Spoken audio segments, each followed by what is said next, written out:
Chapter 171. Shihong, bring it here. Song Luo pointed at the nearest white sand goose with her slender fingers, under the surprised gaze of Feng Yin and others. To avoid the mistake from last time, she stuffed a black crystal stone into it. She finally understood that this thing was a gold swallower, and it would be finished if it ran out of spiritual power. If you command it to work without giving it some spiritual power, it will fail if you are not careful. After eating the black crystal stone, Shihong rushed out excitedly. The tiny claws seemed to have 1,000 pounds of strength at this moment, and with just a slight lift, the white sand goose was pulled out and brought to the shore. Feng Yin and the others were extremely surprised. This strange beast is so powerful. It's not that they haven't seen strange beasts that are small in size, but as powerful as an ox. But it's really unheard of that such a small beast can hold a weight of 40 to 50 kilograms. Madam, where did you get this little thing? Feng Yin's face was slightly gloomy, and he stared at the harmless light blue bird nestling on Song Luo's shoulder with vigilance. The spirit sword in his hand was ready to move. It's not that he was making a fuss. This bird is very powerful. If he is not careful, he might hurt his wife. Song Luo saw his concerns and waved her hand, saying, Shihong is my new pet. Don't make a fuss. This guy is smart. He took the initiative to find her at the beginning, probably to find a meal ticket for himself. Although he has some small thoughts, he is not too treacherous, and he has not done anything to hurt her. Feeding this little thing is also very convenient. The spiritual energy she refined will definitely be broken in time, and she doesn't know when she can use the flying sword. This bird is strong, and can be used as a mount. If there is an accident, he can also temporarily act as a thug. This is a two-pronged approach, and it may not be a bad idea to give him a chance. Life is a gamble. What can you accomplish if you are timid and afraid of wolves in front and tigers behind?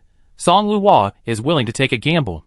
Feng Yin stared at it vigilantly for a long time, and saw that it was still obedient, and the sword intent on its body was slightly retracted. The sand-white goose had been subdued by several martial arts masters brought by Feng Yin, and Song Luo ordered people to pry open its feet. I saw a touch of light yellow evenly applied to the soles of the sand-white goose's feet. She remembered very clearly that the whole body of the sand goose was snow-white, including its feet.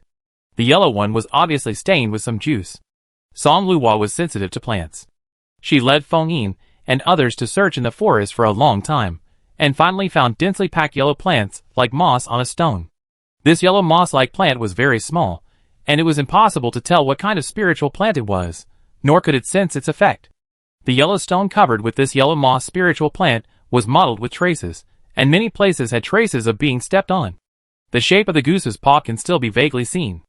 Song Luo asked Feng Yin to take out the white goose that had just been caught, and put its paw on the footprint, and it really matched. Found it. Perhaps, this is why they can walk freely in the swamp. Feng Yin had seen his wife's ability before, and he was convinced by her, but he didn't say anything easily. Whether it was finding spiritual plants or collecting these yellow spiritual plants, they were all executed neatly. Not to mention the martial spirit masters below, who heard that they could eat meat by following the wife, and they took her instructions very seriously. Even if there is no benefit this time, it will definitely be my turn next time if there is a good thing. Swamp. Song Luo simply and roughly let Feng Yin and others try the medicine. Grind the collected yellow moss into juice, evenly apply it on the soles of shoes, and then walk a few steps into the swamp. She told a few people in advance how to save themselves when trapped in the swamp. Feng Yin and others have fought in the hunting grounds and are calm enough. There are also a few martial arts masters waiting to rescue at any time, so they are not afraid of accidents. Feng Yin has the highest cultivation level. After applying the yellow juice, he took the lead and walked into the swamp. Song Luo stared at it intently, ready to rescue once the medicine was useless. However, all her worries did not come true. Feng Yin took the first step tentatively, and then his steps became more and more calm. His speed was several degrees slower than on land. At this moment, he had walked 100 steps away from the shore. It really works. Song Luo happily applied it on herself. She wanted to experience it herself. Seeing this, several martial arts masters brought by Feng Yin followed closely.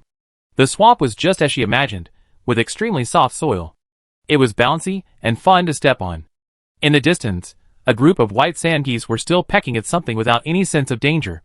Feng Yin and the others slightly increased their speed and rushed into the group of white sand geese to start a one-sided slaughter. Every move of the martial arts master was learned from fighting with strange beasts. Every move was a killing move. The combat power of the white sand geese was pitifully low for them. Song Luo watched them as they cut a group of white sand geese in a few seconds, just like cutting melons. Why did she need to beat it with a stick? The key was that she couldn't beat it to death. Thinking of what the white goose had pecked out from under the grass, Song Luo squatted down and picked up the grass curiously. The green grass was fresh and tender, with a strong smell of soil. The grass was soft and connected together.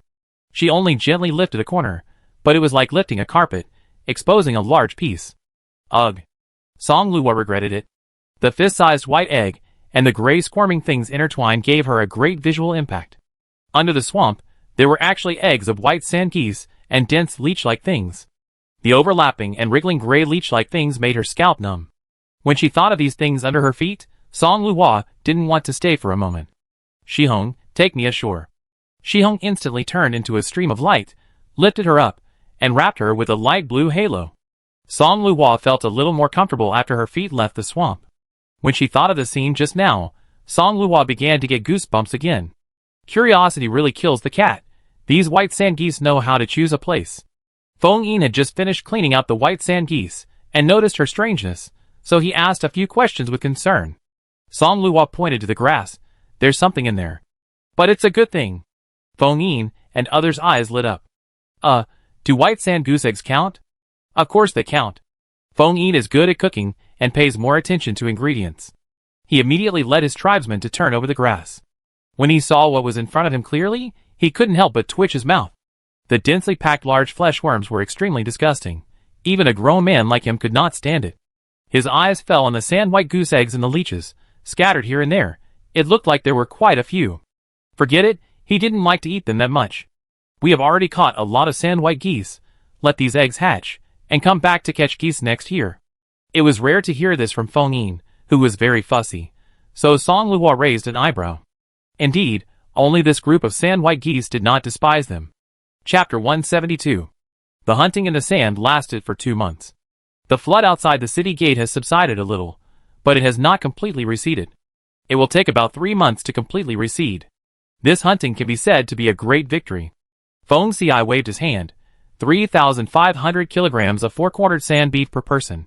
Each refiner, pharmacist, and martial spirit master above level 3 will receive an additional reward. Go to Feng Yin to claim it. Everyone cheered. Great, the supplies we got this time are worth 5 or 6 months. Although they only got a small portion compared to the harvest, everyone had no other thoughts. They knew that they were able to get so many supplies this time because of the medicines that their son and mistress brought out. Even if they were replaced by a group of people, they would not be worse off than them. They were already lucky to get so much, and they were very happy in their hearts, so how could they have any objections?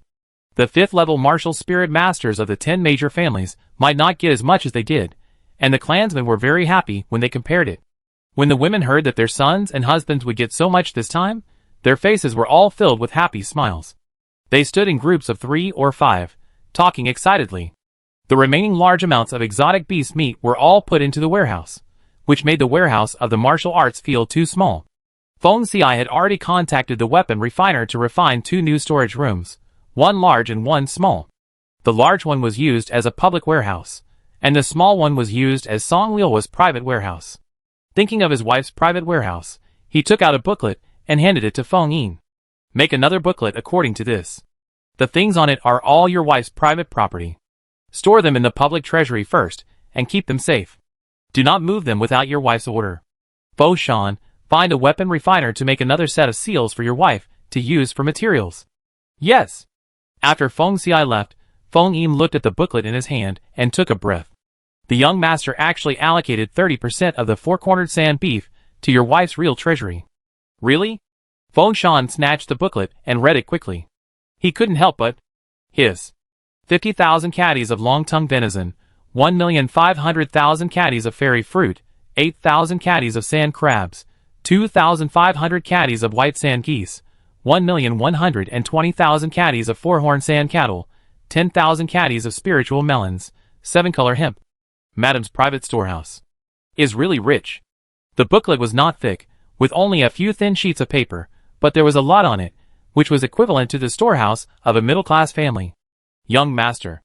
The words were not said clearly, but those who understood understood. Feng Yin and Feng Shan looked at each other, and tacitly raised the weight of their own wives. Song Luo felt very close to home after not going home for a long time. Fugui and Sifener still lived harmoniously in the lotus pond. Erden was raised too well by Yang Mama, and became fatter. Song Luo kicked his rice bowl with disdain. Eat less, Erden, your meat can be refined into 10 kilograms of oil. Once upon a time, it was also a cute little pink rabbit like a jade rabbit. Time is a butcher knife, and its beauty ended before it even began. Erden also became a veteran.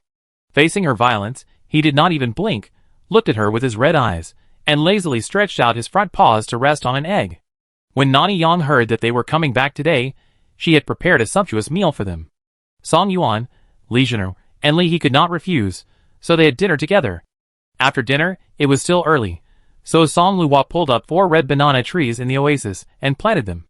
After pouring growth liquid on them, the red banana trees grew up quickly, taller, and produced bunches of red bananas. Nani Yang was so curious that she circled around the red banana trees. Every year during the flood season, seeds from the 4 regions are everywhere, but this year we found so many rare things. At this point, Song Luo thought of her spiritual melon, which was also a rare thing. Nani Yang happily picked these red bananas, and she said, "This spiritual fruit is rich in spiritual energy, and has a soft and glutinous taste. It must be delicious when made into snacks." Song Luo smiled and said, "Madam, you are skillful. Nothing that comes out of your hands is not delicious." Nani Yang smiled happily, and moved a small basket of red bananas to the kitchen. The next day, she remembered the colorful hemp she cut, so she called the women to work. As soon as the women heard that she had work again, they rushed to come. Their wives were generous, and didn't scold people for no reason, so they were naturally happy. Anyway, they were all idle at home now, so it was good to have a chance to supplement the family income. Song Luo had just moved the colorful hemp from the space to the yard, when the women came one after another. About 200 women filled the yard. Seeing the colorful hemp piled up like a mountain, everyone's eyes lit up and asked in surprise, "Madam, the work you are talking about is to spin the colorful hemp into cloth?" "Yes." Song Luo nodded. "Each person will weave 3 pieces of cloth, and 1 piece of cloth will be your wages." Mrs. Yang estimated that this amount of hemp could weave about 600 pieces of cloth. "You can take the work home and finish it within 7 days. Is it possible?" 7-color hemp is very easy to handle. It can be spun into thread after beating and drawing the silk. 3 pieces of cloth per person, with the help of a spinning machine, can be spun in less than half a day. Nowadays, basically every family has an ancestral loom. This loom is a first-level spiritual tool, which can weave 1.5 pieces of cloth a day. 3 pieces of cloth would take at most 3 days to make, and 1 piece of colorful linen cloth worth 200 lingbai would be made in 3 days, and the labor cost would be 60 or 70 lingbai. This labor cost was considered high in Yanqing City, and was much more than what they earned from digging wild vegetables. The women hurriedly assured, "Don't worry, we are used to this job, and we will definitely do it well for you." "Then take some back to do it." The women skillfully bundled the messy colorful linen into a large bundle, and carried it home. After moving the colorful hemp away, the space of the jade bracelet was much emptier. Song Luo sorted things out. When she sorted out the crystal white grass, Song Luo was surprised to find that it was still the same as when she had just picked it. The crystal white stems were upright and full, and the green and full-topped leaves were still tender. Her space did not have the effect of preserving freshness. According to common sense, after a few days, it would lose moisture and wilt. It still looked fresh and lively. If she said there was nothing unusual, Song Luo would not believe it. She played with it curiously, stroking the thick top leaves with her small fingertips, and tested it with her spiritual power. The result was as expected, still nothing special. Song Luo didn't believe it, but had to admit that it was indeed a useless weed. Since entering the city, Shihong's true nature has been exposed, and it finally revealed that it is not such a simple bird. A pair of dark eyes kept turning around, and halfway through, it wanted to fly out to watch the fun. Song Luo knew its lethality. How could she dare to let it go out easily? So she asked Aunt Fengyang to make a level 3 spiritual cage to lock it up. She actually had no idea what level this guy was. She threatened, "If you dare to wander around the city and cause panic, you will be sent back to where you came from. You won't have any more black crystals to eat." After being threatened by her, Shihong became obedient and stayed in the birdcage all day, but she often carried the birdcage to Tutu's room to tease Erden. Erden looked at it curiously for a long time, and when he was hit in the face by the iron cage for the umpteenth time, he finally got angry. He faced Shihong with his butt. Shihong felt bored, so she carried the cage again and went to the lotus pond to communicate with Sifener and Fugui. Song Luo felt sorry for it, but still did not relax her control over it. Of course, this was only temporary, and trust was built step by step. Chapter 173. Since this crystal white grass is ordinary grass, Song Luo has nothing to worry about, so she just uses it to relieve stress. Both the white stems and the fleshy top leaves feel great. She trimmed her nails neatly, leaving a small part of her nails, and with a light pinch, she left a crescent-shaped mark on the green, thick top leaves of the crystal white grass. It is very stress-relieving. Finally, I didn't waste my time picking up rags behind others, and I pick you up. Relieve stress, pinch a few more times. The more she pinched it, the more addicted she became. She held a piece of crystal white grass in her hand and twisted and pinched it. In just half an hour, it became tattered. The stem became soft, and the thick green top leaves were covered with dense crescent-shaped marks. She got some juice on her hand, but it was not sticky, and even felt refreshing. She put it to her nose and sniffed it, and an indescribable fragrance was faintly visible. It's just an ordinary weed. Since the spiritual power can't detect it, use your eyes to see it. Song Luo was puzzled, and raised the crystal white grass in her hand, which had been played with by her, and pointed it at the sunlight, trying to see more clearly. This time, she really saw something. In the sunlight, the top leaves of the crystal white grass were penetrated by the light, and a flash of white light flashed in the center. Very weak. She wanted to see more clearly, but because she looked directly into the sunlight, her eyes were dazzled, and colorful lights appeared in her vision, and the white light just now was no longer clear. After rubbing her eyes, she looked again. The thin white light was still there. Song Luo was sure that she had not seen it wrong. What is it? Why not peel off the top leaf and take a look? With her slender fingers, Song Luo tore open the thick top leaf's emerald green skin, and the light green leaf flesh was exposed to her vision. At this moment, she did not see anything. Continue to peel. When she peeled the leaf flesh little by little, until she reached the center, a transparent crystal bead the size of a small fingernail came into view. It was slightly warm to the touch, and the surface was elastic, tangible but not dispersible. It was somewhat similar to the water spirit collected at the beginning of the flood season, but the water spirit was slightly cooler. Just from the surface temperature, it was known that the two were not the same thing at all. Song Luo pinched it curiously, and no matter how she rubbed it, it never dissipated.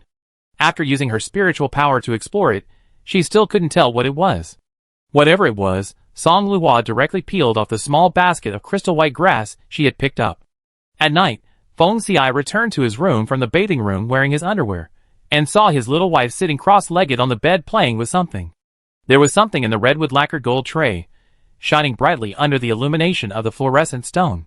The crystal white grass lived up to expectations, with 1 or 2 crystal clear beads in each top leaf, and she peeled half a basin.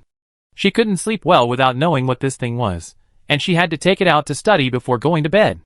Feng Xiai walked closer and sat on the bed, and then he saw clearly what she was playing with.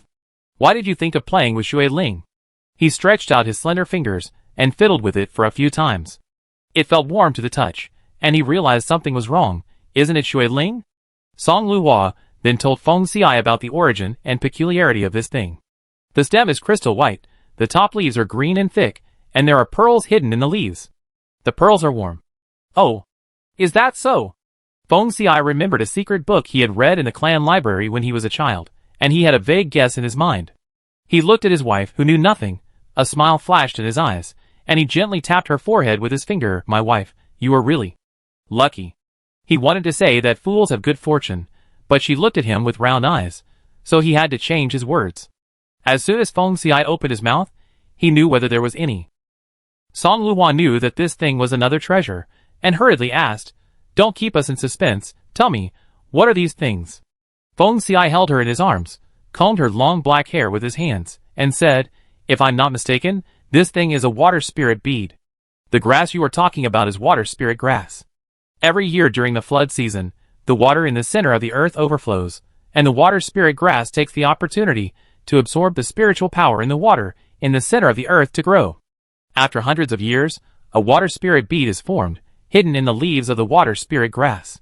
The growth conditions of water spirit grass are extremely harsh. It likes the water from the center of the earth and hates rain. It is extremely difficult to grow.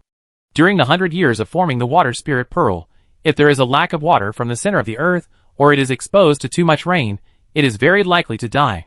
It grows in an oasis in the sand, so it is not difficult for Song Luo to understand. Feng Xiai glanced at the mahogany lacquered gold tray and estimated the approximate number. There are hundreds of them. His wife's luck really left him speechless. The water spirit pearl has the effect of cleansing the tendons and marrow, and it is also possible to improve the quality of talent. For thousands of years, countless people have spent their entire lives searching for it, but have gained nothing. His wife just followed others and picked up a bunch of weeds. Unexpectedly, it was water spirit grass, and she took out so many water spirit beads. The girl sat cross-legged on the bed. After these days of care, she got rid of her initial weakness. Her side face had a little baby fat. Her big eyes narrowed into crescents, and she counted the water spirit beads in the tray happily. 136. 147. Feng Xiai smiled and lowered his head. Meeting her was his good fortune. After counting the water spirit beads on the tray, Song Luo stuffed the tray to Feng Xiai. Put it in for me. Okay. Feng Xiai had just taken out the jade bottle from the space ring, but was shocked by his wife's next move. She took out a wooden basin and a new tray from the jade bracelet space. She casually grabbed a handful of things from the wooden basin and threw them into the tray, and counted them again. Even Feng Xiai, who thought he was calm in the face of adversity, was shocked by her actions. His wife had a large basin of such a rare thing as the water spirit pearl. Chapter 174. In the bedroom. Song Luo grabbed a handful of water spirit beads and stuffed them into Feng Xi's mouth, staring at him eagerly. How is it? Do you feel it? The water spirit beads turned into a stream of clear water, flowing into the soul palace and meridians, as soon as they entered the mouth.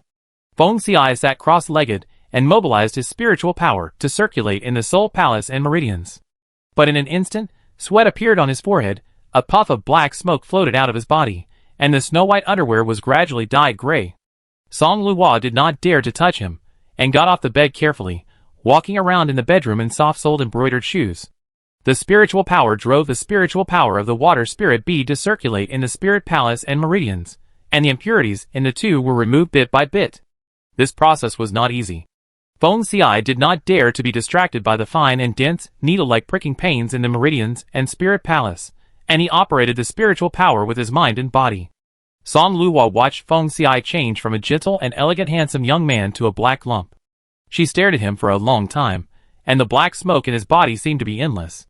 She thought from time to time that Feng Xiai was really full of bad water, so much black smoke. In the end, he failed to wake Feng Xiai up, and he slowly fell asleep on the table. When he opened his eyes again, he was already in bed.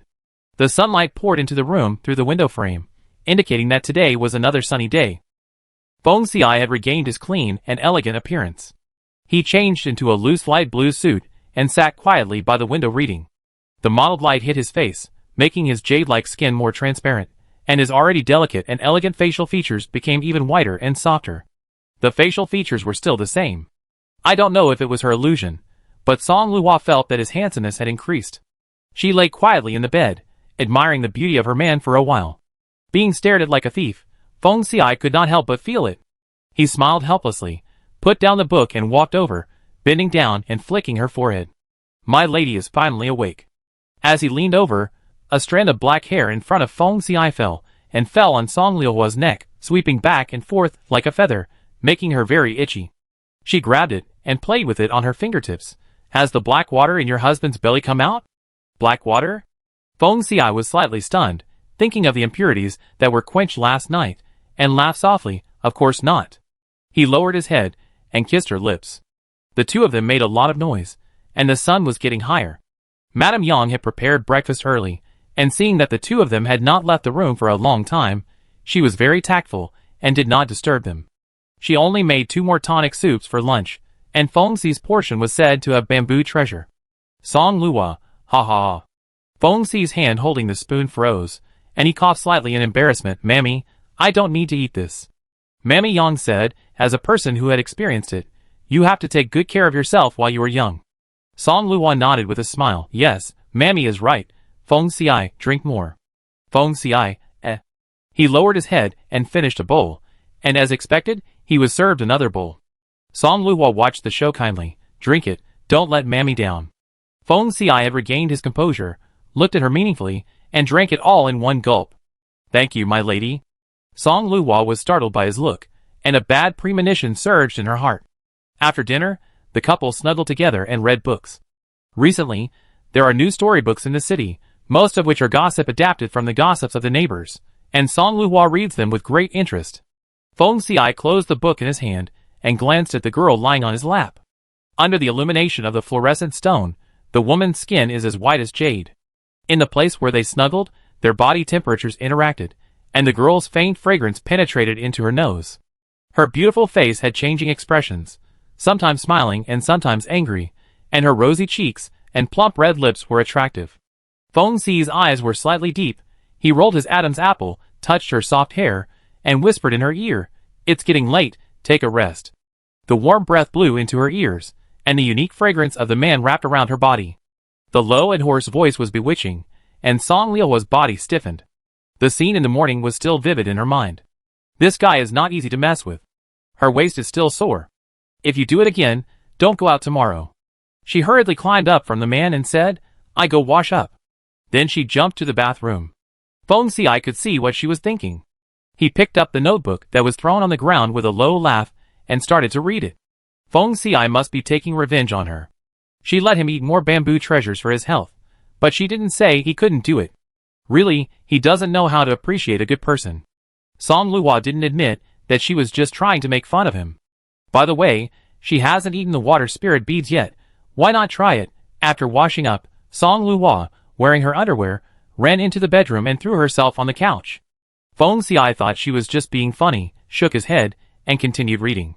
But he didn't expect that she took out a handful of water spirit beads and stuffed them directly into her mouth.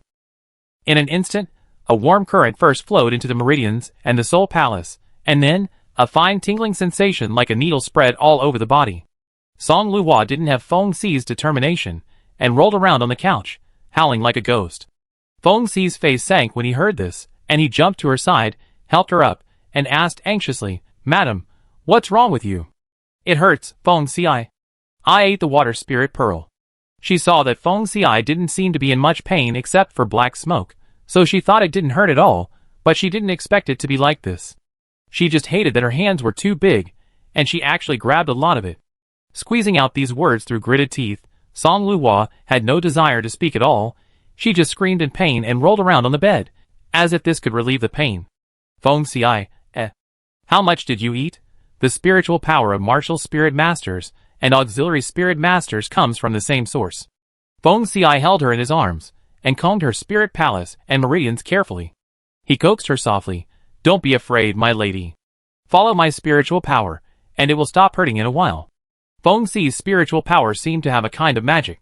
Song Luhua combined her own spiritual power with his into one stream, circulating in her spirit palace and meridians. After an unknown amount of time, she found that it didn't hurt that much. And at this moment, she seemed to be able to see the dirt in her meridians and spirit palace. She guided her spiritual power, like squeezing and teasing, to squeeze out the dirt. This process was somewhat relaxing. As I was playing, I actually forgot myself a little. Feng Xiai breathed a sigh of relief when he saw that she was no longer crying out in pain. He wanted to continue to mobilize his spiritual power to help her, but he saw a layer of mud flowing into her skin. After a while, her little face was covered with a layer of mud. His wife turned into a little mud man. Seeing that her nostrils were blocked, Feng Xiai hurriedly dug out the position of her facial features. Her cheeks were covered with black mud, and her eyes, mouth and nose were exposed alone, which looked even more ridiculous. Feng Xiai couldn't help but laugh softly, but he was afraid that if he laughed too loudly, he would be discovered by his wife, so he had to clench his fist and cough lightly. Chapter 175. For the whole night, his wife was covered with mud layer after layer, and Feng Xiai cleaned her up again and again. The mud cleaned from her body was almost as heavy as half of her body. The more impurities washed out by the water spirit bead, the worse her aptitude. Feng Xiai was surprised. How bad was his wife's aptitude? She could obviously refine extraordinary spiritual tools and elixirs. Why was her aptitude so bad? Even if she had a low-level talent, it wouldn't be so bad. How strange. Feng Xiai shook his head and found that his wife had fallen asleep, but the marrow washing process was not yet completed, so he had to help her up and continue to use his spiritual power to calm her. The next day, Song Luhua woke up and felt refreshed. She stretched and felt that her limbs were much more flexible. She kicked up lightly in her slippers, and split her legs while standing. Ah! Is this really my body with a bone age of 80? Song Luo put down her legs and bent back in disbelief, and she actually held it easily. Next, he did the splits, and tried all kinds of difficult moves that he had never done before, and he could do them easily. Song Luo was stunned. Is this the benefit of marrow washing? These days, Song Yuan was resting at home, and seeing that his brother-in-law was bored, he cut some rough wood to make a small cart. The tall man pulled a bunch of children and ran fast on the bluestone road in Qinghua Lane, and the lane was full of laughter. Many adults stood at their doorsteps, eager to try. However, Song Yuan only carried children aged 5 or 6, not older ones, let alone adults.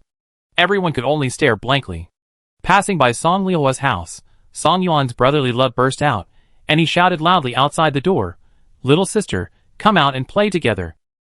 Song Luo stuck her head out, and saw her elder brother running around in Qinghua Lane like an old ox, pulling a bunch of 4 or 5-year-old children. There were quite a few people watching. When Song Yuan saw his sister coming out, he grinned and ran home. "Little sister, wait a minute, I go get another wooden cart." After a while, Song Yuan took a wooden cart that could only accommodate one person from home and tied it to the front neatly. "Come!" Song Luo's eyes lit up. "This is fun." She sat in it immediately. Song Yuan nodded with satisfaction. "It's fun. I asked your sister-in-law to play, but she refused." Song Luo thought to herself, is it possible that this is too childish for her sister-in-law, but just right for her? "Let's go!" Song Yuan shouted, tied a rope around his waist, and ran briskly.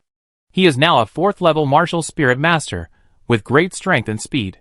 This car has wheels under it, so pulling a bunch of children and a grown girl is no problem for him. It runs very fast. For the first time, Song Luo felt a little annoyed that Qinghua Lane was too short. She didn't even have enough fun riding it, and the trip was over.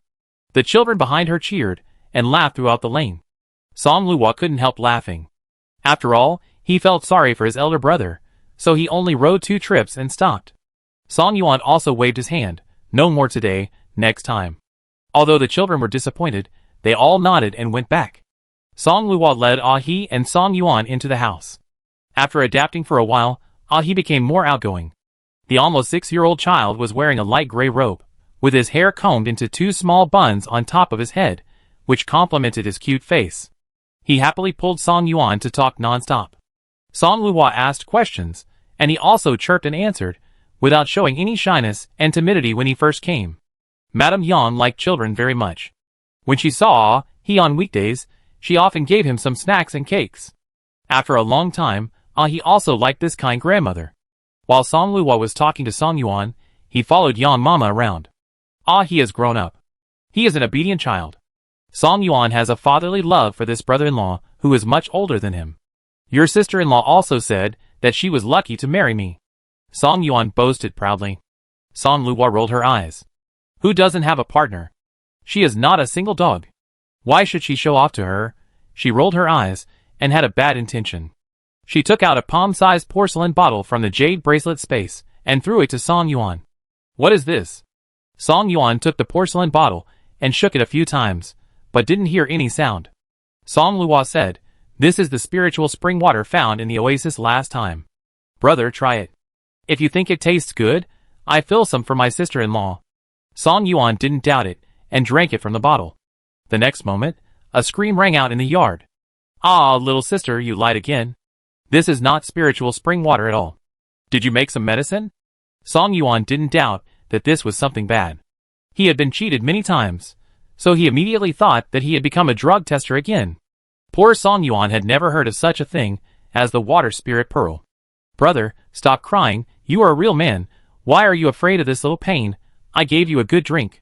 Song Yuan, it hurts. Song Luo smiled, "You can cry as much as you want.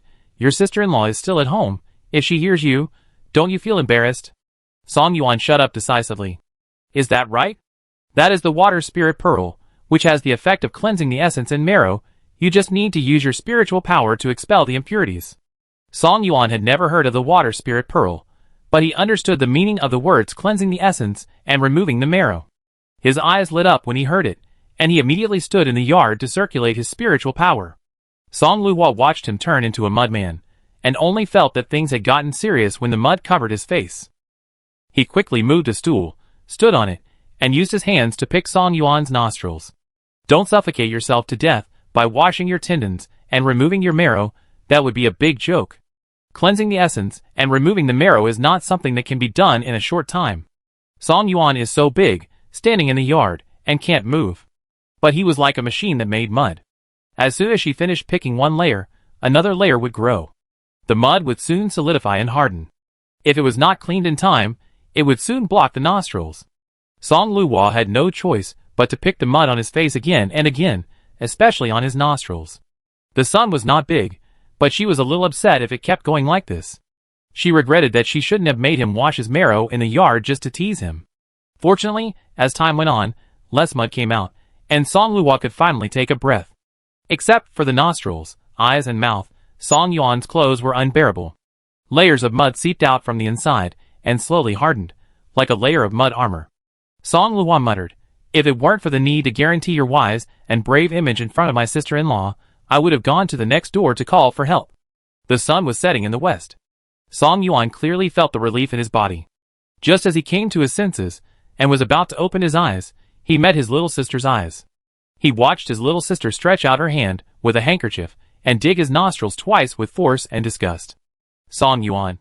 His eyelids twitched in pain. Chapter 176. Song Yuan's facial features were not bad, but they were not very refined and looked a little rough. After the marrow washing, his skin became smoother and more delicate. After taking a bath, changing into clean clothes, and shaving, he became a decent man. At this moment, he was standing in front of the glass mirror, stroking his chin, posing, and admiring his beauty from all angles. TSK. So handsome. Song Luo rolled her eyes, and couldn't help but sneer like a villain. What handsome? Such a big mirror can't reflect clearly? After the water spirit bead washed the marrow, the change in appearance was only a small and inconspicuous corner. At this moment, Song Yuan felt full of strength, and didn't care about his little sister's venomous tongue. She said happily, "Little girl, what do you know about beauty and ugliness? Your big brother is a real handsome man." Song Luo looked at his narcissistic appearance, and pretended to vomit. Song Yuan smiled and said, "You still despise us. We are brothers and sisters carved from the same mold. How dare you say that?" Her facial features and Song Yuan's are now at most 2 points similar. In terms of refinement, she is the fine brand, and her big brother is definitely the rough brand. You know what? This water spirit bead is really good. Now my meridians are more resilient, my spiritual power is more refined, and even my body movements have improved. I am more flexible against strange beasts, and the power of a sword is greater than before," Song Yuan said, and the aura around him instantly became serious. He walked quickly into the yard, took out the spirit's sword, chopped, jumped, turned sideways and stabbed, and the sword was sharp and murderous. In the corridor, Song Luo was almost stunned. The man was tall and mighty, and the sword in his hand was lingering, jumping, stabbing, and slashing. His sleeves fluttered between the clouds and water, and he had a sense of freedom and ease. Is this still her silly brother? After Song Yuan tried his moves, he saw his sister's eyes wide open. He said proudly, "I don't have the chance to see you on weekdays, but today I can see that I am also a brave and talented brother." Song Luo came to her senses, and saw that the yard was messed up by him. The bluestone slabs were scratched by the sword, and the vegetable garden at a distance was also destroyed. The vegetables she planted the day before were green, and she was going to eat them for 2 days, but they were all destroyed by him. Even Erden's bunny house was affected. The roof was cut off. Fortunately, Erden was fine, and he could still see his confused eyes. Song Luo gnashed her teeth in anger. "Junkai, open your eyes, and see clearly, you destroyed my yard." "Ah, little sister, I said I didn't mean it, do you believe me?" Song Luo rolled her eyes, giving you a look, "You can feel it yourself." Song Yuan looked at the mess in the yard, laughed awkwardly, and quickly apologized. "I will fix it. I will definitely fix it for you. Tomorrow I will go outside the city to find the best bluestone to fix it." "Okay. Dear brother, what else can I do?" Song Luo pointed to the rabbit house. "Erden's house was also damaged by you. It also needs to be repaired." Repair? We repair together tomorrow." Song Yuan apologized with a smile. The sky gradually darkened, and every household put up fluorescent stones. The smell of food wafted through the alley, and Legionnaire called him. and Li He across the courtyard wall to go back for dinner. Song Yuan responded, and suddenly remembered something. Little sister, this water spirit bead has such a terrifying function, it must be extremely precious. In his impression, precious things must be rare, so he asked worriedly, you gave me all the water spirit beads, what will you do? If he remembered correctly, his little sister was a little useless, and compared to him, she was the one who needed marrow cleansing more. That bottle is not too much. With my talent, 1 bottle is enough. You are too wasteful. Song Yuan felt bad. The little sister was really good to him. Such important things were all given to him, but he was still a useless little thing. When he thought of this, his mood suddenly became heavy. If only there was a regret medicine. Thinking about it, a grown man was about to cry. Song Luo felt a little warm in her heart when she saw that he could still think of her at this time. Then she rolled her eyes in disdain, and took out 2 porcelain bottles from the jade bracelet space, and threw them to him. What are you thinking about? A grown man crying and whining is shameless. I have a lot of this stuff. Feng Xi, and I have used it a long time ago. There is only one possibility for me to give you something I haven't used yet. That one possibility is that it can only be a drug test. It's hard not to know after being cheated so many times. When he thought that it was Feng Xi who was testing the drug this time, Song Yuan's mood suddenly improved. These 2 bottles are for my sister-in-law and Ah He. Keep an eye on them when they are used. Thank you, little sister. Song Yuan carefully put it away. After watching Song Yuan and Li He disappear into the corner door, Song Luo turned and went to the rabbit house. The roof was cut off, and poor Erden was curled up in the nest, looking weak and helpless.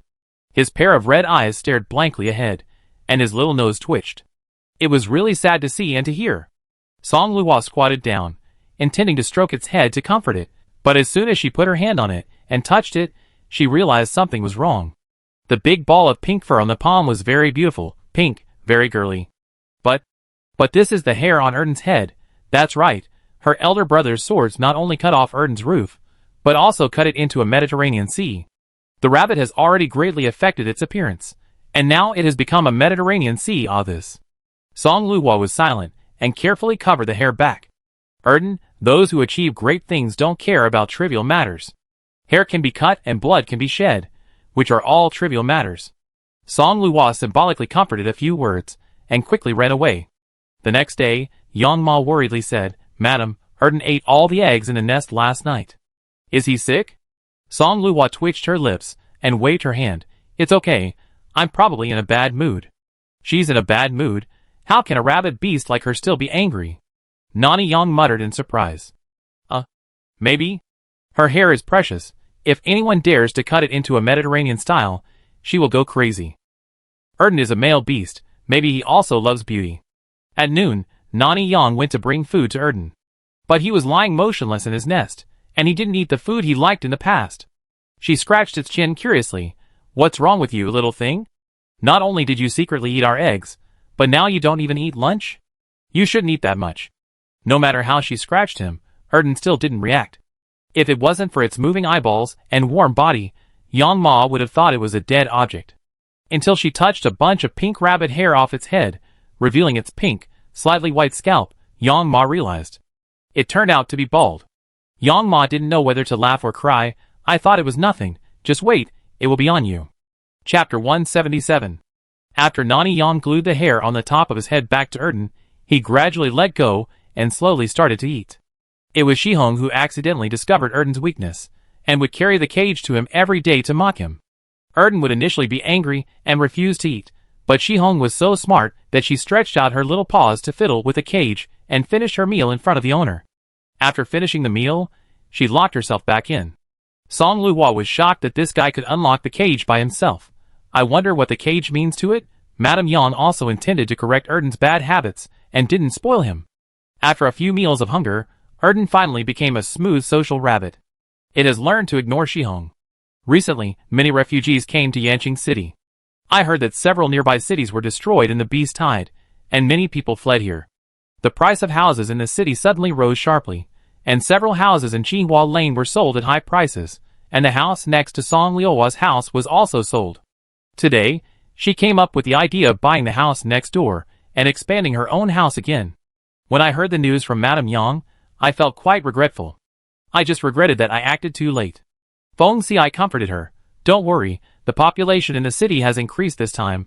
It's time to expand the city, and construction should start before the cold season at the latest. Now the water in the center of the earth has not receded, so we can only put it on hold for the time being. Then, we will build a big house again. It is not a long-term solution to separate the martial arts field and the house. It is imperative to build a new house. The couple discussed how big the house should be, how big the vegetable garden should be, and whether there should be a flower garden, a strange animal house, and so on. Madam, look, the colorful hemp is all woven. On this day, Song Luhua was reading in the courtyard, and the female relatives came one after another. Looking at the colorful hemp with different colors and fine weaving in front of her, shining in the sun, she was extremely satisfied. They are all made with care. Very good, each person only needs to hand in 2 pieces. Song Luhua nodded and gestured to Madame Yang. You have all worked hard during this period. I prepared a few spiritual fruits for everyone. Since you are here, take them back. Mammy, please move a few baskets of Qingling grapes from the storeroom, 3 for each person. Qingling grapes are level 3 spiritual fruits. We still have some at home, but we usually don't want to eat them. I didn't expect that there would be an extra surprise when I sent the cloth today. They all said gratefully, Thank you, madam. Song Luhua waved her hand. After distributing the spiritual fruits, several ants took out wedding invitations from their arms and handed them over shyly. What is this? Song Luhua looked at the pile of invitations in her hand and was confused. A slightly more skillful ant was pushed out. She smiled a few times and explained, Madam, my son is getting married and holding a wedding banquet. I hope you and the young master can come to have a glass of wedding wine. Then they. Song Luhua looked at the clansmen, who had also stuffed the invitation card into her hand, and were looking at her expectantly, but she was still a little confused. The woman hurriedly added, It's like this, our families are all holding wedding banquets, and for convenience, we're holding them in one place. The wedding banquet will be the day after tomorrow. I wonder if you and the young master are free. Is that so? Song Lu pondered for a moment, but didn't say anything definite, just said, If you are free, go. Back home, Feng Yunyang was in a good mood, and Feng Yuan had to pour cold water on her. Why are you so happy? Madam hasn't agreed yet. The eldest brother's wedding is a happy event. If the young master and his wife can also attend the wedding banquet, it will be really impressive. But things have not been finalized yet. During the preparation period for the hunting in the Stone Land, I don't know how many people will get married and hold banquets. It is possible that the young master and his wife will go to another place to have a banquet on that day. In the evening, Song Luhua handed the invitation to Feng Xiai. The tribe will get married the day after tomorrow, and invite us to a banquet. She flipped through it briefly. There were Feng Yu, Feng Erniu, and a few others she had rarely seen, and was not very familiar with. Feng Yu is not bad. He has recently been promoted to the 3rd level of Willing Master. Although he is not a big deal in Feng Xi's team, he is still a promising young man. Song Luhua has a good impression of him. If there is nothing else, she plans to go. Feng Xiai smiled helplessly, and took out 2 exquisite gold-stamped invitations from his arms. When Xiu's young clan leader banquet will also be held the day after tomorrow. Song Luhua was speechless. This guy is really something. He didn't hold it earlier or later, but at this time. It's no wonder that he did it. The great elder of the Jiang family just came back from the East region, otherwise it wouldn't be delayed until this time. The East region is so far away. What is the Jiang family's elder doing in the East region? There are few cities on the continent, and it is full of dangers. Unless there are special circumstances, the regions generally do not communicate with each other. Song Luhua was puzzled. Feng Xiai sighed. Not only the Jiang family, but also the 10 major families and mercenary guilds have sent experts to the East region. In the past 10 years, the exotic beasts and spiritual plants in the East region have reproduced too fast, and the balance has been lost. The living space of the human race in the East region has become smaller and smaller. This time I went to the East region. One is to investigate the situation, and the other is to lend a helping hand to the East region. Song Luhua was silent. For thousands of years, the human race, the alien beasts, and the spiritual plants have been constrained by 3 parties. If one party is out of balance, it will be a disaster for the entire continent. Only by working together and breaking the anomaly can they barely survive. She and Feng Xiai could not go to the wedding banquet of Feng Yu, Feng Erniu and others. Song Luhua prepared gifts for several newlyweds. She still had a lot of pink spiritual clam beads left, so she asked the craftsman to make some pendants, rings, etc. Feng Xiai had experience in what to give at Jiang Wenxiu's young patriarch banquet. He prepared it and brought the list. Song Luhua, studying in secret. On that day, the weather was good, and the couple dressed neatly, and took a flying boat to Ponsiu City. The layout of the Jiang family, the Li family, and the Feng family is similar, and they are all very majestic and have a deep foundation. The banquet was very lively, and Jiang Wenxiu was dressed well, with a reserved smile on his face. Song Luhua dared to guarantee that if it was private, this guy would definitely laugh his mouth off. She is now well known among the female relatives. However, except for a few people like her, no one else knew that Feng Xi's spirit house had recovered and she had advanced to the 6th level martial spirit master. Even though Feng Xi's team had developed well in the past few months, the female relatives had heard of her, and were not very enthusiastic about her.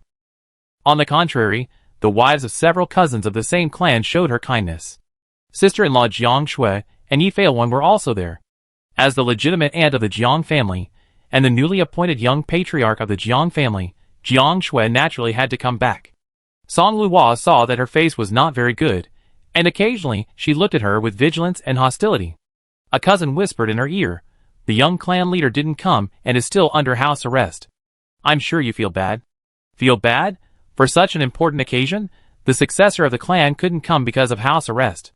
The deep meaning of this can't help but make people think more. Song Luhua thought of the old man who visited yesterday. According to Feng Xi, he is the elder of the Feng clan.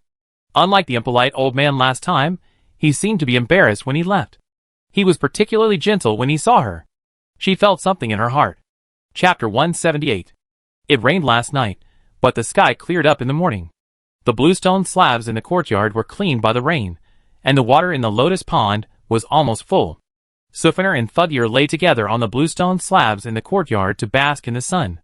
Shihong dragged a bird cage back and forth on the bluestone slabs, making a very piercing sound. Song Luhua simply couldn't stand it. Fortunately, when they first met, it pretended to be so innocent. She almost doubted whether she was deceived by it. This guy not only has a drastic change in personality, but also eats a lot. It was agreed that it would be given 2 black crystals a month, but now it eats 2 black crystals a day. She can't give less. Once it is given less, it will wilt directly, and its light blue hair will lose its luster, and it will look like it is dying. Her flying sword only consumes 5 black crystals a month. This guy is not an employee, but a vampire. Fortunately, she has some family background, otherwise it would have sucked her into bankruptcy. Chilla chilla. It was still dragging, and the harsh sound was like something scratching in her brain. Song Luhua was speechless enough. "Stop dragging, you scratched the bluestone." Shihong stopped for a while, didn't listen, and continued to drag. Song Luhua rolled her eyes, untied the cage for it, and waved her hand. "You go, it's too noisy, I can't stand it." Shihong just walked out of the cage, and didn't have time to go out. Hearing this, the little eyeballs turned, and shamelessly flapped the little wings, flew to Song Luhua's shoulder, and rubbed her face with soft fur. No matter what, he refused to leave. Song Luhua lifted its feet, held it upside down in her hands, and looked at its ignorant eyes with an inquiring look. "You cheated me with food and drink? You are a glutton, and you are also a naughty child." Shihong, innocent, "I don't understand." "Oh, don't think I don't know what you are thinking just because you don't talk. I know what you had in the morning when you roll your eyes."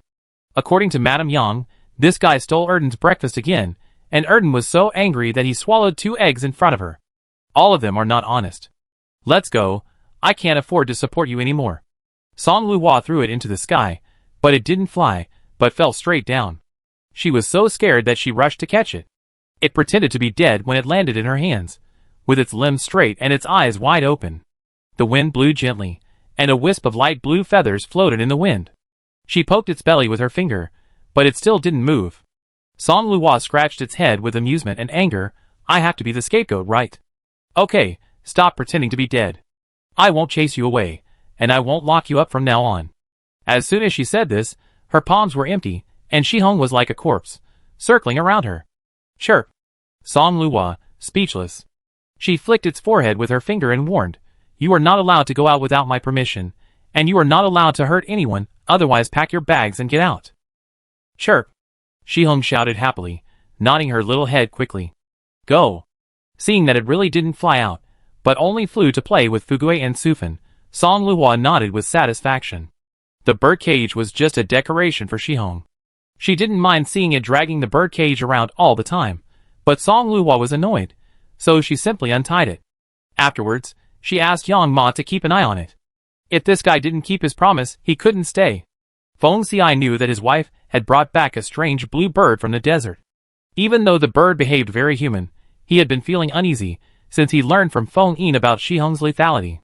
His wife was powerless, and once the bird went berserk, it would take her life instantly with just one peck. It was not safe to put a very dangerous beast next to her. These days, he consulted ancient books and finally found a way to control it. He took out a palm-sized box from the storage ring and opened it. A small and exquisite seal, only the size of a little finger, suddenly appeared in front of Song Luo. What is this? Song Luo curiously leaned closer and stared at the seal. I specially ordered someone to make this seal for Shihong. When the time comes, I will infuse it with spiritual power and blood essence. I will then write a letter. You and Shihong will worship heaven and earth together. After generating the power of the contract, you can sign a contract with it. In this way, with the restraint, it can't hurt you. Feng Xiai explained. When Song Luo heard that this was possible, her eyes lit up immediately. This is a good idea. How to restrain Shihong? Just write it in the contract. Feng Xiai acted quickly. That afternoon, he placed exotic beast meat and wine in the courtyard, caught Shihong and Song Luo, and offered sacrifices to heaven and earth together. Shihong is very human, and Song Luo explained the interests to it, and it agreed, completing the contract very easily. In the past tens of thousands of years in the Ten Wind continent, it is not that no one has tried to use this method to drive the beasts, but only a few have succeeded. First, beasts that understand human nature are rare, and second, if you want to complete the whole process, you need the beasts to cooperate wholeheartedly, without any reluctance, otherwise it will not work. Over time, people regarded this method as chicken ribs. The conditions proposed by Song Luo were not harsh, just helping her walk and not hurting people at will, so Shihong naturally did not refuse. Of course, the so-called contract is mutual. While it is subject to restrictions, it can also get the benefits it wants. Having solved a hidden danger, Song Luo and Feng Xiai both breathed a sigh of relief. Feng Xiai handed Shihong's seal to Song Luo. Keep it. If you want to cancel the contract, you will need it. Shihong also looked relieved, and happily called and flew in the yard. After signing the contract, it will be supervised by heaven and earth. Song Luo no longer worried that it would go out and hurt people. With a wave of his hand, you are free. Shihong flapped her wings and flew out of the courtyard. That night, it rained heavily again. In the morning, the courtyard was flooded. Song Luo was dumbfounded. Madame Yang and Feng Xiai really looked like they were used to it. In the original owner's memory, although it didn't rain frequently during the flood season, it was difficult to drain the rainwater because the ground was filled with water from the earth's core. It was also common for the courtyard to flood. Feng Xiai, wearing a military uniform, cleaned up the accumulated water in the courtyard and put it into a bottle the size of a wooden barrel. The bottle was also a storage container. It didn't look big, but it held a lot of water. The water in the lotus pond has already overflowed. Feng Xiai took the opportunity to clean it up and brought the water level back to normal. As for Erden, she had considered this issue when it rained the day before yesterday, and had already raised his house a lot. The early rain had already flooded his courtyard wall, and as soon as Erden opened his eyes, he could see the bright water waves. Song Luo didn't know if he had become stupid from incubating eggs, as he was still lying in his nest like an old dog in such a big flood. She called him Brother Rabbit to express her admiration. Chapter 179. It rained for 3 consecutive nights, and the water outside the city wall rose again. During this period, a thick layer of waterweed, silt, stones, and other things accumulated. Although the rain has stopped, if it is not cleaned up in time, there is a great risk of spreading into the city once it rains again. From today, the major families and mercenary guilds will take turns to clean up the silt, stones, and waterweed on the city wall. Some of the waterweed are edible wild vegetables, and there are fish, shellfish, and other things in the silt. The people in the city carried wooden buckets and backpacks to pick up leaks. Song Luo also went to watch the fun. The martial spirit masters paddled wooden boats on the water outside the city wall, and with a flick of their spirit swords, a large pile of water grass was thrown onto the city wall. The wet water grass still had some mud on it. The women had sharp eyes, and once they saw the water grass coming up, they rushed over to look for it. In addition to wild vegetables, there were occasionally palm-sized spirit Christian carps mixed in the water grass. With exclamations, the city wall was very lively. Although there were not many, unexpected surprises were always touching, and the waves of joyful shouts made people feel happy. There were also many water plants growing wildly in the cracks of the outer wall of the city wall, most of which were edible water vegetables. The martial spirit masters pulled them out and threw them up, and soon they were all snatched up by the women guarding above. The freshwater vegetables were still hanging with water drops, which was very lovely. After cleaning the water plants in the nearby waters, the martial spirit masters began to clean the silt and accumulated stones on the ground. The stones were picked up one by one, put into the storage ring, and poured at the base of the city wall of the inner city. This thing can't be eaten, and no one even looks at it. Song Luo was bored, so she squatted in the pile of stones to find beautiful stones. The small stones were only the size of pigeon eggs, and the big ones were the size of bamboo baskets. She didn't care about the size. She just picked up the beautiful ones, or the ones that looked pleasing to the eye. Madame Yang brought back a basket of water vegetables, and when she saw her picking up a pile of stones, she smiled and said, "Why are you picking these things? Every year at this time, we have to clean up the outer city, and this year there are a lot of stones." She kept on talking. "After a few days, when we clear the stones and dig out the mud underneath, there will be a lot of good stuff inside." Song Luo did not comment on the good stuff mentioned by Yang Mama. The good stuff was nothing more than some fish and shellfish, which were much more than those in the water plants. They were good stuff for ordinary people, but they were more common for people like them. Song Luo did not spoil the fun, but just nodded in agreement. At this time, Shi Hong was holding a palm-sized crucian carp and threw it on the bluestone slab in the yard. The crucian carp was still alive, jumping around on the bluestone slabs, which made Madame Yang very happy, and she only praised it for its good work. Shi Hong flew to Song Luo proudly, and Song Luo smiled perfunctorily. "Not bad, the more the better." When it heard it, it chirped and flew away with its wings flapping. Madame Yang smiled so hard that she couldn't close her mouth. "Among the little ones, it is the most sensible. It is so small, but it knows how to dig up good things for home." Song Luo rolled her eyes, because what it ate was just a drop in the bucket compared to what it digs up. There was some moss on these stones, and Song Luo washed and brushed them for a long time before she finished cleaning them. The stones after cleaning had special patterns, with flowing red and yellow stripes and natural patterns, which were quite beautiful. She grew up in a small village in her previous life. There was a clear river in front of the village, and the villagers often washed clothes in the river. The children also liked to play in the water and swim in the river. After washing clothes, she liked to pick up beautiful stones at the bottom of the river. That was her only toy in her childhood. Now, she has no shortage of money or toys, and these stones still make her feel like she was in her childhood. Even though it rained at night, the sun was nice during the day. After washing and rinsing, Song Luo put the stones she picked up in the sun to dry. After a while, Shi Hong came back again, and it brought back another crucian carp. Madame Yang was very surprised and praised, "You are capable." Song Luo looked at it suspiciously. "Where did it get the crucian carp? And it was so clean. If you go into the water to catch it, there are so many martial arts masters cleaning the stones, and the crucian carp will not show up at all. If it was found in the mud, it shouldn't be so clean." She had a bad feeling. Sure enough, Shi Hong brought back another crucian carp, followed by a group of children shouting, "Strange, I just saw it flying here. Where did it go? That stinky bird is abominable. It's not easy for me to dig out a few crucian carps. There are only 3 in total, and it just snatched them from me." The more the child thought about it, the more aggrieved he felt, and he started crying. The sound was just outside the door. Song Luo heard it clearly, looked at Shi Hong who was tidying up her feathers, and was speechless. She said something was not right. "I didn't expect it was really stolen. It's okay to steal, but at least they took turns to steal," which broke the child's mentality.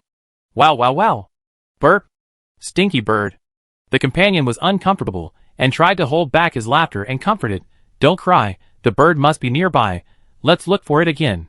"Yes, it looks special. If it appears again, we will definitely recognize it." "Ha!" The child stared at the companion who was about to laugh, and the companion had to twitch his cheeks to hold back his laughter. Song Luo glared at Shi Hong, opened the door, and called the children in. "Be good, don't cry. The bird you said is mine. I didn't discipline it well, and it stole your things. I give it back to you now."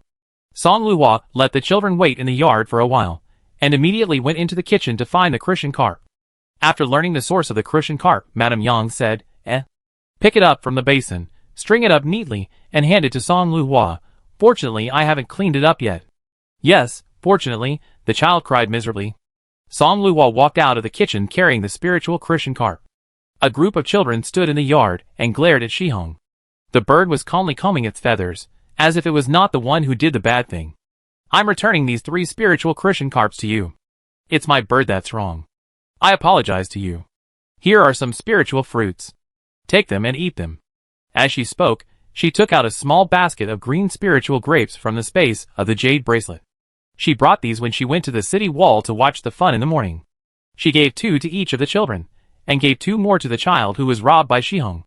Green spirit grape is a 3rd-level spiritual fruit, and the value of 2 green spirit grapes far exceeds these 3 spiritual Christians. The child found the lost spiritual Christian carp, and got an extra benefit. He stopped crying immediately and laughed happily. Thank you, ma'am.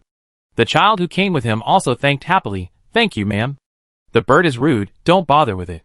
Auntie will teach it a lesson later, and won't let it go out and mess around again. Several children laughed and said it was okay. Song Luhua also smiled, and sent the children out. Turning back, he glared at Shihong fiercely, pinched it, and shook it hard a few times. You are doing nothing every day. If you dare to rob again, I will terminate the contract. Chapter 180. Shihong stole someone else's fish, and after being taught a lesson, she went to provoke Erden again. The hair on Erden's head was put back by Yang Mama, and it was not very stable, so it could only ensure that it would not be so abrupt when looking at it. Shihong, this naughty girl, always likes to play on other people's heads, and I don't know whether it is intentional or not, but the tuft of rabbit hair is always accidentally picked up by it. Yang Mama had no choice but to use needle and thread to fix the rabbit hair on Erden's head. It lost its fun and fell asleep on the stone where Song Luhua was drying. The palm-sized stone and the palm-sized bird were sleeping soundly. Song Luhua ignored it and took out a recliner to take a nap in the corridor. It was a 10-day holiday today. Feng Xiai came back from outside after finishing his business. As soon as he walked into the yard, he heard a subtle crackling sound. Following the sound, he saw Shihong lying on a stone, dreaming and chewing on it. The round and hard stone was like soft mud under its sharp beak, and it was dissolved by a light peck. Feng Xiai stood with his hands behind his back. A smile flashed in his eyes. With this bird and beast by his side, his wife's safety was more guaranteed. There was wind at this time, and the purple spirit vines beside the wall swayed in the wind. Feng Xiai walked to the corridor and saw his wife sleeping with a red face. He touched her tender face with his hand, and a trace of tenderness flashed in his eyes. He took out a cloak from the space ring and covered her. Nani Yang came out of the kitchen and said softly, "Young master, the food is ready you." Feng Xiai pressed his hand, warm it first, and use it when madam wakes up. Hey. After waking up, Song Luhua felt comfortable all over.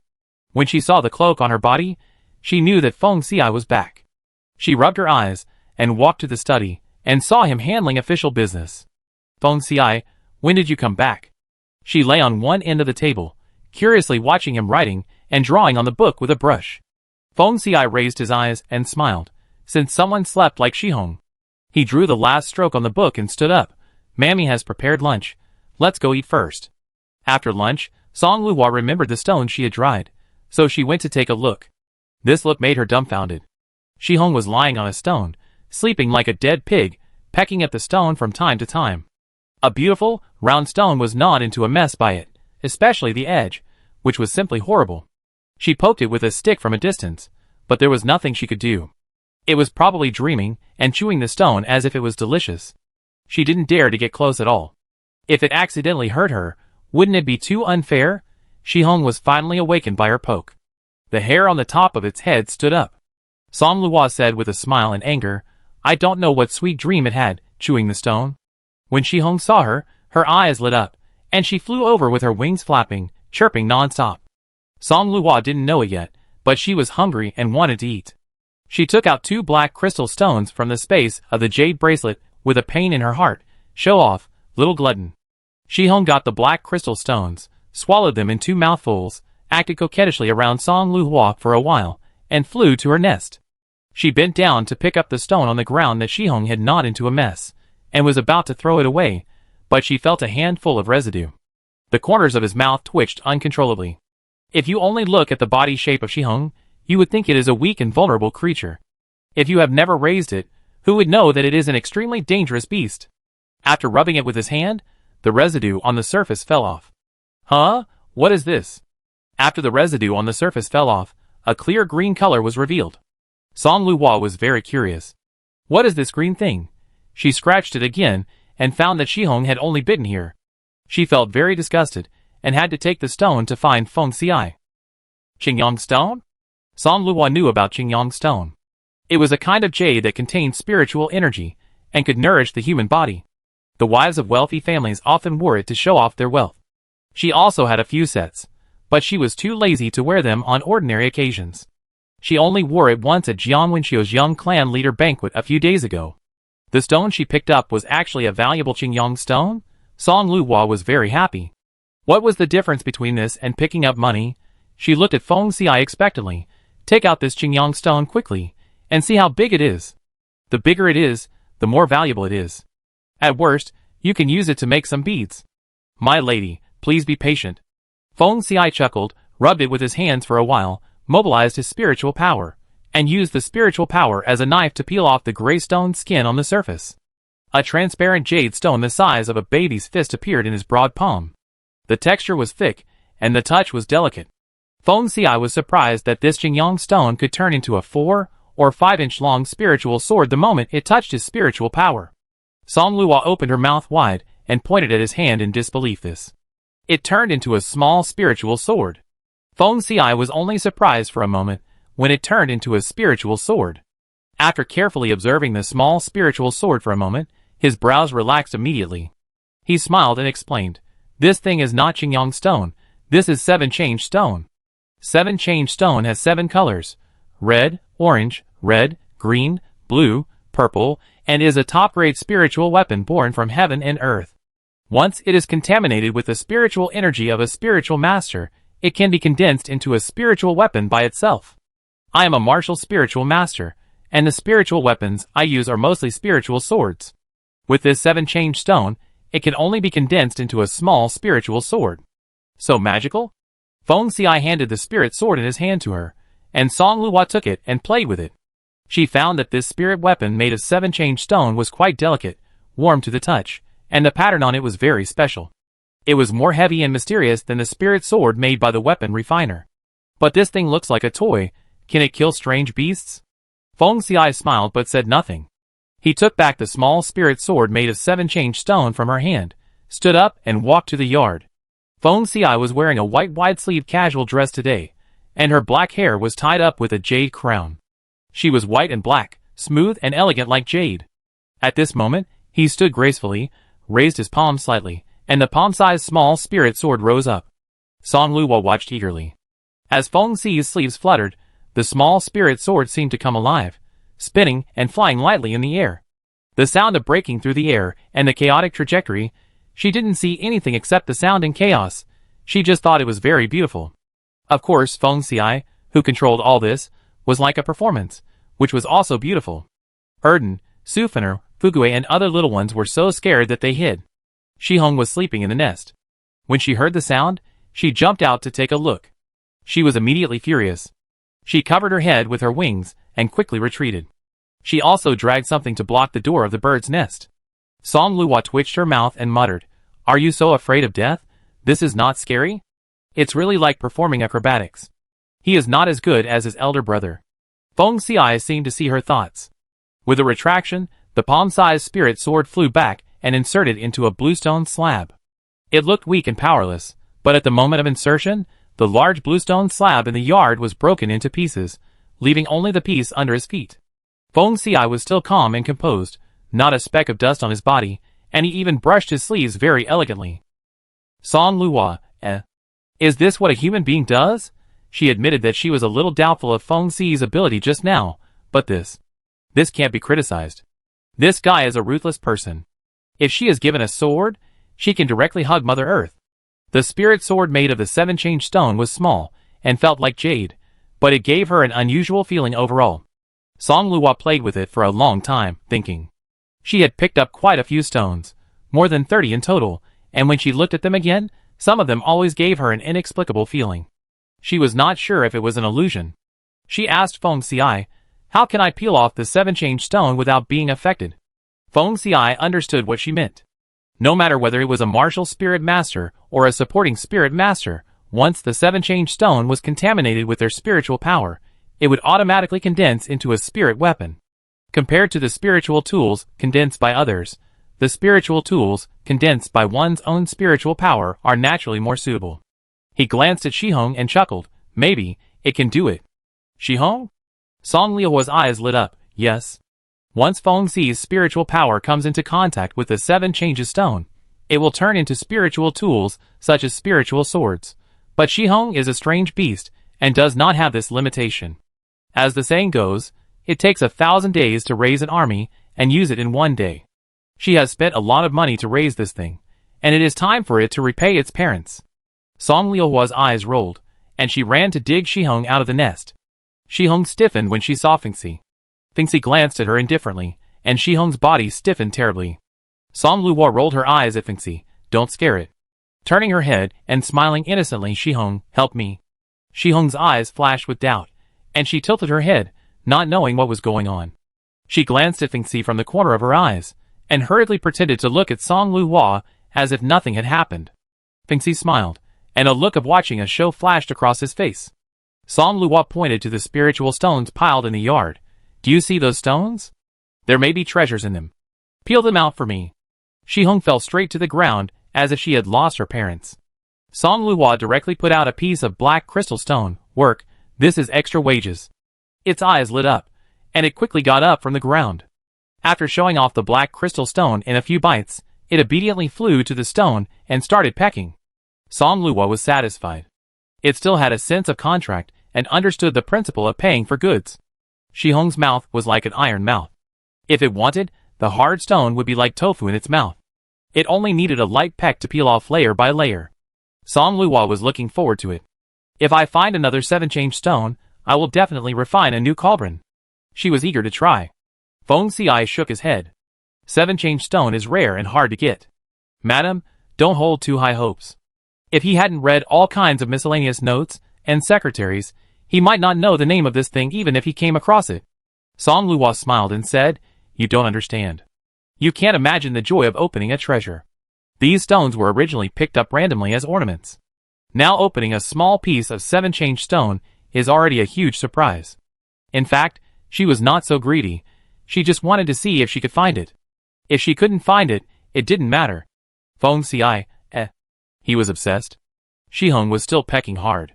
Feng Xi took out the table and chairs and invited his wife to sit down. The couple drank tea and chatted, which was quite pleasant. Shihong was not slow. She had just finished half a cup of tea when Shihong had already peeled out the stone she had picked. It looked at Feng Xi hesitantly, and reluctantly flew to the table with a fist-sized red stone. The jade is clear and bright, and it is exceptionally beautiful. It is undoubtedly a red seven-change stone. Feng Xi paused while holding the teapot. A flash of surprise flashed across his face, and then he smiled helplessly. He was slapped in the face, and he shouldn't have spoken. Song Liuhua smiled brightly, and a flash of understanding flashed in her eyes. Really? He took out a wooden box from the jade bracelet space, patted it with soft cloth, and signaled Shihong to put the red seven-change stone in it. Lock it, and throw it into the jade bracelet space. There are still a few pieces left, peel them all. Shihong got the call, and flapped her little wings to fly back to the pile of stones. After a while, Shihong came again, this time with a purple seven-change stone. The stones she picked up were not very big, mostly the size of a palm, and the seven-change stone she took out was also the size of a baby's fist. After Shihong took out the purple seven-change stone, she took out 3 more seven-change stones in orange, yellow, and blue. So far, Song Liuhua had a total of 5 seven-change stones in his hand. Seeing that his wife had obtained 5 of the rare seven-change stones, Feng Xi was numb. Song Liuhua said disdainfully, It's too small, not enough to condense a cauldron. Feng Xi was at a loss whether to laugh or cry. Don't say that outside. You be beaten. There were still a lot of stones piled up at the foot of the city wall, and Song Liuhua happily began to move the stones home. Thanks to her reputation as an unreliable person, everyone got used to it. Song Liuhua picked up the leeks openly under everyone's eyes, and used the black crystal stone to feed Shihong, the ruthless peeling machine, and opened a lot of seven-change stones.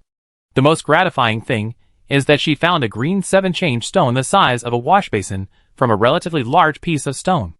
Feng Xi watched his wife condense such a large piece of seven-change stone into a large green jar with feet and a lid. My wife's cauldron is so unique. I think so too. Song Luhua was so angry that she had to pretend to smile, as if nothing had happened. Damn it, why can Feng Xiai use the 7-change stone to condense various sizes of quite exquisite spiritual swords, broadswords, and other weapons, but when it comes to her, it's just a weird-shaped rotten jar. Feng Xiai had already seen the little flame in her eyes, and he couldn't help laughing and praised, "The inner wall of this cauldron is smooth, and the jade is clear. It must be very convenient to clean." Hee hee. Is this a convenient thing? This is completely a jar. She wanted to ask, can a jar be used to refine tools? Song Luhua wanted to vomit blood. It's a pity that she can't find such a big piece of 7-change stone again. She searched all the stones at the base of the city wall, and found hundreds of colorful 7-change stones. There were 33 larger ones, and she gave Feng Xiai 10 pieces. He condensed 2 6th-grade spiritual swords, and a 6th-grade beast-slaying long sword. The smaller ones were the size of a baby's fist, with a total of 112 pieces. Song Luhua was really stingy. Whatever she wanted to condense, the result was always different from what she thought. She wanted a medicine hoe, but what she condensed was a 9-toothed rake. She wanted a square medicine box, and what she condensed was indeed a square one, but the more she looked at this thing, the more she felt terrified. The main point is that the product is not what it seems. Feng Xiai was silent. I heard that the lower the talent, the better the spiritual weapon condensed. Song Luhua. People who travel through time have suffered from talent for a long time. Chapter 181. Soon after the marrow cleansing, Song Yuan broke through to become a 5th-level martial spirit master, grinning all day long. Every day when she came back from the martial arts arena, she would drag a group of children on a wooden cart on the bluestone alley outside, laughing loudly. Eldest sister-in-law Li Zhener came to chat with her, looking out the door with a smile on her face. Your eldest brother is just like a child. Song Luhua saw that her eyebrows were smiling, her skin was radiant, and her complexion was very good, and she knew that she was living a happy life. Jokely said, "It's good as long as my sister-in-law doesn't dislike it." The two talked for a while, and Li Zhener went home to prepare dinner. The next morning, a family in Qinghua Lane cried bitterly. Song Luhua was half asleep and asked Feng Xiai, what happened? Feng Xiai tucked the corners of the quilt for her, put on her clothes and went out. I go out and take a look. Song Luhua couldn't sleep at this moment, so she got dressed and washed up. Nani Yang had already gotten up. She stood by the kitchen door with a basin in her hand, listening to the noise outside the yard and sighing that it was a sin. Madam, where is Feng Xiai? What's going on outside? The young master has gone out. I told you not to go out today. Madame Yang continued. The little girl of the Sun family was bitten to death by a badger while she was sleeping last night. Her mother, Sun Bai, called her to get up for dinner this morning. When she opened the door, the floor was covered with blood and badger claws. She looked at the bed and found that the little girl was gone. Sun Bai was so scared that her legs went weak. The whole family searched for a long time and found a hole at the foot of the wall. Half of the child's body was stuck in the hole. When she was pulled out, she had already died. There was no skin or flesh on her body. Stone badger? According to the 10-Wind Continent Strange Beasts, the stone badger is small, only about 100 pounds, mostly 4th-level strange beasts, and its meat is sour and hard that it cannot be eaten. It has flexible limbs, is fierce and ferocious, lives in groups and remembers grudges, and reproduces very quickly. Even if there is no food, it can eat stones. It likes to dig holes, and has a bad nature. There is a stone land outside Yanqing City. According to convention, it can be cleaned every 2 years to ensure safety. It was only cleaned last year. If it is not cleaned this year according to convention, it can be guaranteed to be safe for another year. Yang Ma was also very confused. She started to complain. The Sun family is really mean. The child is so young, only 3 years old. How could they bear to leave her alone in a room? Speaking of the Sun family's little daughter, Song Luhua also had some impression. The child was 3 years old and looked cute. Yesterday, her eldest brother used a wooden cart to pull the children to play, and there was the little girl. I didn't expect that the child was gone after just one night, which was really sad. She thought of her eldest sister-in-law's younger brother Li He, who was also a 5-year-old kid, and hurried to the next door. Sister-in-law, how is Ah He? I heard that a badger has entered the city. Ah He is fine. Speaking of this, Li Zhener was frightened. She had seen the miserable condition of the little girl from the Sun family next door. A good child was harmed. Fortunately, Ah He was fine, otherwise she didn't know how to face her dead parents. Your elder brother and Feng Xiai went out. There are badger in this city. Your elder brother told he and me not to go out. Little sister, you should not go out either. I won't go out. She knew the seriousness of the matter. A badger could easily chew a hole in a stone. Who knew how many of them ran into the city? Listening to advice to save her life was her consistent understanding. Legionnaire had been married for some time, and had more or less understood the temperament of her sister-in-law. Seeing her serious face, she put her heart at ease. Song Luhua just turned around, and for some reason, she felt a little panicked, and worried about her and her brother being alone at home.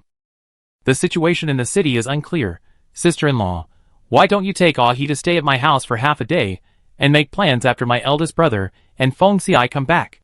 The badger is best at digging holes, and who knows how many stone badgers ran in. At least her family still has Shihong, a strange bird with unknown combat power, so it is safer. Thank you very much, little sister. Legionnaire pondered for a moment, locked the door immediately, and followed her in. The two sisters-in-law took Li through the corner gate and into the courtyard, and there was a commotion next door. She felt uncomfortable listening to it, so she simply took Legionnaire and her brother to a side room. After a while, Madame Yang knocked on the door. Madam, Feng Shan is here. Come right in, let them sit in the hall for a while. Song Luhua said to Legionnaire, Sister-in-law, you take a rest first, I go and see. Go quickly. Legionnaire urged with a smile, but she was a little worried in her heart, afraid that the situation was not good, otherwise Feng Xiai would not let Feng Shan come. Song Luhua tidied up a little, and when she came out, Feng Shan, his mother, his wife Xiao Qiuyun, and Feng Yang came with a lot of bags. The couple had dealt with Song Luhua a lot, including Feng Yang, and it was quite natural. Feng Shan's mother Feng Qinshi looked about 34 years old, but in fact she was about 60 years old, a very gentle woman. Song Luhua, who had an impression of her, and she came every time she worked, but she bowed a little embarrassedly when she saw Song Luhua. Song Luhua smiled at her and looked at Feng Shan. Did Feng Xi ask you to come? Feng Shan's face was serious. A lot of stone badgers entered the city last night, and dozens of children were lost or killed. During the investigation, we found a lot of holes. The city is not safe. Song Luhua's face was stern. Feng Shan continued, the master ordered me to protect your safety. I'm afraid your family will bother you for a while. No problem, there are many side rooms in the house, so we can accommodate them. Song Luhua and Yang Mama cleaned up a few rooms, and let Xiao Qiuyun and others move in for the time being. For safety reasons, the mother and her two children chose to live in one room, and Song Luhua placed a few more small couches in the room. After a while, Feng Yu escorted Feng Yang to come. As for the other female members of the tribe, according to Feng Yu, they were all moved to the martial arts field. There were people on guard day and night.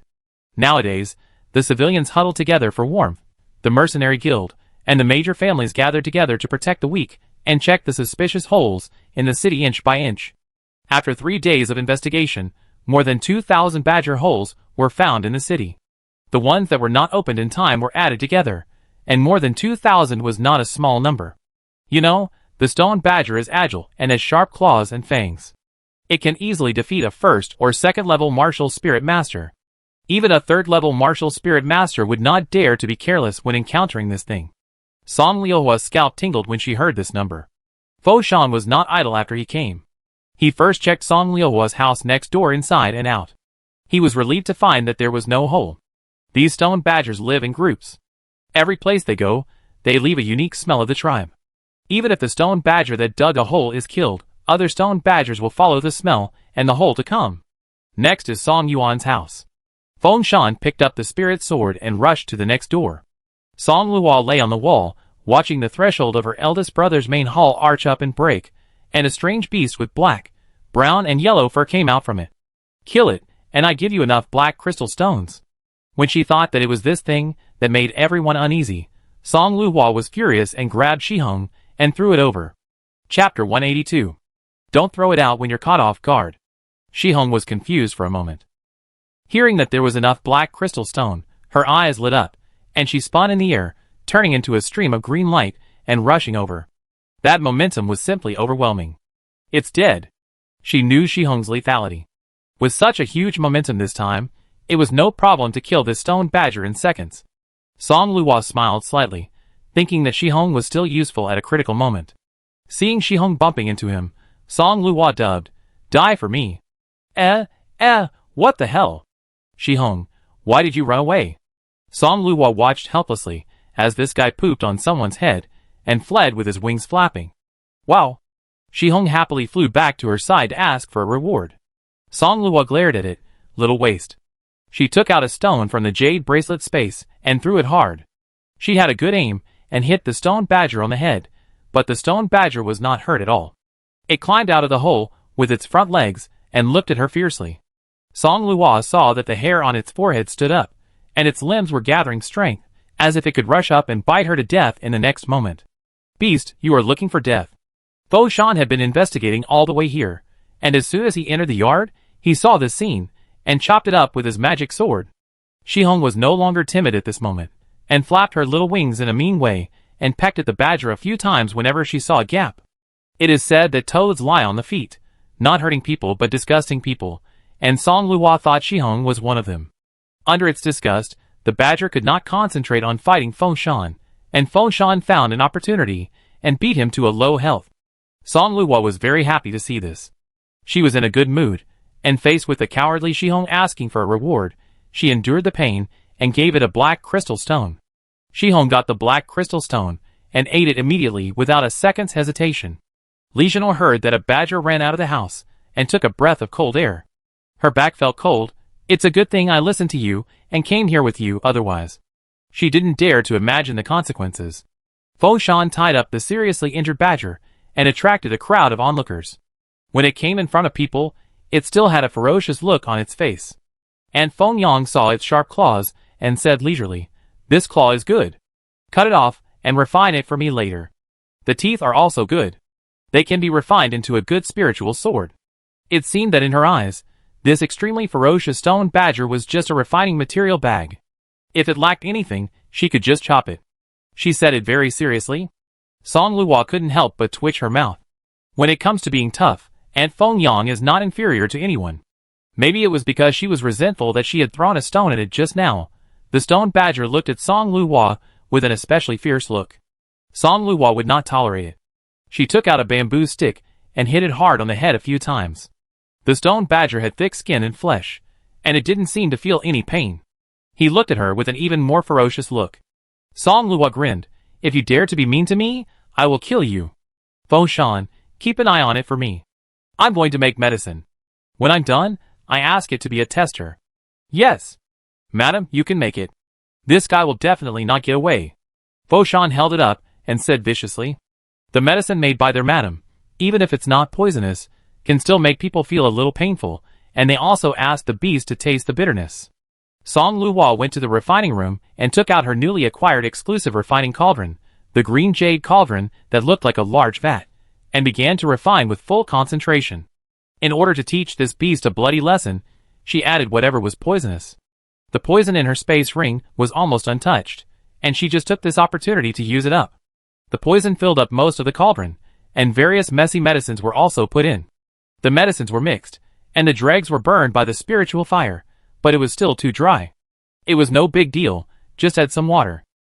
In the middle of the process, Feng Shan was asked to add a few bowls of the beast's blood. He also added some good medicine with extremely rich spiritual energy to balance the spiritual power, and finally added a few water spirit beads.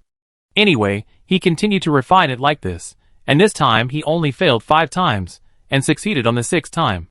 Song Luo was very surprised. When refining it before, you can't succeed without dozens of times. He opened the jar. Oh no, the jasper-colored refining cauldron as big as the jar was filled with a cauldron of white powder that covered the huge refining cauldron. With so many poisons added, what good medicine can be made? After sorting out the properties of the medicine, Song Luo's mouth twitched. On second thought, this beast is just suitable for this kind of medicine. It is tailor-made for their clan. She dared not touch this thing. She just covered her mouth and nose tightly, and used a small spoon to move a little into the small jar. "Fo Shan, my medicine is made. You pry open its mouth and give it a try first." This beast started to show its teeth and be fierce to her when she appeared. Song Luo sneered. "It can still be fierce after eating the medicine she made. What's its surname?" "Yes." Fo Shan grinned happily. This time he finally didn't have to be beaten. He nimbly avoided the sharp fangs of the badger, opened its mouth, and looked at Song Luo. "Madam, please throw the medicine in." "I throw it in right away." Song Luhua fully armed herself, and was about to take out the medicine she had just made. She looked at Feng Shan, who was sturdy and full of manliness, and hesitated for a moment. How about you cover your mouth and nose first, and I feed you? If Feng Shan accidentally inhaled the powder, she felt it might not be good. As soon as these words came out, Feng Shan became alert and quickly let go. He took out the cloth from the space ring and wrapped himself tightly, leaving only a pair of eyes on his face. This was not enough. Even his hands were wrapped with cloth. Song Luhua twitched her mouth. Is it necessary? Very. Feng Shan was firm. It was not that he was too cautious, but that he had no confidence in the medicine made by his wife. If he was accidentally hit, he dared not imagine what kind of suffering he would suffer. Taking the wife's medicine was no less than being beaten up by a ferocious beast. For safety reasons, it is better to wrap it tightly. Okay, as long as you like it. The badger beast on the side was stunned by the two's operation, and the sense of danger made it start to struggle violently. Unfortunately, it was beaten half to death, tied up tightly, and bled a lot for Song Luhua to make medicine. Feng Shan thought that this struggle was just like tickling. Feng Shan punched the badger beast in the face, and easily opened its mouth. Eat it! Song Luhua slowly scooped a spoonful of medicine powder, with a small medicine spoon the size of an ear pick, and put it on its tongue. Roar! The next moment, Feng Shan saw it struggling violently, and was frightened. Song Luhua said, Don't worry about it, let it roll on the ground. Yes. After rolling, we will see whether it can still be fierce. Although it was not contaminated with the powder just now, Song Luhua washed her hands several times before she felt relieved. Chapter 183. It's no longer vicious. Feng Shan looked at the badger in disbelief as it began to wail and roll. First, its long and sharp teeth fell off, and small teeth grew in its place. Then, the sharp long nails on its 2 pairs of claws slowly fell off. Finally, its hair began to fall off, and fine, soft fur grew in its place. Since taking the medicine, the badger seemed to have been reborn. Its size remained the same, but its attack power was significantly reduced. It seemed to have become soft. Feng Shan murmured in disbelief. The drug has fully taken effect. The stone badger has completed its transformation, and is no longer in pain. Even the wounds on its body have healed under the effect of the drug. Its wild eyes are still fierce, staring at Song Luhua with big eyes, and its mouth makes a whining roar. The rope on its body has been untied during the struggle just now, and its 4 claws are digging weakly on the ground. Song Luhua sneered, Your stubborn nature will not change. However, after taking my medicine, no matter how fierce you are just paper now. Now that you've finished being aggressive, it's my turn. As she spoke, she took out a bamboo stick and slowly approached the badger. Madam, it's dangerous. Now that the badger was not restrained, Feng Shan still wanted to stop it. Song Luhua waved her hand. It doesn't matter, it's just a soft persimmon now, it can't hurt me easily. Woo! Roar! The badger attacked. Song Luhua gave it a contemptuous look, and swung the bamboo stick to hit it hard. Feng Shan took a few steps with the spirit sword in hand, watching the badger with a wary look, ready to step forward to save people at any time. But what happened next stunned him. Before the ferocious badger came close, his wife beat him with a bamboo stick, making him scream. He realized something was wrong, and turned to run away, but his wife grabbed his short tail, and stepped on him and beat him. You dare to be mean to me? You're asking for death. You dare to eat children? I kill you. All the emotions burst out at this moment, and Song Luhua beat it all over the face. Roar! Although the badger had lost its strength and weapons such as claws and teeth, it was too big. When it recovered, it still had the strength to fight back against a weak woman. So the situation at the scene was reversed. Li Zhenor and Feng Yang and others came out of the house after hearing the noise. The scene in front of them shocked the 3 women. What did they see? Madam, younger sister, Feng Xi's wife, was fighting with a badger. The badger stood on its hind legs and waved its front legs, but Song Luhua dodged it and hit it with a stick. When did the badger become so weak? Xiao Qiuyan rubbed her eyes and looked several times to make sure she was not dazzled. When did the lady become so brave? Li Zhenor shook her head, indicating that she didn't know, and wondered. She is a spiritual assistant. Even if she is brave, it is unlikely that she can fight against a ferocious stone badger beast, right? Feng Yang was also quite surprised. Seeing the fur, teeth, and claws on the ground, she guessed. Could it be that the teeth and claws of the stone badger beast were removed, so it looked so weak? Soon, she overturned this idea. No, The stone badger beast is famous for its strength and speed in addition to its claws and teeth. Logically, even if its teeth and claws were removed, it is impossible for it to be defeated by a woman. The three of them saw that she was not in danger, so they stood aside and talked about it. Fo Shan realized the terrifying nature of his wife. It turned out that this medicine could make the beast weaker. When he thought of the medicine she had just made, although he had wrapped it tightly, he forgot to wash his hands, and he was so scared that he washed them several times. He didn't want to become a ghost like the stone badger.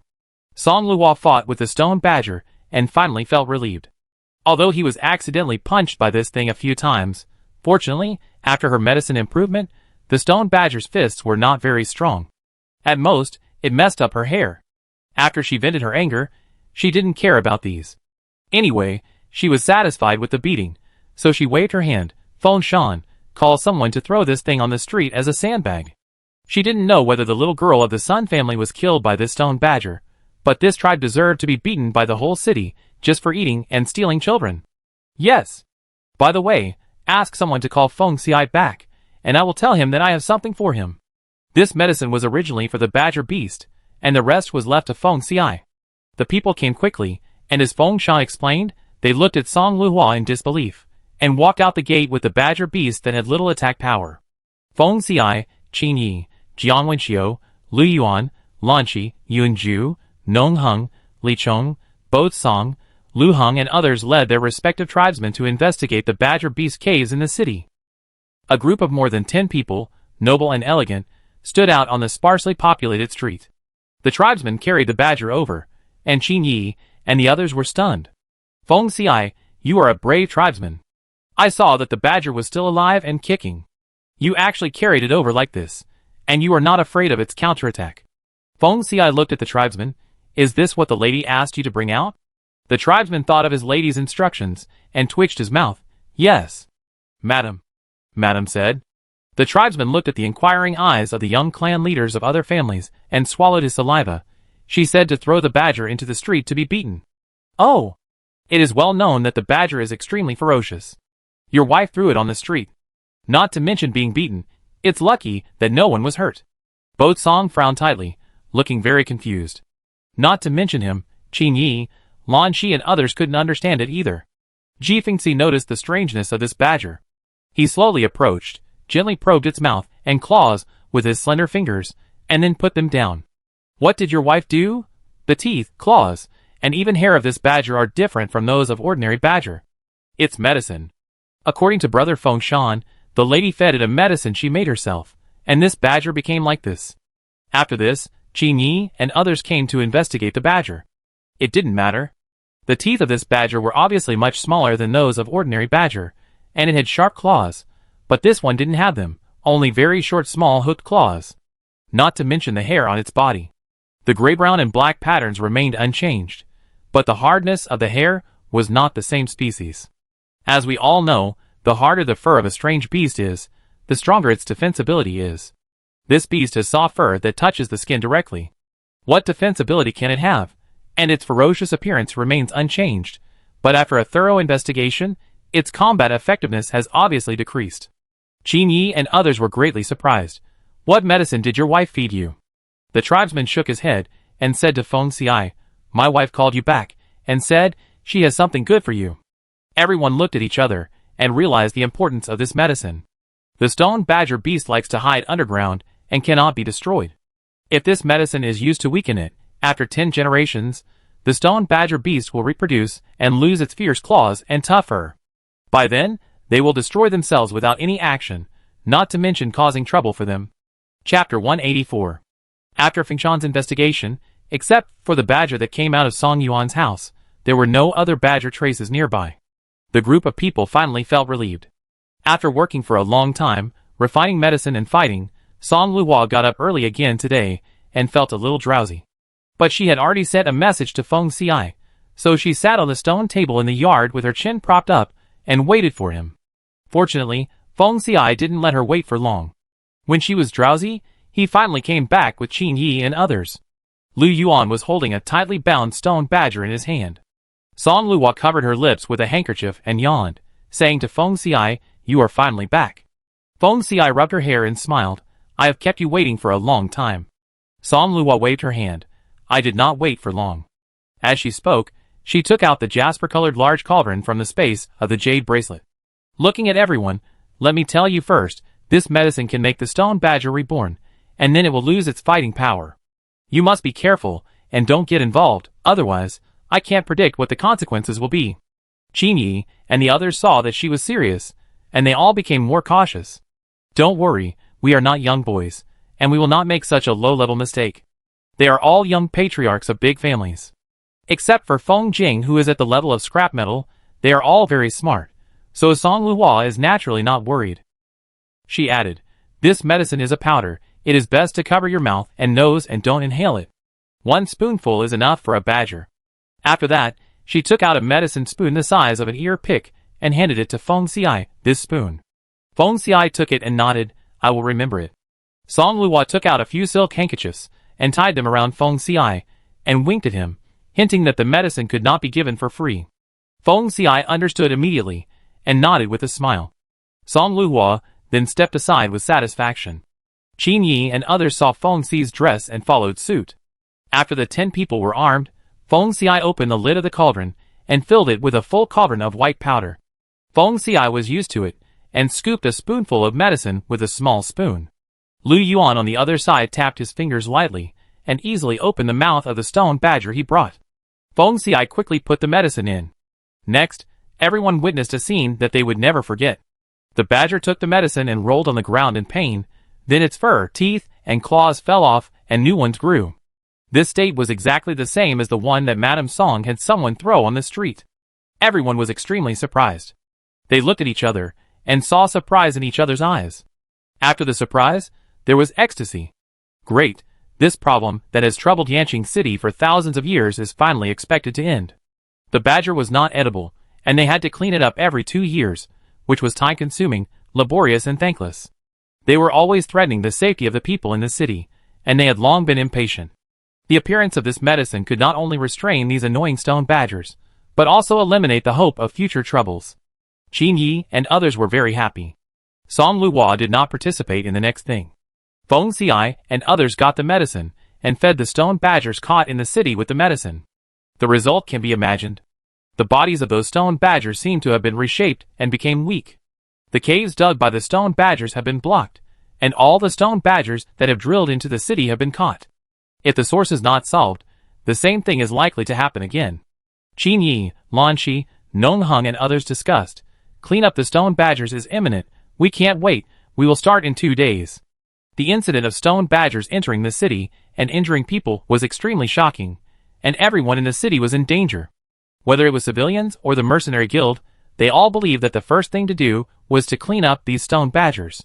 The 10 major families and the mercenary guild hit it off, and these 2 forces took the lead in organizing civilians and families of all sizes in the city to encircle and suppress the stone badgers in the stone land.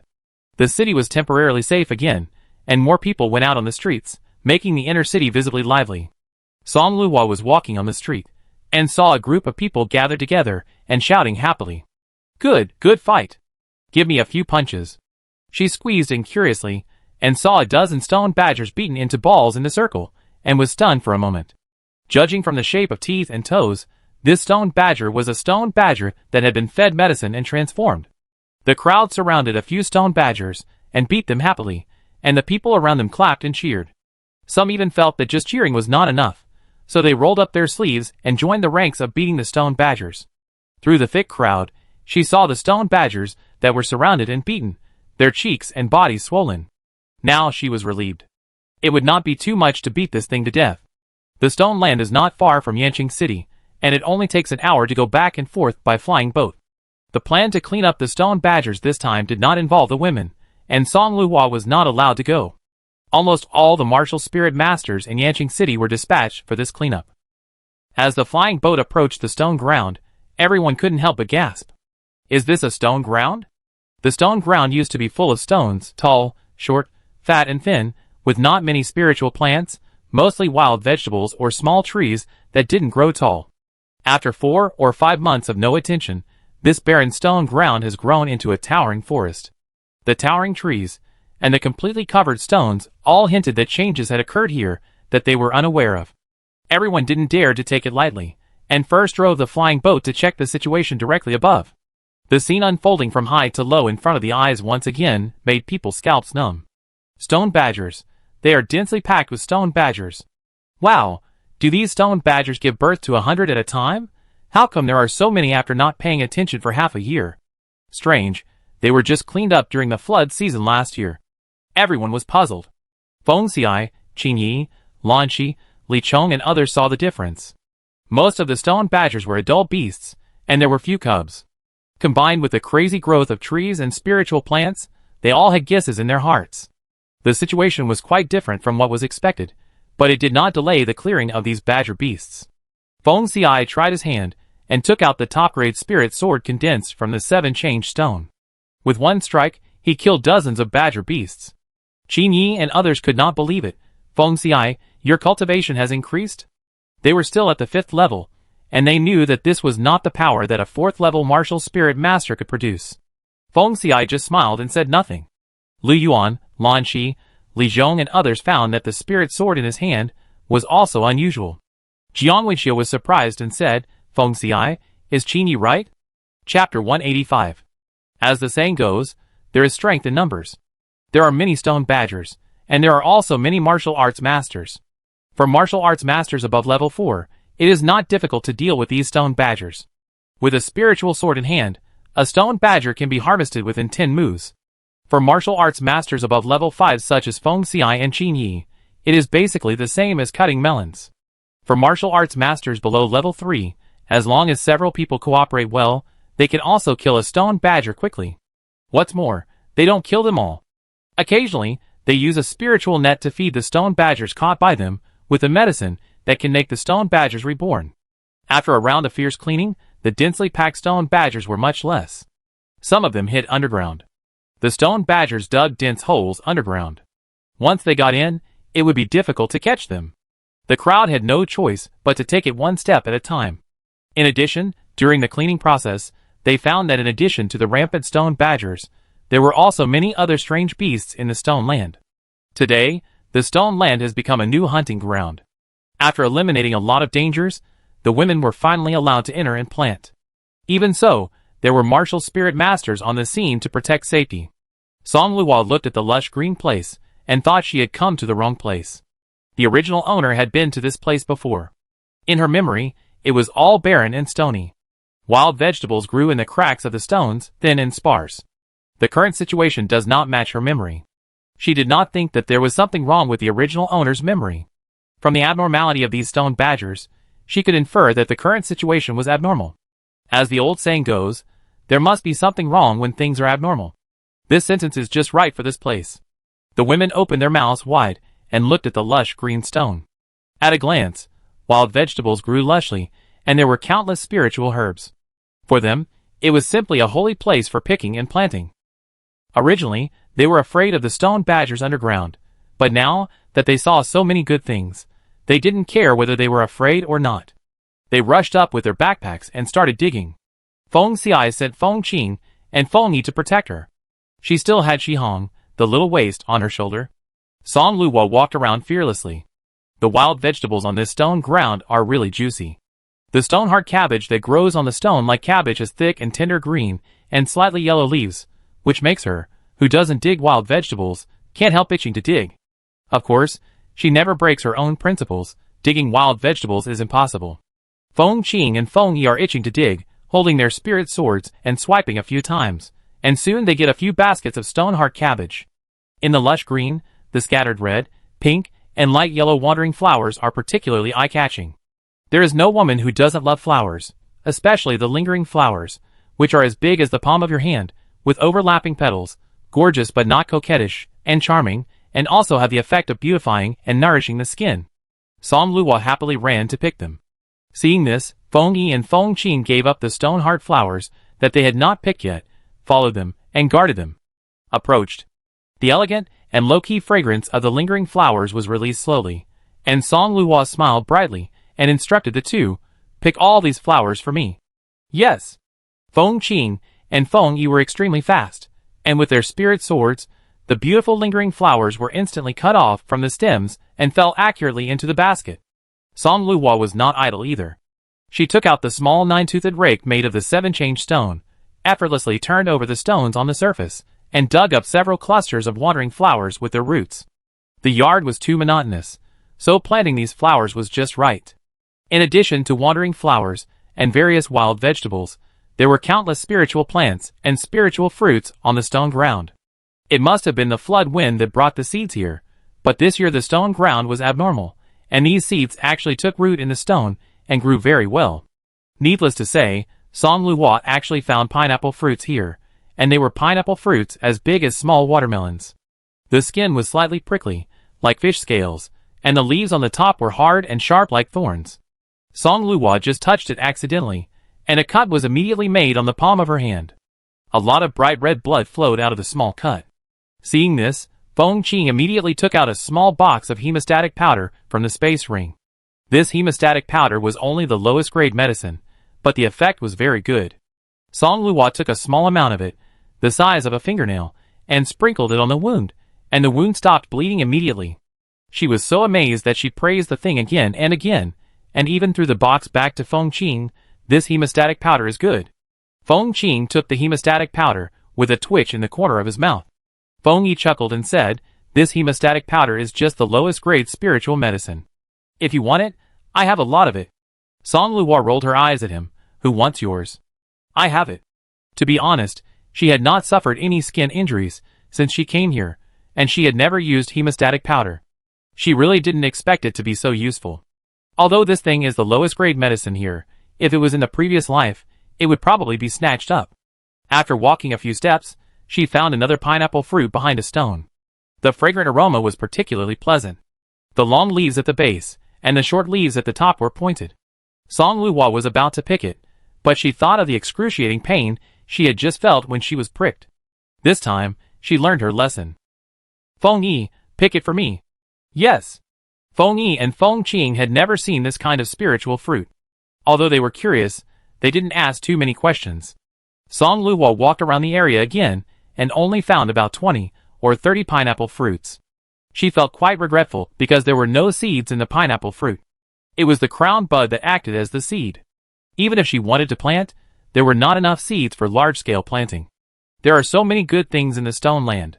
Song Luhua only felt a little regretful for a moment before she was attracted by the stalagmites. The stalagmites growing in the cracks of the stones are pointed at the top, thick and long. Just a slight break, and they will fall off with a snap. The bamboo skin at the bottom peels off, revealing the white and tender bamboo shoots inside, and a unique fragrance of stone bamboo emanates. The children love to eat a dish of stalagmites fried with meat. There are many stalagmites here and one there, growing in the cracks of the stones in an evenly distributed manner, and it is particularly exciting to break them. Feng Qing and Feng Yi also squatted down to break the stalagmites. The three of them worked together, and soon broke several large baskets. This is much more interesting than digging wild vegetables. After breaking the stalagmites, they found a lot of lichens on the stones. The green lichens were slightly wet, and they spread on the green moss on the surface of the stones. When you poke with your fingers, you can feel the flesh. Whether it is stir-fried alone, or with the meat of exotic animals, it is extremely delicious. Song Luhua led Feng Qing and Feng Yi to pull them in handfuls.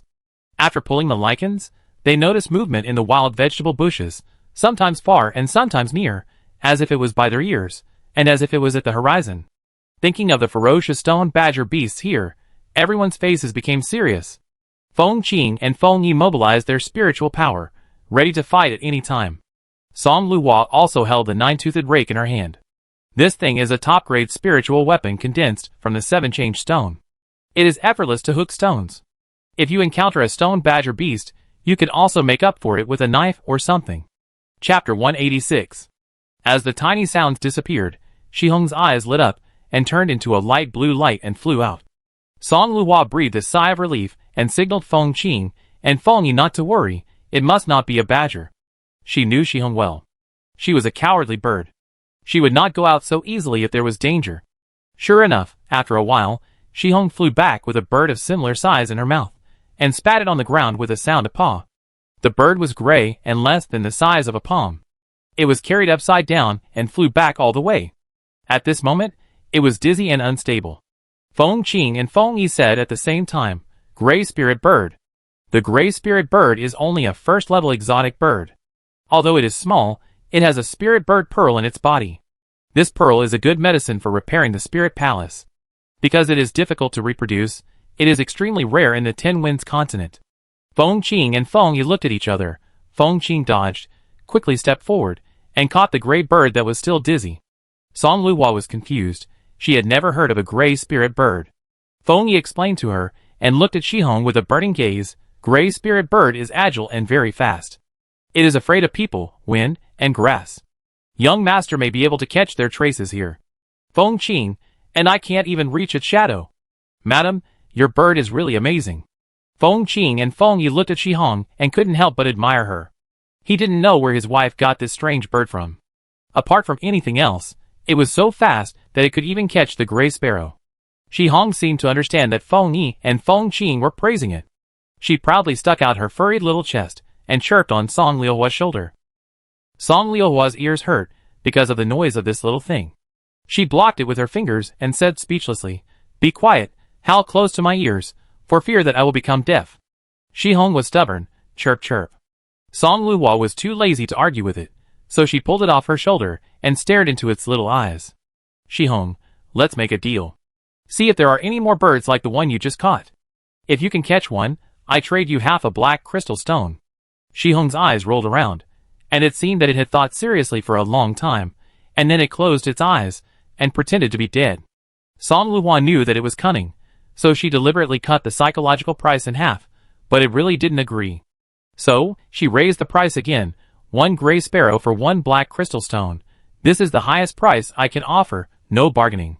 When Shihong heard this, her eyes lit up, and she turned into a stream of light and flew up to the sky, and soon brought back 3 gray sparrows. She held one in her mouth, one in each of her 2 claws, and threw it in front of Song Luhua with a plop, flapping her little wings to ask for payment. Seeing it so rude, Feng Yi said distressfully, "What a precious gray sparrow, you little guy is so rude. Madam, can you say hello to your spirit pet, and tell it to be careful? This gray spirit bird not only has the spirit bird pearl in its body that can repair the spirit palace, but its meat also has a subtle effect. For a normal small tear in his spirit palace, the gray spirit bird meat is the best. It's not a big deal, just let it go." Song Luhua would not argue with Shihong, who is so treacherous, otherwise she would be blackmailed again. Feng Xi still has some green medicine left to repair the spirit palace, so there is no need to worry for a long time. However, who can resist such good things for repairing the spirit palace? Song Luhua took out a bag of black crystal stones and placed it in front of Shihong. "See? If you can catch more gray sparrows, there are plenty of black crystal stones, and you can get some." Seeing so many black crystal stones, Shihong's eyes were bright, and she called a few times happily and flew out slowly.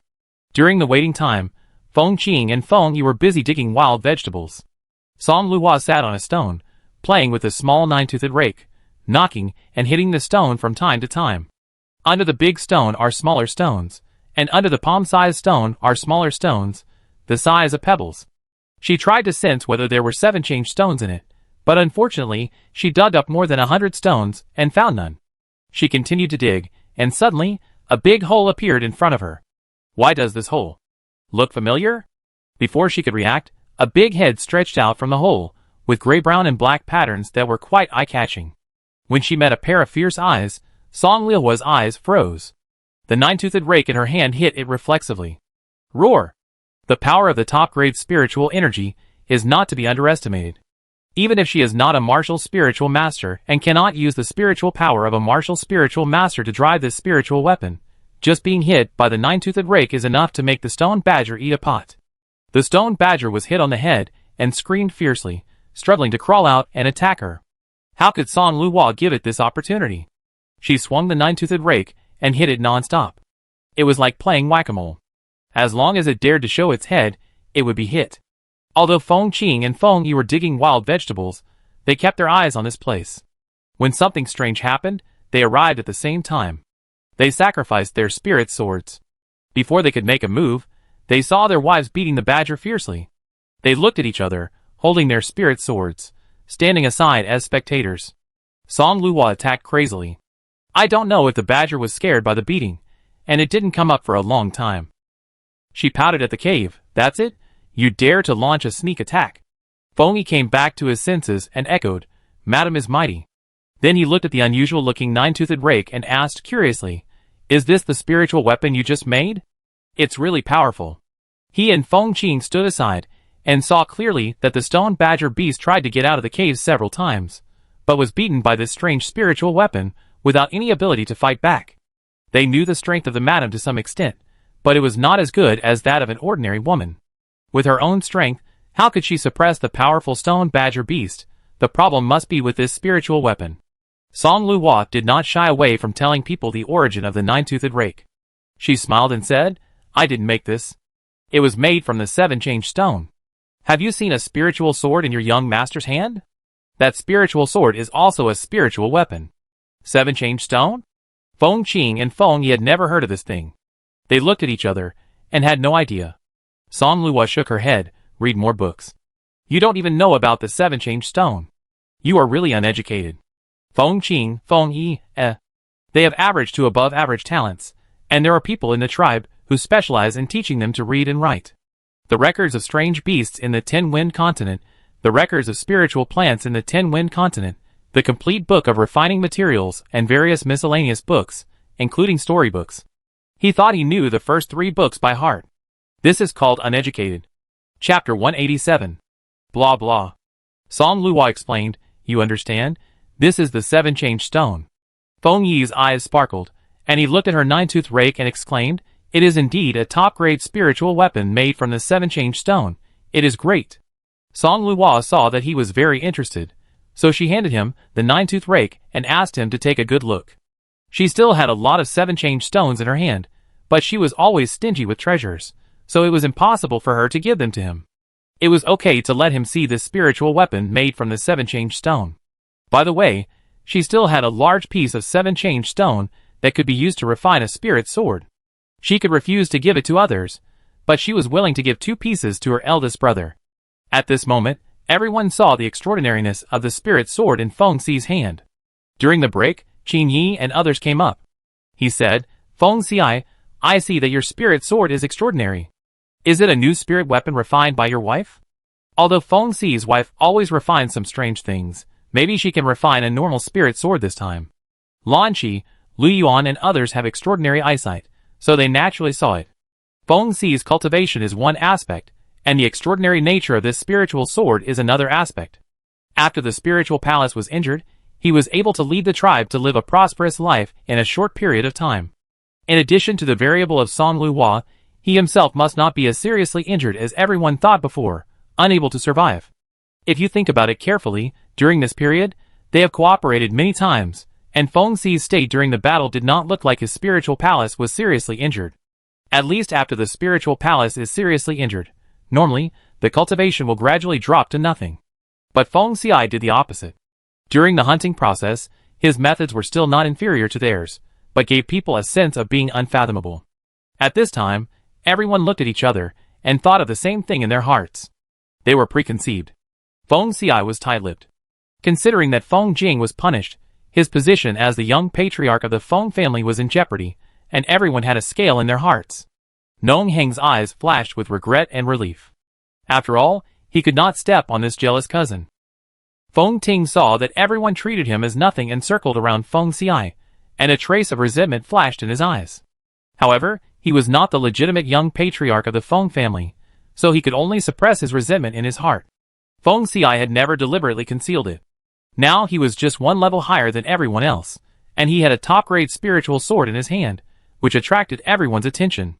Facing everyone's curiosity, he smiled and replied, This spiritual sword is not a spiritual weapon refined by my wife. Jiang Wenqiu slapped his thigh. I said that the things refined by your wife are all weird. This spiritual sword has fine patterns and looks brilliant. It is the most exquisite spiritual sword, which is very incompatible with her style. Feng Xi glanced at him. Tell this to your wife. I'm sure she will be able to talk to you. Jiang Wenqiu screamed, No, no. Don't tell her. The woman was afraid that she would scold him again, but Jiang Wenqiu didn't want to be scolded. He was not good at talking, and couldn't win her argument. Lu Yuan, Bo Song, Lu Heng, Nong Heng and others passed the spirit sword to look at. It was warm to the touch, and made of jade. Once injected with spiritual power, It was extremely sharp. It was incomparable to ordinary spirit swords. The spirit sword was passed around and returned to Feng Xi's hand. Yunju said, "Feng Xi, don't keep us in suspense. What kind of material is this spiritual sword made of?"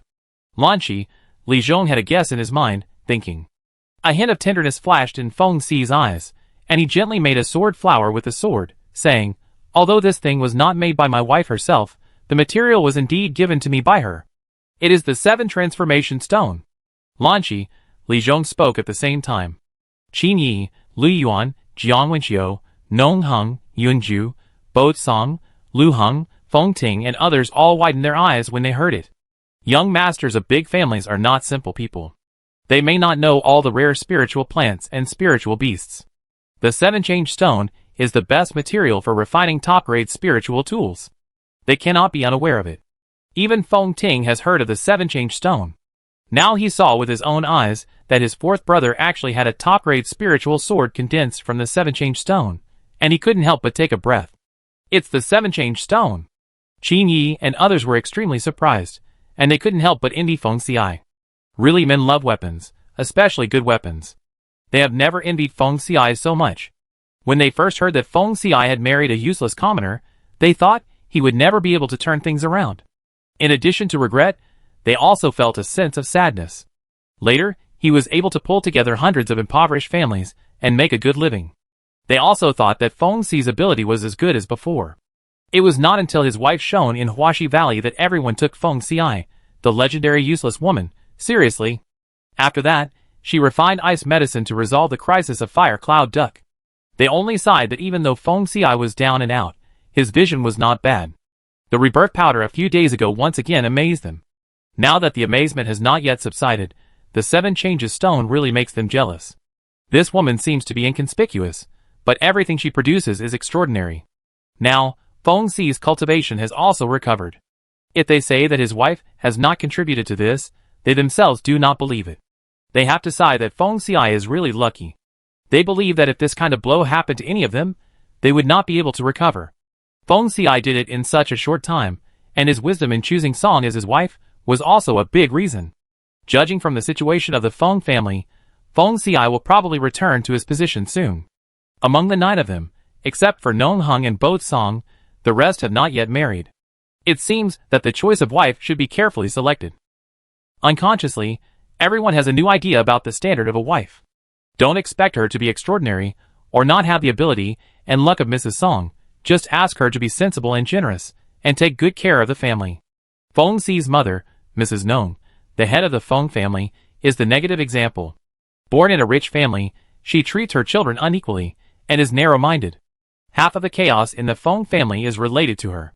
In fact, their own family is not peaceful either. Nong Heng rarely thought of his wife. Although she was not beautiful and had average ability, she was born in a rich family, and was gentle and sensible. She took care of the housework for him, and kept everything in order. Even though she knew about his affair with Wang Yueya, she did not make a fuss and still protected him outside. Thinking of this, Nong Heng felt inexplicably guilty.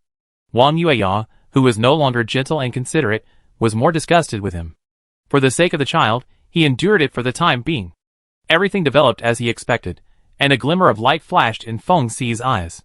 His wife had a reputation in the top 10 families, and no one dared to look down on her even if she returned. It was time to take back his position. Chapter 188. After driving away the badger, Feng Yi and Feng Qing became more cautious. Even when digging wild vegetables, they dared not go too far away. Song Luo continued to dig among the stones with the 9-toothed rake. It was indeed a rocky ground. There was not even a single useful stone. She dug for a long time, but still did not dig out anything useful, let alone a good thing like the 7 changes stone. Shihong was really helpful. She said she was very diligent in looking for the gray spirit bird, and she never came back empty-handed. 3 at a time for more, 1 at a time for less. Feng Yi was very happy. Feng Qing was introverted. Song Luo had been with him for a long time, and could see the joy in his eyes at a glance. Song Luo was not stingy, and directly grabbed a handful of black crystal stones for Shihong. This bird ate 2 on the spot, and Song Luo counted the rest in front of it, and put them away for it. Feng Yi was shocked. It just ate it like this? Ordinary people can't afford it. Just 1 black crystal stone, Their family storage room only uses 2 per month, and this bird ate 2 casually. Madam, looking at her like this, she usually eats quite a lot. I can't afford to feed her. But on second thought, these few black crystal stones are nothing compared to the gray spirit bird. 1 spirit bird bead may not be exchanged for 1,000 black crystal stones. When it comes to business, Madam is still very smart. Song Luo didn't count it carefully, but no matter how much Shihong eats on weekdays, 3 a day is the maximum. The black crystal stones it earns are still with her. It eats its own food on weekdays, so it can ask her less. Anyway, she won't lose money. Click. The nearby rocks made a noise. Feng Qing's face turned, and he jumped over with his magic sword. Feng Yi's face also became serious, and he stood beside Song Luo on guard. Sure enough, after a while, several stone badgers emerged from the cracks in the rocks. Song Luo counted them. 1, 2, 3, 5.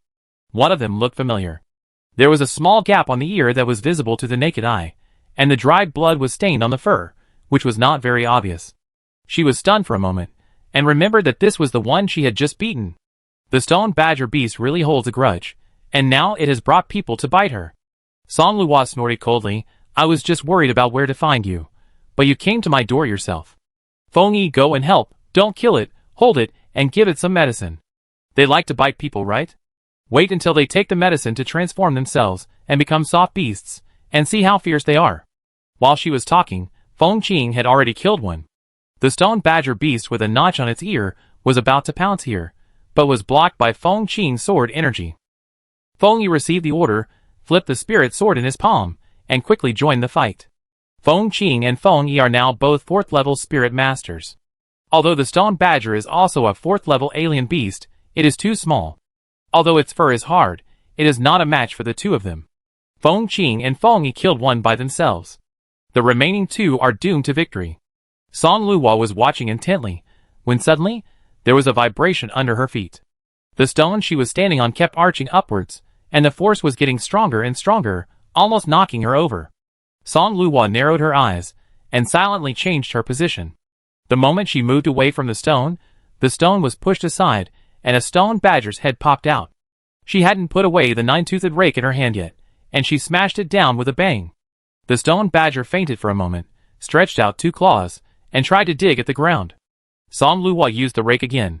Stupid dog, you haven't even found a good position. What are you learning to make a feint to the east and attack in the west? At this time, Feng Qing and Feng Yi had already tied up the 5 stone badgers and came over. Standing quietly by the side, he watched her smash the badger with a top-grade spiritual weapon. Song Luo had had enough fun, gave Feng Qing a look, and stood up and stood aside. Feng Qing immediately understood, and walked quietly to the cave entrance with a flash, and when the badger appeared again, he killed it with a sword. He took out a box of Turin Huan sand from his arms, and threw it to Feng Yi. Feed them. Yes. Feng Qing and Feng Yi covered their mouths and noses skillfully, and the 2 cooperated. One opened the mouth of the badger, and the other fed the medicine. After a while, the 5 badger beasts took effect and rolled on the ground. A quarter of an hour later, the 5 freshly baked soft beasts ran away, with their tails between their legs. Song Luo threw a stone, which happened to hit the badger whose ear she had broken. The creature bared its teeth, roared at her fiercely, and ran away quickly. Hey, this beast. Feng Yi rubbed his wrist, and was about to catch it back, but Song Luo waved her hand. Forget it. It has become a paper tiger, forget it. Well, for a ferocious beast, becoming a soft beast is no different from becoming a eunuch. Song Luo just thought its ferocity at the moment was ridiculous.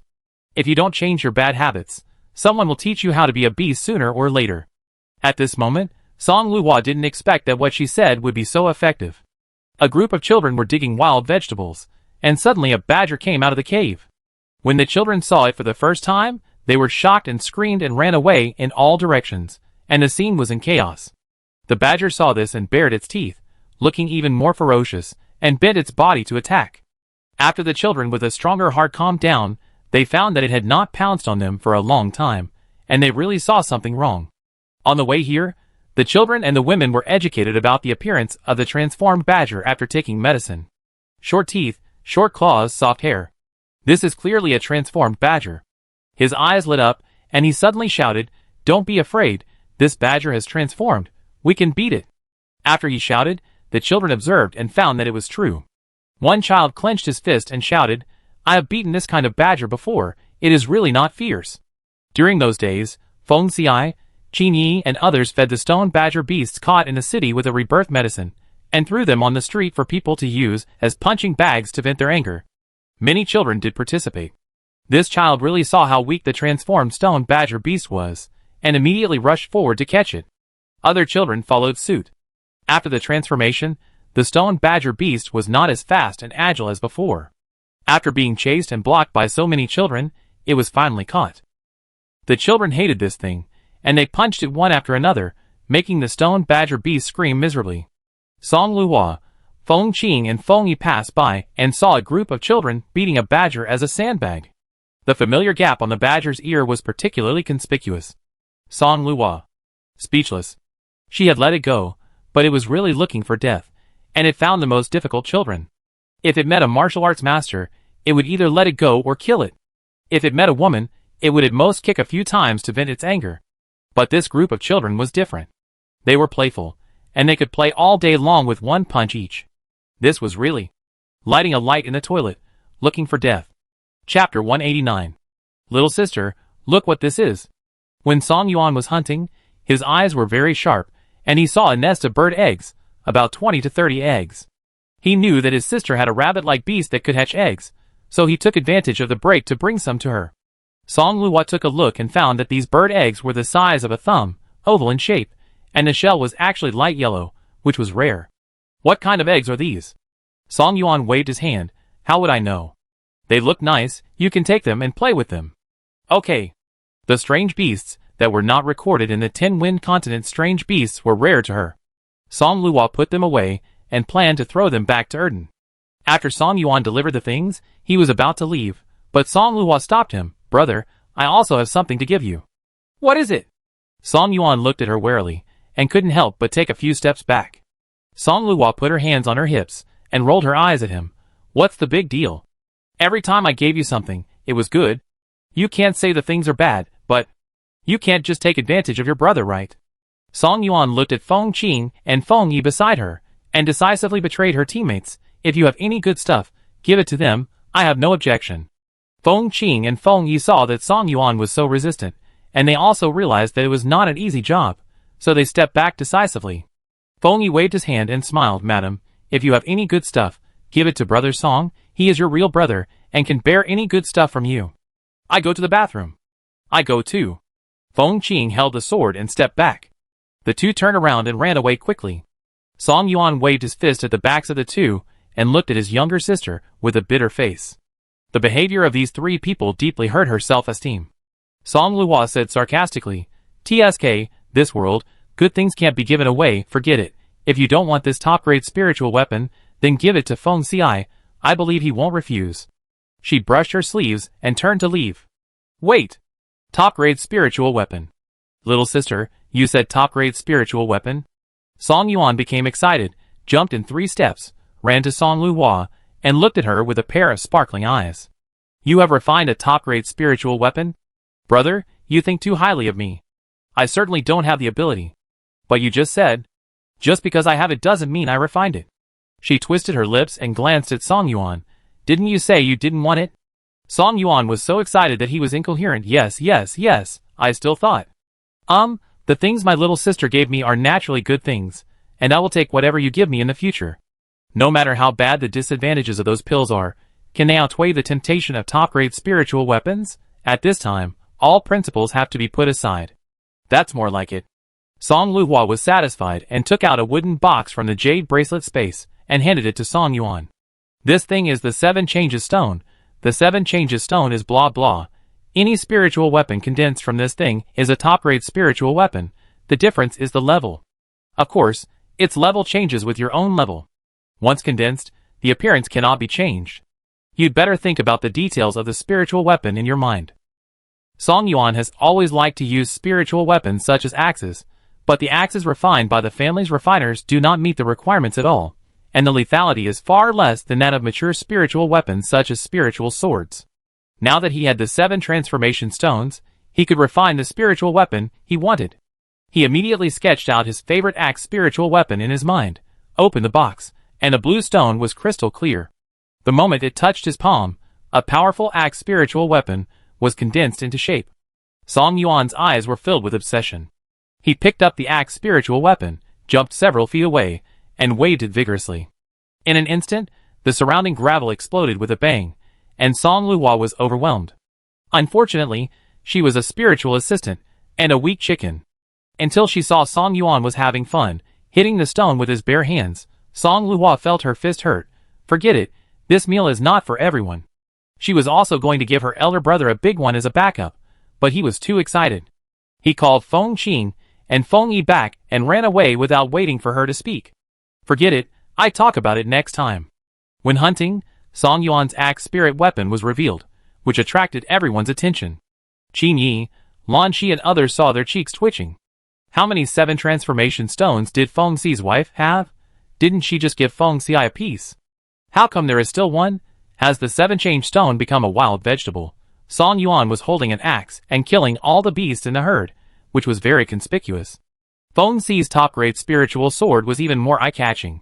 He just waved it and killed a huge second-level blue bull beast. They thought they couldn't do it. Everyone sighed and put their energy into hunting.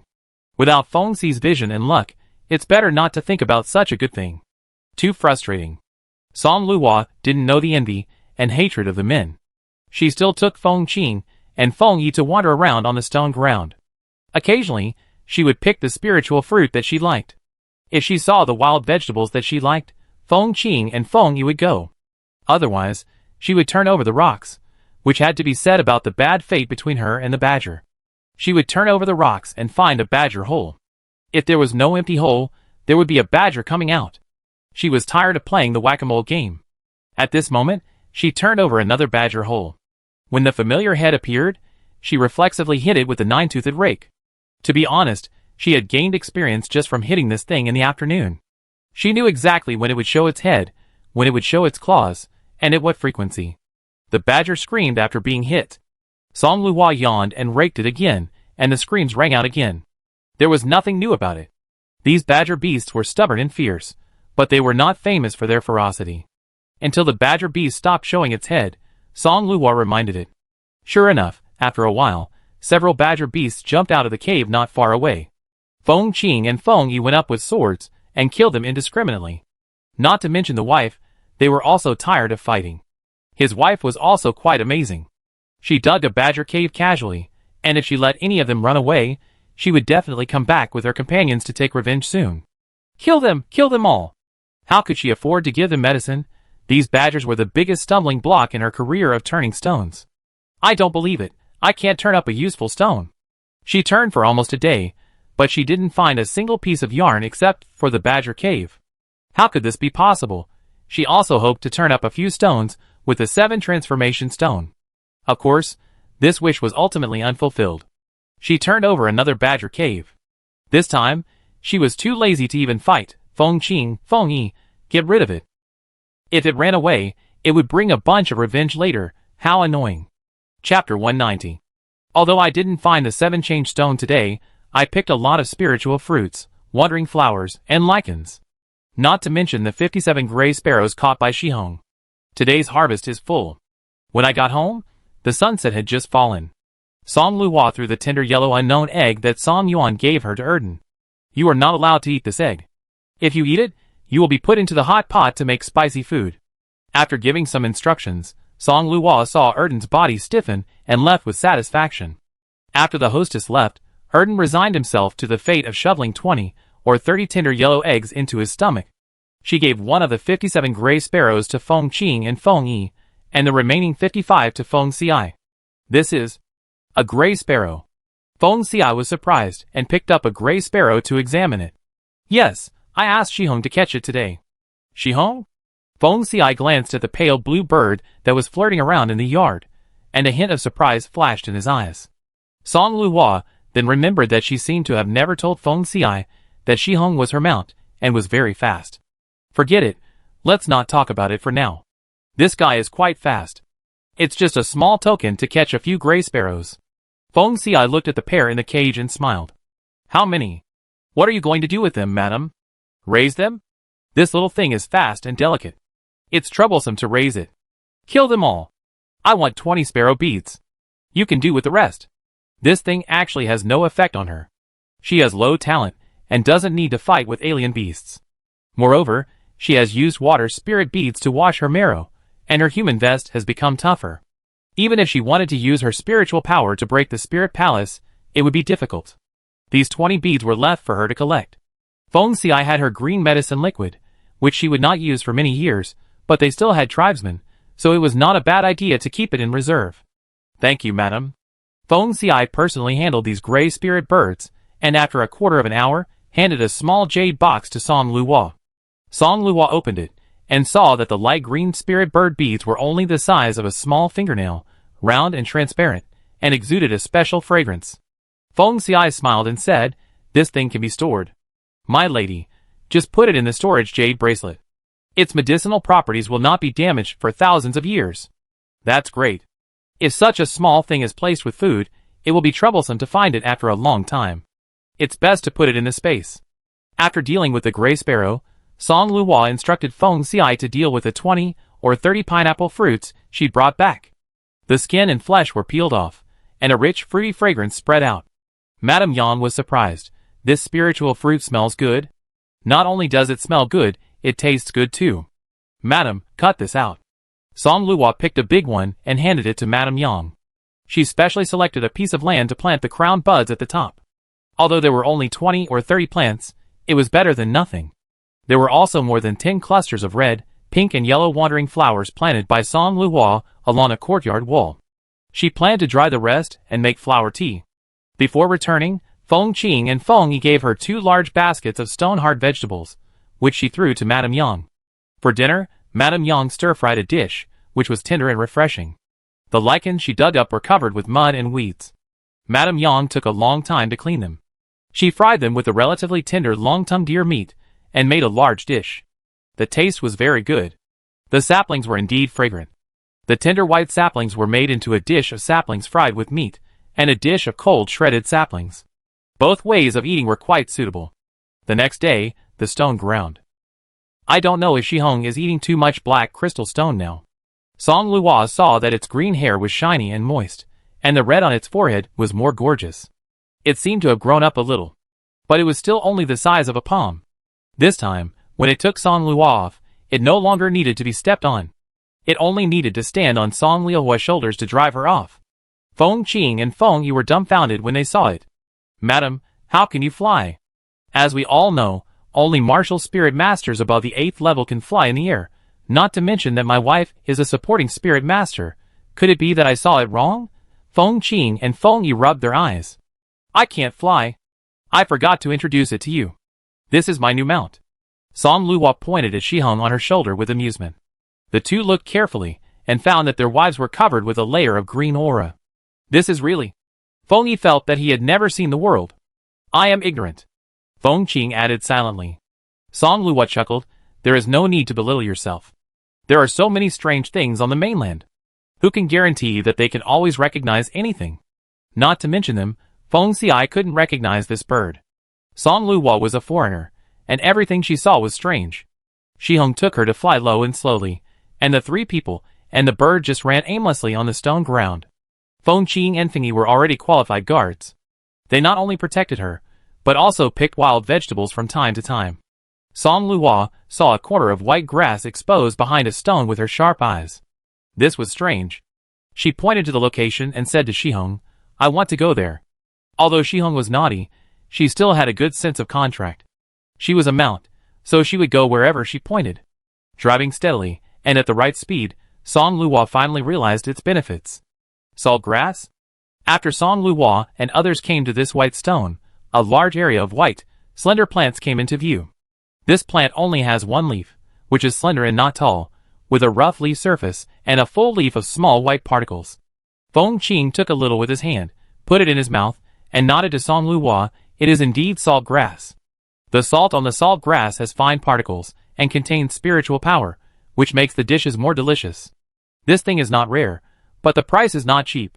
The salt used in her family is the salt grass salt that Yang Ma bought at the mercenary market, 100 lingbai for 1 tael. Rock salt is slightly bitter and cheap, and it is sold for 5 lingbai for 1 tael on the market. Before she got married, her family used rock salt.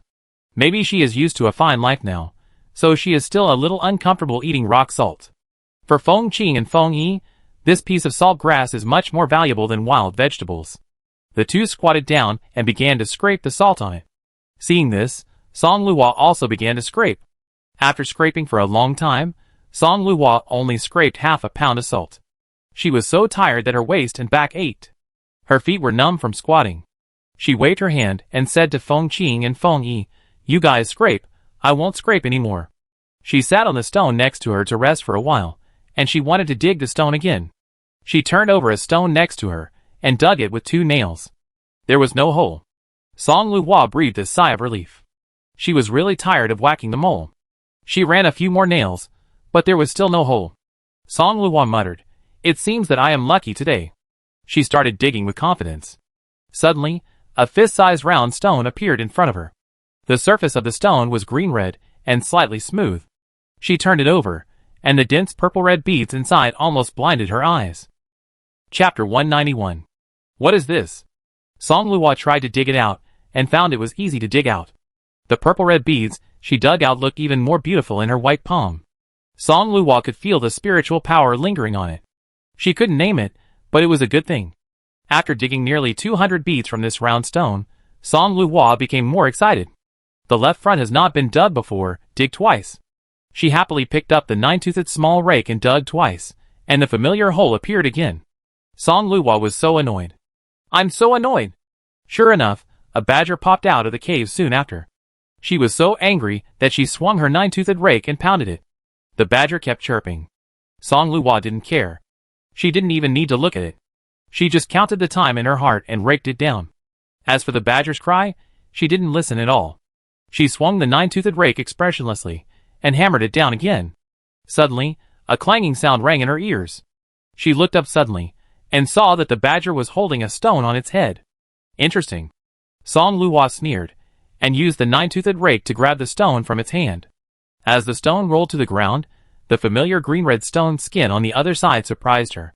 This is... Before Song Luo could figure it out, the badger came out again. Song Luo was just trying to explore it, and didn't want to deal with it. She raked it down, and the badger disappeared for a while, and then reappeared. After being hit by several spikes, it still held up a stone to clear the way, and tried to climb out. Song Luo smiled when she saw it. The stone this time was the stone with purple beads inside that she had just picked up. "You beast is quite good." Praising does not mean not hitting it. Song Luo hit it with 2 spikes as usual. Taking advantage of the time when its skills were cooling down, she knocked open the stone snatched from the stone badger. The dense purple beads were particularly pleasing. She decided to hit it gently if it came again this time. Who would have thought that soon, this guy would come with his accomplices to besiege her? Song Luo had been prepared for this, and immediately called Feng Qing and Feng Yi when she heard the noise. Feng Qing and Feng Yi were also doing 2 things at the same time. They scraped salt grass while paying attention to the situation here at any time. As soon as they heard the noise, they jumped out without waiting for Song Luo to call. Once the spirit sword came out, the stone badger beast could not win at all, and it was defeated in a short while. Seeing the familiar stupid beast, Song Luo smiled and told the two, "Don't kill this batch." Understood. Feng Qing and Feng Yi quickly fed them medicine and threw them aside, continuing to scrape salt grass. Song Luo continued to dig stones. As for why she didn't dig the stone badger's hole, Song Luo said she was not crazy. This thing is famous for digging long and deep holes. Even if she wanted to find the stone with purple-red beads in its hole, she would have to dig forever. It's better to just look around on the ground. Feng Qing and Feng Yi were still scraping salt grass, so she didn't delay them, and just turned over the stones around this area. Fortunately, she did find quite a lot. She didn't even have time to dig out the purple-red beads, and threw them into the jade bracelet space with the stone shell. After Feng Qing, Feng Yi and others scraped the salt grass, she found a lot more. "Madam, we scraped 5 pounds of salt grass salt, and these 2 pounds are for you." Feng Yi handed over a small cloth bag. Song Luo thought about it and accepted it. "I appreciate your kindness. Anyway, it's better not to let them suffer." Yes, these 2 people have been protecting her diligently these days, and they gave her half of the wild vegetables they dug. She liked such thoughtful people. Song Luo decided to give everyone a small 7-change stone. Since she couldn't refine a normal-sized spiritual sword, it was still good to play with a hidden weapon. Song Luo was in a good mood after finding so many purple-red beads today. Feng Qing and Feng Yi saw her happily turning over the stones, and they were confused and just continued to guard her. No more. After turning over for a long time, she turned over 3 more such stones. She never turned over any more afterwards. Unconsciously, she turned over a lot, and a pile of them was piled up in a corner of the space. Having already gotten so much, Song Luo was no longer obsessed. She brushed off the dust on her hands, and took out 2 palm-sized boxes from the space of the jade bracelet. These 2 7 transformation stones, 1 for each of you.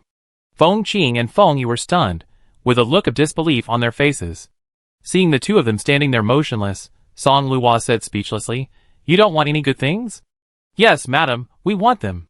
When Feng Yi saw that she was going to take it back, he realized that he was not dreaming, grinned with a mouthful of white teeth, and took a box in 1 step. Feng Qing was also fast. When Feng Yi stepped forward, he also came over to take another box. Song Luo had already taught them how to use the 7 transformation stones. They closed their eyes, and could not wait to outline the spiritual tools they wanted in their minds. After a while, Feng Yi took a deep breath and opened the box. A small and slender spiritual sword appeared in his hand. The beast carving on the handle was lifelike. Feng Qing's was different. The one he condensed was simpler, without any patterns, and there was a groove in the middle of the spiritual sword. The things have been sent out. Song Luo doesn't care what spiritual tools they condense. After dinner, Song Luo handed Feng Xi the purple-red bead she found in the stone field today and asked, "What is this?" Feng Xi picked up one, looked at it carefully for a while, felt it was spiritual power, went to the study and flipped through dozens of travel notes, compared them one by one, and finally determined the origin of these beads. This is a garnet bead. Wearing this can slowly improve the talent of the spiritual master. If a pregnant woman wears it, it can also benefit the fetus in her belly. Did you find it in the stony ground? His wife's luck was so good that Feng Xi was numb. Song Luo's eyes lit up after hearing this. What a good thing. I did find it in the stony ground. I found quite a lot. How much is quite a lot? Feng Xi asked casually. He was waiting for his wife to take out a large basin of purple-red garnet beads. Song Luo did take out a basin, but it was only half full. He breathed a sigh of relief and smiled. Just as he was about to make a few jokes, his wife's action made his eyebrows jump. Song Luo waved her hand and poured out all the stones she found today from the space. There were so many that they formed a small mountain. She couldn't pick them all by herself. Feng Xi, a free tool, was right in front of her. Why wait? Song Luo demonstrated by knocking open a stone, which was filled with dense garnet beads. These are all. Help pick them out. Feng Xi, He seriously doubted that one basin could hold them all. Chapter 192. The couple worked for half an hour to peel off almost all the garnet beads. They filled 2 large basins. This is the last one. Leave this to me. Song Luo snatched the last stone from Feng Xi and knocked it open. Huh? No? No way. Try knocking again. From beginning to end, she did not miss any of the stones with garnet beads. It didn't make sense that the last one was empty. Song Luo hadn't knocked all of them open yet, but Feng Xi had already felt a special spiritual power coming out from the inside of the stone. His face turned stern, and he immediately used his spiritual power to seal the bedroom. When a martial spirit master reaches the 6th level, he can use spiritual power to seal. This stone is wrong, Feng Xi said seriously. My lady, put it down, I do it. Song Luo looked up, saw that his expression was wrong, and stepped aside obediently. Feng Xi walked over, used his hands as claws, and used the spiritual power phantom to suck the broken stone on the ground into his hand.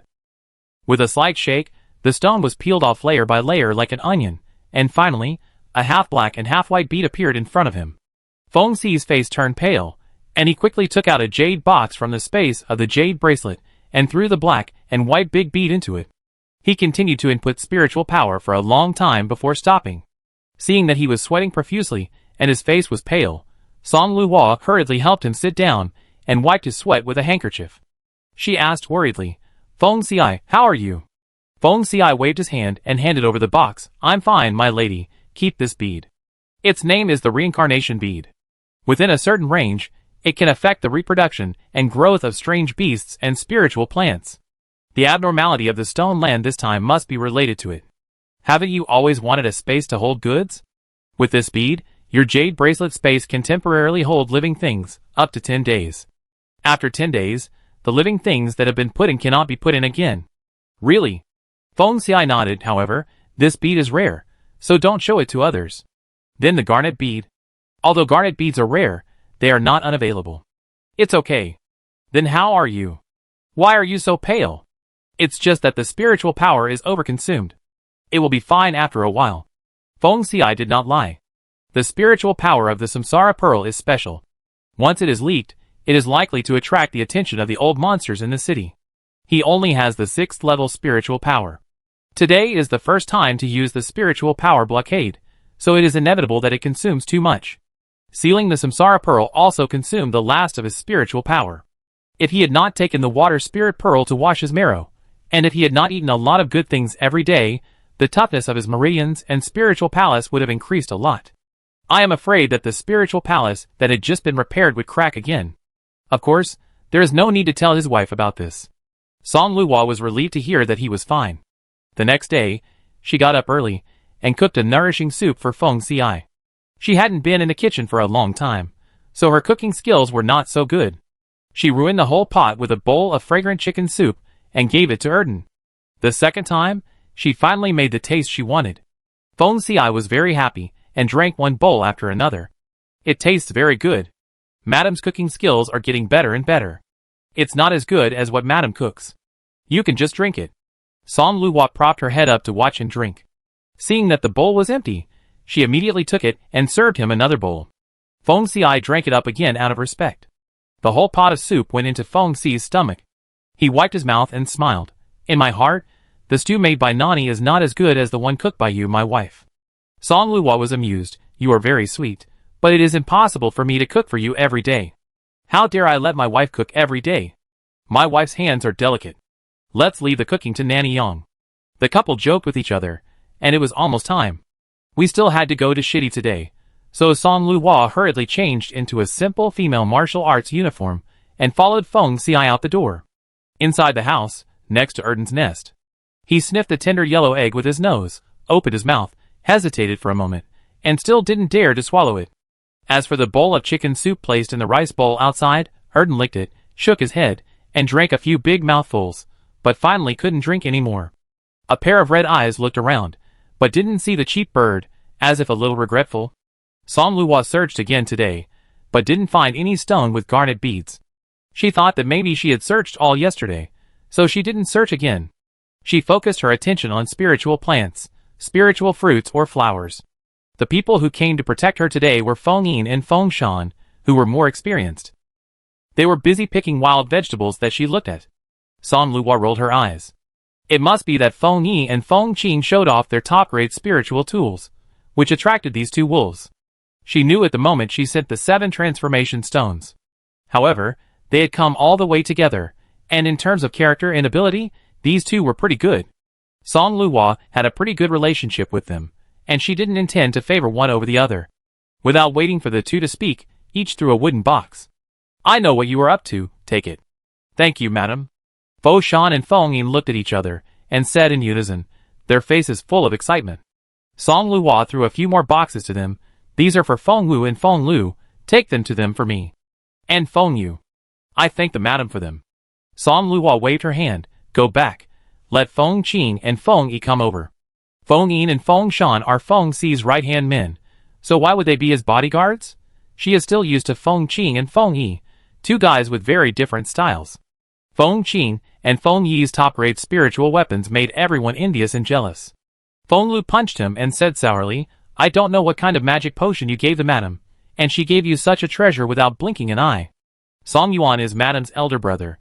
They can't compare. It's sad that he doesn't have it, but it's even more heartbreaking that his brothers suddenly become rich.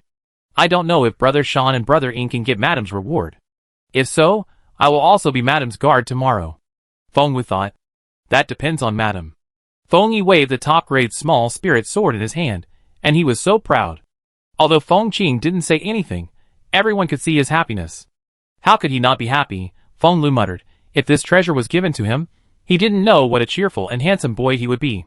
Feng Yu stood quietly aside. He never expected such a good thing. Compared with his brothers, he was just a small character. Looking at the storage ring on his finger, he was satisfied that Madame could give him this storage ring for safekeeping. He didn't dare to think of more. Chapter 193. Hey, isn't that Brother Ian and Brother Sean? Why are they back? Feng Lu was fighting with a strange beast when he saw Feng Ian and Feng Shan coming over. He attacked more fiercely, and with the help of his tribesmen, he killed a green sheep beast in a few moves and jumped over. Two brothers, didn't you go to protect the lady? Why are you back? Feng Ian smiled and said, the lady asked us to come back. Xiao Lu, go and call Feng Qing, Feng Yi, your brother and Feng Yu. Feng Lu wanted to ask about the top-grade spiritual weapon, but he had to go and call people first. When everyone arrived, Feng Yin said, Feng Qing, Feng Yi, the madam wants you two to go over. Okay, let's go. Feng Yi and Feng Qing ran away excitedly when they heard it. How could they not be happy? They were with the madam, and they were indispensable when the supplies were distributed. If the madam was in a good mood, they could get extra good things. The two brothers were happy now. Feng Lu looked at the two with envy. Next time, I will definitely tell the young master to go and be the madam's guard. Feng Lu saw that Feng Yin and Feng Shan were in a good mood, and he had some guesses in his mind. I see that the two brothers are so happy, but the top-grade spiritual weapon has been found. You are still good at guessing. Feng Shan had been unable to hold back for a long time, and his face was about to burst with laughter. He took out a wooden box from the space ring. Do you know what's in it? It's the 7 transformation stone. Without waiting for everyone to guess, Feng Shan asked and answered himself. Feng Wu and Feng Lu had no time to envy him, but they saw Feng Yin take out 3 identical wooden boxes. It's not just us two, you also have some. This is what Madam asked me to bring to you. Feng Wu, Feng Lu, Feng Yu, one for each of you 3. Thank you, Madam. Feng Wu and Feng Lu bowed in the direction of Song Luhua and excitedly received the box. There's also one for me. Feng Yu was so excited to hear that there was also a share for him that his hands trembled slightly while holding the wooden box. Feng Shan patted his shoulder and smiled. You are lucky. You have caught the eye of our madam. If you work hard, you will get a lot of benefits in the future. Feng Shan had been keeping an eye on him since his wife gave him a storage ring. This kid's cultivation was not high, and his talent was not outstanding, but he was honest. If he was trained, he could be a deputy. Song Luhua remembered Feng Yu, but at that time, he was digging for spiritual clams. Feng Yu was careful and down to earth. As a boss, she liked such employees. In addition, she often heard gossip, and Feng Yu's sister Feng Yuan often defended her outside, so how could she not know? In this way, she likes this family even more. So what if she gives him some preferential treatment within a limited scope? She is happy. Wandering around is Song Luhua's daily routine. Maybe it's because she picked up the reincarnation beads. I always feel that the wild vegetables and trees on the stone ground today are not as vigorous as they were yesterday. Asked Feng Qing and Feng Yi, the two did not find anything unusual, so Song Luhua pretended not to know. Ordinary people did not notice anything wrong, but Qin Yi, Lan Qi, Li Chong and others obviously felt something was wrong. But they couldn't tell what was wrong. Feng Xi lowered his eyes to hide the strangeness in his eyes. His wife had solved a hidden danger for them by accident.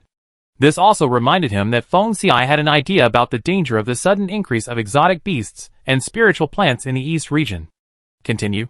He had almost rested, and was about to lead the tribe to continue hunting, when the spiritual stone responded. Feng Xi, saved my life. The woman's broken voice startled Feng Xi. It was his wife, she was in danger. After asking for the location, Feng Xi's face was stern and he ordered, you all follow me back quickly. At this moment, Song Luhua was about to collapse. She just accidentally sat on a small tree, and was chased by a group of strange beasts. In addition, the birds and beasts in the sky also attacked her crazily, which made it very difficult to collapse. She was just strolling around, but who knew that she would walk into the lair of the stone badger? She admitted that what she did to the stone badger was enough for these dogs to chase her, but why did these birds and beasts come to join in the fun? There were other small beasts she met along the way, and the palm-sized stone rats also joined the ranks of chasing her.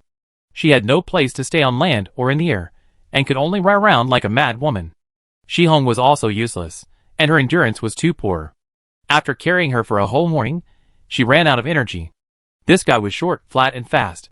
This guy misled her, ate her flying sword, and was a half-baked worker himself, which was really a headache. She wandered far away, and there was no shadow of a person nearby except her, Feng Qing and Feng Yi. Even if she could see someone, she didn't dare to lead them to the women and children. This group of miscellaneous beasts seemed to be crazy now, attacking fearlessly, and tearing the weaker ones into pieces immediately. Her few consciences did not allow her to do this. "Madam, how are you? How about Feng Qing and I take turns to carry you?" Feng Yi kicked the stone badger beast that pounced on him away, and asked with concern. Who I can still run." Song Luhua was so tired that she almost rolled her eyes, and panted with her tongue sticking out. At this time, she would die faster if she had to be carried by someone. There were birds and animals in the sky, big and small, of all kinds, rushing over in a black mass. The densely packed stone badgers squatting on the rocks behind them stepped on the stones, and pounced on them fiercely, and there was also a rustling wild vegetable field. It was obvious that it must be a group of stone rats. Song Liuhua's scalp was numb, and she just took a breath and started running again. Feng Qing and Feng Yi followed behind her and unexpectedly found that their wife was quite able to run, and her speed was not slow. Even if they tried their best, they were only a little faster than her. I couldn't help but smack my lips. This is a woman, usually weak and frail, panting after walking a few steps, but once she gets angry, she can run a strange beast to death. The two were lucky to be like this, and their wives didn't hold them back when they encountered danger, which allowed them to hold on until now. Calculating the timing, the young master should bring people here soon. When Feng Xi arrived with a group of tribesmen, he saw his wife running fast in front of him with her two short legs, stepping on stones, as if walking on flat ground. Her hair was messy, and her black hair was stuck to her cheeks, looking quite embarrassed. Thinking of how she had always loved cleanliness, and how she had never been in such a mess, Feng Xi felt a little sad. His eyes swept over the strange beasts chasing after her, and a cold light flashed in his eyes. He raised his palm lightly. "Kill them all." "Yes." The tribesmen then knew that the young master brought them to rescue the lady. They immediately rushed forward with boiling blood. Song Luhua was embraced by Feng Xi, and finally couldn't help wiping away tears. "It's so unlucky, these damn people, I almost died of exhaustion." "Okay, kill them all today to relieve my wife's anger." Feng Xi sorted her hair with a sad and funny look, took out a comb from the space ring, and combed her hair neatly, his slender fingers flying, and soon, a simple bun was combed. His eyes caught a plant in her hand, and asked casually, "What is the thing in your hand, my wife?" Chapter 194. After Feng Xi reminded her, she noticed that she had pulled out the tree. So, the reason she was being chased for so long was actually related to this thing? Could it be something good? Song Luhua stared at it for a long time, but couldn't figure out what it was. "Feng Xi, do you recognize this tree?" "No." Feng Xi looked at it carefully, and shook his head. "Never mind, keep it for now." Song Luhua was chased for a long time, and was exhausted. She had no time to explore this thing, and threw it into the space casually. Seeing his wife recover, Feng Xi also swung his sword to join the battle.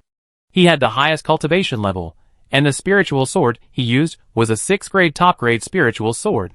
When his true strength was revealed, with one strike of his sword, a dozen stone badgers died instantly.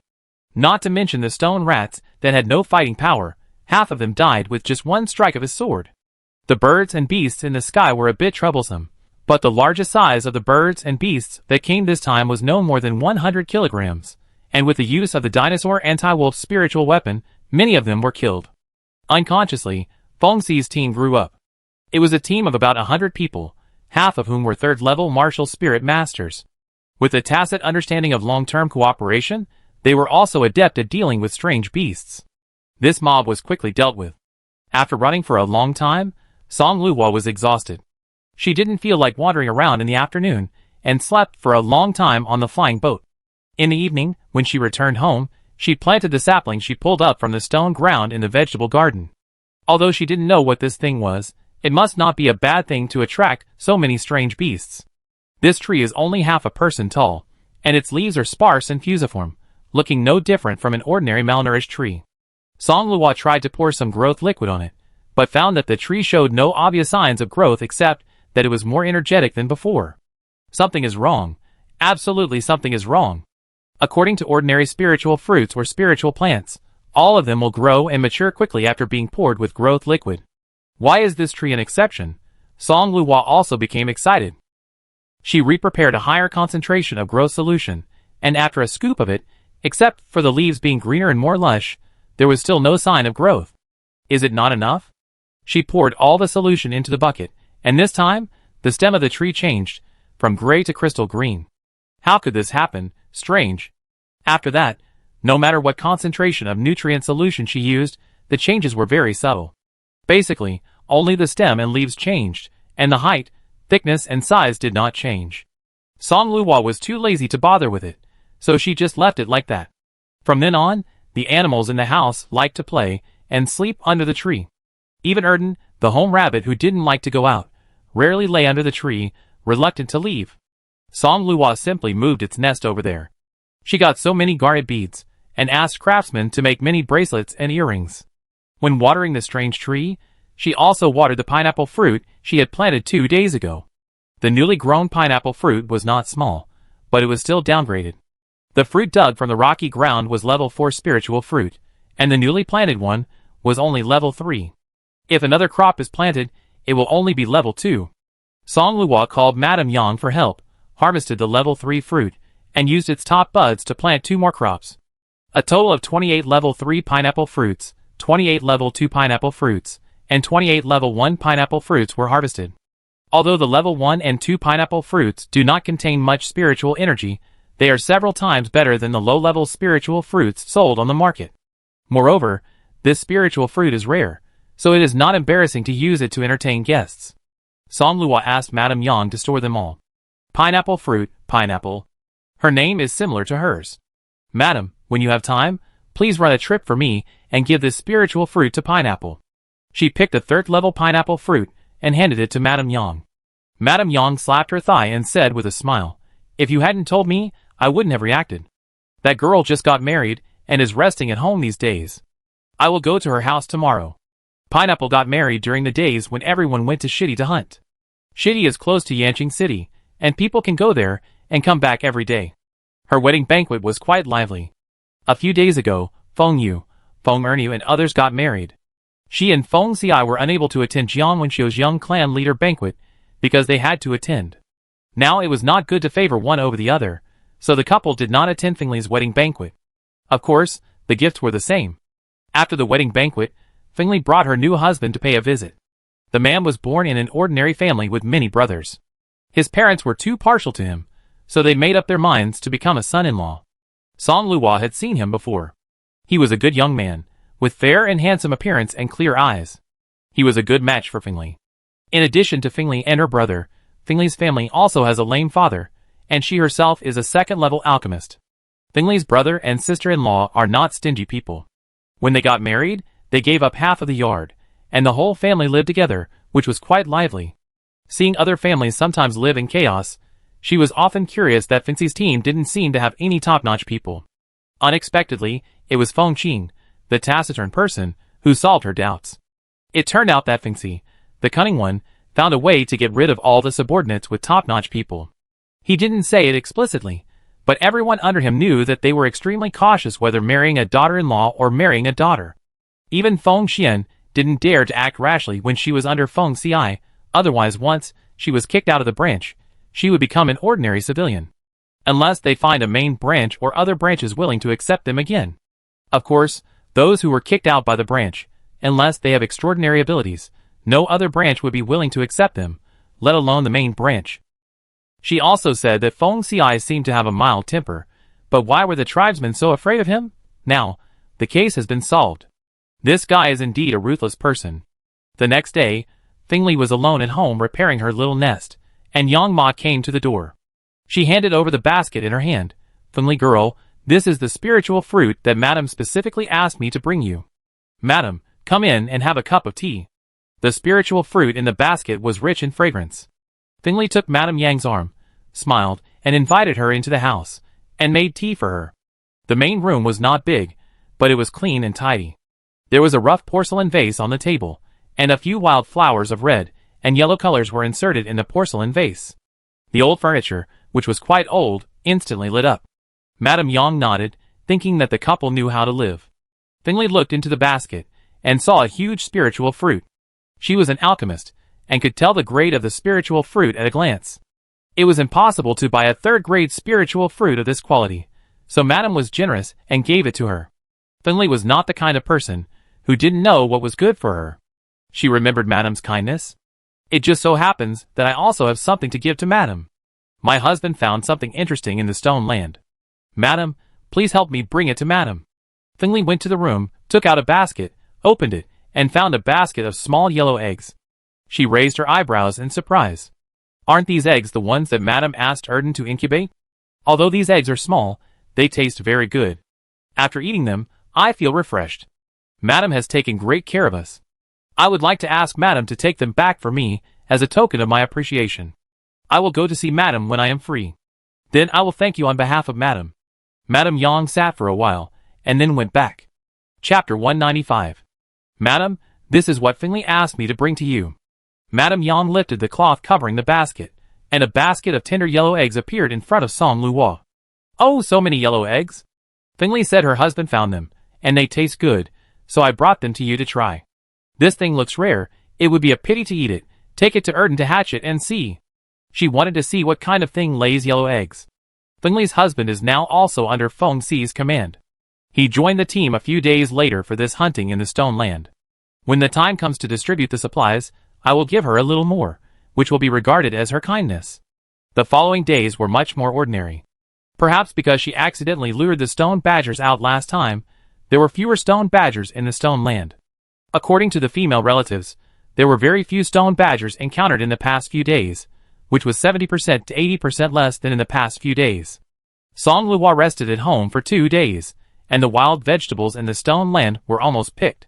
On the way here, a large piece of stone was exposed, and the big tree growing on the stone was not very energetic. Occasionally, a badger would emerge from the ground, a soft beast that had been fed drugs. People were very good at distinguishing such beasts, and whenever they saw one, the children were very happy, carrying baskets, squeaking and running to chase it. Once caught up, the badger would only become a sandbag. Occasionally, an adult would be very angry, and when he saw such a badger, he would also pull it out and punch it before letting it go. Tired of walking, Song Luo sat down on a stone. Suddenly, there was a sound from the stone under her, but she sighed, stood up and moved aside, making a gesture to Feng Qing and Feng Yi. Feng Qing and Feng Yi stood aside, quite speechless. There were obviously fewer badger beasts in the past few days, but how come they encountered one as soon as their wife appeared? No matter what, the two of them kept their spiritual swords ready. If the badger beast lost control, they would go up and kill it with one sword. Gudong. With a sound, a stone where Song Luo had just sat was pushed away, and a badger beast's head quickly popped out, grabbing a stone with its front paws and smashing it straight towards her. Song Luo was stunned for a moment, but did not dodge. Fortunately, Feng Qing used a sword to pick it away. The badger beast also became smart. Seeing that the stone missed, it quickly went into the cave and ran away. Had they become smarter? It was obviously a soft beast that had been fed medicine, and had its fighting power reduced to the bottom. Song Luo was thoughtful. Madam, look, this is the stone that the badger said it would use to hit you. Feng Qing picked it up and handed it to her. Seeing the familiar green and red stone, Song Luo smiled. Isn't this the stone that produces garnet beads? Not all of these badger beasts were bad. She threw them into the space of the jade bracelet. After that, no matter where she went, Song Luo encountered more badger beasts, most of which were soft beasts that threw stones at her. Song Luo had a straight face, but she was almost laughing to death, because they threw stones with garnet beads. She wished they would all come out and use these treasures to smash her to death. The badger beasts roared at her ferociously, and Song Luo found it funny when she saw their furry faces. Feng Qing and Feng Yi wanted to kill those ferocious badgers, but she stopped them. They were all here to give good things, so they should spare a badger's life. In the end, they all gave them medicine and transformed them into soft beasts. Although the two were puzzled, they didn't say much. In the following days, Song Luo became one of the public hazards in the stone land. When those stone badgers saw her, they were like seeing the murder of their father. They followed her wherever she went, and those who were strong helped her, and those who were weak threw stones at her. Song Luo was quite happy.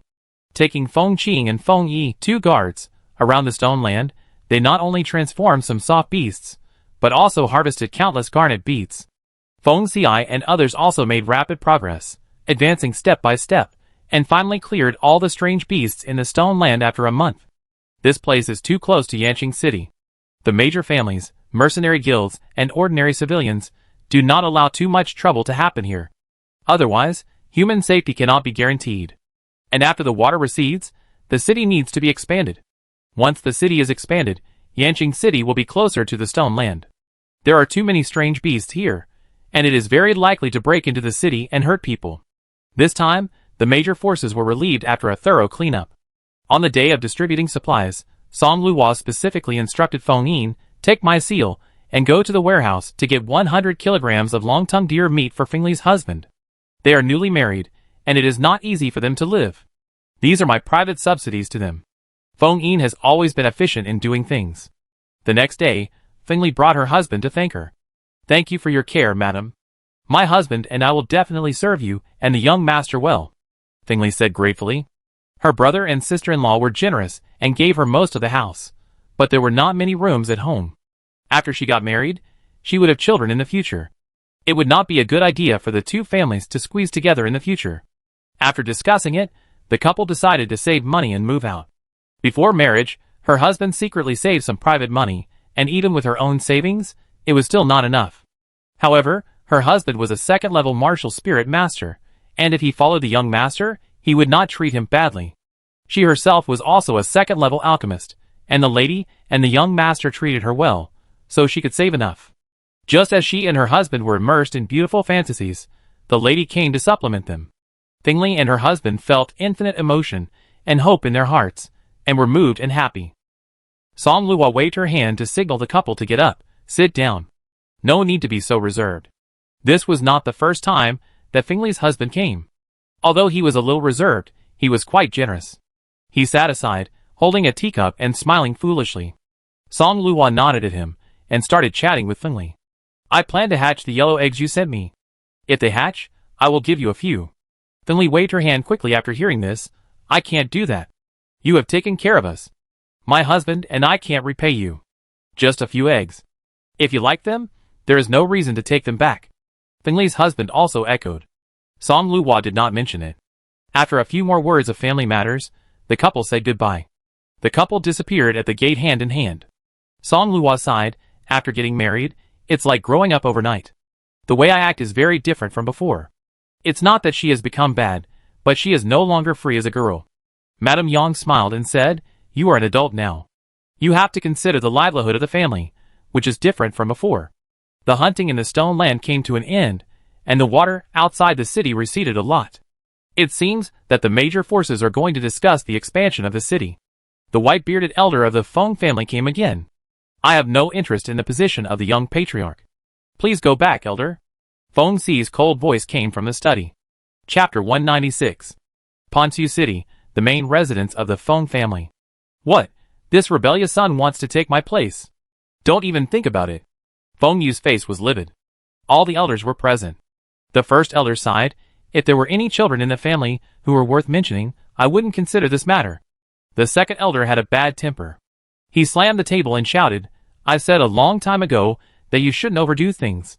You are so confused. Why do you have to suppress your own son too much? The third elder looked at the incompetent and furious clan leader and shook his head. Your eldest son Feng Jing is not suitable to be an heir. He is narrow-minded and short-sighted. He is not someone who can lead the family. The second and third sons are too mediocre, not even as good as you were back then. Think about it yourself. The fourth elder sat lazily, smiling and saying, Ayu, you are already very old. After so many years, you have gotten over the addiction of being the clan leader. You should advocate and make way for the outstanding younger generations. In terms of the ability to manage the family, if it weren't for the help of us old guys, it's hard to say whether you can keep your position as the patriarch. The fifth elder stroked his beard and nodded. The fourth elder has a point. Feng Yu, that's enough. Look at how the family has declined under your leadership in the past few decades. Fortunately, you are not outstanding at other skills, but you are good at giving birth to sons. You gave birth to such an excellent descendant like a CI. The fifth elder's mouth is like a machine gun, and he can't stop complaining. Feng Yu looked at the elders, who were scolding him and urging him to abdicate. His face turned black and red, and then red and black again. He was suddenly filled with grief. For so many years, I have no merit, but I have worked hard. Now you all come to scold me. Am I Feng Yu so unbearable? I am old, and I am forced to abdicate by my son. Uncles and elders, I feel so bitter. Feng Yu complained with snot and tears. Helplessness flashed in the eyes of several elders. The sixth elder said, "You, it's not that we don't consider you. Other families have excellent descendants to support them. Only our family is declining. If we don't trap a CI in the family, we will fall behind in the future. The status of the 10 great families in the southern region is so respected. If they choose an unremarkable heir because of poor vision, which leads to the decline of the family, and is squeezed out of the top 10 families, wouldn't it be a joke? But, at worst, he can take the position of the young patriarch, and the patriarch. You don't know what kind of temper your child has. Hurry up, it's time to retreat," the second elder said impatiently. The once-in-50-year 4 regions exchange conference is about to begin, and he will not allow the family to bring out an embarrassing heir. Feng Xiai is also a stubborn guy. They took turns to look for him, but they always gave him a cold face. He looked down upon the position of young clan leader. Anyway, his father, the clan leader, was not very good, so they just gave it to him. A young 6th-level martial spirit master was far superior to his peers. He was extremely outstanding in both cultivation and skills among his peers. What else could they do? They just coaxed him. That kid put forward a lot of conditions, including the requirements of these old guys. They accepted them with a pinch of their noses, and the position of clan leader of Feng Yu was missing? The 6 elders discussed it, and in fact, the matter was almost finalized. As for Feng Yu, he was not capable and accomplished enough, and he could not stand up straight, so how could he refuse? Now, talking to him nicely was just an attitude. Feng Yu knew that he could not play the emotional card, and he left with red eyes in grief and anger. When Song Luo heard about this from Feng Xiai, her cerebellum shrank. "You said you want to drive the current clan leader, your father, off the stage?" Feng Xiai was stunned for a moment, then smiled and nodded. "You can say that. Your father is the clan leader. How could he be replaced so easily by you?" Song Luo was very puzzled. Such a big clan. Feng Xiai tapped her forehead and told the story. Father's talent is mediocre, and his cousins of the same generation are even more mediocre, so the clan had no choice but to push him to the top. For so many years, he has been mediocre in talent, and often needs the clan elders to fill in the gaps for him. Several elders have long been impatient. My father's prestige in the family is also average. The power has long been in the hands of the elders. If you want to replace him, you just need to convince the elders. Feng Xiai talked about the situation of the major families. My father is not outstanding among his peers in the top 10 families. The development of the family has long lagged behind other families. If the family continues to be handed over to the eldest brother and others, it will decline sooner or later. Song Luo reacted for a moment, and finally figured it out. Because there is no successor in the family, Feng Xiai, an outstanding younger generation, was begged by the elders to go back and be the young patriarch. It turns out that this guy is a ruthless person. He wants to kick his father out and become the clan leader himself. That is to say, these clan elders really fight for the development of the clan, and they can even agree to such conditions. Feng Xiai saw his wife's incredible expression and swallowed his unfinished words. What he didn't say was that in addition to taking over as the clan leader, he also wanted to send out all the people who should be sent out, and clean up the forces in the clan. There are also requirements from the 6 elders. Now I tell her in advance, I am afraid that something will happen suddenly and shock her. This news did make Song Luo panic for a quarter of an hour. However, she has always been open-minded. Even if Feng Xiai became the patriarch, she would still live her life as usual, and it would not affect her. The next day, the house became lively. 6 middle-aged men with different expressions came together. Seeing this, Madame Yang hurried forward to pay her respects. Meet the 6 elders. Then, she introduced Song Luo. Madam, these are the elders of our main branch. This is the first elder, the second elder, the 6th elder. The first elder has gray hair and a ruddy complexion, and at first glance, he is a man of hidden talents. The second elder has black hair, bronze skin, a sturdy figure, and walks with a breeze, and at first glance, he is a man of swift and impetuous spirit. The third and fourth elders look 50% similar. The third elder has a firm gaze and looks quite upright, while the fourth elder does not show his emotions, and his every move is elegant. The 5th elder has a pair of tiger eyes with a bright look, and is full of energy, and he occasionally talks to others. The 6th elder is leisurely and calm, and looks calm and indifferent. Song Luo bowed one by one under the introduction of Madame Yang. Seeing this, several elders smiled, and one of them took out a box from his storage ring and handed it to her. This is a gift from us old guys, Please accept it, wife Feng Xiai. Thank you, elders.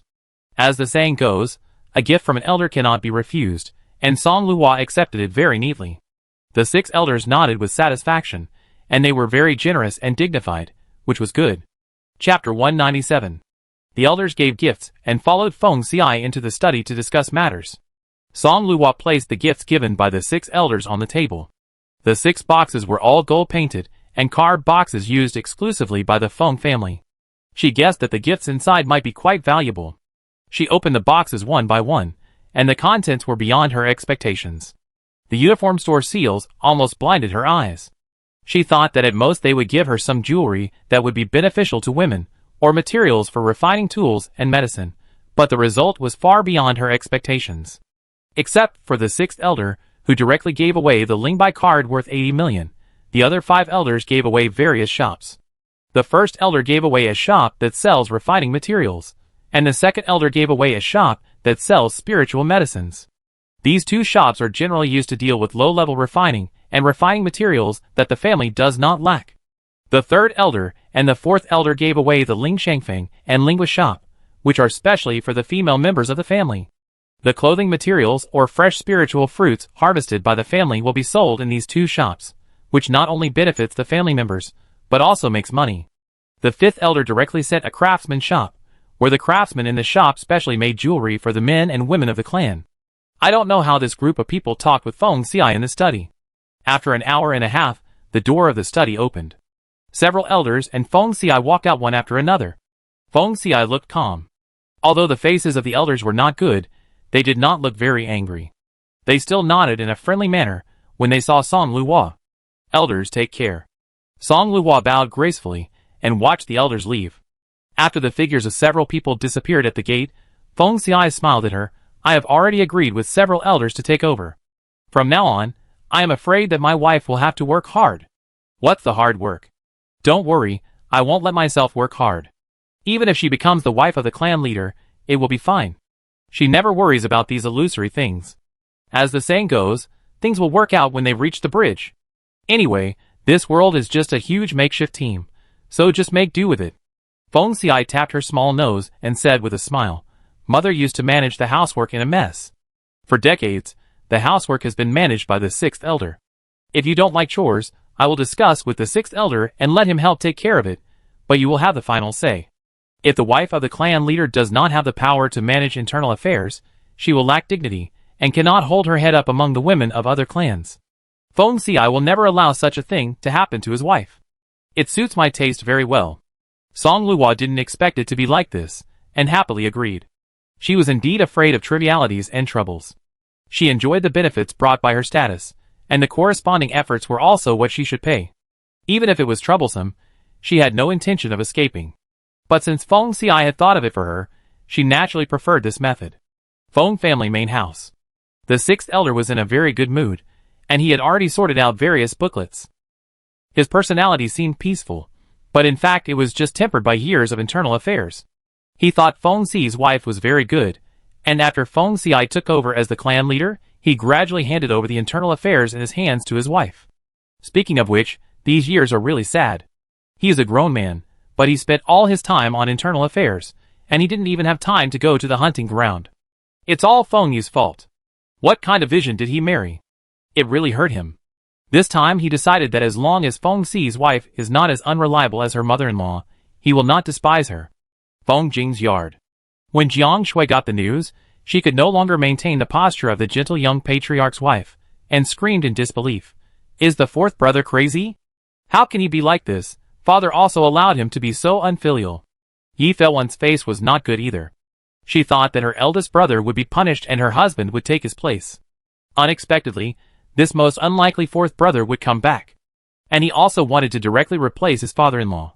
What a crazy decision, she thought. I heard that the elders have ordered my father to abdicate. Lu Chenxi, the wife of the 3rd brother from Rui, lowered her eyes, not knowing what she was thinking. Jiang Shui knew these 2 sisters-in-law. The 3rd brother and his wife were fence-sitters, not to be feared. Yi Feilwen was wild. She had been on guard against the couple, but she didn't expect the 4th brother to interfere. Jiang Shui was anxious at home, but the decision of the elders was so irresponsible that even if she, a junior, went to ask for help, It would not work. She looked at Yifei-1, second brother and sister-in-law. My husband, the young patriarch, has not even worshipped the ancestors, and is not legitimate. Now he is imprisoned in the ancestral hall. I am afraid there is no hope. The second brother is no worse than his brothers, but now the fourth brother is so rebellious that he forced father to abdicate. If you want us to accept it, only the second brother can serve as the young patriarch. You go and ask the patriarchs. I will go to find father, and mother will cheer you up. Yifei-1 understood that Jiang Shui's words were not from the heart at all, and she just wanted to encourage her to find a few elders to make trouble. She frowned. Although she was tempted, she was not stupid. Going there rashly would only make things worse. She had to discuss it with her father and brother from her mother's family first. Feng Ting, that man, was not to be relied upon at all. He shrank his head when something happened, just like a turtle. If her family background was not inferior, how could she look down on this cowardly man? Yifei-1 sneered. You dare not do something, but you want to encourage me to go. Do you think I am a fool? I came here today just to tell you this news. You can do whatever you want, sister-in-law. Yifei-1 left with a flick of her sleeves. Lu Chenxi looked up and saw Jiang Shui's pale face, and forced a smile. Sister-in-law, there are still some things at home. I will go back first. Jiang Shui looked at this fence-sitter, and was too lazy to talk to her, and waved her away. The air pressure in the main house was extremely low. Nong Yuyo threw the teacup in his hand with a snap. The teacup fell to the ground and broke into pieces in an instant. Where is the clan leader? At this time, he is still fooling around outside. The eyelids of the tribe members, who were waiting beside them, twitched slightly, and a bitter smile flashed across their faces. What was going on? The tribe leader and the fourth son were playing games, and they, the tribe members, were suffering. Madam, the tribe leader is busy. Okay, stop talking about these useless things, and quickly call the people back to me. Yes. Nong Yuyo was so angry that her chest hurt. The fourth son, that rebellious son, why doesn't he ascend to heaven in one step? If you want the position of the young tribe leader, give it to him. He actually coveted the position of the tribe leader. Originally, the children were all her own, and she didn't care who was the heir. She would favor whichever child had a promising future. But Feng Xi, the rebellious son, actually wanted to squeeze his father out, which directly threatened her position. How could Nong Yuyo bear it? Chapter 198. You don't accept it? I still don't accept it. Feng Ting and Yifei-1, after discussion, finally found the second elder, who was related to the He family, to intercede. The couple felt hopeful when they heard it. Feng Ting said in surprise, Right, second elder, you also think that the fourth brother can't accept it. The second elder had a hot temper, and spit on his face. I don't accept it. Our Feng family has a good feng shui. How can we give birth to so many idiots? You want to be the heir? You are not even as good as Feng Jing, that idiot. You dare to think so. The second elder snorted, releasing 30% of his pressure, and looked Feng Ting up and down with his sharp eyes. Feng Ting couldn't help but tremble under the gaze of a pair of majestic eyes. The second elder was even more speechless. Listen to my advice, kid. If you can't grasp the position of young patriarch, don't even think about the position of patriarch. Don't even think about it. Don't dream about it anymore. They begged Feng Xi to come back, but the boy refused several times and asked to be the patriarch. For the sake of the family, they endured it. It turned out that not only did he want to be the patriarch, but he also forced them, the old guys, to sign a bunch of unequal contracts.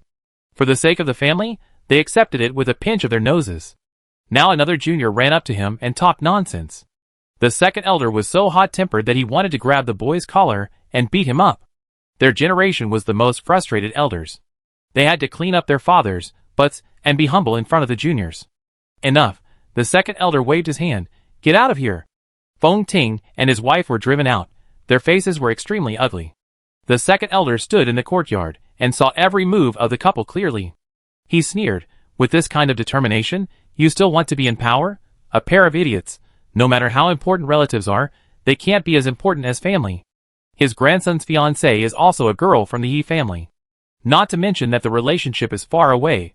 Even if she is his own daughter-in-law, she has to give in the face of family affairs. The Yi family is not very peaceful, and it is still unknown whether this grandson's daughter-in-law can be accepted. This day was an auspicious day. Feng Xi quickly replaced his father as the patriarch of the Feng family. Song Luhua also became the new patriarch's wife without warning. The 6 elders unanimously decided on something that Feng Yu, the mediocre former patriarch, had no way to do, not to mention Feng Jing, Feng Ting, Feng Rui and others. In order to avoid any accidents and quickly bind Feng Xi, the 6 elders quickly opened the ancestral hall, worshipped the ancestors, and granted the patriarch seal. The Feng family was a large family with a great business.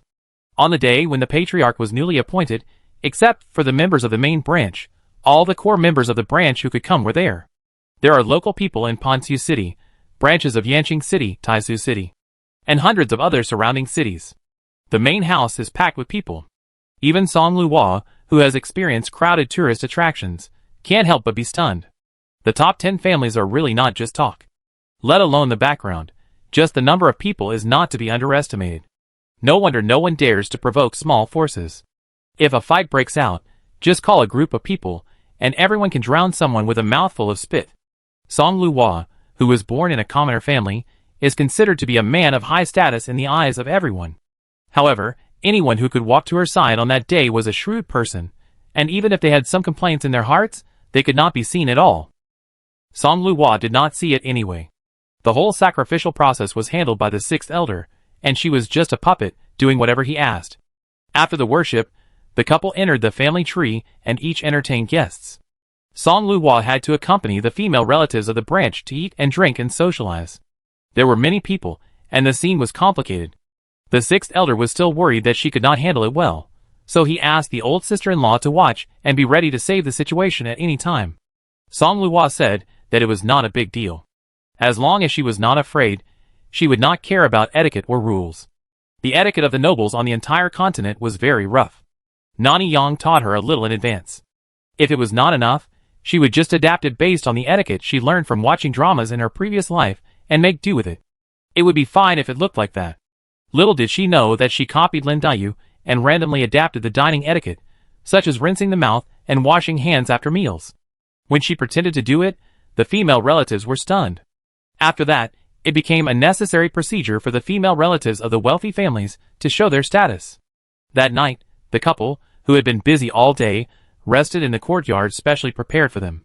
The next day, there was another public banquet for the 9 major families. Qin Yi, Lan Shi and others were shocked when they suddenly received the invitation. When they met on the road, they all saw disbelief in each other's eyes. Feng Xi, my brother, he actually took over the position of the patriarch of the Feng family.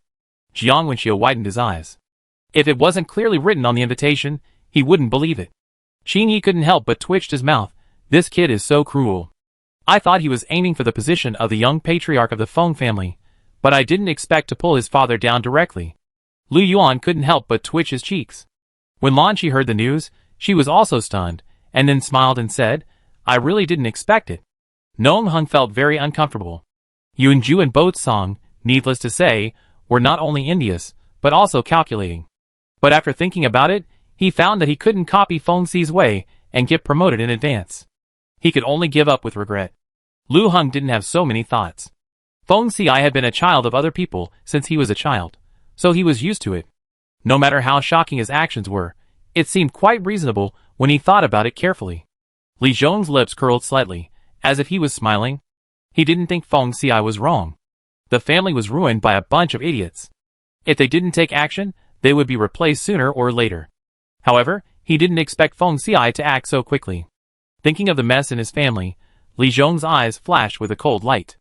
Although he couldn't do what Feng Xi could do in a short time, he could still cut down a few rotten trees. Each family had different thoughts. The heads of each family cursed Feng Yu in their hearts for being useless. He was driven off the stage by his own son, and now he wanted them to be on an equal footing with a junior. That's fine, but what if several rebellious sons in the family have the same idea? Headache. Another curse. Feng Yu, this waste. Feng Xi's transformation made a group of people feel mixed emotions and imagine things. No matter how much they thought, they still had to save face. A group of middle-aged clan leaders and young clan leaders were talking and laughing, toasting their glasses and drinking happily. Song Luhua took out the etiquette that looked high-end and elegant and the words she used to deal with the clan members yesterday, and really frightened the women of the major families. Everyone looked at her with hesitation. Let the people below whisper to each other, and Song Luhua calmly talked nonsense with others. Anyway, the situation was held. Jiang Shui was waiting for her to embarrass herself, But she didn't expect that this woman was so scheming and actually hid her incompetence. She was so angry that her face turned red and her neck became thick, and she turned around and left. Chapter 199. The matter here is over. Feng Xiai and Song Luhua are preparing to return to Yanqing City. If there are any family affairs, they will be handled in Yanqing City in the future. Before leaving, Feng Xiai said, I'm afraid you, the sixth elder, will continue to take care of the internal affairs. If there is anything you are not sure about, just come and ask. The sixth elder was slightly stunned when he heard this. Feng Xiai continued, First, my wife is a commoner and has never taken care of such a large family internal affairs. Even if she learns, it will take a long time. Second, next year will be another eventful year. The 4 regions exchange competition, and the East region difficulty will meet at the same time. I will go there in person, and my wife will also go. The clan needs you and several elders to be in charge, and the internal affairs cannot be separated from your management.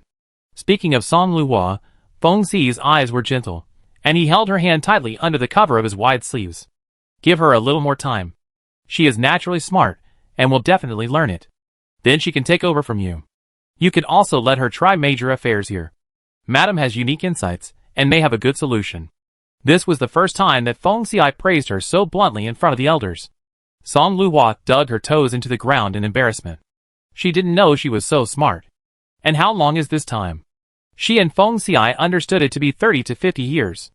I wonder if the sixth elder heard it. The sixth elder's face turned pale. The word sounded nice, but Feng Xiai was clearly going to throw the mess of internal affairs to him, and finally let his wife take control of the internal affairs. Rebellious son, Feng Yu was right. Both husband and wife were rebellious sons. What else could the sixth elder do? He had to swallow his tears to get the rebellious son back. Song Luhua stood beside Feng Xiai, and saw the sixth elder's bitter face, and she felt happy. This job was not an easy one at first glance, otherwise the sixth elder would not have been so anxious to throw it to her. It was said that he sorted out several large boxes of books overnight, and prepared them for her. Feng Xiai is the dog. He forced several elders to sign unequal contracts in advance, and now he is cheating the sixth elder. It is just a matter of words. A friend dies, but I don't. Song Luhua can only express deep sympathy for the sixth elder's experience. Leave the depression to others, and happiness will eventually belong to her. Song Luhua was very happy to return to the small nest in Jinhua Lane. No matter how big and good the Feng family's main house is, there is no sense of belonging after all. This home was built by her and Feng Xiai, with a strong atmosphere of fireworks, so she naturally likes it more. After entering the courtyard, Nani Yang was also quite emotional. It's still better to be at home. She had lived in the main house for a while, and this time she went back. She obviously didn't adapt well. Maybe she was old and preferred a quiet and warm place. Feng Xiai took over the position of the clan leader. This time he came back with a lot of clan affairs. He didn't even have time to drink a cup of tea before entering the study. Song Luhua didn't bother him, and got up to catch up on her sleep, but saw Nani Yang and he gathered in front of Erden's nest. What are you looking at? Nani Yang turned around and saw her, and waved her hand. Madam, come and see, Erden has hatched a strange thing. He also echoed in a childish voice. Strange thing. What strange thing? Let me take a look. Song Luhua walked over with a cup of melon juice, and saw the little thing rolling around in Erden's nest. She almost spit out a mouthful of melon juice. Strange enough. Isn't it?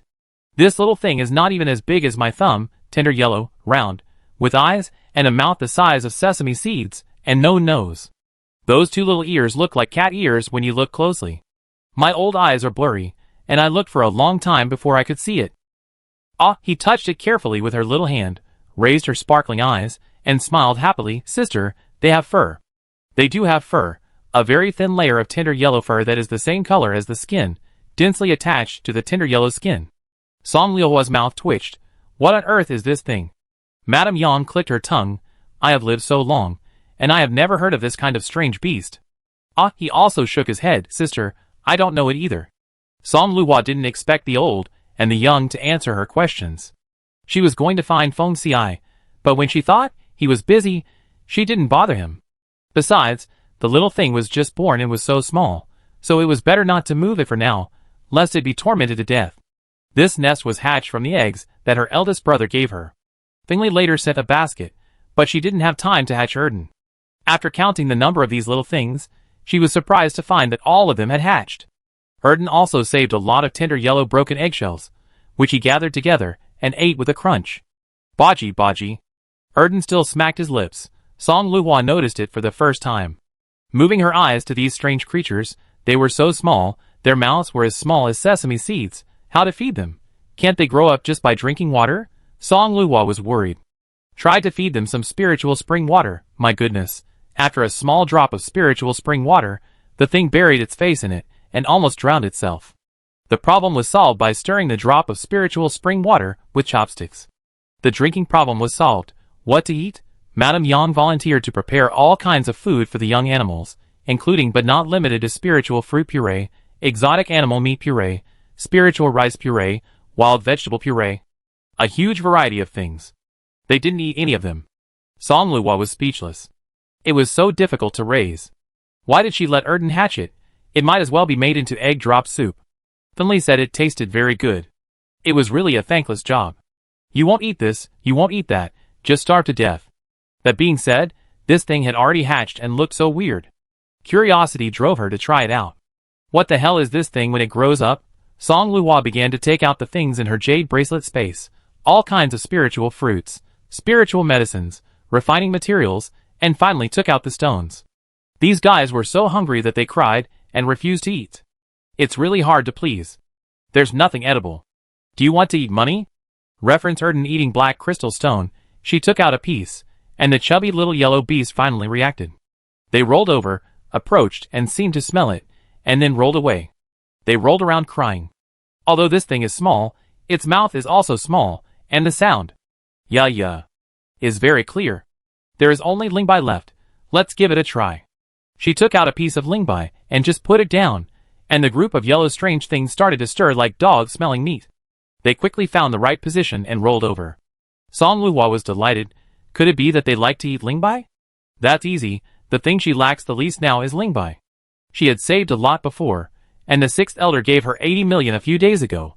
These little things are small in size and mouth. How much can they eat? It's impossible to eat all 80 million. Chapter 200. Shihong's appetite has doubled in the past few days.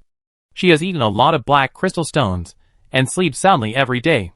At this moment, her son woke up and flew over with his wings flapping. Her pair of green bean-sized eyes were very useful. She saw the little thing in Erden's nest at a glance. She landed, folded her wings, and slowly approached step by step. Song Luhua could understand her thoughts, so she snorted and warned, "You can't touch this thing." Shihong looked innocent, turned to the side, and pretended to peck at the ground.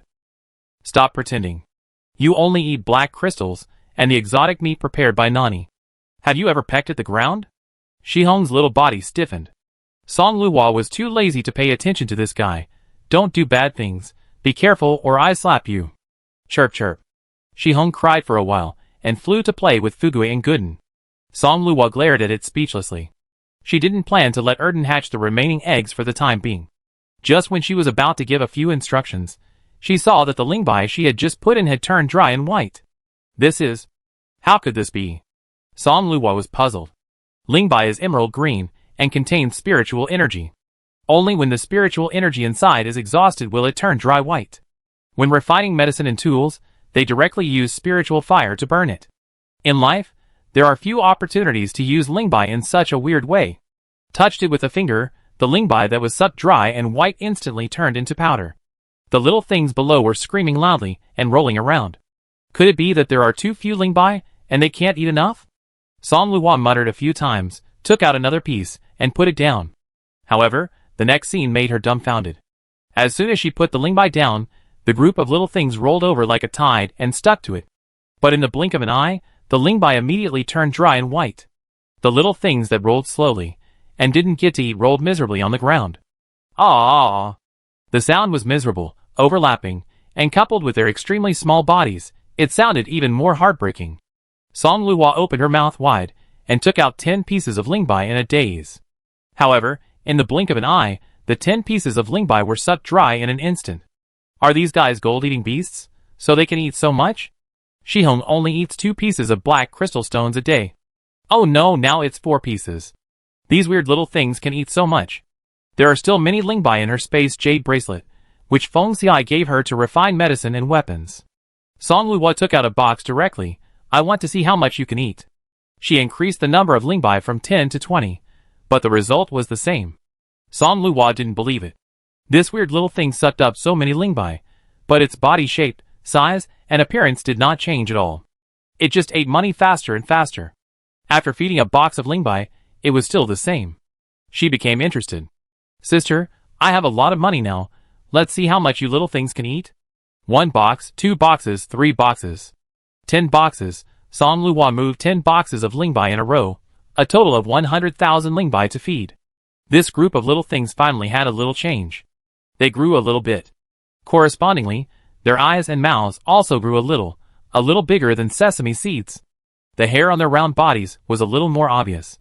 Huh? Song Luo finally breathed a sigh of relief. If she didn't see any results after investing so much lingbai, it would be a waste of money.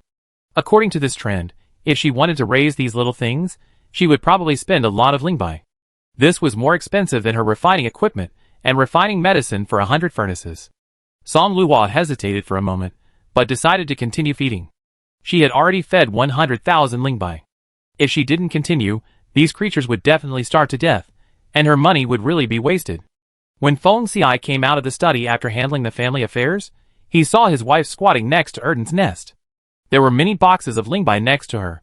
He walked over curiously, but saw her busy moving the lingbai out of the box. She was sweating profusely, and her face was flushed. My wife, what are you doing?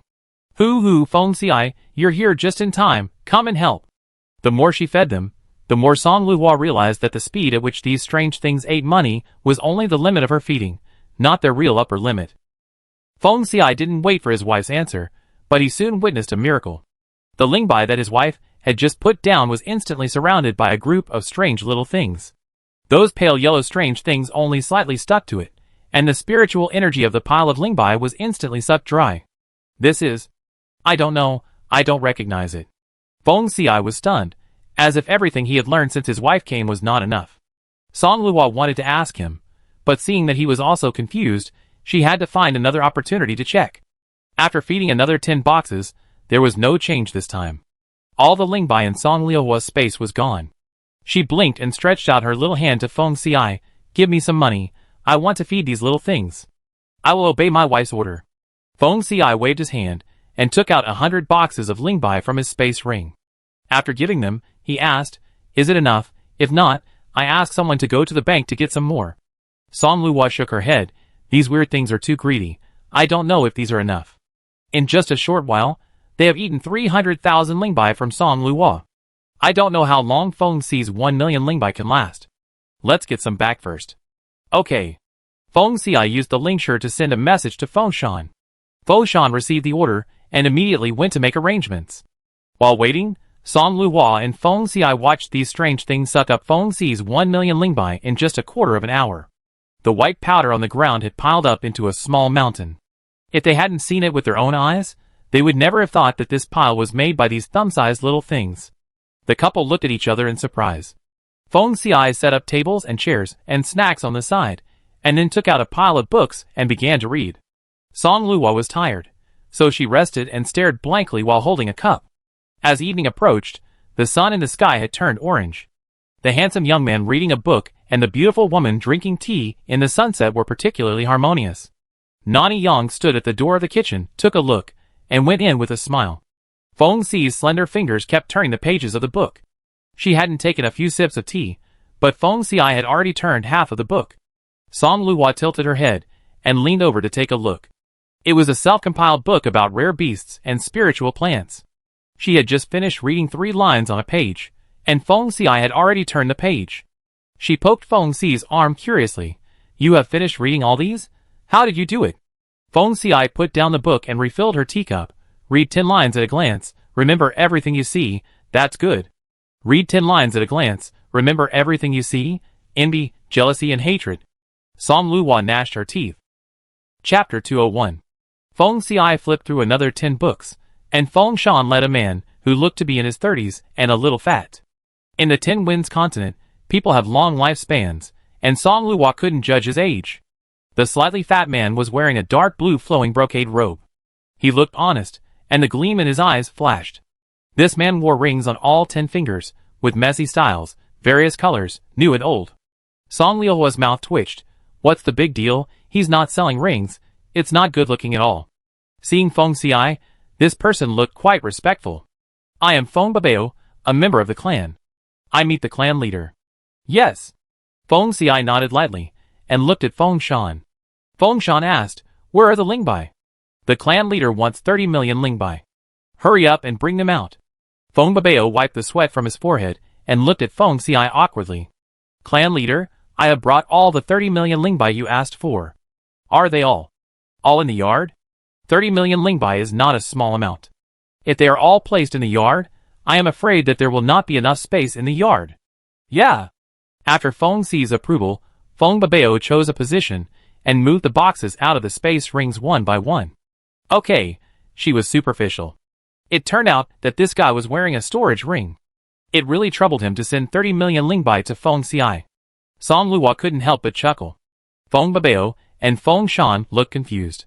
Only Feng Xiai got her laugh. His eyes swept across Feng Babao's hand, and he couldn't help but smile.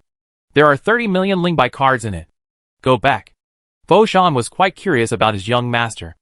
Oh no, now he is the clan leader. What does he need so many Lingbai for? Feng Xiai naturally couldn't explain to him, so he waved him back. After sending the two away, the couple squatted beside Erden's nest and started a new round of feeding. Feng Xiai flipped through the newly acquired books, but found nothing. This rather strange little thing also aroused his interest. They fed until dinner time, and threw another 5 million Lingbai, but there was no movement. After the meal, the two continued to feed them. After feeding them 5 million Lingbai in a row, these little things finally grew a little bigger. From the size of a thumb, they grew to the size of 2 thumbs side by side. After throwing all 30 million in, the size of these little things changed dramatically. They grew from the size of 2 thumbs to the size of a baby's fist. In terms of size, they were almost the same as Shihong. 27 pale yellow, strange little things rolled around on the ground, crying. Song Luo poked it gently with her hand. The fur of this thing was unexpectedly smooth, and its body was extremely soft. The sesame-sized eyes had grown to the size of rice grains, and were very round, just like the compass. The mouth was the same. The pair of cat-like ears had grown up, and were only the size of a little fingernail. Song Luo pushed one away and muttered, What on earth are you?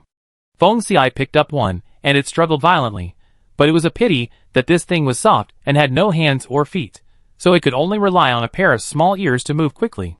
Feng Xiai studied it for a while, and after making sure that he had not seen any similar description in any book, he threw it on the ground.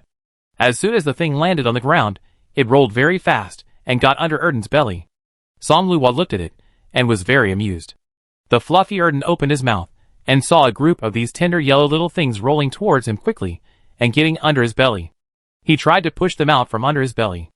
Erden had been a stay-at-home rabbit for a long time, and he was lazy and inactive, so he had become a fat stay-at-home rabbit, not as flexible as his relatives. These little creatures rolled and ran around so fast that Erden couldn't catch them at all. He could only leave them alone. It was getting late today, so Song Luo and Feng Xiai went to rest first. The next day, they went to Erden's nest to see the little creatures, but saw a bunch of bright yellow eggs in Erden's nest. All the little creatures had lost a lot of weight. Song Luo, what happened? She just slept for one night. How come there were so many eggs? She was sure that she hadn't touched the basket of eggs that Finley gave her, and she still kept it in the room. Also, how come these little things shrank after one night? Her 30 million Lingbai. Will they be wasted? They spent a lot of money to fatten them, and they only care for one night. It's too outrageous. These newly appeared little yellow eggs must be put away. I dare not put them in Erden's belly again. If they hatch again, will I have to spend another 30 million Lingbai to raise them? She felt sorry for the money. No matter how rich she was, it was better to burn it than to waste it like this. Besides, this nest of little yellow eggs was twice as many as the previous 27, with more than 60 eggs. 30 million was definitely not enough. Song Luo put all the eggs away with lingering fear. In the afternoon, when she took a nap, Young Mama held a small basket of yellow eggs and said in surprise, Madam, the little beasts you raised have laid eggs again. It's strange, they have lost weight after laying eggs. Hee hee. Song Luo wanted to cry, but had no tears. All this was her money. Yanqing City, Lanqi's residence. Lanqi and Fengxi sat at the same table to drink tea.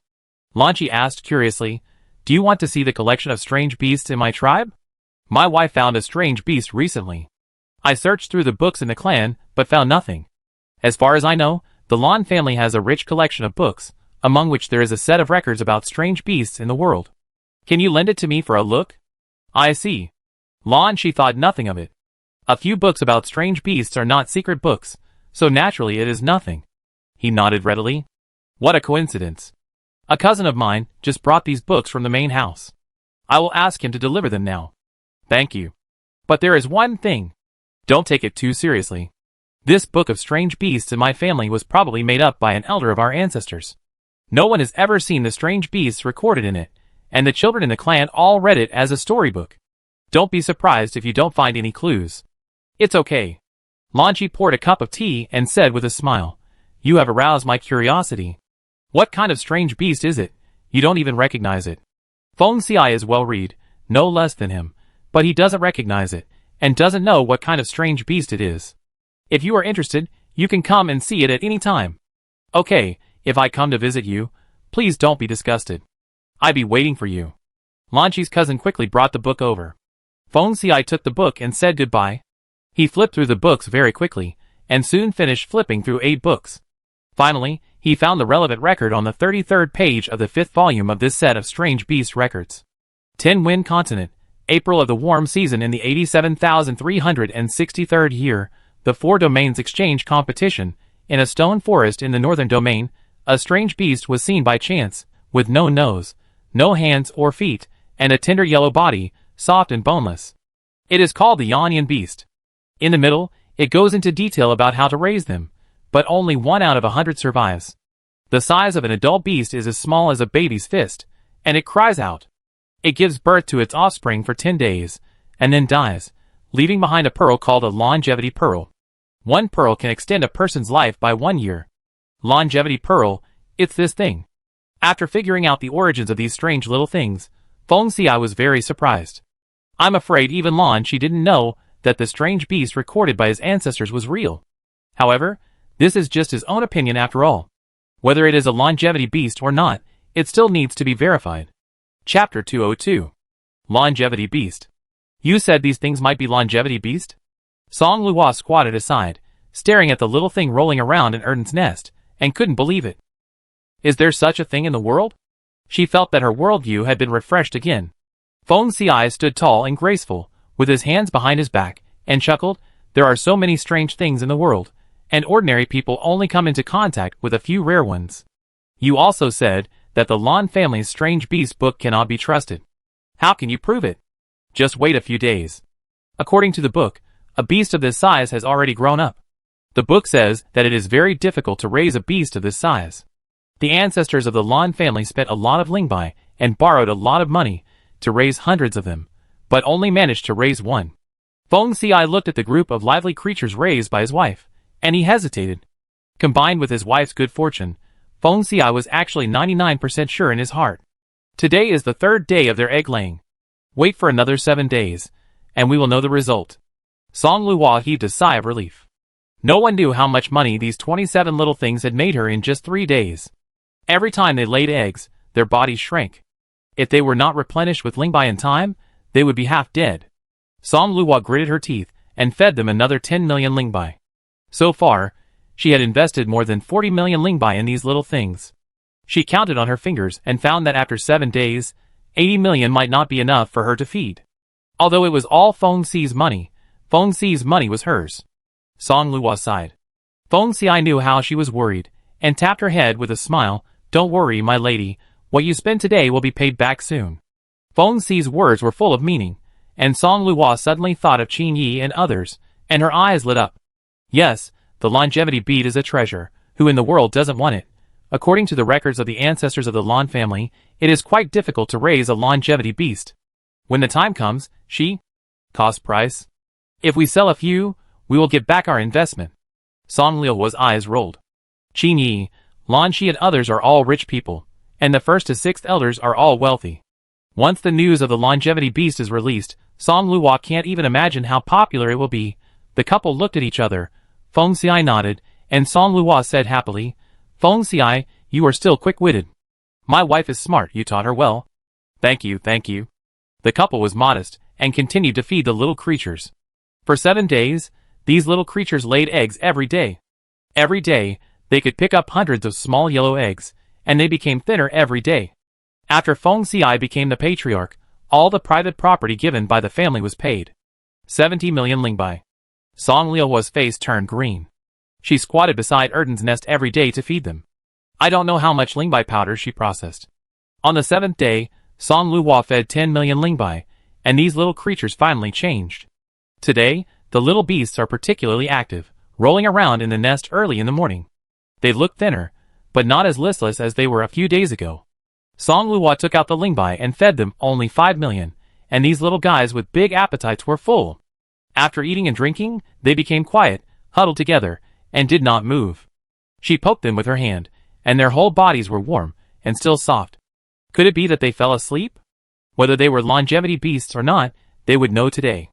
She waited and waited, from morning to dusk, until dinner, until these little guys woke up, and then she spent another 10 million lingbai on them, but nothing happened. It seems that what Lan Qi said is not without reason.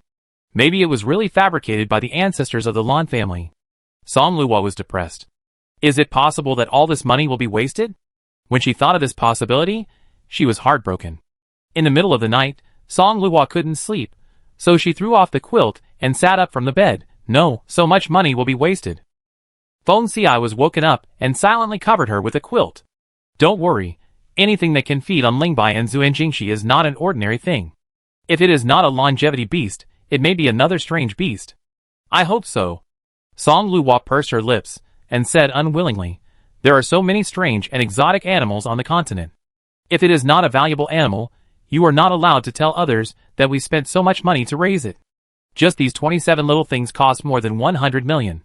The clan leader's small treasury that Feng Xiai just got was all spent. However, when he thought that he still had 80 million, he felt relieved. Pontu City, Feng family's main house, meeting room. The 6 elders gathered together. The second elder's eyes widened. 6th elder, are you telling the truth? Feng Xiai really spent all the lingbai worth 100 million in just 10 days. The first elder didn't say anything, the third elder frowned, and the fourth elder was quite curious. He knew what the boy did to spend 100 million in 10 days. The fifth elder opened his mouth and sighed, this boy is generous. The most I spend in a year is only 50 million. He deserves to be our clan leader. The 6th elder was speechless when he saw that he really admired him. 5th brother, aren't you worried that Xiai will take after the ancestor who almost ruined the family 5,000 years ago? No way. The 5th elder's cheek twitched. The Feng family did have an ancestor with outstanding talent. Because he was born in the direct lineage, had good talent and strong ability, he was elected as the patriarch. After he took office, the family did become prominent under his leadership. However, the ancestor had a bad habit, he loved to buy things. On weekdays, he would just buy ordinary things. The problem is that he also bought a piece of land, spending 800 billion lingbai to buy a piece of land outside the city. Aren't all the lands outside the city ownerless? The old ancestor was still not happy, so he found all the big and small forces in Pontu City, including ordinary people, and signed a contract to put this piece of land on the head of their Feng family. Now this piece of land is still outside the city, the grass grows taller than people, and people have to be sent every year to clear the strange beasts in it. The 500 billion spent was paid back by the family for 10 generations, and then the account was settled. When talking about him, all 6 elders looked pale. If not, their Feng clan would have surpassed other forces long ago. After a long silence, the elder slowly spoke, I believe Xiai will not be like the old ancestor. 6th brother, the annual allowance of the clan leader will be reduced by 30% this year, and will be supplemented at the beginning of next year. But Xiai's private money has been spent, and the clan leader's annual allowance is only 5 million lingbai. If it is deducted again, it may not be enough. Except for the old ancestor, who loves to spend money, the clan leader of their Feng clan has never had insufficient money to spend. The 6th elder was quite hesitant. The 4th elder smiled nonchalantly. Didn't you prepare 80 million lingbai for Xiai's wife? Husband and wife are one. Even if Xiai's money is gone, his wife will not ignore him. The 5th elder smiled and said, that's right, his wife. I think she knows how to live. These 80 million are enough for them to spend. Chapter 203. Song Liuhua slept late last night, and the next day she slept until the sun was high in the sky. Feng Xiai was already out of bed. She didn't have time to wash up, So she put on some clothes and ran to the yard. A night had passed, and she couldn't wait to know if these little things had changed. As soon as she ran out of the room, she fell into Feng Xi's arms. Slowed down. Feng Xi hugged her slender waist and straightened her clothes. Song Luo asked anxiously, "How are those little animals? Have they changed?" "Just go and see, madam." Feng Xi led Song Luo to Erden's nest. Song Luo took a look and was so surprised that she could hardly speak. "Feng Xi, they are glowing. These little animals are glowing all over, and the yellow halo on the surface can be seen clearly." "Yes. One good news and one bad news. Which one do you want to hear first?" Feng Xi suddenly spoke. Song Luo blinked and looked at him in confusion. "What good news? What bad news? You can tell me all at once." "The good news is that these strange beasts have been confirmed to be longevity beasts." "Great. What about the bad news?" Feng Xi coughed lightly and said with a little embarrassment, "The bad news is that we still need Lingbai, and I have no money. This longevity beast is unique to his wife, so he naturally cannot rashly use the clan's public treasury to give the family an excuse to share a piece of the pie. In his lifetime, he actually had a day to worry about money." Feng Xi smiled bitterly. It's okay, I have money." This news was not bad news for Song Luo.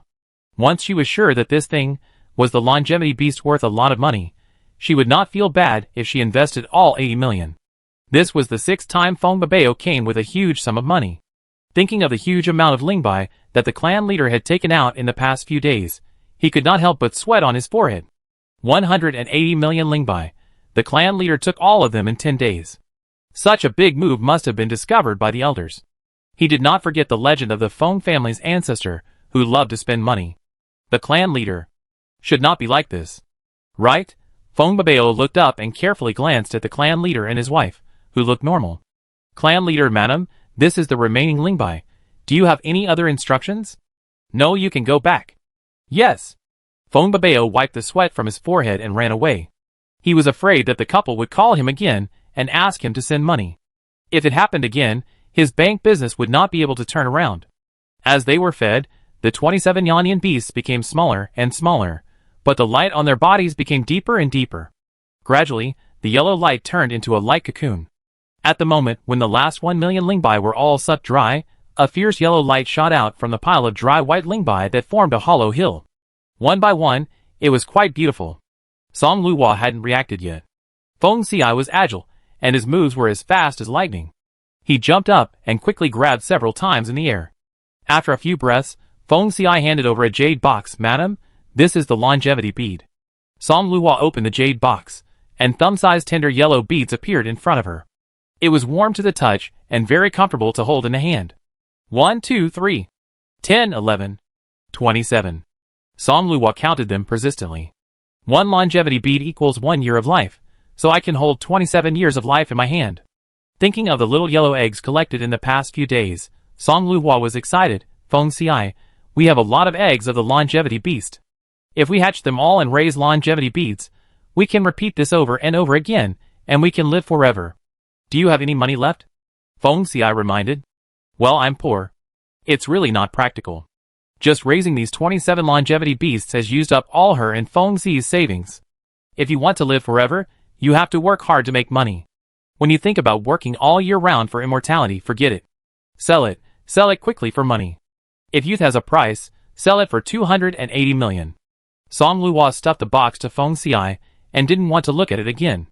She is young and has a lifespan of more than 300 years. What's the point of holding on to this mere 20 years of life? Her money. My wife's expression changed so quickly that Feng Xi replied with a smile. "I won't let you suffer any loss, don't worry." He then put away the longevity beads and walked out of the door. The main house of the Feng family, the meeting room. Except for the first and fourth elders, the other 4 elders were pale. The second elder was so anxious that he turned around and around. It's over, our Feng family has another prodigal son." The 5th elder followed behind him, muttering, "It shouldn't be. I don't think Feng Xi's wife is a prodigal. How come she spent all the 80 million given by the 6th elder in just one day? With Feng Xi here, how can a woman handle such a large sum of money?" The 4th elder narrowed his eyes, firmly believing that the problem lies with Feng Xi. The 6th elder sighed and groaned. The 1st elder stood up. "That kid doesn't look like he's messing around. Let's go and take a look." Mingxiang Pavilion. Qin Yi glanced at Lan Shi, Nong Hung and others, and asked Feng Xiai, "You have just taken over the position of the patriarch of the Feng family. Why are you calling us out instead of staying at home to handle family affairs?" Jiang Wenxiu chuckled. "Feng Xiai, how does it feel to be the clan leader? Let us know how it feels to be the clan leader in advance." In fact, he was annoyed to death by the old man at home. Ever since Feng Xiai took his father's position as the clan leader, Jiang Wenxiu's father disliked him. In the words of the clan leader Jiang, "You have been close to Feng Xiai since you were young, so there is no guarantee that you don't have bad intentions. I have to be on guard." Since then, he often caused trouble for him. Sometimes Jiang Wenxiu was impatient and asked his father to learn from Feng Xiai and give up his position earlier, so he was chased and beaten by the clan leader Jiang with a rattan stick several times. The tribe members laughed at him. The other people were criticized by their elders to some extent. Qin Yi, Nong Hung, Li Chong and the other 8 people knew what was going on and avoided it, so they were not affected. "You can ask your father." Feng Xiai turned sideways and fiddled with the incense burner behind him.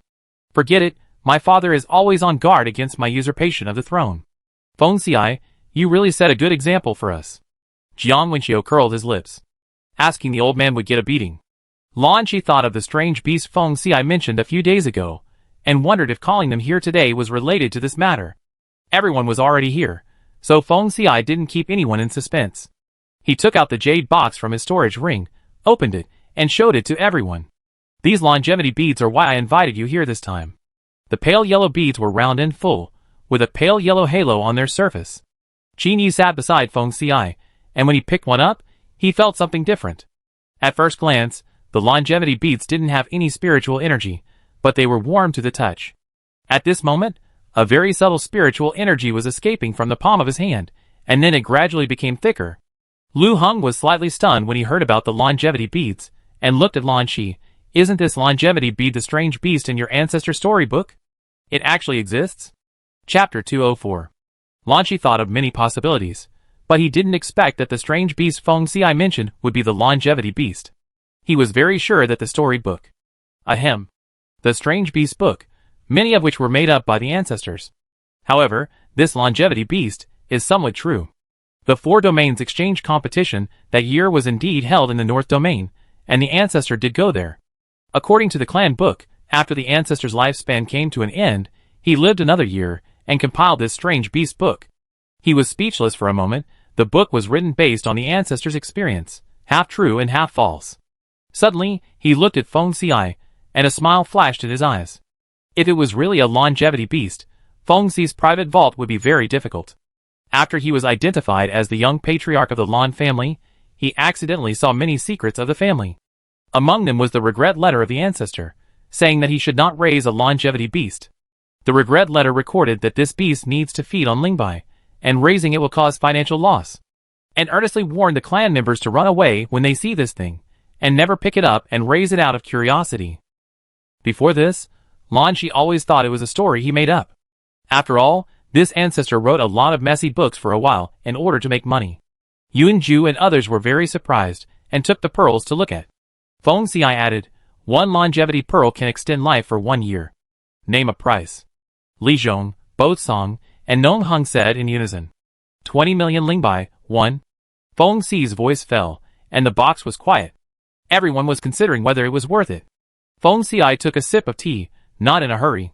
Extending life is an irresistible temptation for most people. A lot can be done in a year. Qinghua Lane.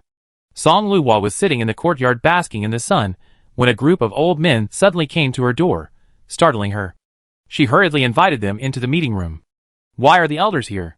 The elder was good at cultivating his qi, and he smiled gently at Song Luhua without any anger on his face. "Feng Xi's wife, don't panic, we old guys have something to discuss with Feng Xiai." "Good guy, did Feng Xiai break the rules of heaven?" So many clan leaders came to discuss with him. Song Luhua didn't believe it. The 4th elder and the 6th elder didn't show anything on their faces. But the 2nd elder, the 3rd elder, and the 5th elder had dark and red faces, and were obviously very angry. How could they be okay? "My husband has gone out." "Elders, please sit down first."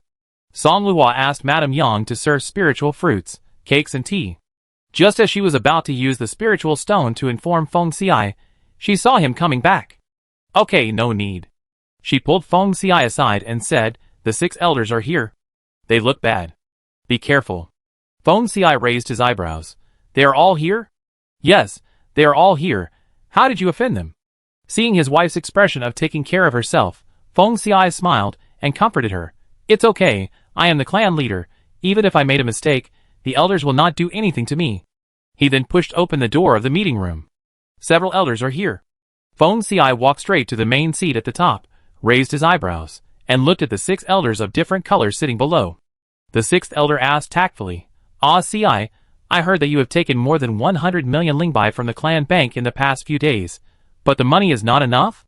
Although they were afraid that Feng Xiai would follow the old path of their ancestors, they had watched this child grow up and believed that they understood his character.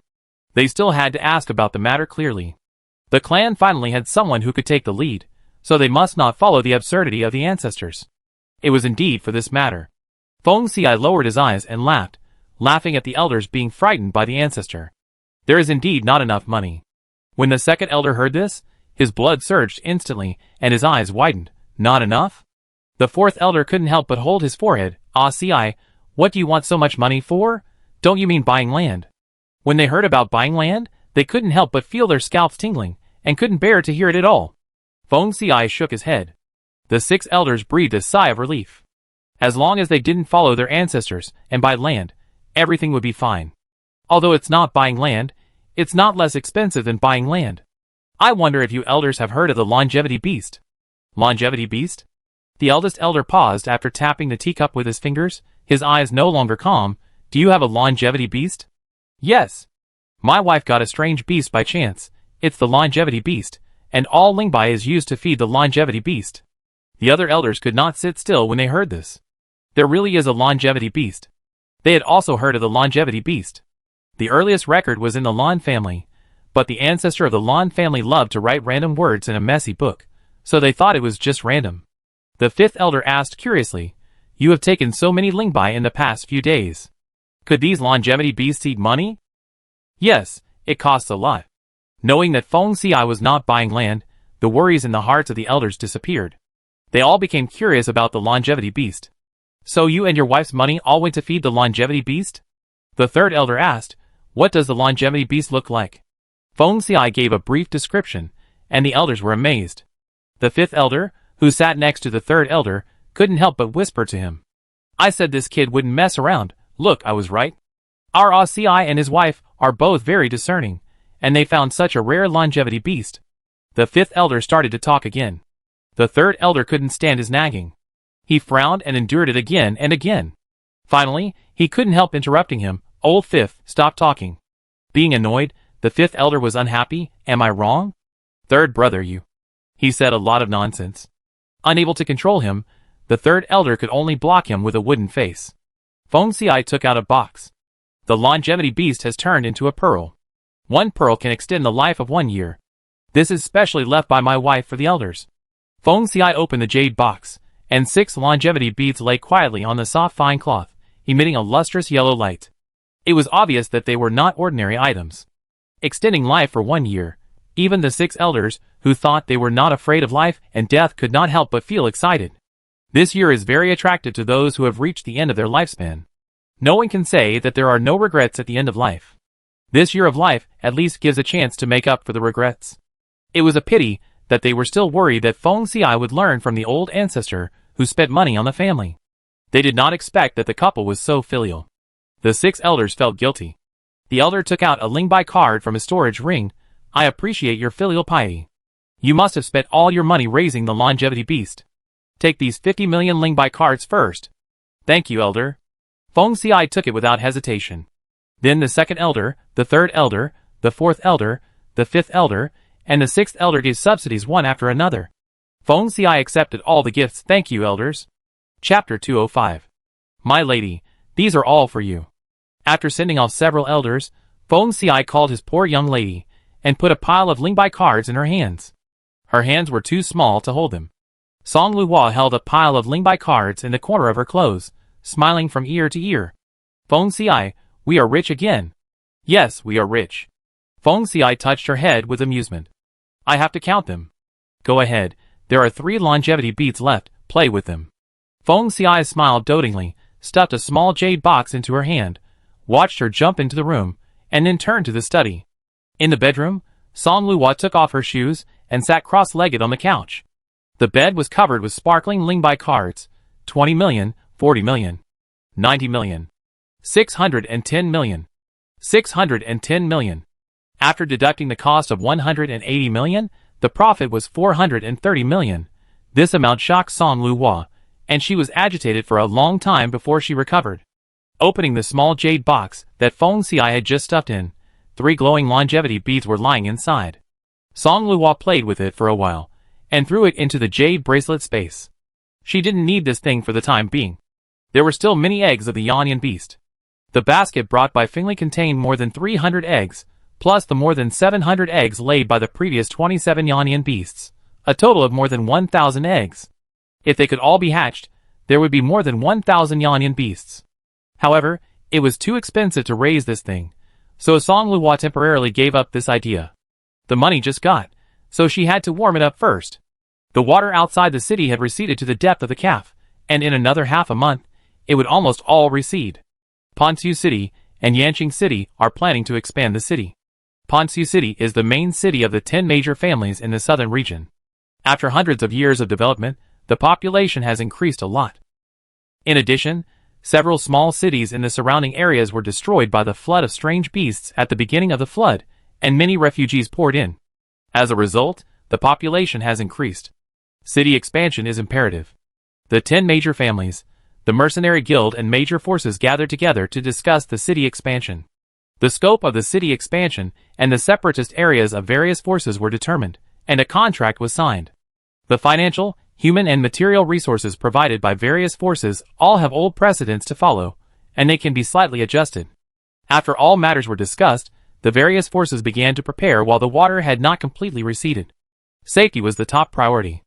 According to the scope of the city expansion, the strange beasts within a radius of 100 miles had to be cleared.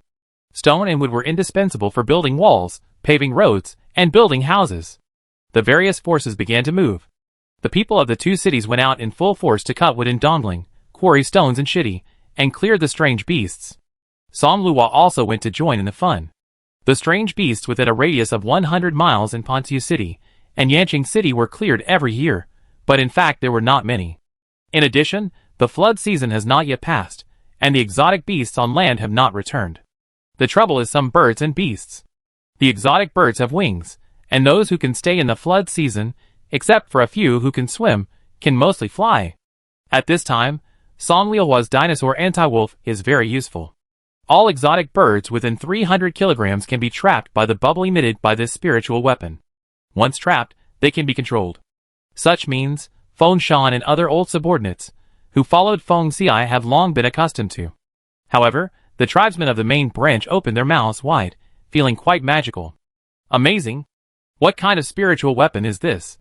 I'm always annoyed by birds and beasts. They fly high, and are very difficult to fight. But our clan leader has a way. Feng Shan teased. Our clan leader and his wife are very powerful. You haven't seen even more powerful ones. They have also heard about the battle record of their clan leader. Looking at Feng Shan, who was full of spiritual power, he couldn't help but envy. Brother Shan, you guys are still good. During this time, you have been living smoothly. You are almost at the 5th level. Other clan members echoed and complained, unlike us, we almost couldn't even support our family after following the eldest master. Speaking of this, everyone burst into tears. To be honest, they only recovered after the 4th son jumped from a branch to the head of the clan. Of course, compared with the leadership of the former young clan leader, they naturally prefer the 4th son, the current clan leader. In the past, working under the 4th son, as long as you don't have bad intentions and work diligently, you won't have a bad life. Later, the eldest son took the position, and it was hard to describe. He was average in ability, and liked to show off. When he encountered something, he panicked and left his clan members to run for his life. Let's not talk about the ability for now. The eldest son loves to be flattered, so those who work are not satisfied, and those who flatter are not satisfied. This is what makes them most dissatisfied. Now that the 4th son is back in power, everyone is relieved. With enough manpower, they can always control this special spiritual weapon, and the main branch of the Feng family has had a great time. Just input spiritual power and move your mouth, and the bird or beast will be covered and fall down like dumplings. It's so cool. Other families are envious and complain to their own weapon refiners. When can you refine some new spiritual weapons? Learn from the Feng family. Their spiritual weapons are too useful. They only refine spiritual swords every day. The weapon refiner rolled his eyes and gave his position to him. Come on, you refine it. Martial Spirit Master, I can't do it. If you can't do it, shut up. It's good to have a spiritual sword, but you're so picky. Even if you ask our family's top weapon refiners to refine it, they may not be able to refine it. The Martial Spirit Master left embarrassedly, after failing to ask for a new spiritual weapon and being scolded. Not far away, a transparent bubble with a bird and beast floating down from the sky made the Martial Spirit Masters envious. No, why is it so fierce? The weapon refiners were also envious of this kind of spiritual weapon, and they had been envious for a long time. But the problem was that they had tried to imitate it for a long time, but had no effect, and all of them failed without exception. Only high-level weapon refiners above level 6 refined a completely different new spiritual weapon based on their description. The effect of using the new spiritual weapon was not much better than that of the spiritual sword. It is better to refine spiritual swords. One furnace can refine 10 or 20 swords, which saves time and effort. The mountains and forests are lush, the ground is muddy and difficult to walk, and the water in the low-lying areas is not shallow. This place is the place where the original owner's soul disappeared, and Song Luhua has an indescribable feeling. I don't know whether the original owner's memory gradually dissipated or merged with her. Standing here, she only felt dizzy and seemed to have a sense of fate. Madam. Oh my god, Madam, the clan leader of the Feng family. Hurry up, Madam was pushed away by the Black Rock Pig. Before fainting, Song Luhua almost swore. She said why the world suddenly spun. It turned out that she was pushed by the pig. Goddamn sense of fate. Chapter 206. Awake? Feng Xiai looked at the person, who was covering herself with a quilt with amusement. When he first heard that she was injured by a strange beast, Feng Xiai was so anxious that he broke out in a cold sweat. Luckily, she was just pushed away by the Black Rock Pig, and fell to the ground and fainted. The skin wounds on her body were rubbed with ointment, and fed with elixir, and the wounds have healed. Song Luhua was so ashamed that she wanted to be an ostrich when she thought of her being pushed away by the Black Rock Pig and falling into the mud in public. She saw that Feng Xiai was still dealing with clan affairs, so she waved her hand. You go and do your work, I'm fine. Feng Xiai was indeed busy, so he coaxed her again and left with a smile. You bastards, I can never coexist with you. After Feng Xiai left, Song Luhua cheered up and went to take revenge. The Black Rock Pig was a first-level exotic beast, and it could only pick on a soft persimmon like her. In this case, she would give it back the way it was treated. Song Luhua led Feng Qing and Feng Yi and walked towards the forest in a menacing manner. Feng Yi suppressed his laughter. Madam, do you remember the Black Rock Pig that just attacked you? Song Luhua rolled her eyes at him. What do you think? If she could see the face of the Black Rock Pig, would she be unable to dodge it? She is no longer the same as she was yesterday. The original owner was directly pushed to death, but she was only slightly injured. She is much more tough and thick than the original owner. She can dodge the fierce and agile beasts like the stone badger, so how can she not dodge the Black Rock Pig? If she hadn't felt sad and careless for a moment, how could she have lost such a big person? In that case, don't blame her for taking revenge on the original owner. Feng Qing said something she liked to hear. Madam must have been careless for a moment. Otherwise, with Madam's ability, how could a mere Black Rock Pig touch a piece of clothing? Yes, Feng Qing's words are very reasonable. I was just careless for a moment. Feng Yi looked sideways. Feng Qing can talk? Song Luhua walked over and received worried looks from her family members and other family members. Everyone smiled and was very kind. Song Luhua forced herself to keep her face straight, but she screamed madly in her heart. Shameful, embarrassing. At that time, there were only women and children here.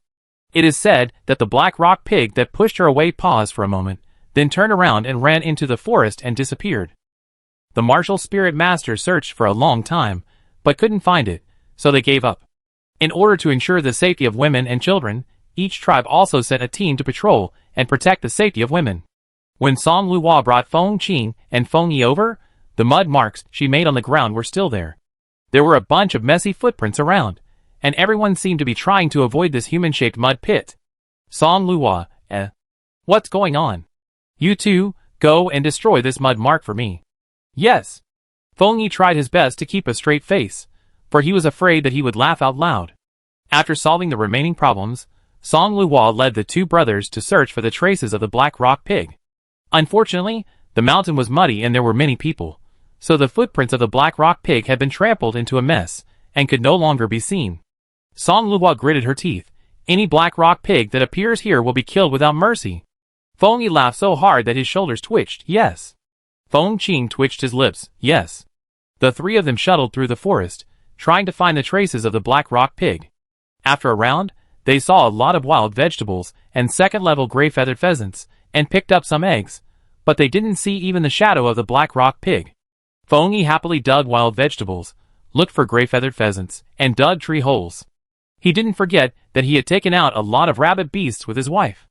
Unfortunately, he jumped up and down for a long time, but he didn't get a single rabbit hare, nor did he catch two gray-feathered pheasants.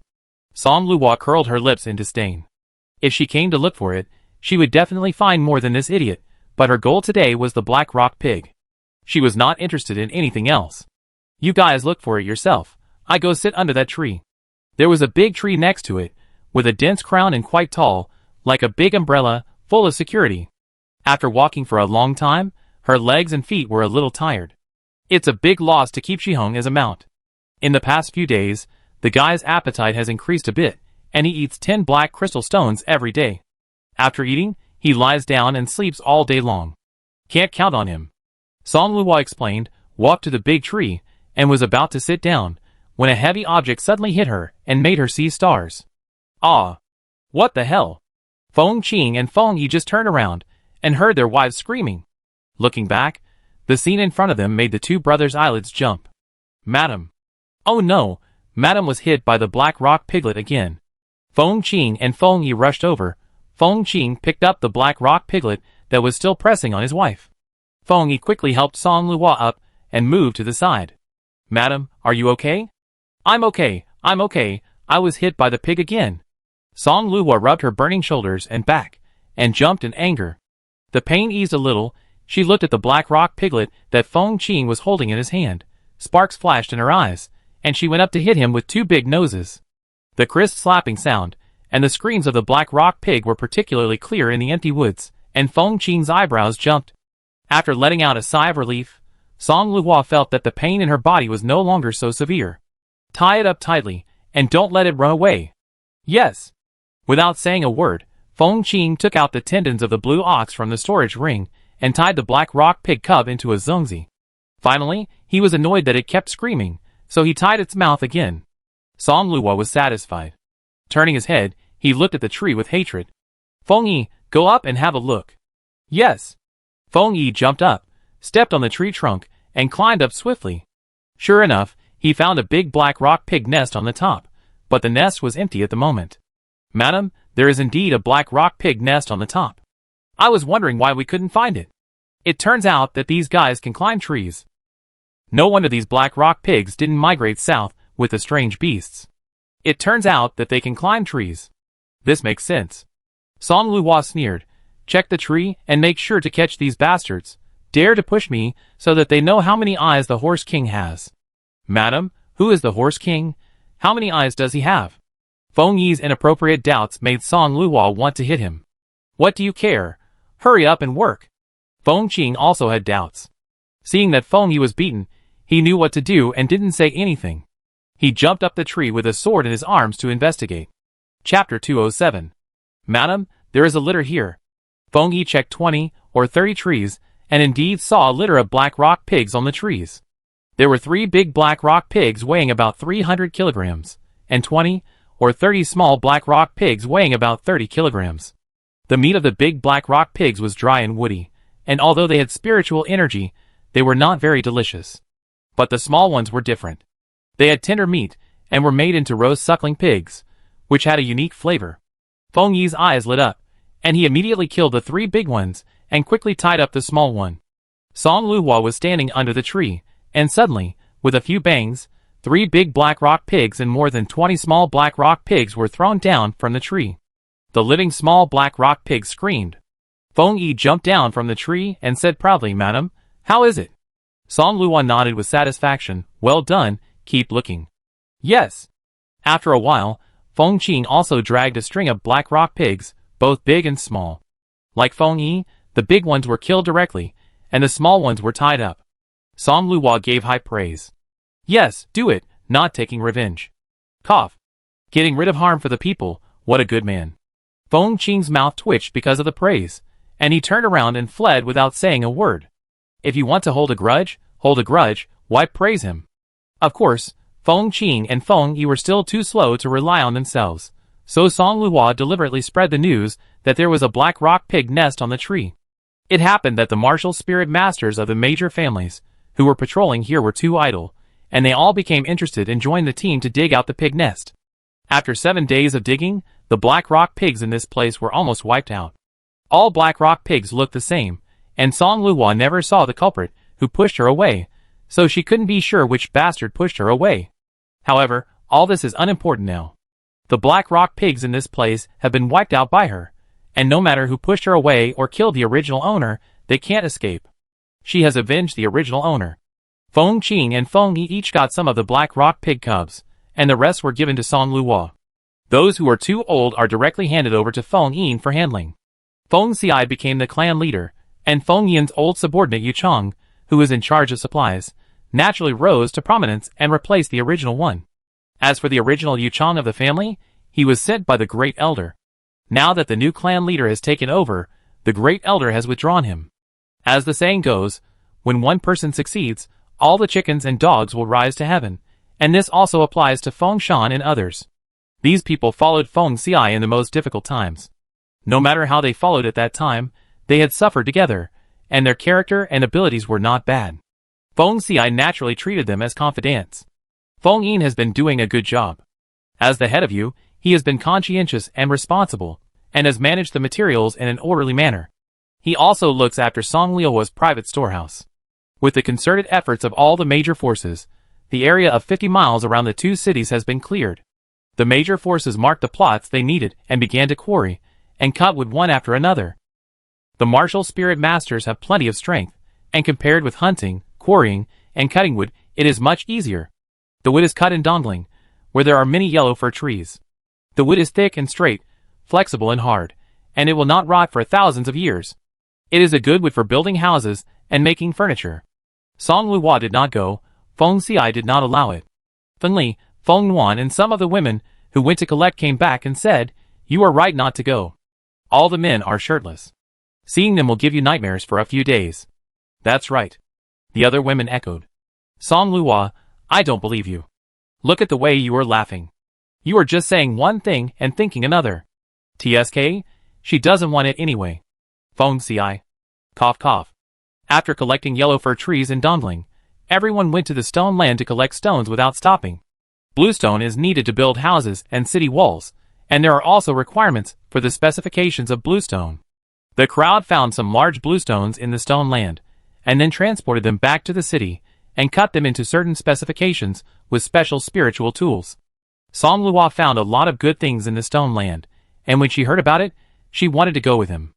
Feng Xi did not object to this, and Song Luo followed him, only to find that the stone land had changed a lot. The big trees that originally grew in the cracks of the stones were cut down, and occasionally a small piece of wild vegetables was found, but they were not very lively. This is better. The stone land is not far from Yanqing City. After the city is expanded, it is afraid that it will be closer to the city. If some powerful beasts appear again, it will only disturb the people. As for the badger beasts here, they are not popular anyway, so the fewer the better.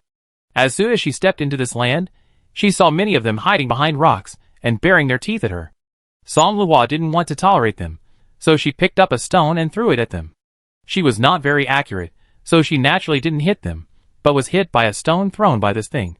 Song Luo dodged it quickly, and saw that the stone on the ground was just an ordinary stone, which made her feel quite regretful. The thing was at a distance, and it threw stones at her, but it didn't come forward. Once it saw someone chasing it, it immediately hid in the cave. This behavior made Song Luo unfamiliar with them. It seemed that these few days, these things had grown brains again. Song Luo wandered around inside for a while, but didn't find anything, so she got bored. The next day, she refused to come again. I heard from the tribe that in order to expand the two cities, all the stones in the stone land were mined. Bluestone was cut into bricks to build houses and walls, and other stones were broken and paved. The desolate stone land under the setting sun. One by one, the stone badgers emerged from the cave, looked at the empty homes and food, and roared angrily to the sky. But no matter how they howled, they could not do anything to these humans. Most of the remaining badger beasts were soft beasts that had been fed drugs. No matter how much they held a grudge, they were no longer able to compete with humans. The leading badger beast looked at the few badger beasts in the herd, who took the lead in going to the city to eat children, and rushed forward with claws. After a while, several shrill cries came from the wilderness. Several badger beasts were torn to pieces. The leading badger beast roared a few times in the blood, turned his head to look at the wilderness behind him, and left with the remaining badger beasts. The water outside the city finally receded completely. The people in the city went out to clean up the silt and stones. With so many people, they cleaned up in just 2 days.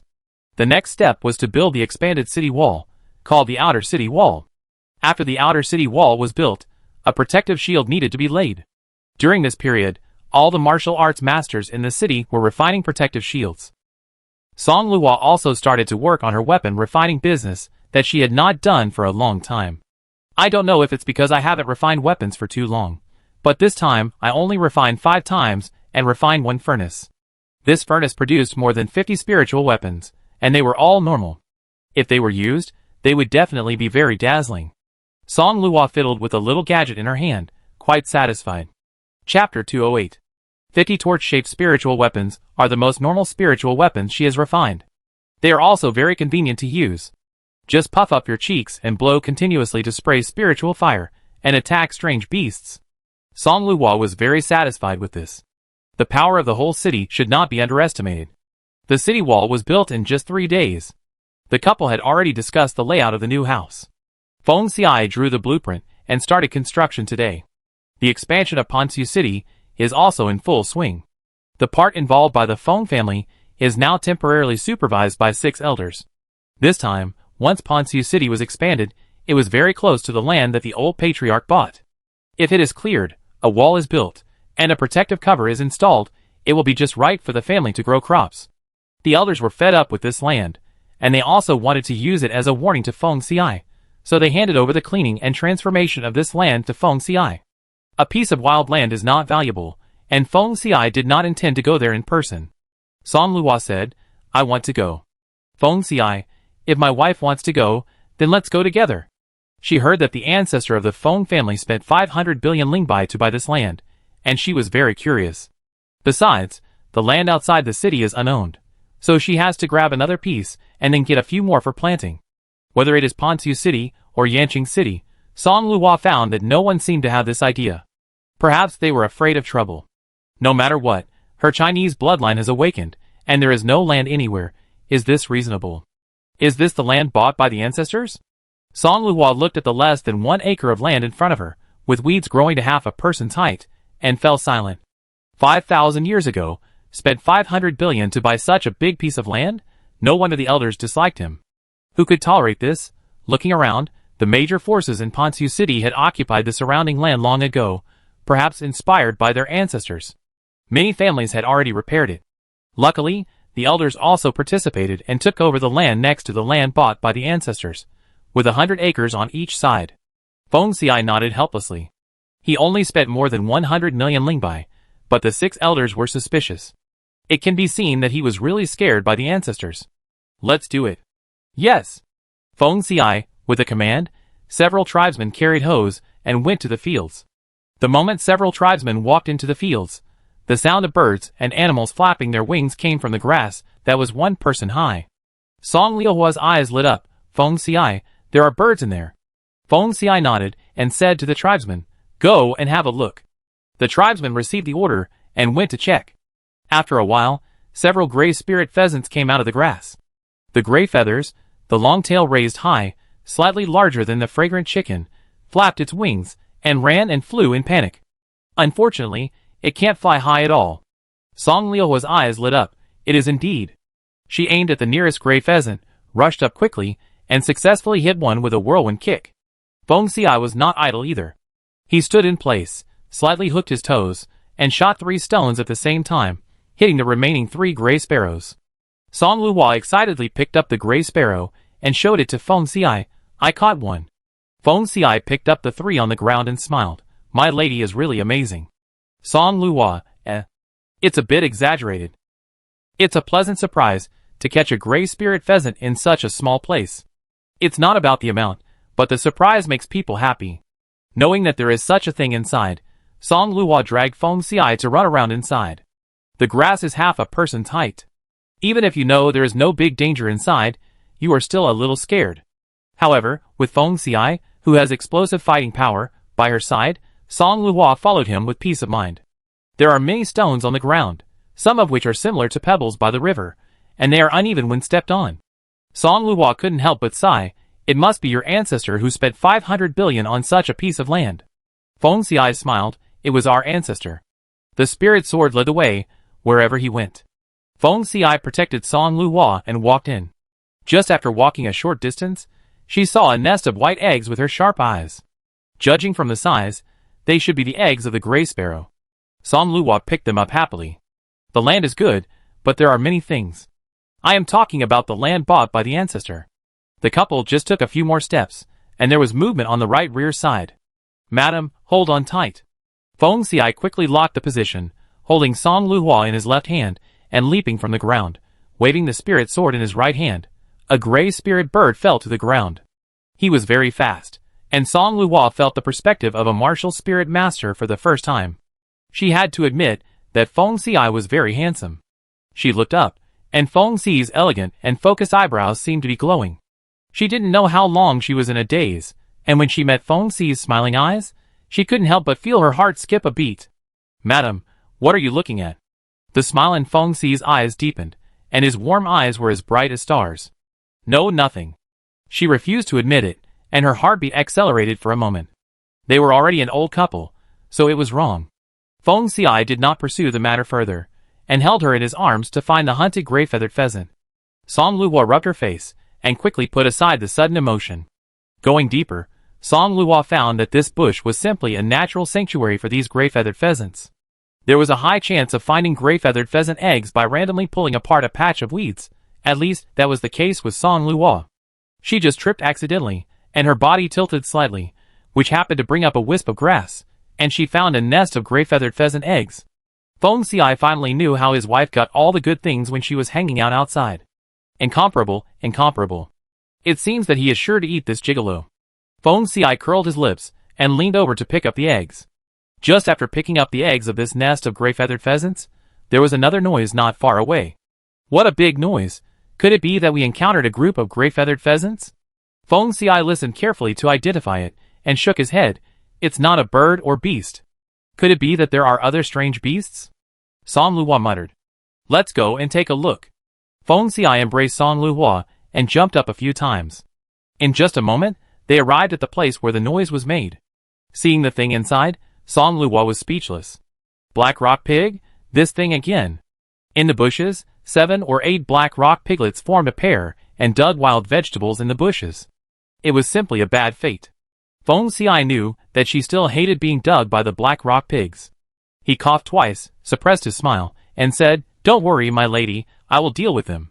These little creatures were so weak that even Song Luhua could kick one away. Feng Xiai killed them with swords. The tribe members pulled weeds, and hoed the land quickly. A martial arts master could do more than an old ox, but it still took a whole day to finish this job.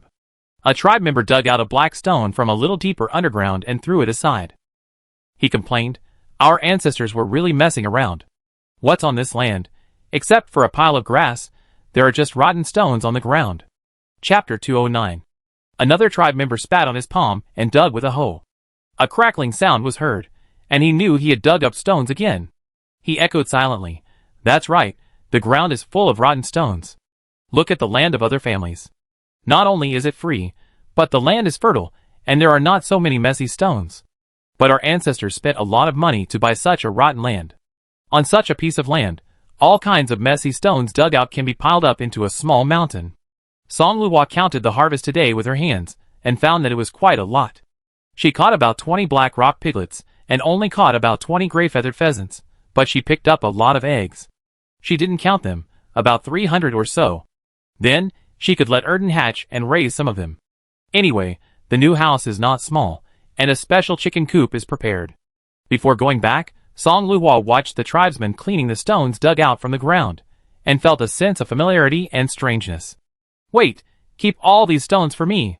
Clan member. They didn't hear it wrong.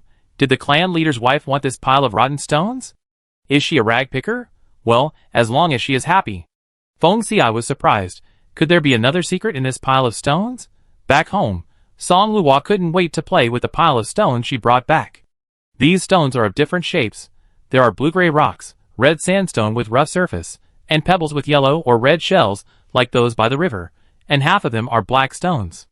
The black stones are of different sizes. Some are the size of a fist, and some are the size of a bowl. Most of them are of this specification. There is something here. Song Luo is mysteriously confident. It's time to peel the stones again. Shihong's appetite is getting bigger and bigger. She eats a lot and sleeps a lot all day. She is still snoring in her bed. I can't wake her up. I can't wake her up at all. Song Luo put her eyes on Feng Xiai. Fortunately, there is a spare tool.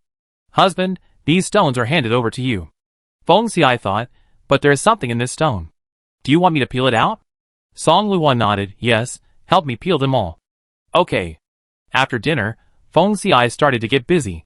He mobilized his spiritual power, intending to break the outer skin of the black stone, so that he could peel it off layer by layer without damaging the inside. Huh? Feng Xiai raised his eyebrows in surprise. With 30% of his spiritual power, he couldn't break the stone? He added a few more layers of spiritual power and found that he still couldn't break it. In this way, he slowly used all his spiritual power, but still couldn't break it. Feng Xiai thought for a moment, took out the top-grade small spiritual sword condensed from the 7 changes stone, infused it with spiritual power, and peeled it off one by one. Song Luo sat aside and watched the fun, only to see Feng Xiai playing with the small spiritual sword in his hand to perfection, spinning it very fast. After a while, the thing in the black stone gradually revealed a dark green corner. Feng Xiai clearly felt the changes around him, and a stream of subtle spiritual power rushed towards the stone in his hand. No, to be precise, it rushed towards the dark green in the stone. It's actually the spirit-gathering jade. Feng Xiai was also stunned. I didn't expect that the land that the ancestor bought would contain this thing. The spirit-gathering jade can gather the spiritual power between heaven and earth, create spiritual jade, and form mysterious crystal. If this thing is not damaged, it is equivalent to having inexhaustible money. Of course, more importantly, the spiritual power gathered by it is gentle and pure, which can accelerate the growth of spiritual plants. Although it cannot be used directly by human spiritual masters for cultivation, staying in such spiritual energy for a long time will more or less benefit the cultivation level. The Jiang family made their fortune with a few pieces of spirit-gathering stones. Although the immediate effect may not be obvious, the silent effect of the accumulated effect cannot be underestimated. Spirit-gathering jade? Song Luo roughly guessed the use of this thing just by hearing the name. Feng Xiai sped up and peeled out a whole piece of spirit-gathering jade.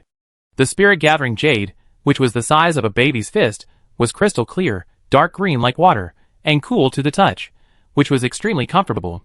Song Luo heard about the magic of this thing from Feng Xiai and smiled instantly. Great, peel them quickly, and then we can bury a few in the corners, put a few in the bedroom, and bury a few in the vegetable garden. This is equivalent to breathing fresh air every moment of every day. Feng Xiai twitched his lips. How dare his wife spread such treasures everywhere? It's okay to put them in the corners and vegetable gardens, but if rats and ants move them away, won't you feel sad? The strange beasts are more sensitive than humans. Once this thing comes out, it can be found even if it is buried deep.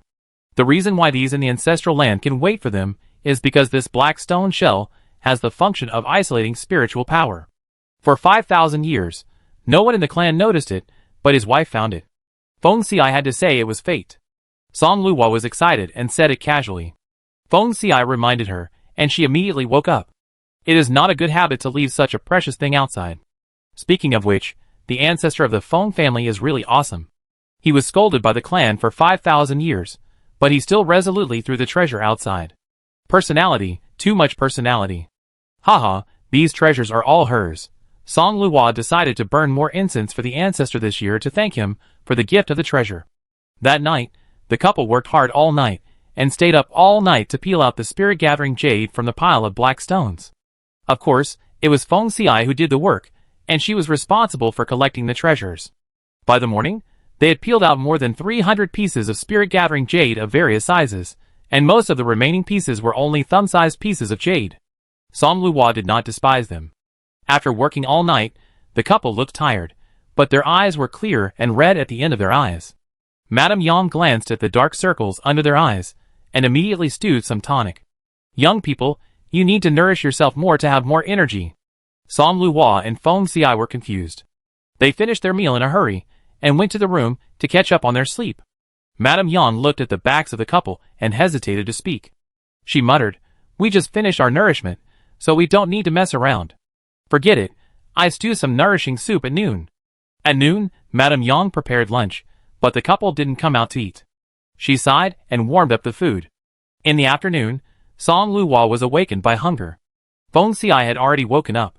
He had taken a bath, changed into clean clothes, and sat at the table. Hot food was placed on the table. Seeing that she was awake, Feng Xiai smiled and said, "You must be hungry. Let's eat first." Som Luo smelled her arm and shook her head. "I want to take a bath first." After eating, she finally came back to life. Som Luo took out all the spirit-gathering jades and pulled Feng Xiai to count them again. There were 173 pieces of fist-sized spirit-gathering jades, 156 pieces of pieces smaller than the mouth of a bowl, and 31 pieces of larger pieces. Feng Xiai, we really made a fortune this time. Chapter 210. With the soul-gathering jade, Som Luo arranged for Erden to hatch another batch of longevity beasts. Having learned from the first lesson, Som Luo only hatched 5. The consumption rate should be slowed down by feeding Lingbai with the soul-gathering jade. As for Shihong, her appetite is getting bigger and bigger. She even suspected that she had raised a glutton. The soul-gathering jade must also be arranged. Wearing the soul-gathering jade can also eat less. It happened that there were broken jades. I picked a few and made a necklace for Shihong. The strange jade tree in the yard has not changed since it was watered with growth liquid last time. The spirit-gathering jade was also arranged. Som Lu was not a completely black-hearted person. Since she got so many spirit-gathering jades for free this time, she had to consider her family.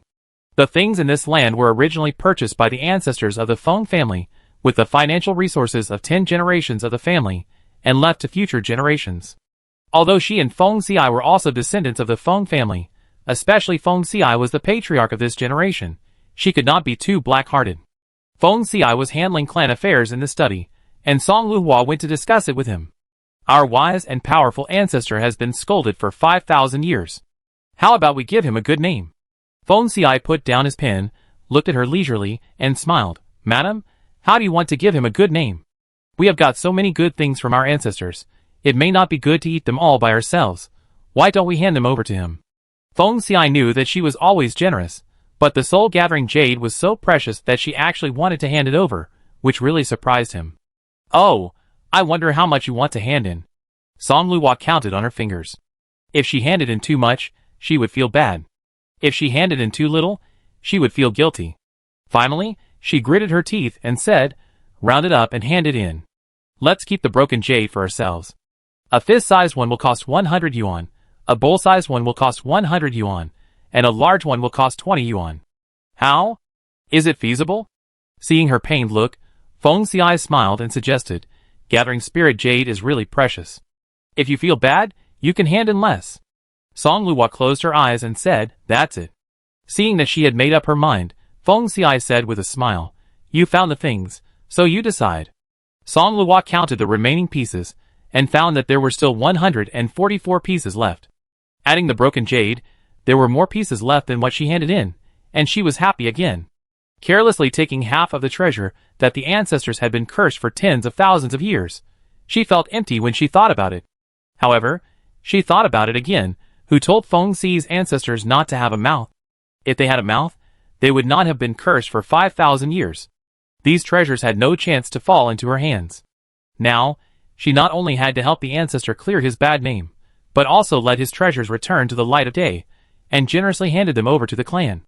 It wouldn't be too much for her to take some agency fees and labor costs. Som Luo, who had figured it out, was refreshed and packed the spirit jade to be handed over in front of Feng Xiai. The moment the spirit jade was taken out, The surrounding air formed a spiritual vortex at a speed visible to the naked eye. Seeing this, Feng Xiai quickly operated his spiritual power and temporarily sealed the study room. More than 200 pieces of spirit-gathering jade were still quite a lot. After all, they were given to the clan. Song Luo was impatient to put them in boxes one by one, so she simply took out wooden barrels to put them in. It took her 5 full barrels to fill them. Feng Xiai held his forehead. "Madam, why don't you use jade boxes to put them separately?" Song Luo rolled her eyes at him. "Are jade boxes free? There are so many. How long will it take me to fill all the jade boxes?" Feng Xiai looked at the 5 wooden barrels that were stuffed to the brim, and said with a smile, "It's not that simple. Such a large amount of spirit-gathering jade piled together can easily cause a spiritual power vortex. If the spiritual power vortex is large, it is very likely to tear people apart. For safety reasons, it's best to pack them separately in jade boxes." This was the first time Song Luo had heard of this.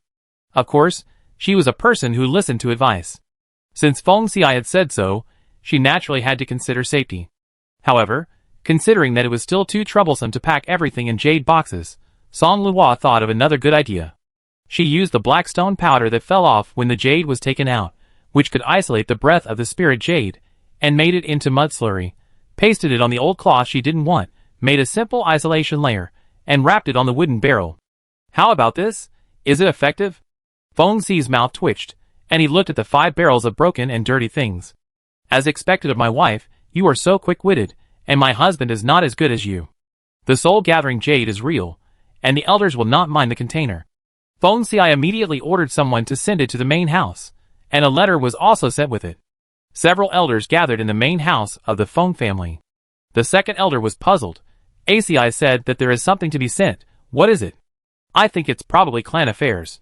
This kid doesn't like to live in the main house, and just stays in that small town. Now he is in trouble, and he has to send someone all the way." "Really?" The 5th elder muttered and guessed. What the 5th elder said makes some sense. The 3rd elder was a little old-fashioned, and somewhat disagreed with Feng Xiai and his wife not living in the main house. The 4th elder was open-minded. Although ACI is the patriarch, the younger generation of heirs of the other 9 major families are all in Yanqing City. Why do you let him stay in the old house, like us old guys? Although the 6th elder was angry that Feng Xiai and his wife were hands-off and left the internal affairs to him, he also felt that there was nothing wrong with what the 4th elder said. Now he has accepted his fate. Each generation has its own ideas. We are old and have endured till this point. If we endure any longer, we will die. That's all. The elder was quite patient and let the brothers discuss while drinking tea quietly. After sitting for a while, someone came to report, "Elders, the clan leader sent someone to deliver something. Please come in." "Yes." After a while, Fengshan followed the clan members, who led the way to the meeting room. "Meet the elders." "Get up." The elder said calmly, "What did the clan leader ask you to bring?" Fengshan first took out an exquisite gold-painted wooden box from the storage ring and handed it to the elder respectfully. "This is the letter that the clan leader asked me to bring to you." The elder took the letter box. Fengshan hesitated for a moment, and then took out 5 dirty-looking wooden barrels from the storage ring. "This is my husband." It was also brought by the clan leader. Each wooden barrel was wrapped tightly with black dirty cloth. No one told Fengshan what was inside. Therefore, Fengshan was quite helpless when he received these things. But the lady insisted on doing this, and even the clan leader did not object. What else could he, a subordinate, do? Sure enough, when the elders saw these buckets of stuff, they all frowned. The elder asked, "What else is this?" Fengshan shook his head. The clan leader did not tell his subordinates clearly, but told his subordinates to hand it over to the elders in person. "The things have been delivered. Please allow me to leave." "Go." Fengshan put oil on his feet and decided to run first. In the meeting room, the 6 elders gathered in a circle, looking at the 5 dirty buckets on the bluestone floor, and they were silent together for a rare time. Chapter 211. The 5th elder shouted exaggeratedly, "Is Feng Xi's brain broken? What is this thing?" The 4th elder looked at the black mud on the ground and silently stepped back. The 6th elder opened his mouth and decisively followed the 4th elder and took a step back. The 3rd elder used the spirit sword to pick up the cloth wrapped around the barrel. The moment the spirit sword touched it, he found that the dirty cloth seemed to be a little wrong. "Huh?" "3rd elder, what did you find?" The 2nd elder stepped forward and directly lifted the dirty cloth on a barrel. The moment the dirty cloth was lifted, The first elder, and the other 5 elders all felt the subtle changes, and their faces changed. The first elder was excited. It's the spirit jade. The elders were ecstatic, seeing that the spiritual power in the space was getting more and more concentrated, and a tiny spiritual power vortex floated in. They immediately used spiritual power to seal the meeting room. There were still 4 wooden barrels left, and the elders didn't care whether they were dirty or not, and lifted them with their hands. The moment the dirty black cloth was removed, buckets of dark green spirit jade almost blinded the elders. The elders looked at each other and laughed at the same time. The hearty laughter echoed in the meeting room, and the atmosphere instantly became warm. The 5th elder even patted his mouth lightly. I was wrong. Feng Xiai is a very good junior, and the position of clan leader is given to him. It is the right person. The 4th elder did not forget the word madam that Feng Shan almost blurted out. It seems that Feng Xi's wife also has a share of these spirit jade. Inevitably, he felt more satisfied with her. The 6th elder's eyes were filled with tears. The family has hope. There will be successors. There will be successors. The 2nd elder, ha ha. Feng Yu and his wife gave birth to Feng Xiai in this life, and finally did a good thing for the family. The 3rd elder's eyes flashed with tears, and now he could finally put his heart at ease. With these spirit-gathering jades, the family can at least prosper for 10 generations. After the joy, the 1st elder remembered that Feng Xiai also brought a letter to them. He took out a letter from the lacquered gold wooden box, opened it and read it, and was filled with emotion. The 4th elder saw that he was wrong. Brother, what did Xiai say in the letter? You all take a look. The 1st elder handed the letter to him, and the 5 elders also became depressed after reading it. The 1st elder said, I didn't expect that it was our short-sightedness that wrongly blamed the old ancestor for tens of thousands of years. In the letter, Xiai said that he wanted to rebuild the tablet for the old ancestor and clear the bad name. I wonder if you brothers have any ideas. I agree. The 2nd elder said excitedly. Wash it. It must be washed thoroughly. The 5th elder jumped out and said, it was originally our misunderstanding, so we naturally have to clear the name of the ancestor. The 3rd elder nodded in agreement. I have no objection. The 4th and 6th elders said, in this case, this matter should be done sooner rather than later. The 1st elder looked at everyone. I think the matter of the gathering spirit jade is related to the rise and fall of the family, and it is not appropriate to make it public. Everyone agreed. As for what name to clear the name of the ancestor, Lao Lu, you have read a lot of storybooks, so you can make up a reason. Leave it to me. In that case, let's go. The 5th elder was about to leave, but he felt something was wrong. He caught a glimpse of the lacquered wooden box that Feng Xiai used to hold the letter, and then looked at the wooden barrel and rags on the ground, and finally realized what was wrong. I remember that the spirit jade can be put in a jade box, right? Doesn't anyone want to know why Xiai used these rotten barrels to put it? The other 5 elders were about to leave, but they came to their senses after hearing what he said. Maybe Xiai has a unique taste? The 6th elder said uncertainly. Xiai has been living a life of luxury since childhood, and has always been very particular about his appearance and behavior. How come he has become so sloppy after marriage? The 2nd elder was puzzled. The 1st elder and the 3rd elder also couldn't figure it out, but they didn't care about it. A hint of an ambiguous light flashed in the eyes of the 4th elder. Feng Xi's wife was definitely not as well behaved as they thought. Of course, the 6 elders were undoubtedly happy to have obtained the family's treasure. When they were in a good mood, they said all kinds of good things to Feng Xiai, including but not limited to opening a back door for the 2 of them, increasing the annual allowance of the clan leader and the clan leader's wife, and various privileges. He even made a note for him and Song Lu Hua in the clan leader book.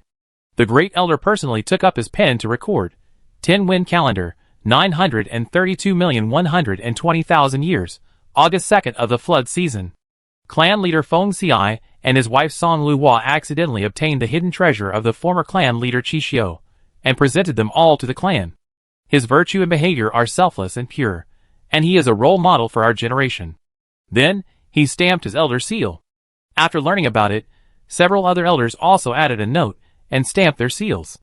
When Song Lu Hua found out, she was thinking about picking 2 pieces of spirit stones to carve some jewelry, such as jade pendants, rings, earrings, beads, pendants, hairpins, jade buckles, jade belts, and the like. Hearing this, she felt a little embarrassed. Isn't it a bit bad to write like this? I stole half of the treasure. Feng Xiai comforted her. The elders are clear-headed and know what is good and what is bad. Madam, there is no need to belittle yourself. Song Luo choked. Can I still make this thing into jewelry? Feng Xiai touched her head and smiled. Of course you can. If the water is too clear, there will be no fish. Everyone has selfish desires. The elders can understand. If anyone asks, just say that I left it. Madam, just take it out and use it. Feng Xiai gave a promise, and Song Luo didn't hesitate. She happily picked 3 fist-sized pieces and prepared to take them to the craftsman shop for processing. I went to the craftsman shop in Yanqing City to take a look, and the workmanship was not very exquisite. The ones with exquisite workmanship were the power of the top 10 families and the mercenary guild. Big families and big forces have a good foundation, but they are afraid that someone will recognize the treasure and steal it secretly, causing unnecessary trouble. It happened that the 5th elder gave a craftsman shop, so Song Luo thought about sending it to Ponzu City. At least her own family members can use it with more confidence. What's more, the family has a deep foundation, the craftsmen have good skills, fine workmanship, and many styles. After weighing the pros and cons, she decisively chose her own shop. The next day, Song Luo took Feng Qing, Feng Yi, and a dozen other people on a small flying boat to Ponzu City. This small flying boat was specially made by Feng Xi's clan's high-level weapon refiner. It has a built-in protective shield and is extremely fast. It is specially used to travel between the 2 cities. It took less than half an hour to get to Yanqing City. The family's craftsman shop is located on the main street of Yanqing City. The shop is neither big nor small. From the outside, it looks particularly bright. With such a group of people, and wearing the family costumes of the Feng family, the shopkeeper personally came out to greet them. Song Luo didn't waste any words and directly showed her identity seal. I'm here to make jewelry. Then she threw a box and a list to the shopkeeper. It's ready, let me know. The shopkeeper had seen her from a distance at the succession ceremony of the new clan leader not long ago, and immediately stepped forward to pay his respects. As soon as he finished paying his respects, 3 jade boxes and a list were stuffed into his hands. The shopkeeper quickly agreed. Yes, I will definitely rush to make it for you, madam. Song Luo waved her hand. No need to do that, just follow your normal progress. By the way, this thing is extremely valuable, and the scraps, including powder, must be kept for me. Shopkeeper, The clan leader's wife really knows how to live. Chapter 212. Oh, I was wondering who was so stingy that she would take back a little scrap. It turned out to be the 4th brother's wife? How come, after becoming the wife of the clan leader, you are even more unpresentable? Just as Song Luo was about to leave, she heard a burst of sarcasm coming from behind. Looking back, Jiang Shui, Yifei and Lu Chenzi came hand in hand. Jiang Shui had completely lost the high spirits and high airs she had when they first met. The resentment and meanness on her face were clearly revealed. As expected, people can change. Not only did Yifei and his wife miss the position of young clan leader, but they were also scolded by the 2nd elder when they tried to intercede for him. They were already very angry. At this time, they could not care about much. He said sarcastically, How can you say that, sister-in-law? You know the origin of the 4th sister-in-law? How can she have a rich family background like ours and a valuable dowry? We must be frugal in our lives. As Yifei said this, he took out a piece of ordinary green jade full of cracks from the space of the jade bracelet. He stuffed it to Song Luo with kindness. This piece of green jade can also be made into a string of beads, so I will give it to the 4th sister-in-law, and don't take the scraps over there. It's not a good idea to tell others that the wife of the patriarch of the Feng family, who made a set of jewelry, has to take the leftovers back. It's useless to give her this thing. It's not presentable. 4th brother is really blind. Jiang Shui's words were blunt and full of malice. Yifei sarcastic humiliation was no less than that. Fo Shan and others stood aside and glared at them. Ladies. Fo Shan stood up and was about to argue with him. Yifei looked at him arrogantly and said, It's not your turn to interfere in the matter between me and your wives. That's right, get out of here. Jiang Shui sneered. Seeing that things were not going well, the shopkeeper stepped forward with a smile and was about to persuade them, but was also scolded by Jiang Shui. Suddenly, the shopkeeper's smile disappeared, and he looked at Song Luo helplessly. Song Luo made a gesture to ignore it, and the shopkeeper stood aside helplessly. Fo Shan and others were so angry that their faces turned red and their necks thickened. Their fists creaked, and if they were not afraid of causing trouble for their wives, they would have flattened them with a punch. Song Luo gave them a calm look and sneered. My 2 sisters-in-law are so angry. Unfortunately, I am also very angry. After Song Luo finished speaking, Her face turned fierce. She immediately took a few steps closer, and threw the broken jade stone that Yi Fei-1 had stuffed in her face. What kind of rotten thing is that? Give it to me. After being hit by the jade stone, Yi Fei-1's white cheeks quickly turned red. The jade stone, which was already full of cracks, fell to the ground and broke into pieces. At this time, no one cared about this inferior jade stone. Yi Fei-1 touched the stinging place on her cheek in disbelief. You dare to hit me? Not only do I dare to hit you, I also dare to hit my sister-in-law. I usually don't bother to argue with them, but now I dare to take advantage of them. Song Luo suddenly shouted, Fo Shan, go and close the store door. As she said that, she rushed up, grabbed Jiang Shue's hair, and slapped them both. Fo Shan and others received the order, their eyes lit up, and pushed the third lady Lu Chenxi, who had already stepped out of the threshold, into the store, and slammed the store door. As soon as the store door was closed, the store was dark. Fo Shan was afraid that his wife could not see and hit the wrong person, so he took out the fluorescent stone and illuminated the space. Song Luo was indeed very satisfied. When the door was closed, it was pitch dark in the store. She didn't know who pulled her and caused her face to be scratched by Jiang Shui. With the light, she saw Lu Chenxi's hand that she had not yet withdrawn. I don't know whether she did it intentionally or unintentionally, but I secretly made a note of her in my heart. She ate well every day, and ate a lot of spiritual fruits rich in spiritual energy and exotic beast meat. Her body had long been replenished. Not to mention that after taking the water spirit bead to cleanse the marrow, the physical fitness has been greatly improved.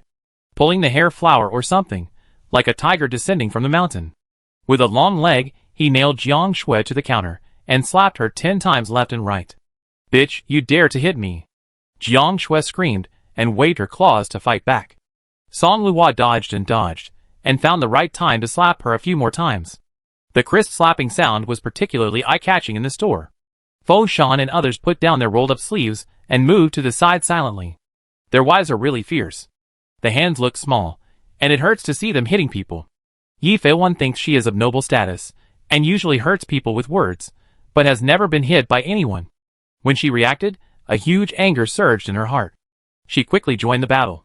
These two people have done mean things, but they have never quarreled with anyone, nor have they met anyone who dares to hit them.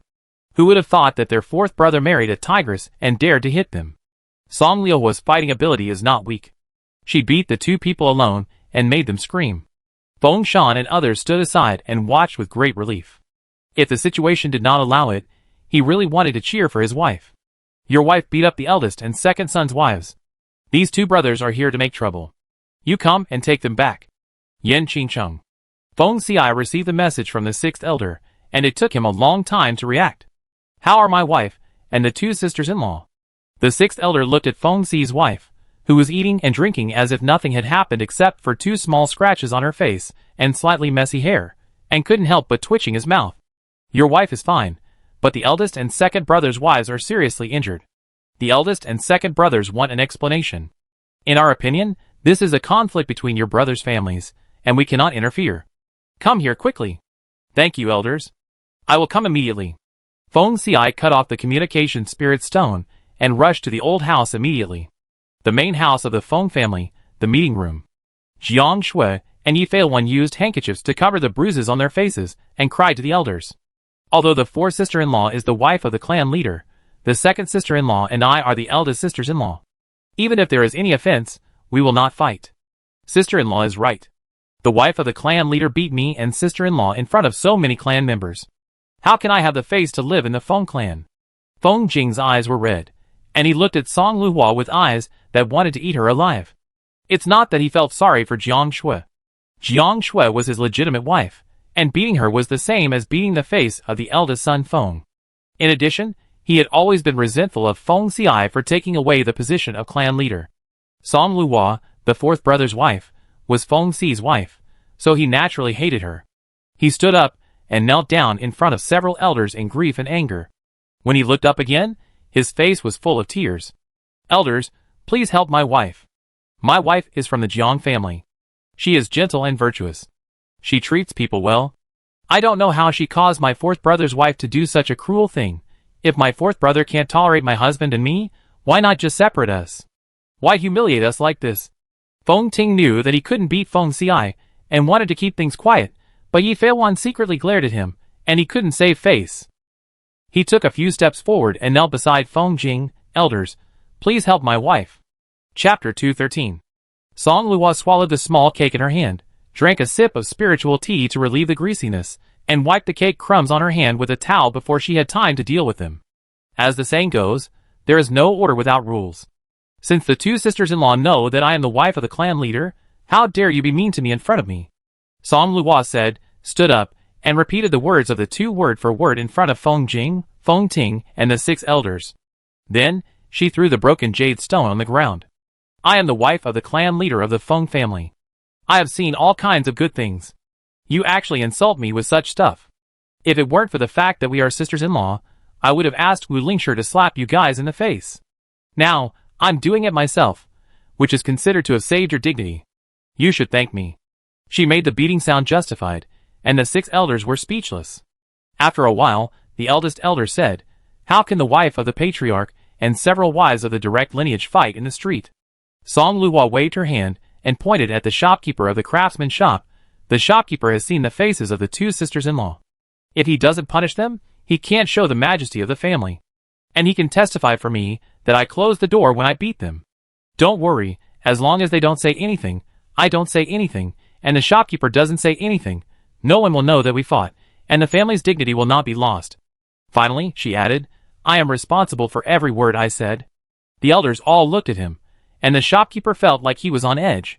He twitched his lips, stood up and said with difficulty, every word the clan leader's wife said is true. The 6 elders who learned the whole story instantly sank their faces, and looked at Jiang Shui and Yi Feiwan with unfriendly eyes.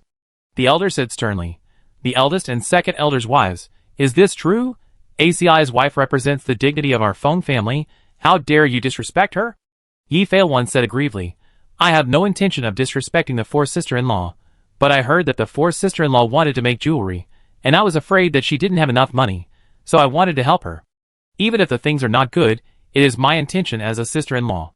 If you don't like it, I will take it back. Why do you end up being beaten? Jiang Shui didn't expect that Song's bitch would whitewash it, so she told everything at the scene and repeatedly defended herself. Elders, please understand. My 4th brother replaced my husband as the clan leader. I was just upset and couldn't help but say a few nonsense. Why should I be beaten like this? Woo woo. The huge gap in status is uncomfortable. Jiang Shui didn't expect that she, who had a glorious life, would end up like this. She cried more sincerely. Yi Feiwan saw this and started crying too. The two sisters-in-law simply didn't cover up. They took off their silk handkerchiefs, revealing their blue and purple faces. They cried sadly, which was particularly pitiful. This made the elders who just felt that the two were disrespectful to the clan leader's wife suddenly feel overwhelmed. After hundreds of years in charge of the clan, this was the first time they encountered such a thing. Looking at Feng Xi's wife sitting leisurely on the chair and eating spiritual fruit, they couldn't help but be speechless. What a big heart. The 6 elders were upset by the two crying, and they sat back with their sleeves thrown. The clan leader will be here soon, you brothers, solve your own problems, we don't care. They couldn't leave yet, they had to wait for ACI to come, so that Feng Xi's wife wouldn't be beaten. Feng Jing knelt straight, refusing to compromise. Feng Ting rubbed his knees silently, and cheered himself up. Song Luo rolled her eyes. She cried if she wanted to, and kneeled if she wanted to. She cracked orange seeds. The sound of kabang, kabang was particularly clear in the meeting room, where only crying could be heard. Jiang Shui and Yi Feiwan raised their heads, and saw a hateful face that was watching a good show. They choked and couldn't cry anymore. They collapsed to the ground immediately, their shoulders twitching, so pitiful. This was the scene when Feng Xi arrived. The 6 elders finally breathed a sigh of relief when they saw him coming. The first elder said, you brothers should solve your own problems. He then led the elders to leave. The 4th elder patted Feng Xi on the shoulder when he passed by him. Handle it well, don't hurt the brotherly feelings. Don't worry, elders. Song Liuhua's eyes lit up when she saw Feng Xi. She ran to his side, grinning and pointing at Feng Jing. The 4 Feng Ting couples complained to Feng Xi. Feng Xi, the eldest brother and his wife are too much. They teamed up to bully me. This made the others furious. They really saw what it means when the wicked complained first. Feng Jing saw that the elders had left, and there was no need to kneel down. He stood up from the ground, clenched his fists, and said angrily, Fourth brother stole the position of clan leader, and now he condoned the Song family to beat your sister-in-law. If you don't give me an explanation today, this matter will not end. Feng Ting was pinched by EP1, and he quickly agreed. Yes, fourth brother's wife beat your second sister-in-law. If you don't give me a reasonable punishment, don't blame us brothers for being rude. You're welcome. I want to know how my second brother will be rude to me. A cold light flashed in Feng Xi's eyes. Feng Xi was already very imposing, and now that he was the clan leader, he had even more majesty. Seeing this, Feng Ting felt uneasy. He said without much imposingness, I don't care. The clan leader has the right to nominate elders. I want you to nominate me as one of the elders. Song Luo almost laughed to death after hearing this. This coward wanted to be an elder? Feng Xi just thought he was talking nonsense, sneered, and didn't bother to pay attention to him. Feng Jing looked at Song Luo angrily. This woman has caused discord between you and me. I want you to divorce Song, otherwise don't blame me for not giving you face. Hee hee. The anger in Feng Xi's eyes flashed away. My marriage with my wife is not for outsiders to interfere. Brother, you better give up this idea. As long as I am alive, I will never divorce her. Seeing the murderous intent in his eyes, Feng Jing shrank his neck and said with a strong face, Since you can't do this, I want you to leave the position of the young master to my descendants. Don't forget, you stole this position from me, and it should be returned to its original owner. Song Luo finally couldn't help it, haha. It's quite funny. How could he say such funny things so seriously? He also wanted Feng Xi to divorce her. Who does he think he is? He opened the marriage temple? There is also a young clan leader, so he is still thinking about it. Song Luo suspected that if he hadn't been a young clan leader under his younger brother Feng Xi, he would never be willing to give up this position to his child. Besides, since the family has a mind, they naturally have to consider their own children first. If their own children are really unable to serve as an heir, they may consider the direct lineage and the side branches. This guy doesn't even have a child now, and it's really hard for him to think so far. Sure enough, Feng Xi glanced at him coldly and said without much emotion, Brother, you are thinking too far ahead. Instead of thinking about where to live after the separation, you want to separate the family. No, I won't allow it. The four people's faces changed suddenly when they heard about the separation. Feng Jing was hysterical. You cold-blooded and heartless person. I am the eldest son of the Feng family. Why do you want to separate me? I won't separate. Feng Ting was also anxious when he heard it. Old four, we are brothers born from the same mother. Why do we do things so ruthlessly? Chapter 214. Feng Jing and others knew Feng Xi. He was not just talking about splitting up the family. This guy was really cruel. The three brothers, Feng Jing, Feng Ting and Feng Rui, were all panicked. They found Feng Yu in the private courtyard of Wuyo City and begged him, Dad, please take care of my fourth brother. He wants to split us up? How can this be?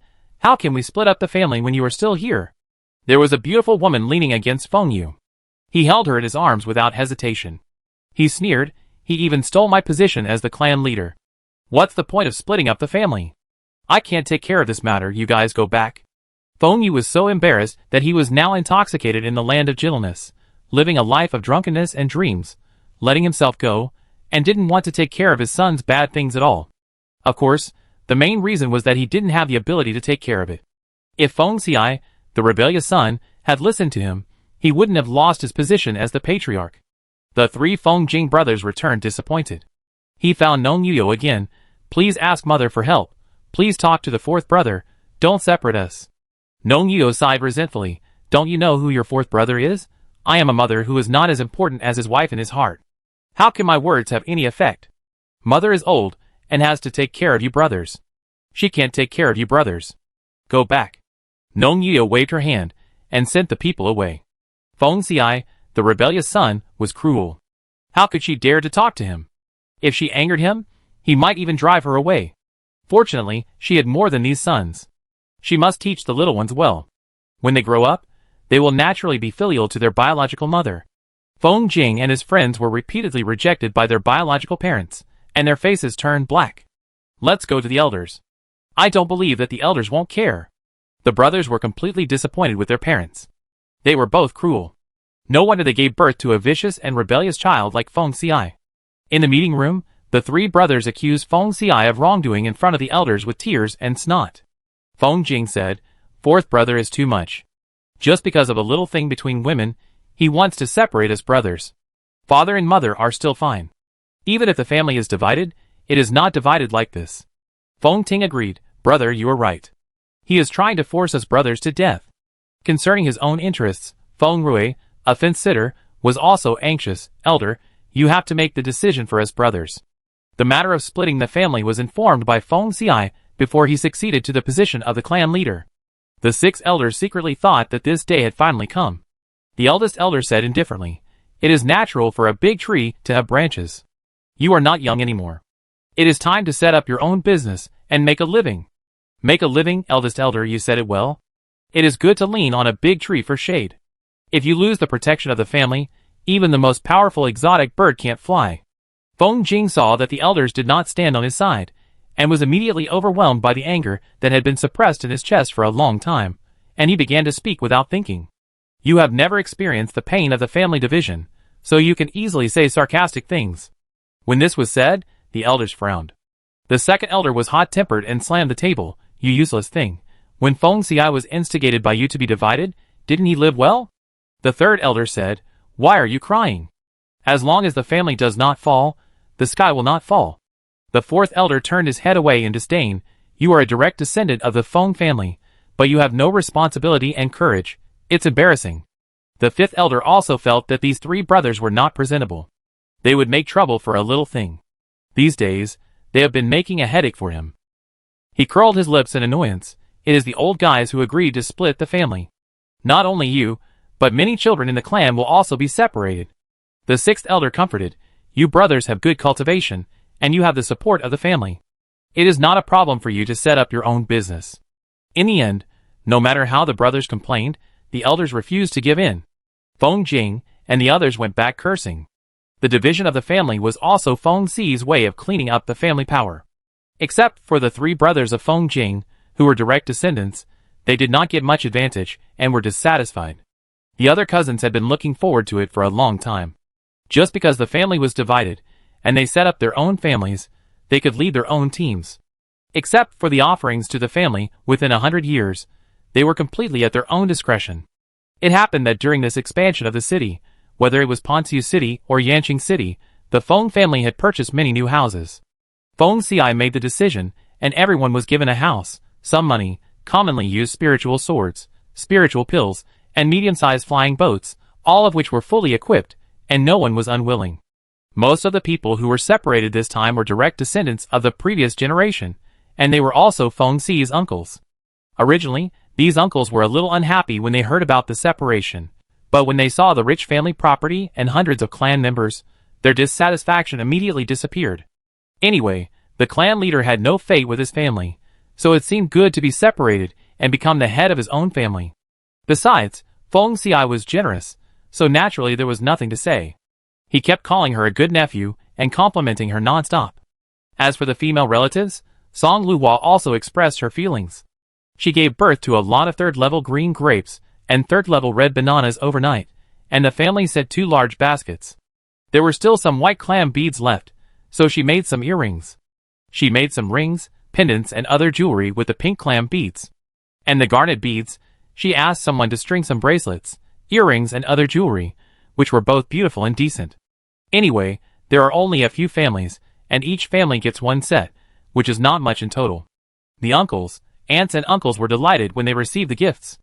After learning the use of the garnet beads, they smiled and couldn't wait to go out and show off. When she went out to socialize, she turned into a boaster, always talking about how filial the wife of the clan leader was. For a while, Song Liuhua's reputation took a big turn. Jiang Shui was so angry that she gritted her teeth and went back to her parents' home to ask for help. Jiang Shui is the legitimate daughter of Jiang Iri of the Jiang family, but she is the daughter of the second wife. When Mr. and Mrs. Jiang Iri heard that their daughter had suffered such injustice in the Feng family, they immediately wanted to find Feng Xiai to settle the score. Jiang Wenxiu hurriedly stopped him. Why are you meddling in this? The division of the family is the family affair of the Feng family. It would be too embarrassing for us to interfere. He looked at Jiang Shui. The clan leader of the Feng family has agreed to this matter. Making a fuss will not change anything, and it will only make things worse. Anyway, the position of clan leader has nothing to do with your family. It will be divided sooner or later. Why should cousin care about this moment? Jiang Shui, She came back to ask for help, not to stab someone in the heart again. What do you know? Of the 10 major families, which one of them didn't wait until the next patriarch took over before splitting up? Pianfengxi, that black-hearted man, did this right after taking over. If we back down now, there will be no place for us in the Feng family in the future. Song has been married for so long, but she still hasn't given birth to a child. It's not certain whether she can give birth to an heir. I can't leave. The next heir might fall into my son's hands. Jiang Wenxiu twitched his lips. Why didn't he realize that this cousin was so crazy before? Cousin, don't forget, you married into the Feng family for 3 years, and you still don't have a child. Jiang Shui choked and glared at him angrily. Jiang Wenxiu, are you my brother or Feng Xi's brother? In terms of blood relationship, it is naturally Jiang Shui's brother, but in terms of friendship, it must be Feng Xi. Jiang Wenxiu is not stupid, and he certainly can't say this in front of his second uncle and cousin. Seeing that the father and daughter were not giving up and still wanted to make trouble, Jiang Wenxiu decisively called his father, the head of the Jiang clan, to deal with it. In the end, I don't know how his father persuaded him. Jiang Shui went back in disgrace. Chapter 215. That day, Song Luhua received news from the shopkeeper that the 3 pieces of spirit-replenishing jade had been carved. She had planned to go there in a few days, but Feng Xi said that the new house in the outer city had been built and could be moved in 3 days later. Song Luhua decided to go and get the things back today. Pontu City, the craftsman shop of the Feng family. Lu Chenxi came alone. The shopkeeper came out to greet her. What kind of jewelry do you want to make, Madam San? Lu Chenxi shook his head and smiled gently. I'm going to Yanqing City. I wonder if the jewelry that the wife of the clan leader asked you to make last time is good. I take it to her. So, the shopkeeper was going to give it to her, but suddenly paused. The clan leader's wife was not on good terms with the other ladies, so how could she be allowed to take it? That's not appropriate. Then he lied. The clan leader's wife specifically asked to come and get it herself, so I won't bother the third lady. Lu Chenxi didn't seem embarrassed at all. She smiled again and said, in this case, I'm wasting my time. Do you have any new patterns in the store? Bring them out so I can have a look. The shopkeeper was relieved to see that she no longer mentioned the clan leader's wife's things, and quickly took out the various jewelry pattern books newly made by the craftsman and gave them to her. Lu Chenxi flipped through the book several times and closed it with boredom. These patterns are beautiful, but without real objects, I don't know whether they are beautiful or not. I wonder what kind of patterns the clan leader's wife made. The shopkeeper flipped through the booklet and pointed to a few places. The clan leader's wife made these patterns. The clan leader's wife brought her own drawings, so she couldn't show them to the third wife. The shopkeeper pointed out a few patterns they made with scraps. Lu Chenxi said, can you show me? If the effect is good, I would also like to make a few sets. As she spoke, she took out a fist-sized piece of light green and translucent Qingyang stone. The shopkeeper saw that what she said was not false, hesitated for a moment, and took out the accessories carved for the wife of the clan leader with scraps. He opened the box, and half of the box was filled with exquisite broken jade hairpins, jade earrings, jade rings, small jade pendants, and other items. Everything was exquisite and brilliant. Lu Chenxi was dazzled. The shopkeeper said, look, this is the style made by the wife of the clan leader. The jade pendants, rings, bracelets, jade buckles, and other items carved from dark green jade are restrained and bright in color, fine in texture, and exquisite in carving. They look extraordinary. Lu Chenxi couldn't help but touch it. When she touched it, she was shocked and her eyes turned hot when she looked at these jewelry. This is the soul-gathering jade. It's clearly the soul-gathering jade. I don't know where Song got it from. She actually has so many soul-gathering jade. If you ask Lu Chenxi how she knew, her grandfather also had a small pendant made of soul-gathering jade, which he wore all year round. It was really precious. When she was a child, she liked it and asked her grandfather for it. Not only did she not get it, but she was scolded. She remembered the same feeling very clearly. Lu Chenxi's eyes flickered. No wonder the Song family wanted to take back even the scraps. Such a precious thing, no one would be willing to give up even a little bit. She smiled and said, I wonder when my sister-in-law will come to pick up the jade? The shopkeeper said, Madam said to come back in 3 days. 3 days is enough. Lu Chenxi smiled. This Qingyang stone is rare. I need to think about it for a few days, and then decide what kind of pattern to make. After saying that, he turned and walked out. Lu Chenxi had just left when Song Luhua arrived. The shopkeeper was quite surprised to see her. Didn't Madame say to come back in 3 days? Song Luo said, unfortunately, I will not be free in 3 days, so I will just go today. The shopkeeper did not ask any more questions, and handed the things to Song Luo. Here are the things of the madam. He then handed over another smaller box. This is the broken jade and debris you want. Song Luo took a look and nodded with satisfaction. In that case, I will take it away. Thank you for your trouble, shopkeeper. The shopkeeper waved his hands and said, I dare not. Song Luo walked for a while, and the shopkeeper suddenly remembered that he forgot to tell his wife that the third lady had seen her jewelry. But she had watched the whole process under her nose, and there was no problem, so she put it behind her mind. Lu Chenxi searched for good jade with dark green color, and finally found a small piece of similar jade. She sent it to her mother's craftsman's workshop overnight. Carve it according to this style, make it more detailed, and it must be completed within 2 days, no matter what method is used. The craftsman took the drawings and looked at them, and nodded in embarrassment. The drawings she handed over were drawings from the craftsman's shop of the Feng family. Few people know that she is extremely talented in painting. She only looked at the blueprint a few times, and remembered it almost perfectly. Song Luo took the item, and admired it for a long time. The craftsmen of the 10 major families are indeed well deserved. The things they carve are quite good. The small necklace she prepared for Shihong, the beads the size of rice grains are round and shiny, and they are very delicate when strung together. The bird must look good wearing it.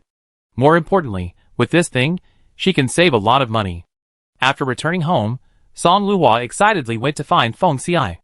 Feng Xi was handling family affairs, and she poured a pile of accessories made of spirit-gathering jade on the table. There were many types of jade plaques, jade buckles, jade belts, rings, and peace lockets, and there were quite a lot of them.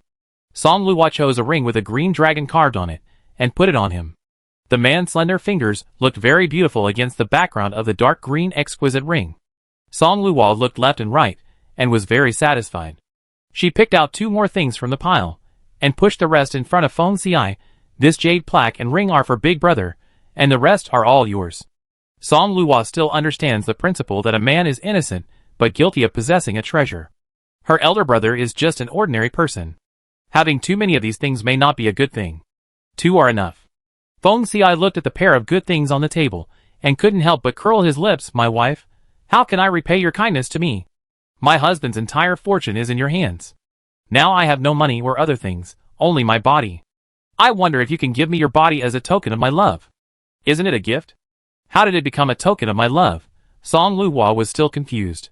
Feng Xi pulled her into his arms, lifted her small chin with his slender fingers, and kissed her. After a brief taste, the man held his blushing wife and continued to deal with family affairs. The 2 of them spent the whole morning together, and the main meal was in the evening. The next day, after Song Luo woke up, she was happy to get Yang Ma's tonic soup. Well, it's time to tonic. Chapter 216. Song Yuan has been busy these days repairing the city wall or supervising the construction of houses in the clan. He has only finished his work today. When Song Luo went over, he was sitting in the yard like a master, enjoying the shoulder massage from his brother-in-law Ah-hee. Ah-hee saw her and left Song Yuan and ran over. Madam, you are here? Song Luo stuffed a handful of spiritual fruit candy from the space of the jade bracelet into his hand. Little Ah-hee took it obediently and ran away again. After a while, a chair was dragged out from the house. Madam, sit down first. Ah-hee will pour you some water. Song Luo praised a few words, dragged a chair and sat next to Song Yuan. Where's your sister-in-law? Are you 2 the only ones at home? She went to the mercenary market and will be back soon. Your sister-in-law made some purses for you to take away later. Legionnaire felt bad for taking advantage of her sister-in-law all the time, so she made some purses and handkerchiefs for her when she was free, which were used to reward clan members or give to others. If she had enough time, she could make shoes and clothes. Song Luo never refused anything. The brother and sister chatted about family matters for a while, and Song Luo gave him the things. Brother, this jade plaque and ring are carved from spirit-gathering jade. Wearing them close to your body will be beneficial. Spirit-gathering jade? Song Yuan held the box, looking shocked. Yes, spirit-gathering jade. Open it, and see if you like it? Who wouldn't like this treasure? Song Yuan came to his senses, and opened the box. On the red fine silk cloth, there was a dark green jade plaque with elegant jade bamboo carved on it, and a tiger-shaped ring of the same color. Is this the spirit-gathering jade? Thanking all the goodies his little sister had fed him, Song Yuan had already become a 5th-level martial spirit master. He dared not imagine how far he could go with the help of the soul-gathering jade. Song Luo dared to think, yes, I believe that with this thing, you will be able to soar to the sky and bring honor to our Song family. Song Yuan, we are still alive and well, which is already a great honor for our family. Back then, many of our father's parents, uncles, and ancestors starved to death, froze to death, and were killed by strange beasts, leaving only our father. Now that our parents are gone, there are only 2 of us left in the Song family. Being able to continue the family bloodline is already a great honor for our family. Song Luo twitched her lips. It was a strong reason, and she had nothing to say. She took out 2 boxes and stuffed them into his pockets. These 2 are for my sister-in-law and Ahi. Please pass them to my sister-in-law for me. He had already come out of the water, and was playing in the mud. When he heard his name, he thought Song Luo was calling him, and raised his little face in confusion. Madam, you called Ahi? Song Luo smiled. I didn't call you, go play. Come to my house when you have time. Madam Yang has made delicious food, and is waiting for you to come. Madam, I go in the afternoon. Song Luo touched his little head, and went home. The eldest sister-in-law made a lot of purses for her, all in various sizes. There are thumb-sized ones, specially used to hold incense pills. There are also normal-sized ones, used to hold cakes and jewelry. There are also larger ones, used to hold small jade boxes and other things. Song Luo took out the broken jade residue left over from making jewelry, divided it into 4 bags with thumb-sized purses, and buried them in 4 corners of the vegetable garden. Ponsu City, Feng family. The craftsmen of the Lu family worked hard, and finally made what Lu Chenxi wanted in the early morning of the 3rd day. Early in the morning, Lu Chenxi took the things to the craftsman's shop. The shopkeeper said, has the 3rd lady made up her mind? Lu Chenxi said, I have made up my mind, but I am not sure about a few styles. Please show me the jewelry made by the 4 sister-in-law, and I will take a closer look. Thinking of what he was going to do next, Lu Chenxi's heart beat faster. However, who told the 4 sister-in-law to be so stingy that she kept such a good thing tightly, and was reluctant to share it with others? The imitations in the jade bracelet space were ready. They could be replaced by finding an excuse to temporarily send the shopkeeper away. She had already thought about the consequences. Even if Song found out, no one saw it with their own eyes. As long as she didn't admit it, could the crime be forced on her, who knew that the shopkeeper didn't have any bad intentions and took the good things away by himself and took the opportunity to blame her? Lu Chenxi's abacus beads were clattering, and there was a secret excitement in his eyes. The shopkeeper sneezed and felt cold all over. Hearing what the 3rd lady said, he hurriedly said, unfortunately, the day you came, the clan leader's wife took the things away. Took it away. You said she took it away earlier. Lu Chenxi's smile froze on her face, and she almost screamed. Yes, the clan leader's wife couldn't get away today, so she took it away earlier that day. The shopkeeper felt that the 3rd wife was a little puzzled. It wasn't her thing. Why was she so excited? Lu Chenxi's teeth creaked. She took it away. Why didn't you tell me?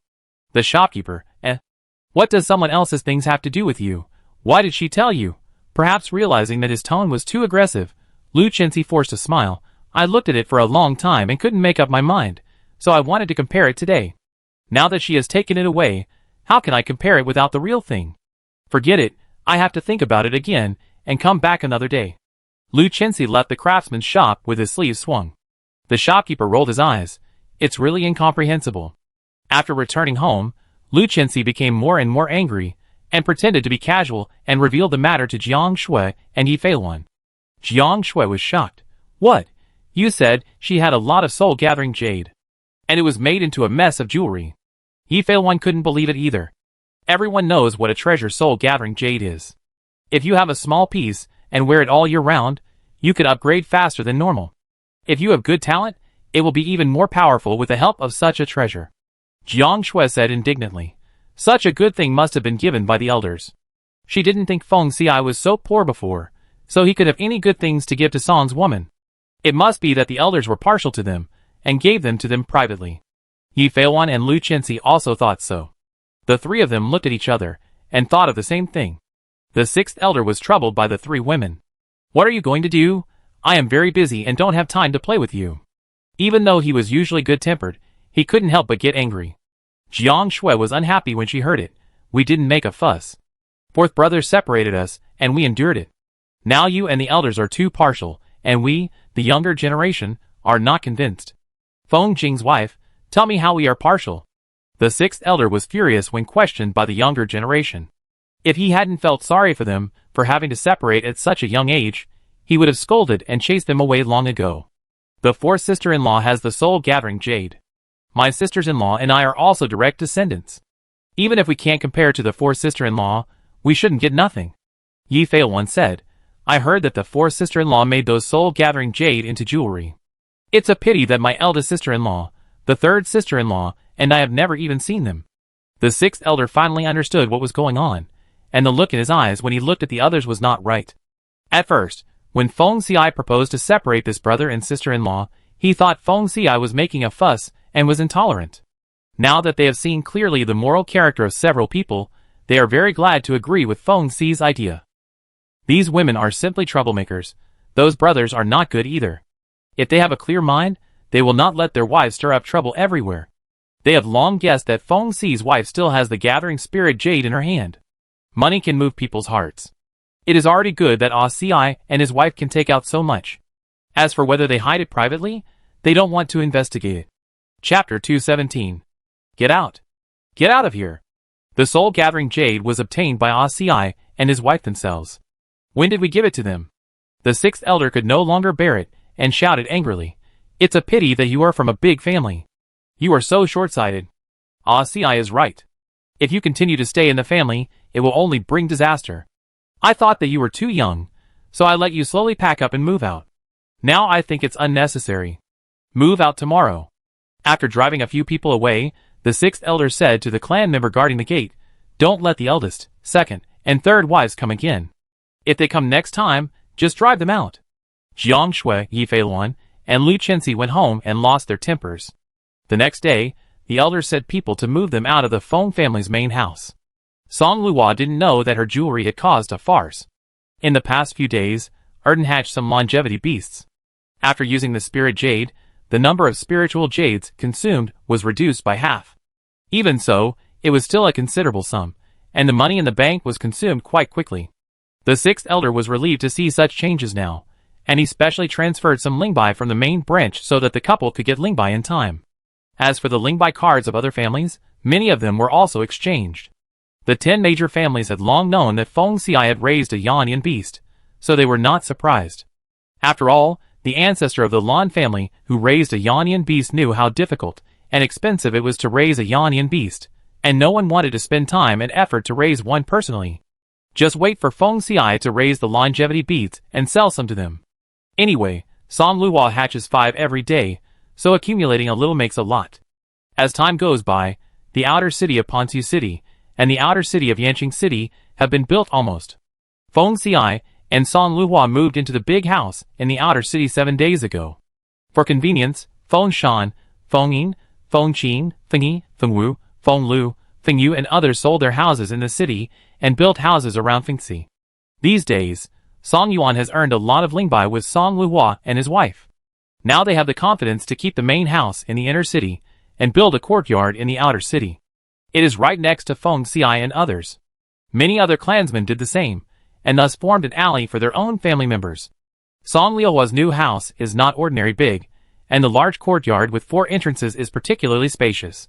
The west courtyard is a small garden. Song Luo asked people to dig a pond and move the golden lotus seeds over. Fugue and Sufan also live in it. Erden's new house is also in the west courtyard. Now the place is spacious, Song Luo ordered people to build a new house for it to live in, with excellent lighting and decoration. It also lives in a truly luxurious rabbit house. As for Shihong, a large bird cage under the corridor is enough for this thing. The room is too big, but people are still not happy. Song Luo rolled her eyes. It's true that wild boars can't eat fine bran. The house is too big, and it also needs a lot of people to take care of it. Feng Xi asked a lot of clansmen to take care of the house. Madame Yang still took people to take care of the kitchen. There is also a large planting field behind the house, so Song Luo doesn't have to be restricted in what she grows. The house is like this. On the left side of the new house is a huge martial arts arena and a warehouse for storing supplies, and on the right side is a refining room, which is used by the family members to refine weapons and medicine. Song Yuan's new house is just opposite her house, and on his left and right are the yards of Feng Yin, Feng Shan, Feng Qing, Feng Yi, Feng Li, and others. Behind each family's yard is a half-acre planting field. After moving in with a large number of acquaintances, Song Luhua has less nostalgia for the old house. As the city expansion came to an end, the cold season arrived as expected. I woke up one night and opened the window, and a domineering cold swept in. Outside the window, the whole yard was covered with snow and ice. Song Luhua was only wearing a thin undergarment, and she shivered violently in the cold. In just a moment, her face was blue and purple, and her nose was frozen. Feng Xi hurriedly closed the window and stuffed a water spirit into her mouth. He held her in his arms and warmed her up. It snowed last night, and it was the cold season. The house was very cold. I lit the flame crystal stone in the room, so you didn't notice the changes inside and outside. If you want to go out, you must take at least one water spirit before you can go out.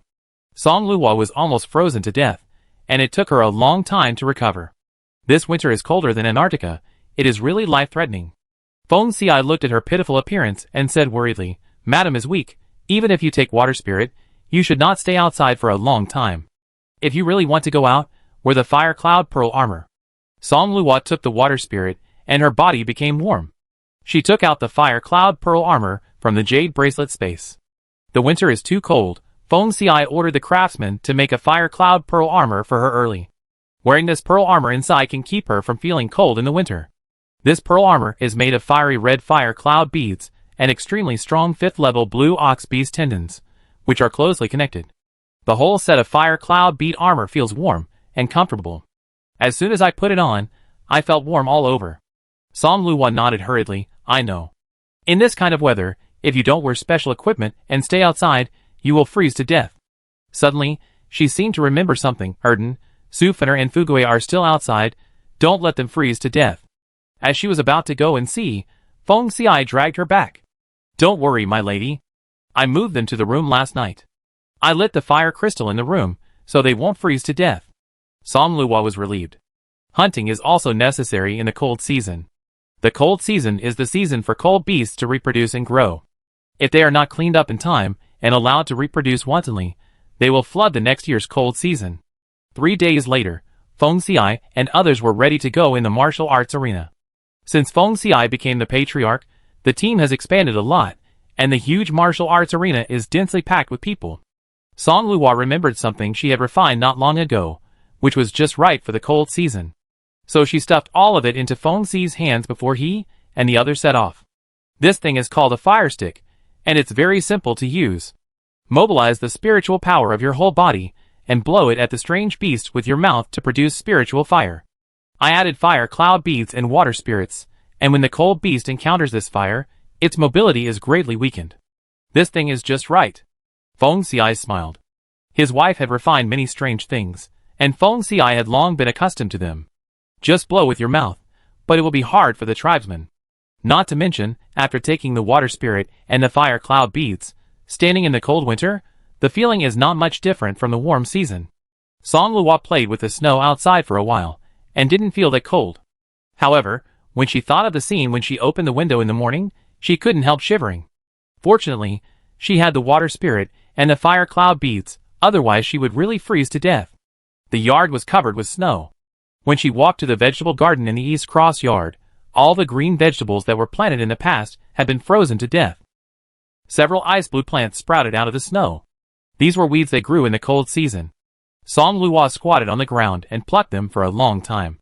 She picked a handful and played with them in her hands for a long time. Finally, she had enough and planned to go back. The snow on the ground was thick and slightly hard, and there was a raised snow tip under it. She stood up and kicked the raised snow tip away. An ice blue bead suddenly appeared in front of her. "Hey, what is this?" Song Luhua blinked and stretched out her little hand to pick it out. The ice blue beads, the size of marbles, were round and translucent, and looked particularly good in the white palm. Holding the beads in her hand, a chill that pierced her heart surged in. At this moment, Song Luhua realized that something was wrong. It was too late to throw them away. Madame Yang prepared the meal, and came to find her. She was standing in the snow in a daze, her whole body covered with ice blue ice crystals. Her small and beautiful cheeks were also covered with frost, her delicate eyebrows were covered with frost, her mouth was slightly open, and her eyes were round, as if they were frozen. Her face suddenly changed, and she ran over and screamed, "Come quickly, madam, madam, what's wrong with you?"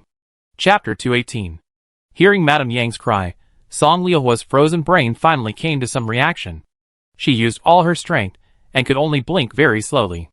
As she blinked, the ice crystals on her eyelashes fell down. Madame Yang came up, and was about to pull her. Song Liuhua's pupil shrank, and she wanted to stop her. But her frozen lips could not utter the words in time. Before she could utter the word no, she was pulled by Madame Yang. In an instant, ice-blue ice crystals spread over Madame Yang's body, and soon, another human-shaped ice sculpture appeared in the vast snow. Song Liuhua, It's over. Fortunately, with Madame Yang shouting, another tribe member came over. Song Liuhua was overjoyed. Everyone had taken Shuiling, so as long as someone found out, there would be no problem. She looked at her and running towards them with joy. Before the joy in her eyes faded, she saw the ant screaming and shouting, "Oh my God, madam, what's wrong with you? Madame Yang, madam, what's wrong with you? Someone come quickly." Then, in Song Liuhua's incredulous eyes, the ant quickly came forward to check on her. The moment she touched her arm, the third ice sculpture appeared. Song Liuhua, not steady at all. Perhaps because she had taken Shuiling, and was wearing Shuiling beads. Even though she was frozen by this strange ice-blue bead, it was not too cold. But a layer of ice crystals formed on her body, restricting her movements. "I just don't know how Yang Ma and the others are doing." Song Liuhua rolled her eyes with difficulty, and checked their situation with her eyes. Perhaps because they didn't come into direct contact with the strange bead, they looked fine, only ice-blue ice crystals formed on their bodies, and their mouths and noses were not covered, so they were very cold. Their faces were frozen white, and perhaps they didn't feel uncomfortable because they had no feeling. The three of them were very close to each other, and were frozen, so they could only stare at each other. The commotion here was not small, and soon, all the clansmen in the house came. Everyone looked at the three in disbelief. One ant was about to touch her, but was stopped by another. "Don't move, something is wrong." Song Liuhua was relieved that someone finally found the problem. If this ant was strong, she would be able to move soon. She only heard the ant say, "First, take the clothes and put them on the lady." Song Liuhua wanted to hold her forehead. She was really frozen. Sure enough, after a while, another one was frozen. This. The ants around were speechless when they saw this, and took a step back together. "Madam can freeze people. What should we do?" Song Liuhua watched several ants muttering a few words, and one of them turned around and ran out, muttering to take the spiritual stone and find Feng Xiai. This community must die today, not far outside the city. Feng Xiai and others just came out and met a group of frost beasts. The second-level alien beast frost beast, the size of a black rock pig with ice-blue fur, is a more common alien beast in the cold season.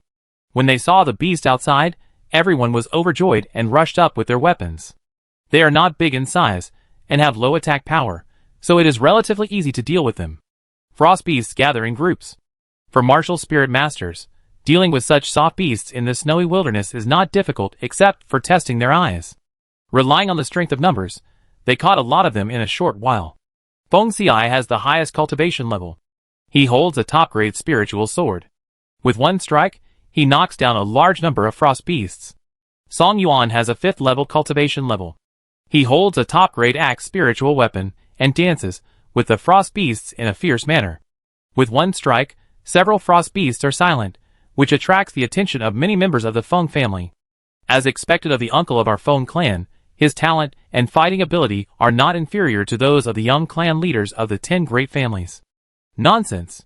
With our madam's ability and talent, how can her brother be worse?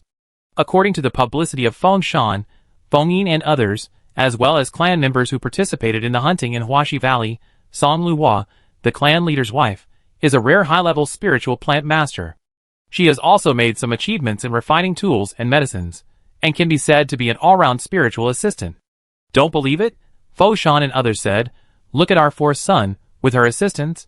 Not only did he repair the broken spiritual palace, but his cultivation level surpassed that of the young clan leaders of other families. Now, he has directly passed over the former clan leader, and was elected as the new clan leader. His wife is the most virtuous wife in the history." When everyone thought about it, it seemed to be true. So far, Song Liuhua has won the admiration of the main clan members without even saying a word. But they didn't know that the lady they admired now attracted a crowd of onlookers. When the women in the vicinity heard that their wives were in trouble, they were so worried that they came to help. Unfortunately, after muttering for a long time, they had no rules, and could only worry. When Feng Xiai received the news from his aunt in the house, he almost stumbled. "I will come back immediately, and take good care of the lady." Fortunately, this place is not far from the city. Feng Xiai explained to Feng Shan and others and hurried back. In the hunting ground not far away, Jiang Wenqiu saw him leaving and asked curiously, "Why did Feng Xiai go back?" Ask later. The Jiang clan members looked up at the sky speechlessly. "Young clan leader, you should take care of yourself." The clan leader already suspected that you and the Feng clan leader were close, and wanted to plot for the position of clan leader. The residual heat has not yet passed. What are you doing next? Be careful when you go back. The clan leader will whip you with a cane again. TSK, that old man is just too idle, and likes to think too much. He is suspicious every day. It is better to give up the throne to me directly, so that I don't have to worry all day long. Jiang clan member, listen, is this human talk? You deserve to be beaten. Feng Xiai hurried all the way. The small flying boat was very fast, and it took only half a minute to return home. He went straight to the East Cross yard, and as soon as he entered the yard, he found that the house was very lively, and a group of women surrounded the yard. And his wife, Yang Ma, and the other two aunts were close together, motionless, with ice blue frost all over their bodies. From this angle, Feng Xiai could see his wife's mouth slightly open, eyes wide open, and a pair of eyeballs slowly moving left and right. Seeing her ruddy face, she didn't look uncomfortable, and finally felt relieved. At this time, the women in the garden also noticed Feng Xi's arrival, and shouted, "The clan leader is back, make way for him." "Great, the lady is saved." As they spoke, they spontaneously made way. Feng Xiai nodded to the women, and walked quickly to Song Luhua. Song Luhua was relieved when she saw Feng Xiai. Feng Xiai must have a way to save her. As expected, Feng Xiai noticed the source of the abnormality after just a quick look. He took out something from the lady's hand at a speed that no one could see clearly, and put it in an inconspicuous box. His slender fingers tapped the lady's body a few times, and the ice-blue ice crystals fell. Yang Ma and others who were frozen nearby shook the ice crystals with palm wind a few times, and the ice crystals fell. "Take the person back to the house, warm him up, and he will be fine," Feng Xiai said, took out a fur coat from the jade bracelet space, wrapped Song Luhua, picked her up horizontally, and left. Chapter 219. Feng Xiai carried her into the house, and Feng Xiai used his spiritual power to calm her meridians, and Song Luhua finally recovered. Song Luhua was happy again after being able to move. She hung on Feng Xiai curiously and asked him, "What is that thing? How can it freeze people?" Feng Xiai scratched her nose helplessly, and handed her the box. "This thing is a snow spirit bead that is rare in the continent for thousands of years. It is a rare treasure of cold beasts that flew out from the earth veins during the cold season and fell into the continent. The cold spirit power contained in it can help cold beasts practice. Fortunately, you have taken the water spirit and are wearing the fire cloud bead armor, so you can resist for a while. Otherwise, the snow spirit bead is extremely cold and turns into ice when touched." Feng Xiai held his forehead. "Although my wife's luck is good, there are many dangers in the cold season, so you should be more cautious." Song Luhua was also scared after hearing this. Fortunately, she didn't lick it with her mouth at that time, otherwise it would have been frozen into an ice sculpture when others found it. The tribesmen were still hunting outside the city. Feng Xiai gave them some more instructions, and went outside the city again. The snow spirit pearl was placed in a box, and even through the box, one could feel its icy aura. This box must be specially made, and no one knew what material it was made of. It looked like jade but not jade, like wood but not wood, and was extremely light. Song Luhua opened it, and the marble-sized ice-blue snow spirit pearl lay quietly in the box. She didn't dare to touch it with her hands again, lest it be frozen again. Feng Xiai said it was a good thing, but it was a pity that it could only improve the cultivation of cold beasts. Just as she was in a daze, Shihong flapped her wings and flew out of the bird cage. This bird was strange. In such a cold day, all the strange beasts on the continent huddled in their nests to sleep for the winter. Erden, Fugui, and Sufener at home all hid in the room with a fire crystal stone to sleep. Only this bird was not afraid of the cold and flew very vigorously. So Song Luhua watched it fly a few circles outside, and then flew straight towards her. To be precise, it flew towards the snow spirit pearl in her box. Shihong, no! Song Luhua hurried to close the lid, but she was no match for the speed of the bird. Before her hand touched the box, she saw Shihong swallow the snow spirit pearl in one gulp. This thing is eaten by cold beasts. You are not a cold beast. Why are you eating it? Spit it out. Song Luhua pinched Shihong's neck and tried to pry open its mouth. It was a land beast from the sand. It might go crazy if it ate it. But since it ate the snow spirit pearl, its eyes rolled back and it fainted. Song Luhua finally pried open its mouth, but the snow spirit pearl was no longer in its mouth. In just a short while, Shihong's light blue feathers were covered with ice blue frost. This thing has been frozen hard and stuck to the table. Song Luhua didn't dare to touch it, and didn't know how to save it, so she hurriedly took out the communication stone to contact Feng Xiai. What should I do, Feng Xiai? Shihong swallowed the snow spirit pearl. Is there any hope? Feng Xiai, who had just left the house, He sighed helplessly. My lady, you can try the fire cloud pearl. If it doesn't work, just leave it to fate. His words reminded Song Luhua. Yes, use the fire cloud pearl. Song Luhua cut off the communication stone and poured a box of fire cloud pearls on Shihong. The effect of the pile of fire cloud beads was immediate, and the ice on Shihong's body showed signs of melting. However, only 3 or 2 points melted, and there was no movement. Is it not enough? Song Luhua was as anxious as an ant on a hot pot, and poured a few more boxes of fire cloud beads and piled them around Shihong. The effect of this pile of fire cloud beads became obvious, and the ice on Shihong's body was melting at a speed visible to the naked eye. Song Luhua finally breathed a sigh of relief. Time passed bit by bit, and the ice on Shihong's body had almost melted. She stared at it intently, watching the red feather on Shihong's forehead being rimmed with an ice blue lace. This guy opened his confused little eyes, stood up dizzily, and ate the fire cloud pearls one by one, showing off. No, can't it eat these fire cloud pearls? Song Luhua stared blankly at it as it swallowed hundreds of fire cloud pearls into its stomach, and then it spoke, hungry. Chirp. Mistress. Chirp. Shihong. Chirp. Hungry. The clumsy and weird tone was so clear. Song Luhua was confused again. You're just hungry, but she's stupid. Seeing that she didn't respond, Shihong fanned the water on her wings and walked over gracefully. A blue light flashed in her green bean eyes, and she tilted her head and said it again. Chirp, hungry, eat. Song Luhua thought she must have been poisoned, otherwise how could she hear Shihong speaking human language, when this guy flew to her shoulder and asked for food in human language for the 3rd time into her ear. Song Luhua finally accepted the fact that this guy could speak. Song Luhua comforted herself over and over again. It's okay. It's okay. Parrots and starlings can talk. It's normal for birds to talk. After giving herself some psychological comfort, she finally began to take this guy's request seriously. She took out a box of black crystals from the space of the jade bracelet. Eat, eat, I give you enough to eat. Chirp. Thank you. Mistress? Shihongru was like a dog that had been hungry for 10 days. She buried her head in the box and ate vigorously. After a while, she had eaten all the 200 black crystals in the box. The small body had grown visibly. Song Luhua, How come its appetite has become so big? More importantly, it grew up in front of her. Before she recovered from her shock, the creature spoke again, hungry. The word was pronounced so clearly that even the bird world's accent was gone. Haha, I was deceived, all of you are gluttons. Song Luhua was speechless, like a torrent of water, endless.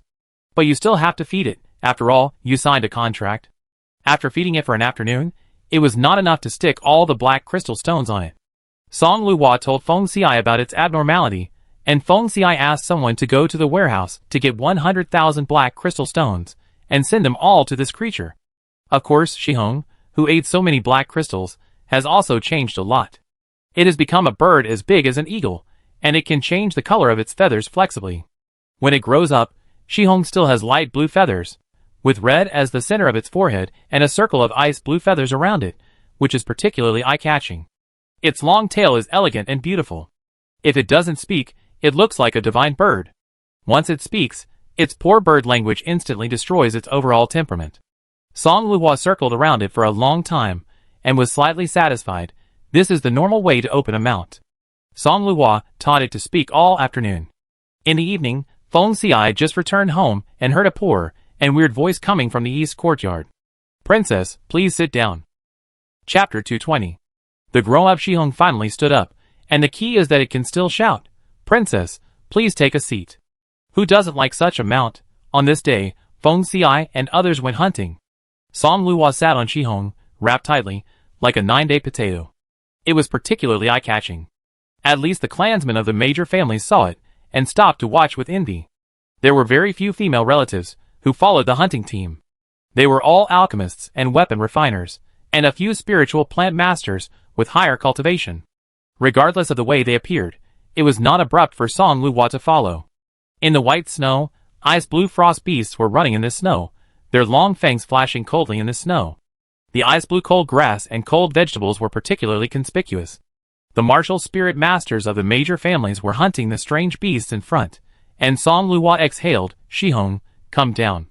Zatsa, princess, please come down." Shihong slowly landed and folded her wings. "Not bad, not bad." Song Luo straightened her back and stepped into the snow with a proud and arrogant look. The next moment, a big horse fell flat on the snow. Song Luo, who had eaten a mouthful of snow, spit out the snow in his mouth. "Shihong, this idiot, it stopped on a small hill. The slope below was covered with snow and could not be seen at all." Song Luo was speechless and pinched Shihong's neck and shook it a few times. "Your two big eyes are decorations. Do you dare to stop on a flat place?" Shihong rolled his eyes and chirped a few times, indicating that he didn't hear it and it was none of his business. Song Luo sneered, "The quality of this work is too poor, deduct the black crystal stone. Also, you swallowed the rare treasure snow spirit pearl that I went through so much hardship to get. I want you to compensate me." Shihong was anxious, and hurriedly used a big wing to pull Song Luo. "Princess. Princess. Master. Master. No compensation. It's the princess, stupid bird. Princess. Princess. No compensation." Song Luo held his forehead. Okay, this is just this time. If you do it again, I will make you pay for your pants." "Okay, let's go." Song Luo was pulling Shihong, and was about to ride on it to change places. But suddenly, she felt something crawling on her legs in the knee-deep snow. It was soft, cold, invisible, and very clear to the touch. Song Luo thought of something disgusting, and suddenly her whole body stiffened. "Shihong, dig me out quickly."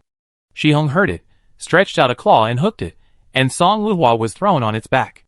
After she sat firmly, she commanded, "Dig away the snow and see what's inside." Chirp. Occasionally, Shihong is still reliable.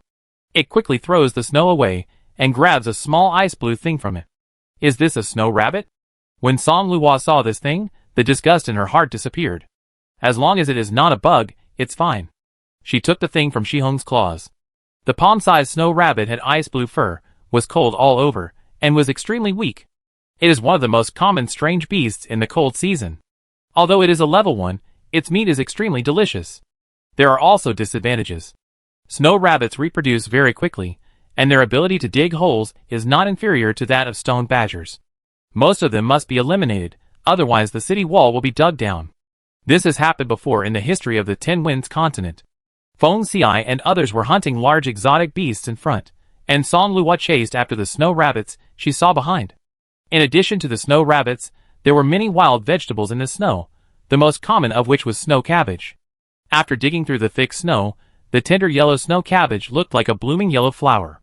The crisp and tender leaves were so juicy that you could squeeze out water. In order to take care of Song Luo, the extremely busy hostess, Shihong flew close to the snow and flew very slowly. Song Luo took a snow rake and dug around in the snow. She was lucky. After 2 rakes, she pulled out an ice-blue snow rabbit. The little guy's eyes were also ice-blue. Seeing the combination of Shihong and Song Luo, the 2 giants, he fled in panic in the snow. It was not slow and flexible enough.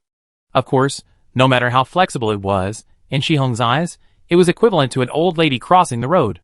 It changed direction slightly, and the fleeing snow rabbit ran directly under Shihong's claws. Song Luo stretched out a long net bag, and Shihong instantly understood, and threw the snow rabbit into it. After getting the snow rabbit, she threw it into the jade bracelet space without hesitation. With the samsara bead, it feels so good to be able to put living things in the space. Just go back at night and take them out, not to mention that as long as there is enough food, the samsara bead can ensure that they survive in it for 10 days. One person and one bird, working together in perfect harmony. Shihong was so busy that her 2 claws were not enough. She had to help catch snow rabbits and help dig wild vegetables. Song Luo suddenly felt that this thing seemed to be useful. Shihong, fly to the left. Song Luo saw something in the snow from a distance, small ice orange fruits and green vines, sticking to the surface of the snow. Chirp, left. Shihong received the order, and immediately flew in the direction she pointed. When the man and the bird approached, Song Luo realized that it was a spiritual fruit. This spiritual fruit looked a bit like the orange in the previous life, and the size was similar. As soon as it approached, a strong and cold spiritual energy rushed to the face. It's a level 5 spiritual fruit, Song Luo said in surprise. When Shihong heard that it was a good thing, she was about to stretch out her claws to grab it, but Song Luo stopped her in a hurry. Don't move, I pick it. Its claws were sharp, so it was inevitable that it would be a bit inappropriate to pick the spiritual fruit, and it was easy to damage the fruit. Song Luo said, jumping off Shihong's back, and happily began to pick fruits. There were only about 10 or 20 ice orange fruits on this vine. After Song Luo picked them all, she immediately peeled one, and the flesh inside was indeed a piece of ice orange flesh. The color was crystal clear, and it felt icy and cool in the hand. When it was put into the mouth, a cool air spread in the mouth, and the taste was extremely sweet, and it tasted unique. Song Luo liked this taste very much. After putting half of it into Shihong's mouth, Song Luo said with full energy, "Keep going."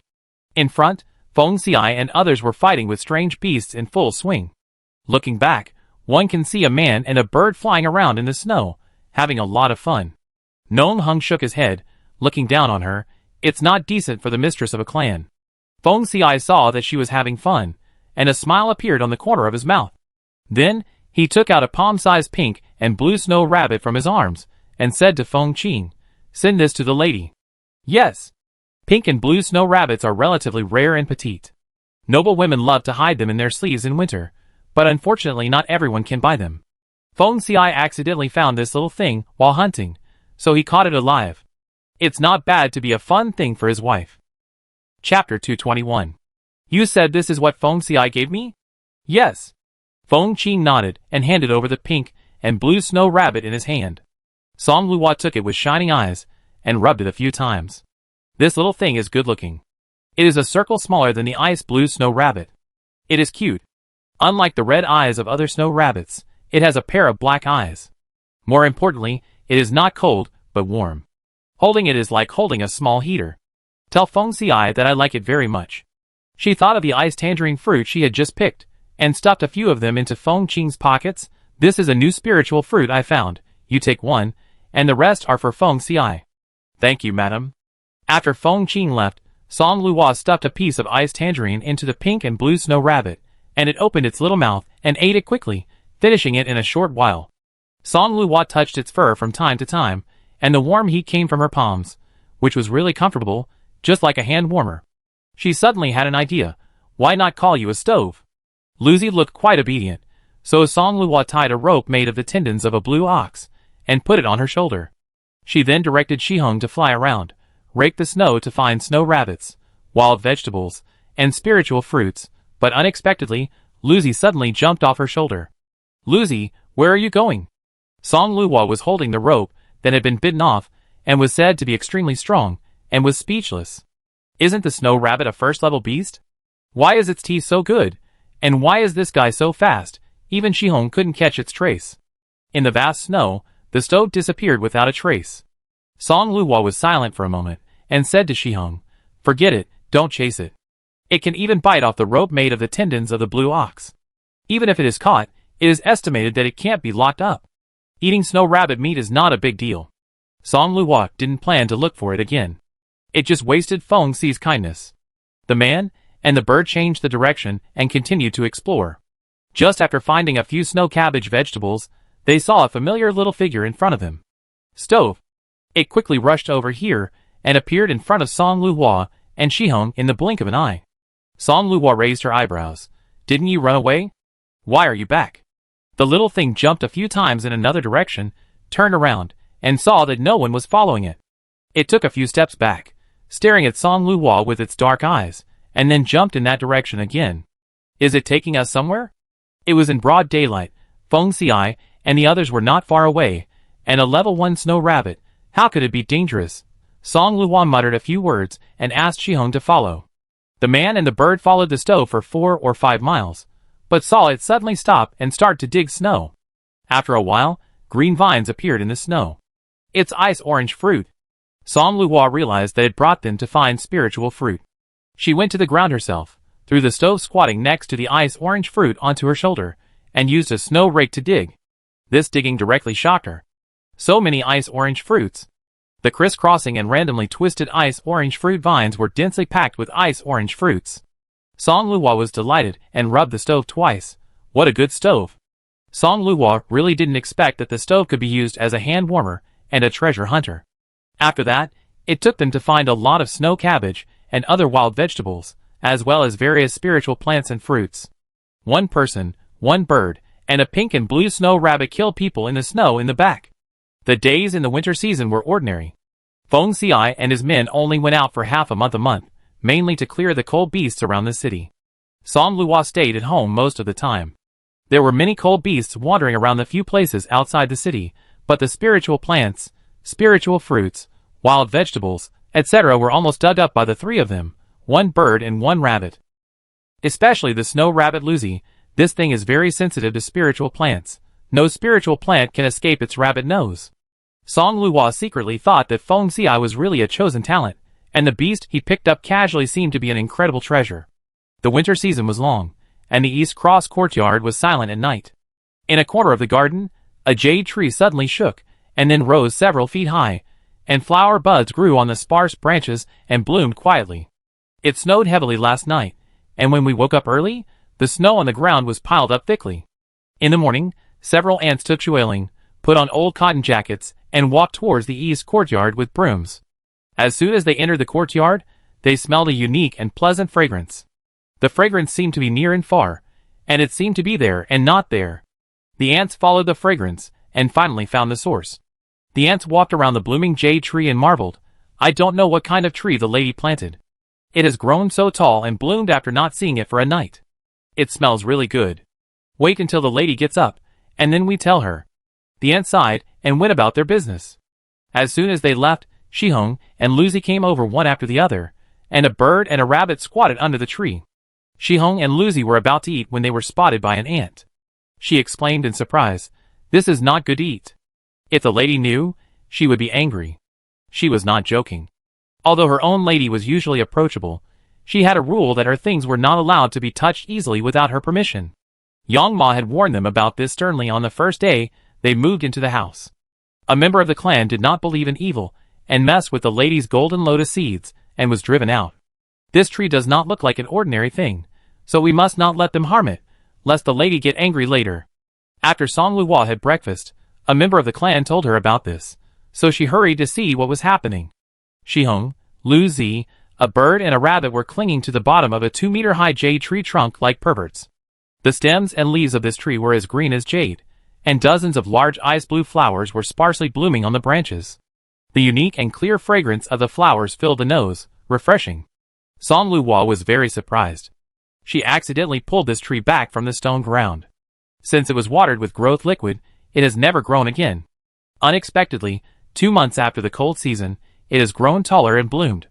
Even Erden, Gugui and Sifener, who were sleeping in the house, were awakened by the fragrance. They all ran to the door and looked at this side with eager eyes. They used to like playing under this tree. Song Luo guessed that if they were not afraid of the cold outside, these few would have come here long ago. This tree looks unusual, and no one knows what it is used for. After walking around it twice, she decisively went back to her room to look at the picture book. I don't know what it is, I tell you after the result.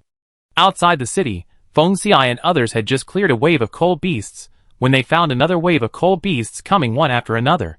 Something is wrong, absolutely wrong. This is the 5th wave of cold beasts that have come today. Could it be that all the cold beasts within 100 miles have come?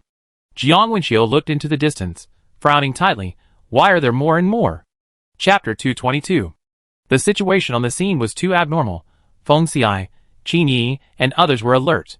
Sure enough, after clearing the 6th wave of alien beasts, the 7th wave came right after, and the ones that came were large-scale alien beasts of level 4 and 5 with strong lethality. There were all kinds of flying beasts in the sky and running on the ground. Feng Xiai, Qin Yi, Lan Shi and others understood each other tacitly, quickly changed their formation, and began to fight together. Level 4 snow frogs, Level 5 fairy snow partridges, level 5 snow pigs, and level 4 ice sheep rushed towards the city like crazy. This situation is not right at first glance, but now is not the time to investigate. Stopping these crazy cold beasts is the most important thing at the moment.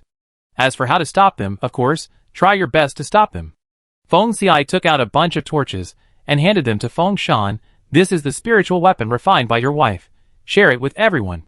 When Feng Shan learned the use of this spiritual weapon, he breathed a sigh of relief. The spiritual weapon refined by your wife this time is more normal than before. Feng Xiai, who had tried and almost couldn't eat for 3 days, you will know after you use it. This spiritual weapon does not feel any effect when you blow it, but once you stop blowing, your cheeks will swell and become numb, and then you will lose all feeling and your teeth will become weak. Even with Feng Xi's cultivation and perception, he was very slow to realize that he could not eat much for 3 days afterwards. It was because his mouth was completely weak and he had no feeling. Feng Shan, the head of the family, seemed to have some hidden meaning in his words. How about letting the brothers try it first? Thinking of this, he decisively took care of his brothers first. When he happily found Song Yuan, Feng Qing, Feng Yi and others with the spiritual weapon, they all learned that the spiritual weapon was made by his younger sister, and they all became more interested. Song Yuan said, "Our brothers in the main branch have not used this good thing yet. Let them try it too." Feng Yi smiled and said, "Brother Song is right. Now we are one, there is no need to be too partial. The spiritual weapons made by the lady are not ordinary, and the lethality is beyond doubt. We have all tried it, and let other brothers have a taste of it." Feng Qing nodded like crazy. Feng Wu and Feng Lu also hurriedly agreed. What the two brothers said is very true. So Feng Shan distributed all the 30 torch spirit tools to the good brothers of the main branch. The tribesmen of the main branch had not yet realized the seriousness of the matter. They were excited and grateful for this. "Good brothers, we will remember your kindness." Feng Shan, I don't deserve it. I don't deserve it. I'm working for the family. After saying how to use it, he ran away. One of them, who was a little quicker in thinking, asked in confusion, "But if I blow on this spirit tool for a long time, can I keep it breathing?" As soon as he finished speaking, he was teased by others. "Since it is a spiritual weapon, it won't be so difficult. What's more, I heard that Our Lady's weapon refining level is unprecedented. How can the things she refines not be useful?" "Stop talking nonsense. The cold beast is coming to the door. Quickly activate the spiritual weapon and hunt the cold beast." The tribesmen who were allocated spiritual weapons set up their formations, and at the moment, when they mobilized the torch spiritual weapon, a flame rose from the torch head. The tribesmen's eyes lit up. "It's on fire! It's on fire! Let's blow it quickly!" Everyone adjusted their positions, and blew it down in one breath, only to see the flame suddenly spread far away. The cold beast, swept by the flame, screamed a few times, and rolled on the ground for a few times, seemingly losing their fighting power. Feng Shan and others' eyes lit up, and they rushed forward quickly, and killed it with one blow. Awesome! The killing power of this spiritual weapon is really good. Dozens of flames rushed out in a staggered manner, like a shining wall of fire, knocking down all the beasts that rushed over. Thing's martial spirit master took advantage of their weakness, and rushed up to harvest a large number of beasts. The tribesmen holding torch spirit tools were very excited when they saw this, and they puffed up their cheeks, and blew them even harder. The scene made the people of other families envious. Lanchi and others knew that this might be the work of Feng Xi's wife again, and they were envious. In a sense, the 10 great families are also one. Feng Xi deliberately kept 18 torches, and each family sold 2 torches. Qin Yi and others heard that the use of the spirit tool this time was quite normal, so they tried it after getting it. In one breath, the flames flew far away like a long tongue, and the cold beasts hit by the flames screamed loudly. Seeing this, the Qin clan members found an opportunity, and killed these seemingly seriously injured cold beasts without much effort. Qin Yi raised his eyebrows. This time the spiritual weapon is actually quite good. Only Qin Yi, Lu Yuan, and Jiang Wenqiu understood this the most. Lanchi, Nong Heng, Lu Heng, Yunju, Bo Song, Li Zhong and others got the spiritual weapon and naturally tried it first. This was the first time they personally used the spiritual weapon refined by Feng Xi's wife. This spiritual weapon has great lethality, and can easily severely injure level 5 and level 4 cold beasts, including but not limited to flying beasts and land beasts. Lan Chi sighed. With the help of Madame Song, the Feng family is even more powerful. This statement was quite agreed by her clan members. Yunju and others couldn't help but sigh. Feng Xi is so lucky. Of course, if it were me, I wouldn't make the same decision as Feng Ci. Even if he was down and out, he wouldn't marry a wife who was not of the same social status as him. With the help of the torch spirit weapon, the morale of the crowd was greatly boosted. They were confident that even if there was another wave of cold beasts, they could kill them all. Imagination is beautiful, but reality is often called human. At first, the members of the main branch were extremely happy, puffing their cheeks and blowing vigorously. The excitement did not last for half an hour, and everyone suddenly found that the cheeks of the martial arts master who used the spiritual weapon were swollen like balls. Brother, your face. My face is fine, don't block it in front of me, and delay me from killing the monster. The name of this member is Feng Qiao. He has not noticed anything unusual yet, and his eyes are particularly bright, otherwise it must be our wife. This spiritual weapon is so powerful to use. His brother Feng Lu looked at his brother's cheek, which had swollen into a ball, and silently took out a mirror and pointed it at his cheek. Brother, does your face really not hurt? Aw, ghost! Feng Qiao was startled. The man in the mirror had swollen facial features and cheeks that were bulging like a toad beast. More importantly, he pressed his hand and found that his cheeks and mouth had no feeling. Turning his head to look at the other brothers, who used spiritual tools, he found that they were all the same as him. Feng Qiao wanted to cry but couldn't.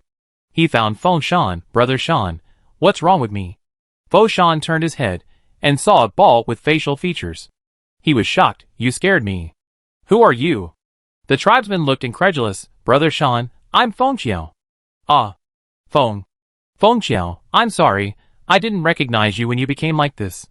Feng Shan guessed that he had the sequelae of using the torch spirit weapon of his wife. He touched his head awkwardly and comforted him. You want to ask what's going on? Don't worry, it's a small problem, just rest for a few days. Feng Qiao was relieved when he heard it was a small problem, but he also heard something from Feng Shan's tone.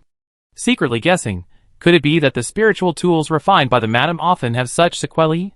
Seeing Feng Shan's guilty look, there was no need to guess that it must be so. Feng Qiao said speechlessly, I was wondering why you Feng Shan was so generous. It turns out there was a trap. I really misjudged you. At this time, many tribesmen who used torch spiritual tools came over, and when they heard Feng Shan's familiar tone, how could they not understand? They rolled their eyes at him. That's right, we treated him as a brother, but he kicked us into the ditch. Feng Shan patted his chest in fear. Fortunately, he didn't use it this time. Chapter 223. When they reacted, they all felt that their cheeks couldn't bear it, not to mention their mouths, their entire faces had no feeling. The spiritual weapon could no longer be used. But someone had to be found to replace Feng Qiao and others, so Feng Shan started a new round of deception. He used his newly developed connections in the main branch, relying on the fact that they had been fighting in the front, and had not noticed the abnormality after Feng Qiao and others used the spiritual weapon, and he kept deceiving them. Old 8, Feng Qiao and others have consumed too much spiritual power, so they are going to rest for the time being. Now that this spiritual weapon is unmanned, the spiritual weapon refined by Madam is very useful. Do you want to try it? Lao Ba was fighting in the front, so he naturally knew the power of this spiritual weapon, and was very excited when he heard it. He immediately agreed, I want to. Feng Shan patted his shoulder, with a look of emotion, only because we have a good relationship. If it were someone else, don't even think about it. Lao Ba didn't know that his good brother Feng Shan had fooled many people with the same rhetoric. He looked at Feng Shan with excitement and anticipation, and his hands were about to spark. The brothers used this spiritual weapon just now, it was so dazzling, and he was envious and itchy. Thank you, Brother Shan, for thinking about me. Feng Shan smiled mysteriously, we are brothers. Why should we be so formal? Half an hour later. Old 8 complained, holding his sore and numb cheeks, and found Feng Shan, accusing him. Brother Shan, you lied. You didn't say it would turn out like this. Others who were fooled by Feng Shan naturally criticized him. That's right, why can't brothers be honest with each other? You told us so kindly, how can we refuse you? They couldn't refuse, but they could ask for help from their good brothers. Brother Shan, you're disgusting. Feng Shan laughed, causing everyone to complain. Then, they began to look for the next round of good brothers. As for the other 9 families, Qin Yi found something wrong after blowing for a quarter of an hour. He decisively gave the spiritual weapon to the clan member, covering his cheek helplessly. I shouldn't have had hope for the spiritual weapon refined by Feng Xi's wife. My mouth is numb from blowing. Qin clan member, are you sure it's just numbness? The face is swollen. The Jiang clan member looked at the young clan leader whose face was bigger, hesitated for a moment, and stepped forward to remind him, "Young clan leader, please look in the mirror." Jiang Wenxiu thought that this clan member was implying him, and glared at him. "Are you saying that I am ugly? I am the next clan leader of the Jiang clan. I am elegant and handsome, and I don't know how many noble girls are obsessed with me. How can you vulgar people compare?" He said a lot of things, but he didn't look. The Jiang clan member borrowed a mirror and handed it to him. "Please look first." Jiang Wenxiu didn't take it seriously, but the next moment, he saw the pig head in the mirror freeze. He widened his eyes, and said in disbelief, "This is my master." The tribe member nodded helplessly. "It's you. Why didn't you say it earlier?" The tribe member, "I told you to look in the mirror, but you didn't." "Ah, Song Luhua." Jiang Wenxiu also reacted at this time. It must be the weird sequelae of the spiritual weapon refined by Song Luhua. "You come and take over my job." Jiang Wenxiu pointed at the Jiang clan member, who borrowed the mirror for him. Jiang clan member, Lu Yuan was always wary of the spiritual weapon made by Feng Xi's wife. When he blew the third puff, he realized something was wrong and threw it to the clan member early. Even so, his cheeks were swollen. As for the mouth, of course, it had no feeling, but the skin didn't look as exaggerated as Jiang Wenxiu. Lan Shi, Nong Heng, Yunju, Li Chong, Lu Heng, both Song, these newbies, who had never been cheated, naturally had no vigilance. When they found something was wrong, their faces became round. Among them, the most exaggerated one was Lu Heng, the young patriarch of the Lu clan. His face was already bigger than the others, and now it was swollen, making it look even bigger. The Lu clan members twitched their mouths. "Young patriarch, do you want to go to the back to rest?" Lu Heng pressed the flesh on his face and smiled bitterly. Who knew that the spiritual weapon refined by Madame Song would have such an accident waiting for her? He could clearly feel that his body was fine, and the swelling on his face must be nothing serious. But as the young patriarch of the Lu clan, he still had to maintain some dignity. How could he show up for such a long time with such honor? With the help of this spiritual weapon, it was much easier to deal with the cold beast than before, so he adopted the advice of the clan members. The gentle and scholarly young patriarch of the Lan clan became a pighead. Lan Shi looked in the mirror and looked at himself in the mirror, which made him laugh and cry. It seems that Mrs. Song's things are not easy to take. Although both Song felt speechless, he thought that he was a big man, and it was nothing just a swollen face, so he continued to use it stubbornly. Of course, he didn't last long. His face was so swollen that he had trouble speaking, not to mention blowing air. His mouth had lost its strength. Nong Heng's face was swollen and blackened when his clan members found out. He was embarrassed in front of so many clan members, and he got angry all of a sudden. But thinking about it, the other families must not be much better, so he was relieved. Yunju looked in the mirror and screamed, "Mrs. Song's spiritual weapon is really extraordinary. The most beautiful man in my Yun family just fell into her hands." Li Zhong looked at himself in the mirror, who seemed to be a completely different person, and pinched the flesh on his cheek curiously. He had never been so embarrassed before. Feng Xi's wife was also the first one. Of course, everyone knew that compared with the good side of this spiritual weapon, the bad side was insignificant. They were not ignorant of good and bad, and although their image was temporarily damaged, they all smiled and passed it by. However, they all kept a careful mind for the next use of the spiritual weapon refined by Mrs. Song. That is, let the clansmen use it. At this time, these people realized that no matter when and where, the powerful spiritual weapon was never in Feng Xi's hands. In the past, they were a little puzzled, but now, thinking about it, that person is really a cunning one. Chapter 224. In the evening, Feng Xi walked into the house, and smelled an unusual fragrance. Distant and clear. Following the fragrance into the east courtyard, he saw the jade tree that had already bloomed. Under the jade tree, Shihong and a pink and blue snow rabbit were drooling, and an ant was sitting under the corridor to watch over it. The ant saw Feng Xi and quickly stood up and saluted, "Patriarch, you are back." Feng Xi nodded and pointed at the jade tree and asked, "When did it bloom?"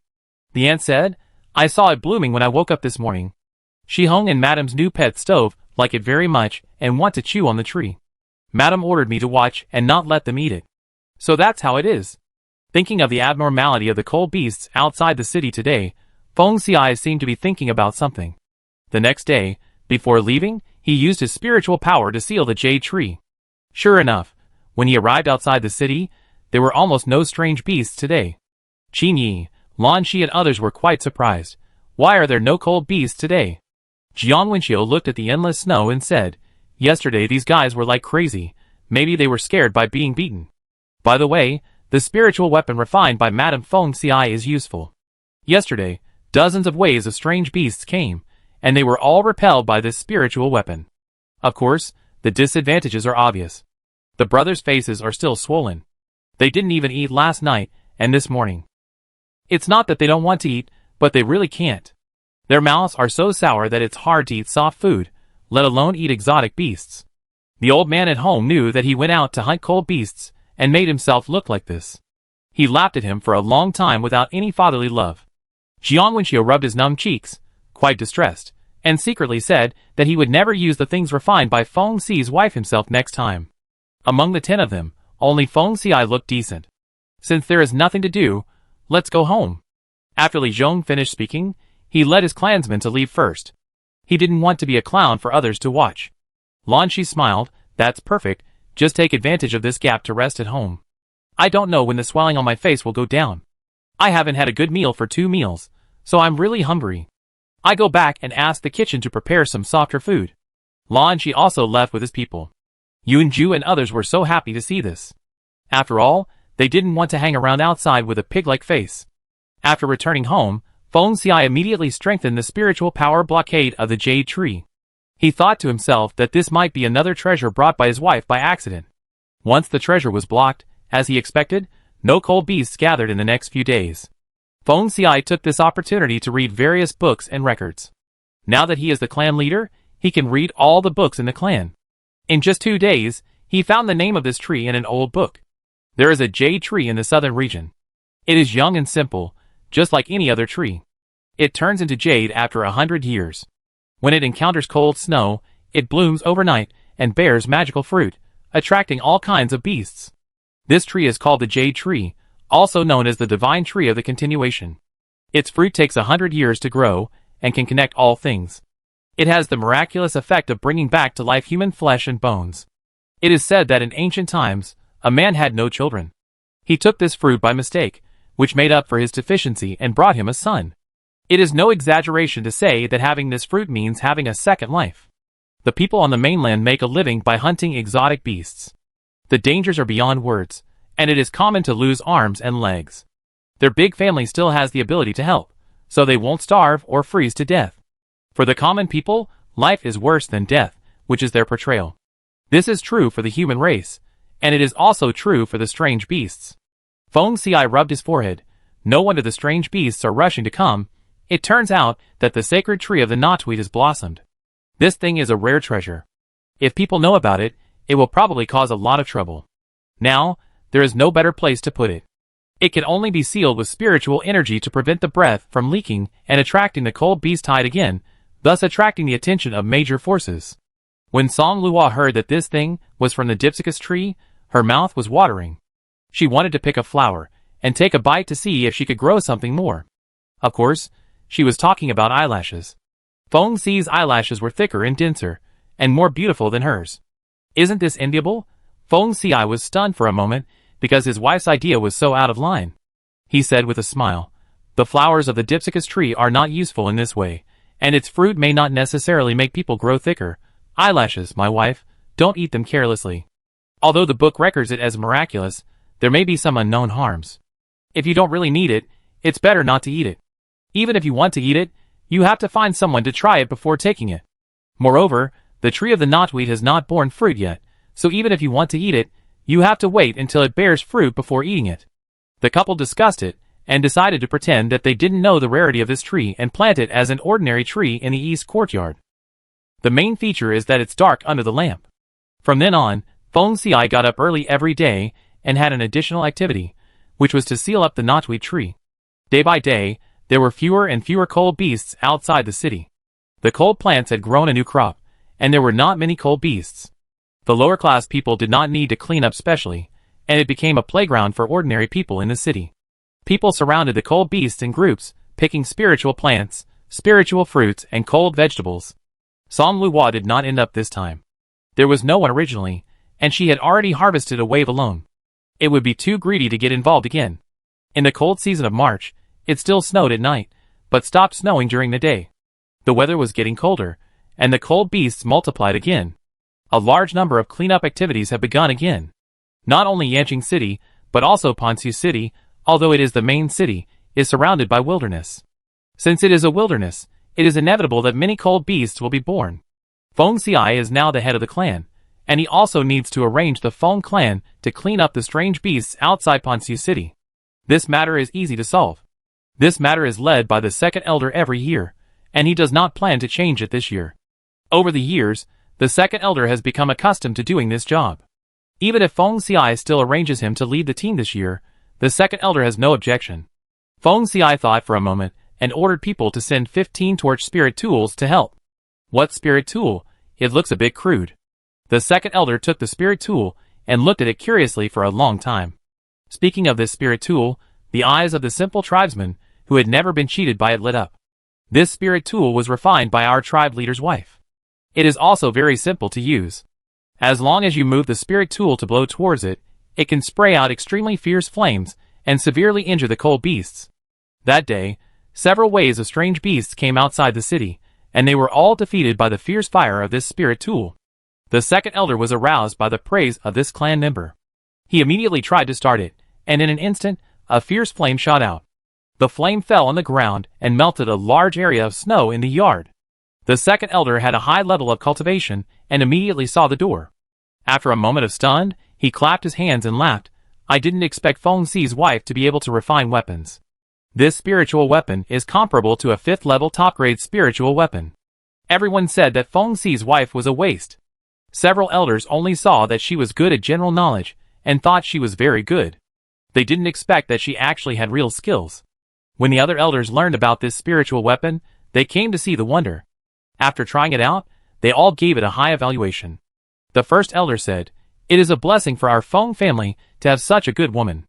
Very true. Chapter 225. Several elders had never used such a novel spiritual weapon in their lives. Each of them got one and happily went outside the city to fight against the strange beast. Outside Ponsu City, the clansmen of the major families were talking about it. What day is it today? The elders of the 9 major families have all come out, and the 6 Zhonglai of the Feng family are all here. Could it be that some extremely powerful cold beast has come? The more they talked, the more serious their expressions became. Little did they know that the actual situation was a million miles away from what they imagined. A group of people were anxious until the battle began, and they didn't see any extremely terrifying beasts, so they were relieved. At the scene, the elders of the major families took the lead and rushed to the front, and the 6 elders of the Feng family were no less. As agreed, these elders took out the same-looking fire sticks from their storage rings. Then, in front of their stunned eyes, the fire sticks were blown by the elders in one breath. The flame sprayed out like a long dragon, and the heat burned the blood on the ground, rushing straight to the cold beast that was rushing towards them. The cold beasts hit by the flames were instantly burned to black and silent. They did not expect the wide range of the disaster. Any cold beasts that came into contact with the flames would not have a good result. Although they were not burned to charcoal, they were not far from death. The elders were really surprised. A 5th level high-quality spiritual weapon can actually have such power. I only use 10% of my spiritual power. Although these old guys have high cultivation, they can achieve such an effect with only 1 layer of spiritual power. This shows the power of this spiritual weapon. I heard that this was made by the wife of the clan leader of the Feng family. Isn't this woman said to have very poor talent? Waste. If the wife of the clan leader of the Feng family, who can make such a spiritual weapon, is waste, then other weapon refiners are also waste. Everyone sighed. It seems that it was just a rumor before. The old men of the major families had a lot of fun. Of course, the consequence was that they made a fool of themselves in public. I don't know if they forgot or deliberately didn't say it. The elders of the 10 major families didn't hear the shortcomings of this thing after using it from their good descendants. The result was that a group of old men, including 6 elders of the Feng family, covered their faces and cursed all the way. Rebellious son. Why didn't you mention this shortcoming earlier? It made me lose face. Feng Xiai said that he forgot. Qin Yi did not accept the elder's accusation. I was too busy recently and really forgot. Qin elder, the young patriarch has become cunning. Li Zhong said, what's the big deal? At most, I won't eat for 3 days, and it will disappear. The elder of the Li family was so angry that his eyes widened. Not eating for 3 days. You want to starve me to death, rebellious son. Jiang Wenxiu was quite regretful that he didn't get his father to give up.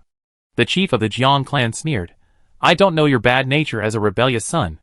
The third elder said that when you come back, I will beat your ass. The elder of the Lan clan was quite speechless and said faintly, You have grown up and become more powerful.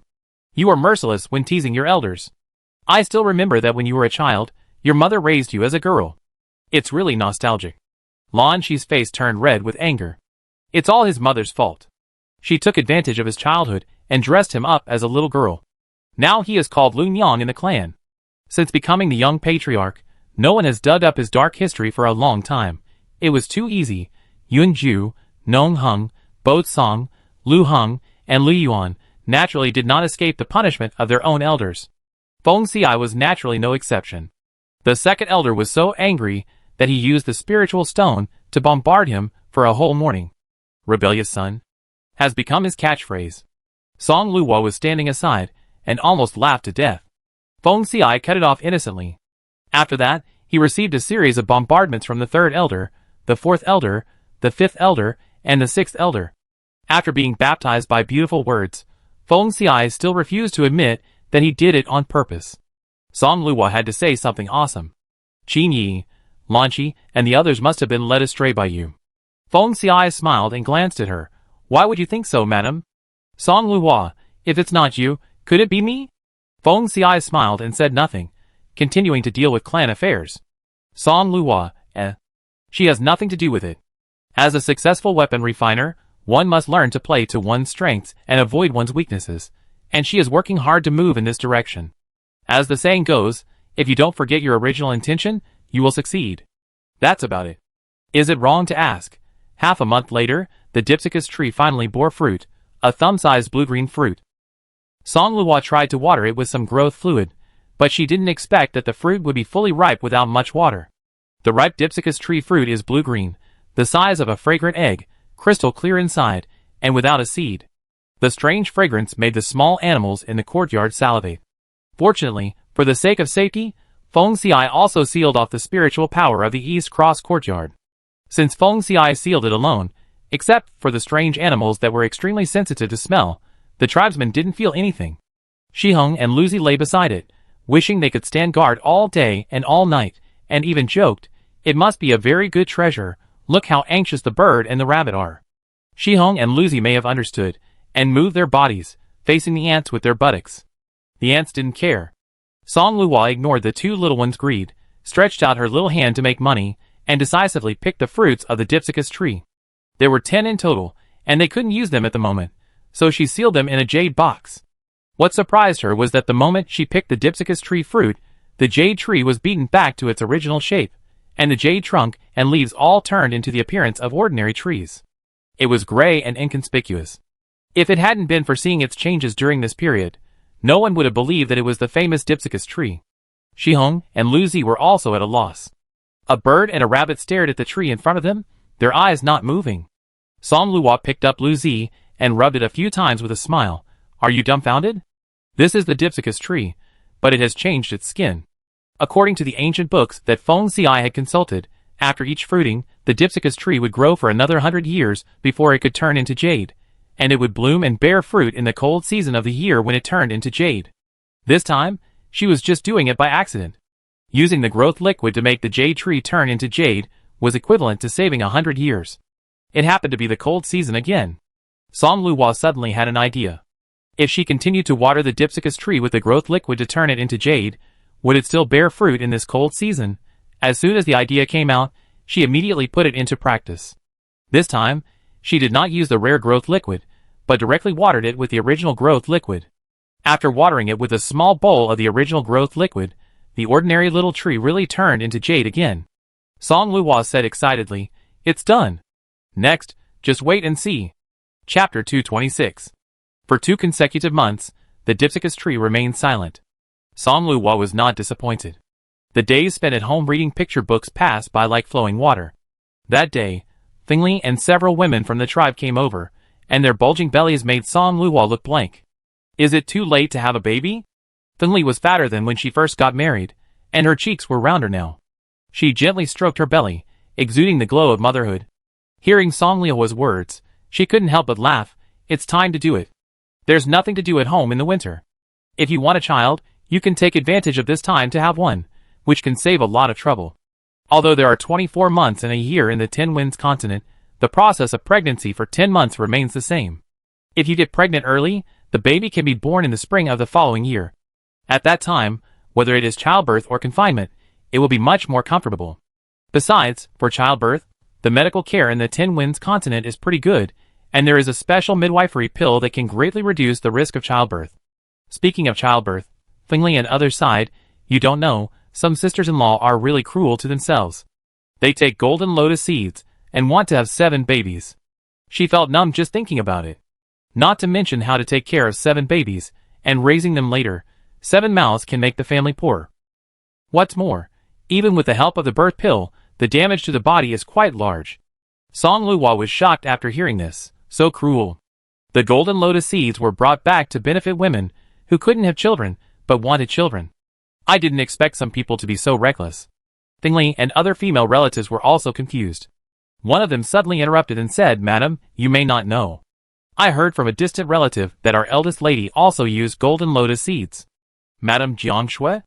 Since Feng Xiai took office, the titles of Jiang Shui, Yi Feiwan and Lu Chenxi have also been raised to a higher level. Song Luhua didn't react for a while. The female nodded and said, "Yes, it's Madam Jiang. I heard that her belly is very big." Song Luhua was speechless. She didn't expect that her cheap sister-in-law was so generous.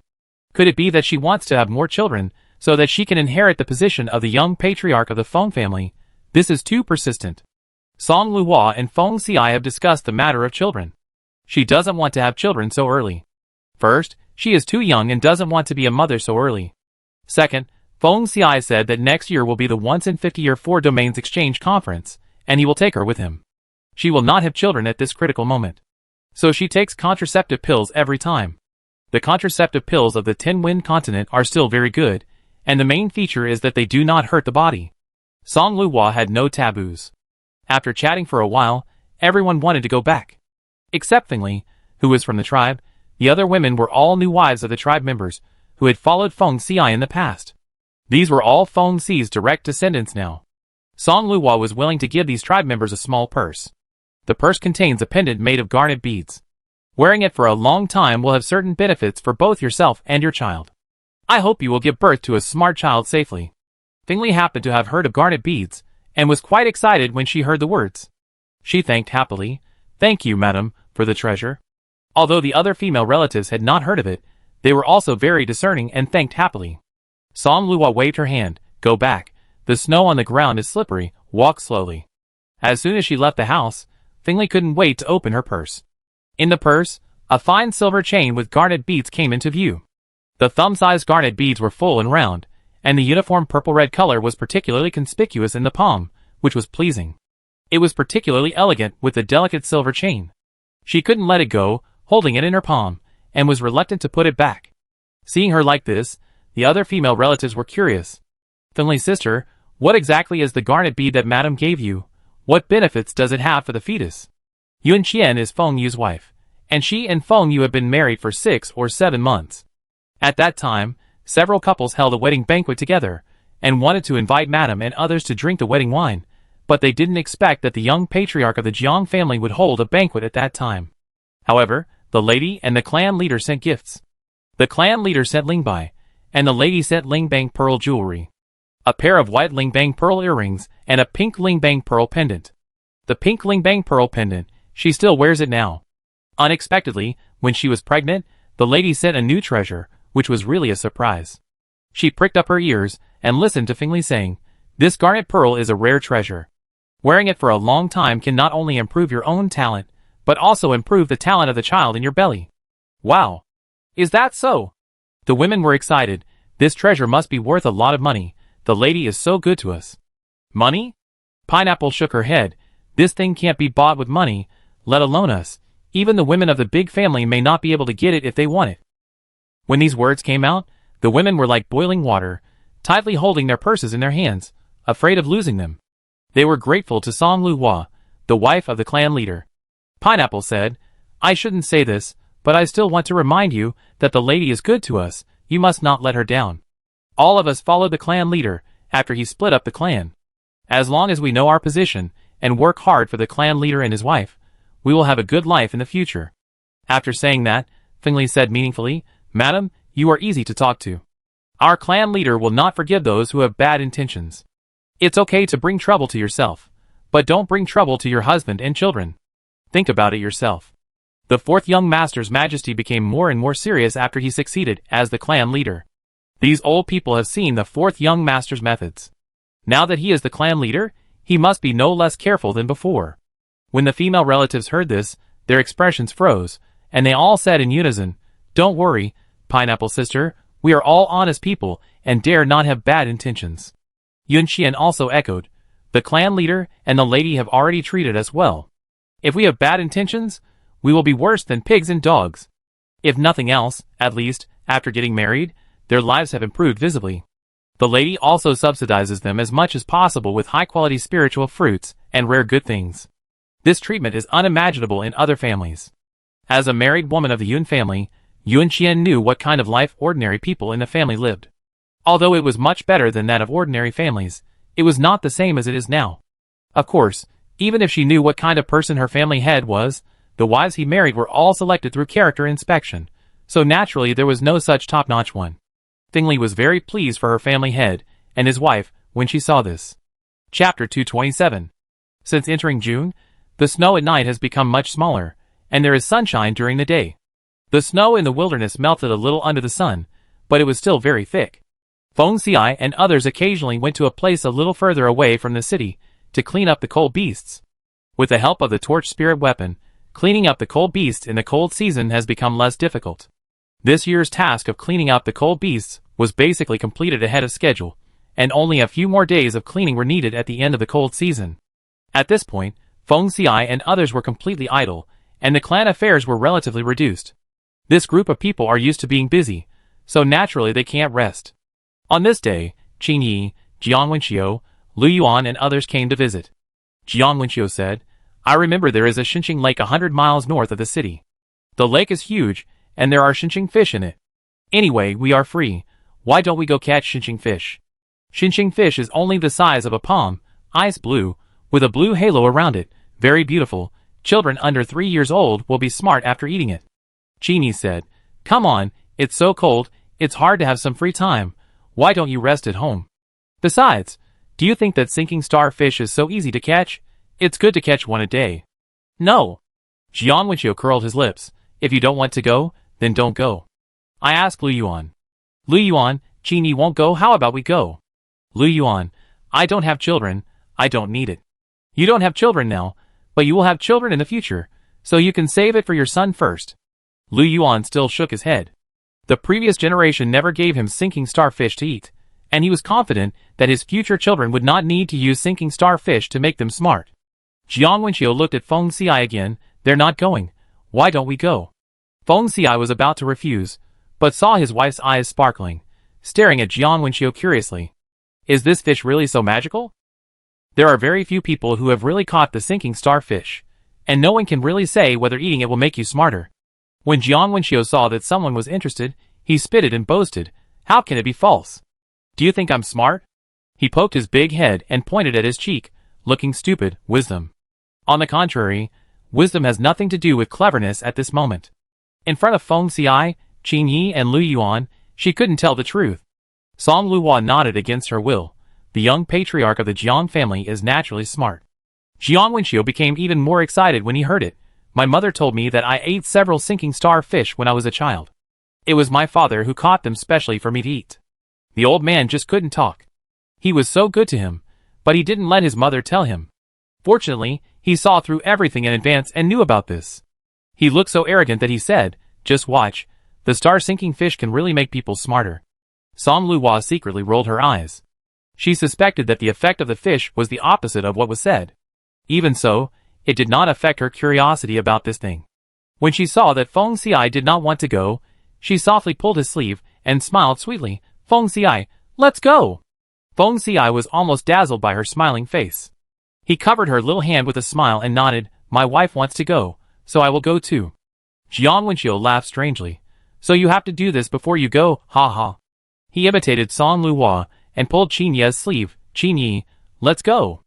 Qin Yi almost vomited, and quickly pulled out his sleeve and kicked him. "Get away, you dirty thing." Jiang Wenxiu dodged Qin Yi's kick, laughed even more exaggeratedly, and did the same thing to make trouble for Lu Yuan. Before he pulled Lu Yuan's sleeve, Lu Yuan directly threw a cup of tea at him. Jiang Wenxiu didn't predict correctly, and was splashed directly, with tea leaves all over his face, which was very funny. Now it was Song Liuhua's turn. She laughed and pointed at him, saying, "Clown." Feng Xiai, Qin Yi, and Lu Yuan also laughed. Feng Xiai and his wife went, and Qin Yi and Lu Yuan finally decided to go with them to join in the fun. Jiang Wenxiu thought there were not enough people, so he called Lan Shi, Lu Heng, Bo Song, Nong Heng, Yun Ju, and Li Chong. The next day, a group of 11 people, including Song Liuhua's bird and rabbit, took a small flying boat to Xinqing Lake. In fact, except for Jiang Wenxiu, none of them had eaten Xinqing fish in their childhood, and they didn't have a strong desire for it. This trip was just to join in the fun. The small flying boat was the special flying boat used by the Jiang clan leader to travel, and it was fast and stable. Jiang Wenxiu, the initiator, was very generous and said to use his flying boat, but this guy took his father's flying boat instead. Song Luhua felt speechless for his father.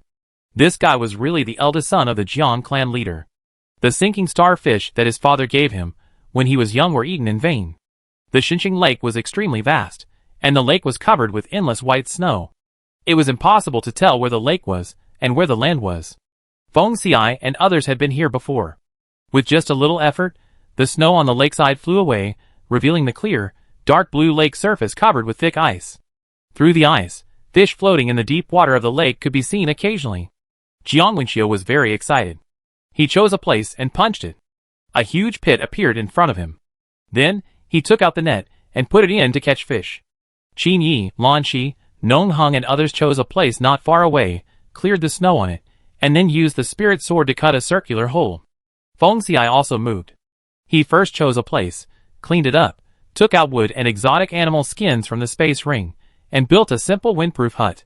After Song Luhua was settled, he cut a hole in the windproof hut, and took out the fishing net. Shihong didn't want to come out, but she pulled her out. Now she was squatting in a corner of the windproof hut, and taking a nap. Only the little snow rabbit Lucy squatted on her shoulder. One person and one rabbit, they were particularly curious. Song Luhua sat on the small stool and looked into the hole, and Lucy also stretched his little head to look into the hole.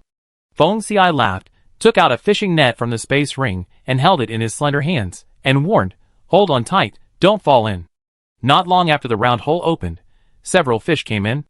Song Luhua was watching with relish, and shook her head and said, "They won't fall in." These fish are relatively common low-level spiritual fish. When they are about to float to the entrance of the cave, they can be seen that these fish are spirited and scramble to swim towards this side. At the same time, not far outside, Jiang Wenxiu's cheers came. "The fish are coming." Song Luhua had no time to watch the fun. She stared at the entrance of her own cave. After the fish swam to the entrance, they jumped onto the ice like leaping over a dragon gate. Before they landed on the ice, Feng Xiai caught them with a bucket. Lu Zi jumped off her shoulder and curiously clung to the edge of the bucket, looking at the spirit fish in the bucket with his dark eyes. Song Luhua rubbed its head and said with a smile, "Lu Zi, do you want to eat fish?" Chapter 228. The stove chirped a few times, but Song Luhua couldn't understand it. She just saw it jumping to the entrance of the cave, and then put one paw into the water. "Stove, what are you doing?" Song Luhua was afraid that it would fall, so she picked it up. As soon as she put it at her feet, it gestured with its paws, ran over again, and put one paw in the water. At this time, Song Luhua also understood that it was intentional. Unfortunately, due to the different languages, she couldn't tell what the stove was gesturing at all. "I just caught a dozen spirit fish, but now the water is empty, and no fish are coming, so I can only wait." Feng Xiai looked at the interaction between the man and the rabbit, smiled, and took out a book from the space ring to read. Song Luhua also felt bored, so she sat for a while, and then walked out. As for Jiang Wenxiu's talk about catching sinking starfish, Song Luhua came here and realized that this guy was talking nonsense. Not to mention that sinking starfish are rare, and such a large lake has a lot of aquatic plants, so the method of fishing is even more impractical. Qin Yi, Lan Shi, Nong Heng, Yun Ju, Lu Heng, Li Chong, Lu Yuan and others opened the hole and left it alone, letting the spirit fish jump onto the ice. Except for Jiang Wenxiu, who was staring at the hole, Lan Shi and Feng Xi were reading books, and the others were either walking around on the ice or practicing with each other. No wonder Feng Xi and Qin Yi didn't want to come at first. What kind of sinking star fish? I didn't even see its shadow. Boring, very boring. I won't come again next time. Fortunately, she got up early. Song Luo yawned and walked into the windbreak hut. As soon as he walked in, he saw the stove's little claws glowing, with red light shining on the pink and blue claws. Feng Xi closed the book and quietly looked at the little thing he had picked up as a pet for his wife. His eyebrows slightly frowned, and he clearly felt that his whole body was getting warmer. Isn't this thing a cold beast? Song Luo was also stunned. No wonder the stove was warm. It turned out that it could glow. However, she still couldn't understand what it was doing.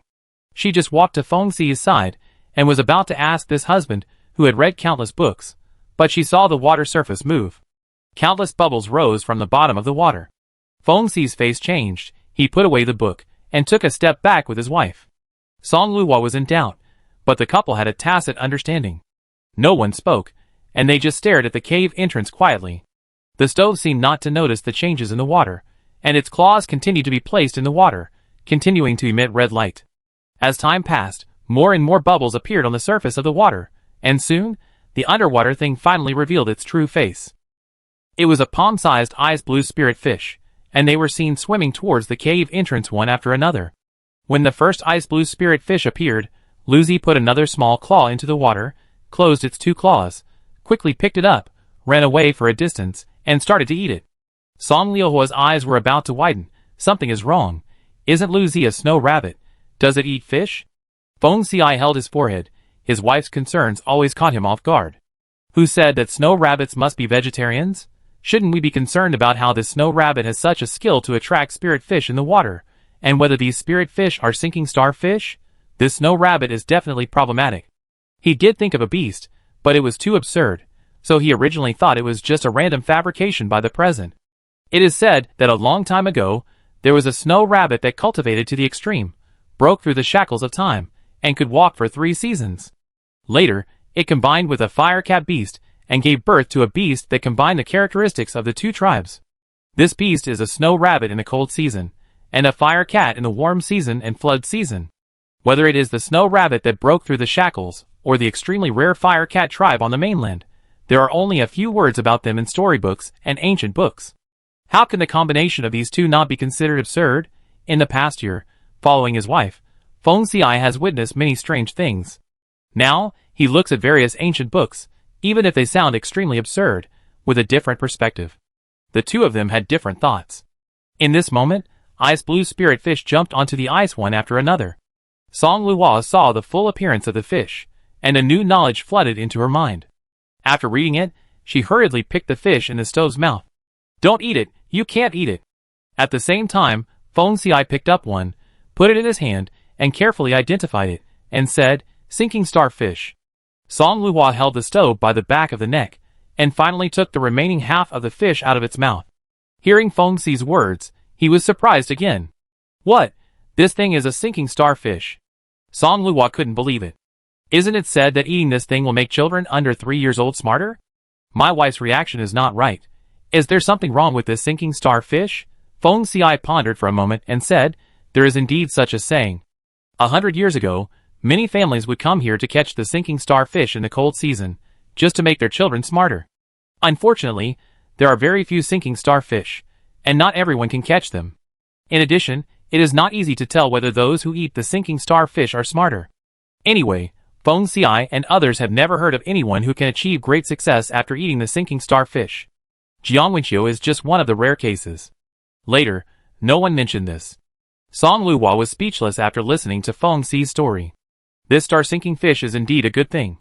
If an adult eats it, they can keep their hair black and their face young. But if a child under 3 eats it, it will definitely make him stupid. Feng Xi. I didn't expect that. Song Luo couldn't help but feel sorry for Jiang Wenxiu when she thought of him boasting that he had eaten star-sinking fish before he was 3 years old. Maybe he would be smarter if he didn't eat it? I don't know which idiot made up the rumor. I wonder what Jiang Wenxiu would do if he knew the truth. Feng Xi naturally trusted his wife. He didn't expect that his brother was also the unlucky one who was affected by the lie of the sinking star fish.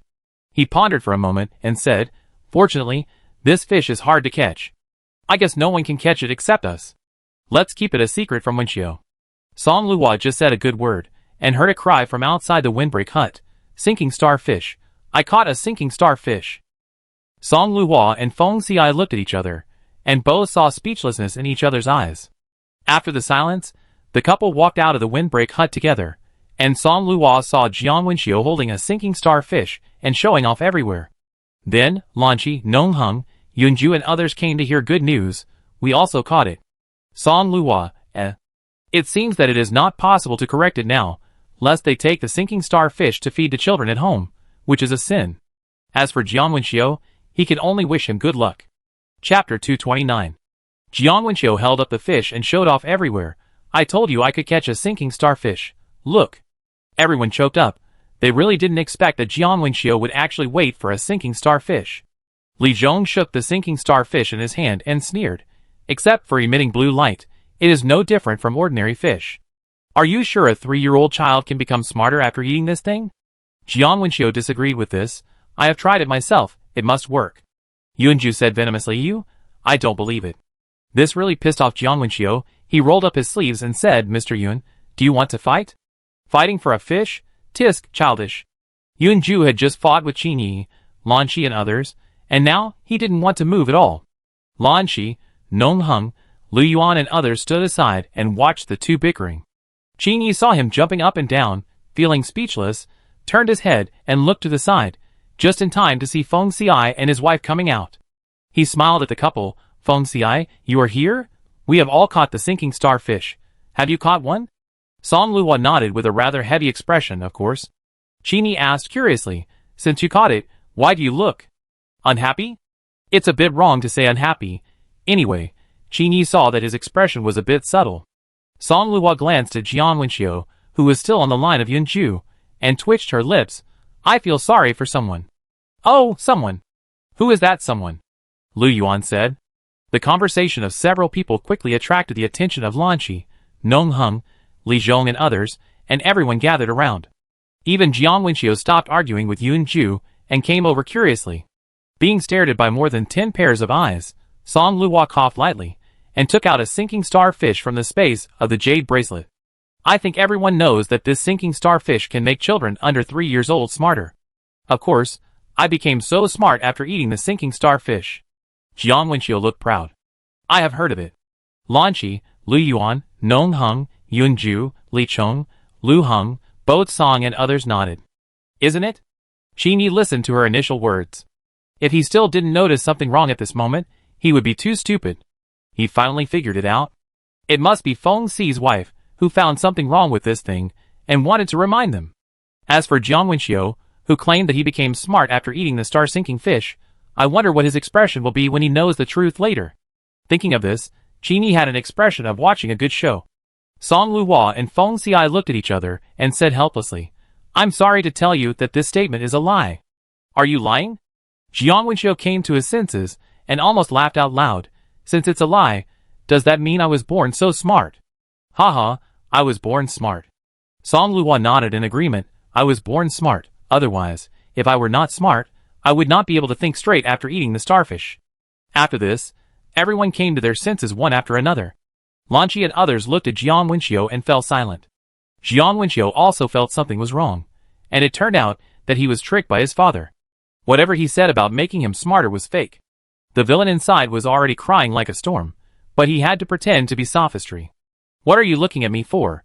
I was just joking before. My father never let me eat this stuff." Song Luo, "I don't believe it." Feng Xiai, "I don't believe it." Qingyi, "I don't believe it." Lu Yuan, Lanqi, Nongheng, Li Zhong, Bo Song, Yunju, Lu Heng, "I don't believe it." Everyone looked like you were lying, and Jiang Wenxiu gave up resisting. "Eat it. Whoever wants to eat this stuff, I don't want it anymore." With a splash, Jiang Wenxiu threw the xinqing in his hand into the water. Song Luo, who hadn't finished her words yet, said, "What I haven't said yet is that this thing can make adults blacken their hair and keep their youth." Jiang Wenxiu, who had just been hit hard, said, "Please don't breathe too hard next time you talk," he said, and walked aside desolately. Song Luo shrugged, "Blame me." Lanqi and others, Lu Heng asked in confusion. If this is false, it has been circulating for hundreds of years. Didn't anyone find out before? Yuan Ju cast his gaze towards Jiang Wenxiu thoughtfully and said, the sinking starfish is rare to begin with. Few people have caught it in the past 100 years. Even if they feed it to their own children, they are too young to react to it. Besides, perhaps some children of a big family have been tricked, but for the sake of face, it is not easy to say it openly. He looked at Jiang Wenxiu meaningfully. After learning that the sinking starfish did not have the benefits rumored, and on the contrary, it exposed the sponsor of this event, Jiang Wenxiu, who stole his old man's flying boat to take them out, became the biggest victim of the sinking starfish's lies. Now that the victim was in a low mood, everyone unanimously decided to go home early. No words were spoken along the way. When they got home, a group of people laughed unscrupulously. Lu Yuan returned to the mansion with a curved corner of his lips. The clan members were very curious. The young clan leader was particularly happy today. I heard that the young clan leader went fishing in Qinqing Lake with the young clan leader of the Jiang family today. I guess he was very happy. Song Luo was also laughing like crazy. As soon as she entered the house, she laughed and fell on Feng Xiai. Your brother is so funny. You don't know, on the flying boat, I didn't dare to make a sound at all. I was afraid the thing would break. Ha ha ha. Feng Xiai held the woman's waist with one hand and smiled. It's not without benefits. At least when Xiao stole his father's flying boat, so his father can't pursue it anymore. Jiang family. The Jiang clan leader prepared a whip, ready to beat the rebellious son who dared to rob his flying boat. Hearing the clan members report that the young clan leader has returned, he practiced several times and swung the whip out, bringing a rustling sound. Rebellious son, I must teach you a lesson today. As soon as Jiang Wenxiu entered the door, he saw the whip in his father's hand ready to go. He just turned around and ran a few steps, and felt something was wrong. His father gave him that stuff. Shouldn't he feel guilty? Why did he run? Jiang Wenxiu, who had figured it out, stood there like a bachelor, and shouted to his father, You can kill me. If I hadn't eaten the star-sinking fish you gave me, I wouldn't have done such a stupid thing. Chief Jiang was surprised after hearing this. It seemed that the kid knew everything. He was also tricked by someone back then. Otherwise, he would have been crazy to feed his own child that stuff. But he ate it, and fortunately the kid was naughty, since he was a child. So he ate a little by himself, and fed the rest to his dog brother he recognized, so the impact was not that big. He later learned about this from other people, and was relieved. Seeing that his father seemed to be guilty, Jiang Wenxiu suddenly became arrogant. Dad, you owe me this time. I used the flying boat. For this matter, the Jiang clan leader did feel a little guilty, but not much. Seeing that this kid was so annoying, he rushed up with a whip and beat him. That day, the howling sound from the main house of the Jiang family did not stop. Chapter 230. Song Luo learned from Feng Xiai that Jiang Wenxiu still did not escape a beating, and laughed for a long time. The person who spread the rumor was really wicked, so Song Luo reminded her family members. After everyone learned about it, although they did not believe it, no one dared to gamble with their own children. What's more, they did not have the ability and luck to catch the sinking starfish. First of all, the sinking starfish may only appear in the cold season, and the sinking star lake is 100 miles away from the city. In the cold season, the weather is cold and the snow is thick. It is unknown how long it will take to walk there. Except for the families with flying boats and other flying tools, ordinary people would not go without a guide. Secondly, the starfish is rare and cannot be caught just because you want to. If they did not have the help of the stove this time, it would be unlikely to catch it. With the help of the stove, Song Luo caught dozens of them, and Qin Yi and others also caught 3 or 4 with the help of the aftertaste. With Jiang Wenxiu's previous experience, they did not dare to eat it, so Lanqi and others gave it to the white-haired elders at home. Song Luo also gave 1 to each of the 6 elders, and saved the rest. As for whether the sinking starfish can be eaten, and how to eat it, she has already told Qin Yi and others, and her own clan has also warned them. There are many relatives in these 2 groups, so there is no worry that the news will not spread. If someone is lucky enough to catch it, and eat it by mistake, they can only blame themselves for not being careful. Song Luo thought well, and some people are really stubborn. In a small courtyard in the inner city, Wang Yueyao looked at Nong Heng pleadingly. Hengling, I heard that you caught the sinking starfish. Our child is still young and can just eat it. Please help him. Since the birth of the child, Nong Heng became increasingly cold to her, and Wang Yueyao could not stand the days in the Xie family, so she asked for a divorce. Xie Huaixing was eager to see him. He had worn this green hat enough. The two agreed to go to the marriage temple to dissolve the marriage, and Xia Huaixing turned around and married a poor girl with a betrothal gift of 50,000 lingbai. No matter how much the concubine Fang Dia made trouble, there was nothing she could do. After divorcing Xia Huaixing, Wang Yueya moved to this small courtyard. She wanted to win back Nong Heng's heart with the child, but what shocked her was that as the child grew older, some things she didn't want to think about appeared before her. When the child was 2 or 3 months old, it took him a long time to move his eyes. Now he is 7 or 8 months old, and he only responds after a long time when he is called. This child, except for his big appetite, is extremely slow in all aspects. Thinking of the purple bird meat, she did not detoxify it, and a terrible guess came to her mind. Could it be that the child's abnormality must be kept secret? She did not dare to think about it anymore. When she heard that Nong Heng caught the sinking star fish, she subconsciously thought that as long as the child was fed with the sinking star fish, the child would return to normal. Hence, the first scene happened. Nong Heng is getting more and more impatient with her now. He came to see the child, but the child didn't like it after pulling for a long time, and Wang Yueya pestered him for the sinking star fish. He was quite annoyed. Children can't eat this fish. Eating it will make them stupid.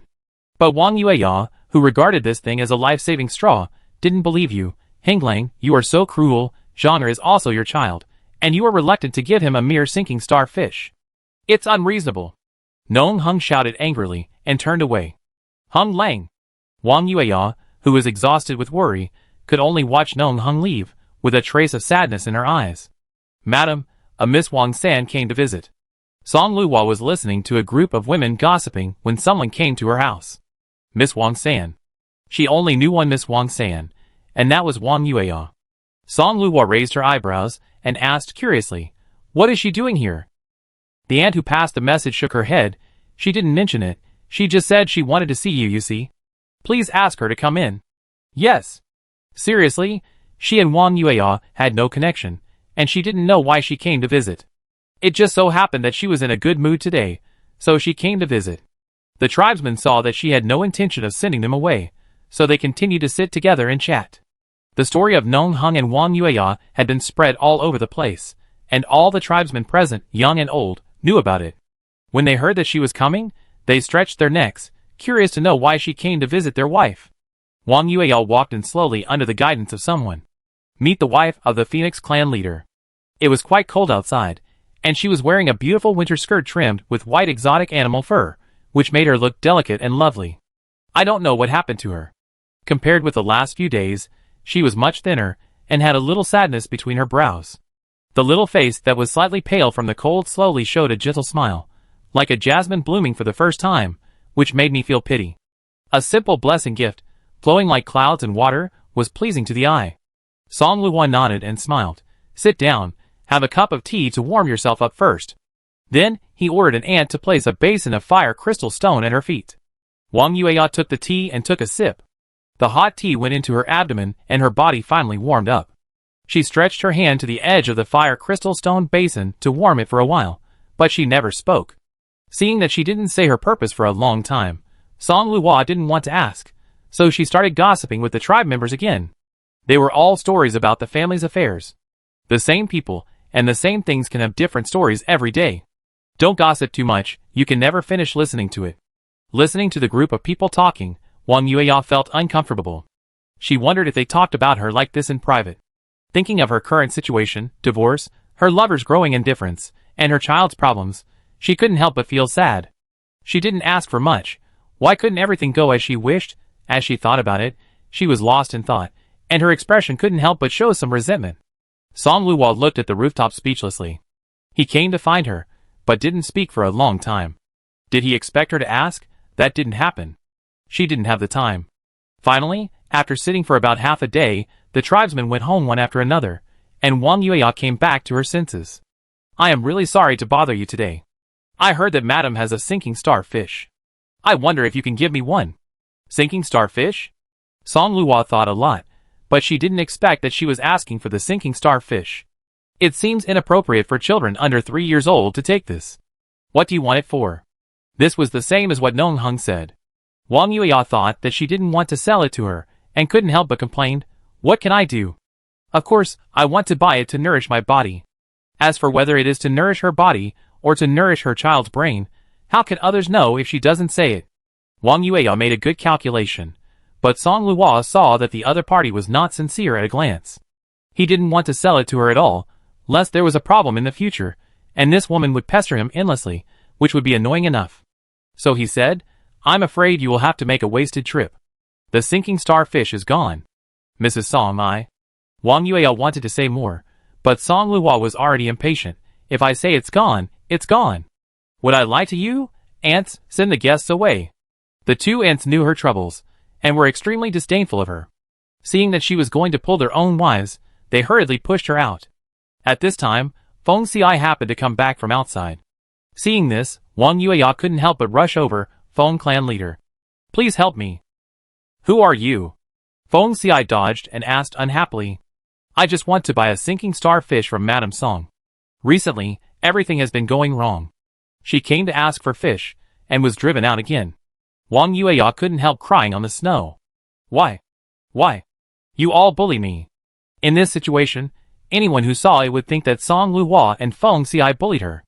Feng Xi also recognized Wang Yueya at this moment, frowned slightly, and immediately took out the communication spirit stone to contact Nong Hung. Take care of your people. Chapter 231. After Nong Hung took the people away, Wang Yueya never came again. It was 3 days later that she was mentioned again from others.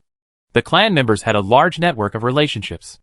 After breakfast, they looked at the time and came in groups to chat. Song Luo was used to it. During this period, it was too cold to go out, so the women came to chat with her spontaneously. First, it was to relieve her boredom. Second, the clan leader's house was large, and he was willing to spend some fire crystals. Once she entered the house, it was warm and much more comfortable than staying at home. Song Luo also liked it. There are also made-up stories in the storybooks, which are not as interesting as listening to people telling real gossip in person. Moreover, the clansmen of each family intermarry and mix with each other, and the clansmen spread gossip as fast as the internet. In addition to gossip, you can also hear other things, and you can also gain a lot in a day. On this day, Xiao Qiuyun came with a group of clansmen at the right time. As soon as Song Luo sat down, she saw that the eyes of the women were shining, and they looked eager to try. She asked curiously, "What gossip is there today?" Hearing her question, the tribesmen became more excited. Xiao Qiuyun said, "Wang Yueya came to look for you a few days ago. I heard that her child is not right." She said it in a subtle way. The aunt next to her curled her lips. "What's wrong?" "Just say her son is stupid." Speaking of this, the aunts couldn't stop at all. "I heard that the child was born stupid. Wang Yueya has been hiding it. She went around looking for Qin Xingyu a few days ago. She was looking for the child." However, the young masters of the 10 major families were not stupid. They understood her thoughts, and naturally refused to give her the fish. She couldn't get the fish, so she went to ask the chief of the known family for help. No matter how the chief explained to her, he insisted on giving the child the star-sinking fish. But the chief of the known family refused to give it. After a day of stalemate, Wang Yueya could only tell the chief of the known family about her child's abnormality. When he heard that Wang Yueya gave birth to a stupid son, the chief of the known family turned green with anger. Song Luo, So there is such a thing. Are you sure that feeding a stupid child with sinking starfish will not make him stupider? Fortunately, she didn't give it to him at that time, otherwise, if something went wrong, she could really be blamed. What happened later? Did Nong Hung give it to him? I think the chief of the Nong Shao clan also wanted to give up everything, so he gave it to him after all. The child did eat the sinking starfish that his mother had been begging for him, but I don't know if it will help him get better. Everyone shook their heads. Song Luo was speechless. Whoever was her child was a bit miserable. As the cold season draws to a close, the Dipsicus tree still has no movement, so we can only look forward to next year. In the last month of the cold season, there has been no more snow. The ice and snow outside the city gradually melted, and the weather gradually became warmer. Now is the time when spring and cold meet, so even if you don't need water spirits to keep warm, it's not too cold to go out. All things have begun to grow, and green buds have grown on the thin snow with soil. The migrating beasts are also rushing back one after another. There were occasional thunders at night, and Song Luo was startled awake at first, but then she learned that this was a common occurrence when winter and spring meet, and she gradually got used to it. That day, when she woke up early, she saw a strange-looking cat rolling around in the yard. This cat was small, only the size of a palm, with pink and blue ears and 4 paws, and fiery red hair on the rest of its body. When it saw her and Feng Xiai, it squatted on the ground and looked at her obediently, with a pair of black eyes that looked familiar. Song Luhua was sure that she had never seen this little thing. After hesitating for a moment, she asked Feng Xiai, "What is this? It looks like a cat." "It's really a fire cat." The new form of the stove allowed Feng Xiai to confirm its identity. Feng Xiai smiled and said, "Does it look familiar to you, madam? Don't you think it looks a bit like a stove?" "How is it familiar? Except for the eyes, the ears and paws look a bit like a stove. They are not related at all." Song Luhua looked at it for a moment, and shook her head decisively. "The stove is a snow rabbit, and this one looks like a cat. How could it be a stove?" "It is a stove." "How is it possible?" Song Luhua didn't believe it at all. "Our stove doesn't look like this. Could it change its appearance?" "Vest?" Feng Xiai pondered for a while, and found that this word unexpectedly fits the situation of Lu Zi, indeed. Lu Zi is the offspring of a snow rabbit and a fire cat. In the cold season, it appears as a snow rabbit, and in the warm season, it appears as a fire cat. Feng Xiai told the legend of the snow rabbit and the fire cat. After listening to it, Song Luhua deeply felt that this world was very mysterious. She was not big in other aspects, but she had a big heart. Feng Xi's explanation was reasonable, and she quickly accepted it. She waved to Lu Zi, who had 2 vests. "Come, little thing, let me rub it twice." Whether it is a snow rabbit or a fire cat, the stove is very cute and petite, and it is particularly comfortable to rub. Song Luhua found that the body temperature of this little guy has dropped, and it is still the most comfortable temperature to hold him. "I think it is normal for the stove to adjust the temperature since one of the parents is cold, and the other is hot. I guess. If the fighting power of this little guy is higher, he will be the winner of the beast life."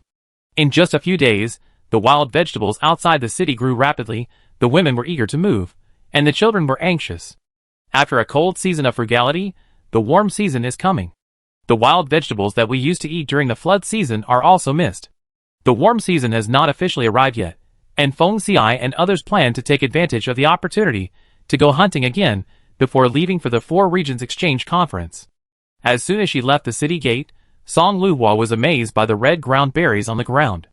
The thumb-sized ground berries are bright red and juicy, hanging on the vines one by one, which is particularly pleasing. "Wow, so many ground berries!"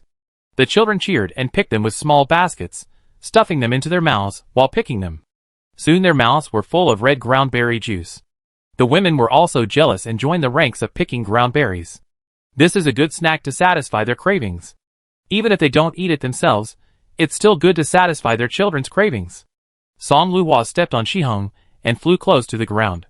Lu Zi, who was standing on her shoulder, was so anxious that he jumped off Song Luhua's shoulder and quickly picked the ground berries with his 2 claws. After picking them, he found that he had no place to put them, and he meowed anxiously. Song Luhua was amused by it, so she asked Shihong to stop beside it, and took out a small basket from the jade bracelet space and placed it next to it. Lu Zi looked at her in confusion. Song Luhua rubbed its furry little head with amusement. "Why, aren't you going to pick ground berries? I've already given you the basket, pick them?" Shihong didn't know if she had eaten too much black crystal stone, and now she only regarded it as food, but instead became very curious about everything she had never eaten. Lu Zi had just picked the ground berries, and it pecked at them with its big mouth 3 or 2 times, and all of them were gone. Lu Zi's eyes widened in disbelief, and he meowed anxiously, and stood up and punched a set of meow punches to complain. Song Luhua patted Shihong's head with a smile. "Don't bully Lu Zi, you ate other people's. Pick your own and give it back to it." Shihong, stingy cat beast. Chapter 232.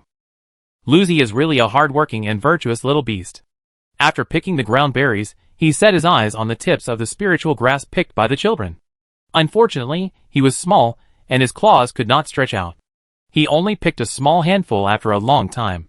He dragged the small basket on the ground, and was anxious. Song Luhua couldn't bear to see it, so she helped him pick a few handfuls. Not to mention, after peeling off the light green grass, the tender grass tips inside were sweet and delicious. No wonder the children and Lu Zi like to eat them. She also likes them. The green clumps of ginger, from a distance, you can smell the spicy smell.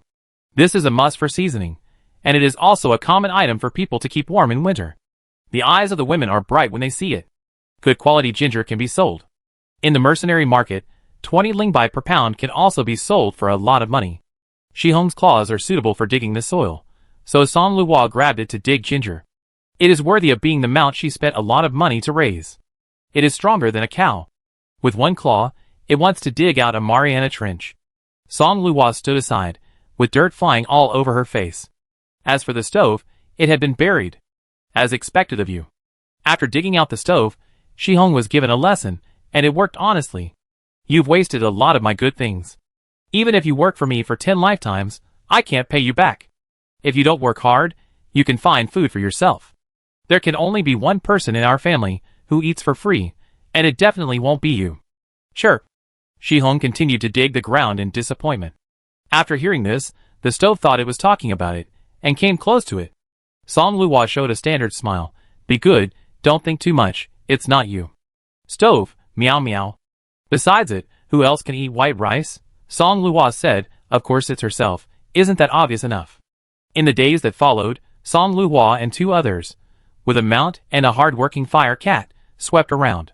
Of course, there were only 2 people working seriously. After picking a round of fruits near the city, they ran to the mountains farther away. It happened that all the strange beasts on the land had not returned home yet, so they took this opportunity to raid. That day, Song Luo was wandering on the ground eating the various spiritual fruits that Lu Zi had picked. Suddenly, Lu Zi meowed a few times, jumped up, and quickly grabbed a flying bird with his little claws. It didn't eat the bird after catching it, and let it go after playing with it enough. Song Luo didn't care about it. She jumped onto Shihong, and commanded it to fly higher to see if there were any good things around. It really is true that the higher you stand, the farther you can see. With her excellent eyesight, she can indeed see very far. But all she could see was a green forest in the distance, and unmelted snow on a slightly higher ground. Fortunately, she didn't need to walk herself. As long as she brought enough black crystals, Shihong could continue to walk automatically. Passing through a bamboo forest, tender bamboo shoots grew all over the ground. Before Song Luo went up, the stove rushed up, holding a bamboo shoot with 2 claws and pulling it out. It was quite strong, and after struggling for a while, it pulled out one. Shihong, who was good at digging pits, was naturally not good at it. Song Luo, who had learned from the previous experience, stood a little further away. Sure enough, Shihong used its claws, which were like hoes, to dig several large holes in the ground. Bamboo shoots were brought out one by one, and the stove was buried again. Song Luo, It suspected that this guy was doing it on purpose. Shihong turned his back to her, and dug in another direction. She dug out the stove again, and rinsed it with water. Fortunately, the stove was a beast that could sense cold and heat. After a while, it raised its body temperature and dried the wet fur. There weren't many bamboo shoots here, and after Shihong's claws went down a few times, they were basically dug up. The man and the 2 beasts continued to move forward. Song Luo relied on Shihong's flying ability and fast speed to leave the others behind by several miles. In this way, she could pick the spiritual fruit she liked. She found that Lu Zi was also a plucker, and when he saw a wild vegetable, he would also pull it into his arms. A palm-sized fire cat with a fiery red body, pink and blue ears and claws, was busy picking wild vegetables and bamboo shoots with a basket in its mouth. Song Luo was quite helpless about this. What kind of bad habit is this? She grabbed Lu Zi and said, I'm afraid you are Sister Bichuan's reincarnation. Be obedient, let's find some good things, and eat wild vegetables occasionally. As she said this, she ignored Lu Zi's reluctance and stuffed a black crystal stone into Shihong's hand. She sat on its back in its attentive voice, and set off again. When the warm and cold seasons met, there were few exotic beasts on land, and there were still many spiritual fruits on the mountain. Song Luo had just picked a snow pear tree with 2 children, one big and one small. The snow pear was big and full, juicy, sweet and refreshing, and a 4th-level spiritual fruit, very good. The branches were still blooming with snow-white snow pear flowers, with a clear and long-lasting fragrance that was refreshing. She picked a branch and pinned it on Shihong's head. Shihong instantly turned into a spirited little bird. Lu Zi was tired, and bowed to her with his 2 front paws, looking at her aggrievedly. Song Luo was amused, and broke off another branch, made a wreath for it, and put it around its neck. Lu Zi sniffed it with a look of enjoyment. Suddenly it stopped, stretched its neck to look in a certain direction, and sniffed around. Song Luo noticed its abnormality and asked curiously, Lu Zi, what's wrong with you? Lu Zi seemed not to hear it, and turned several times in place, and finally stopped in the north direction. Then he ran in that direction. Seeing this, Song Luo immediately sat on Shihong and followed. Not long after walking, a tree appeared in front of them. The tree looked no different from ordinary trees. The fruit on the tree was a bit like a spiritual orange, with the same green skin, and the spiritual power was extremely rich. It was at least a level 6 spiritual fruit. It was the spiritual fruit with the strongest spiritual power she had seen so far, except for the fruit of the Dipsacus asper. Song Luwa could only judge that it was edible, but she was not sure what it tasted like. She picked one and peeled it. The flesh inside was crystal clear white, petal by petal, very similar to the spiritual orange. After smelling it, a strong spiritual orange fragrance came to her nose, making her mouth water. The stove was meowing under her feet, and Song Luwa was so anxious that she thought to herself, "Is it extremely delicious? Then let's try it." When she was about to put it into her mouth, Song Luwa hesitated. She broke off a petal and stuffed it into Shihong's mouth. Shihong swallowed it without any doubt. Then, Song Luwa saw that while swallowing, its eyes suddenly widened and it shook its head wildly, trying to spit out the things in its throat. Song Luwa was startled. "Shihong, what are you doing?" Shihong shook her head for a long time as if she was crazy, and finally spit out the things in her mouth. She shook her wings and screamed, "Chirp, poison the bird. Poison the bird. Song Luwa, why do you care? It tastes bad at best, how can it be poisonous?" She dared not say anything else, she was extremely confident in her professional ability. Shihong didn't care. "Chirp, poison the bird. Song Luwa, eh?" She held up a petal of spiritual fruit and looked at the stove. "You found this thing. I think you like it very much. How about you try it?" Meow meow. "The stove is not stupid," the big bird vomited after eating it. "It must be not delicious, so it won't eat it." Seeing the owner holding something unpalatable and walking towards it, it was so scared that it jumped up the tree. Song Luwa saw the two people's movements and immediately threw the half of the spiritual fruit that had not been eaten into the space. She secretly thanked herself. "Fortunately, I didn't eat it. Otherwise, it would be her who was poisoned by the taste buds." Seeing that Shihong was wilting, Song Luwa quickly got it a bucket of water. Shihong put his head in and drank a bucket of water. Unfortunately, Shihong's vocabulary is limited, and he doesn't know how unpalatable it is. Although so many high-level spiritual fruits might taste a bit unpalatable, it would be unreasonable not to pick them. So Song Luwa still picked them all. There are many people in the family. As long as they know the taste, they can help her with ideas. Besides, Shihong's taste cannot be completely determined. After all, it also smells good when eating stones. Maybe the spiritual fruit tastes good, but it just doesn't suit its taste. Song Luwa thinks this must be the case.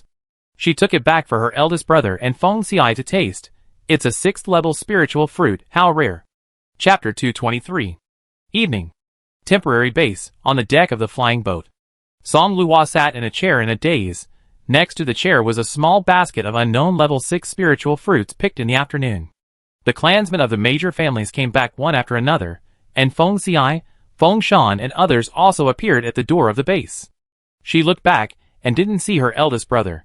She stood up and stretched, and saw Feng Xiai, Feng Shan, Feng Qing, Feng Yi, and 5 or 6 familiar main branch martial spirit masters. A group of people came up one after another. Everyone's sleeves were covered with a lot of dirt and grime. Presumably the battle today was a bit intense. Feng Shan and the others smiled brightly, and talked to each other. Song Luwa waved to Fengxi. "Fengxi, come and see, I picked a level 6 spiritual fruit."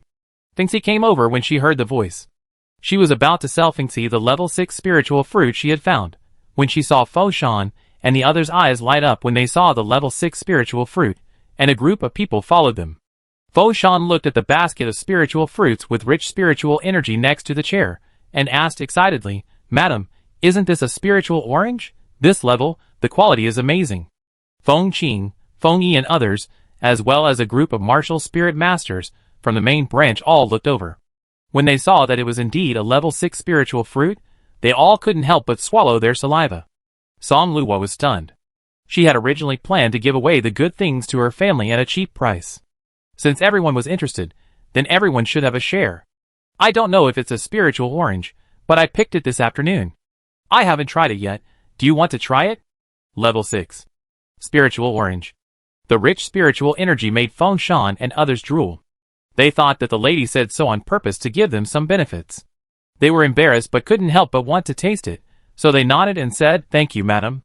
Song Luwa nodded. "In that case, each of you take one and try it." "Thank you, madam. Madam is so nice."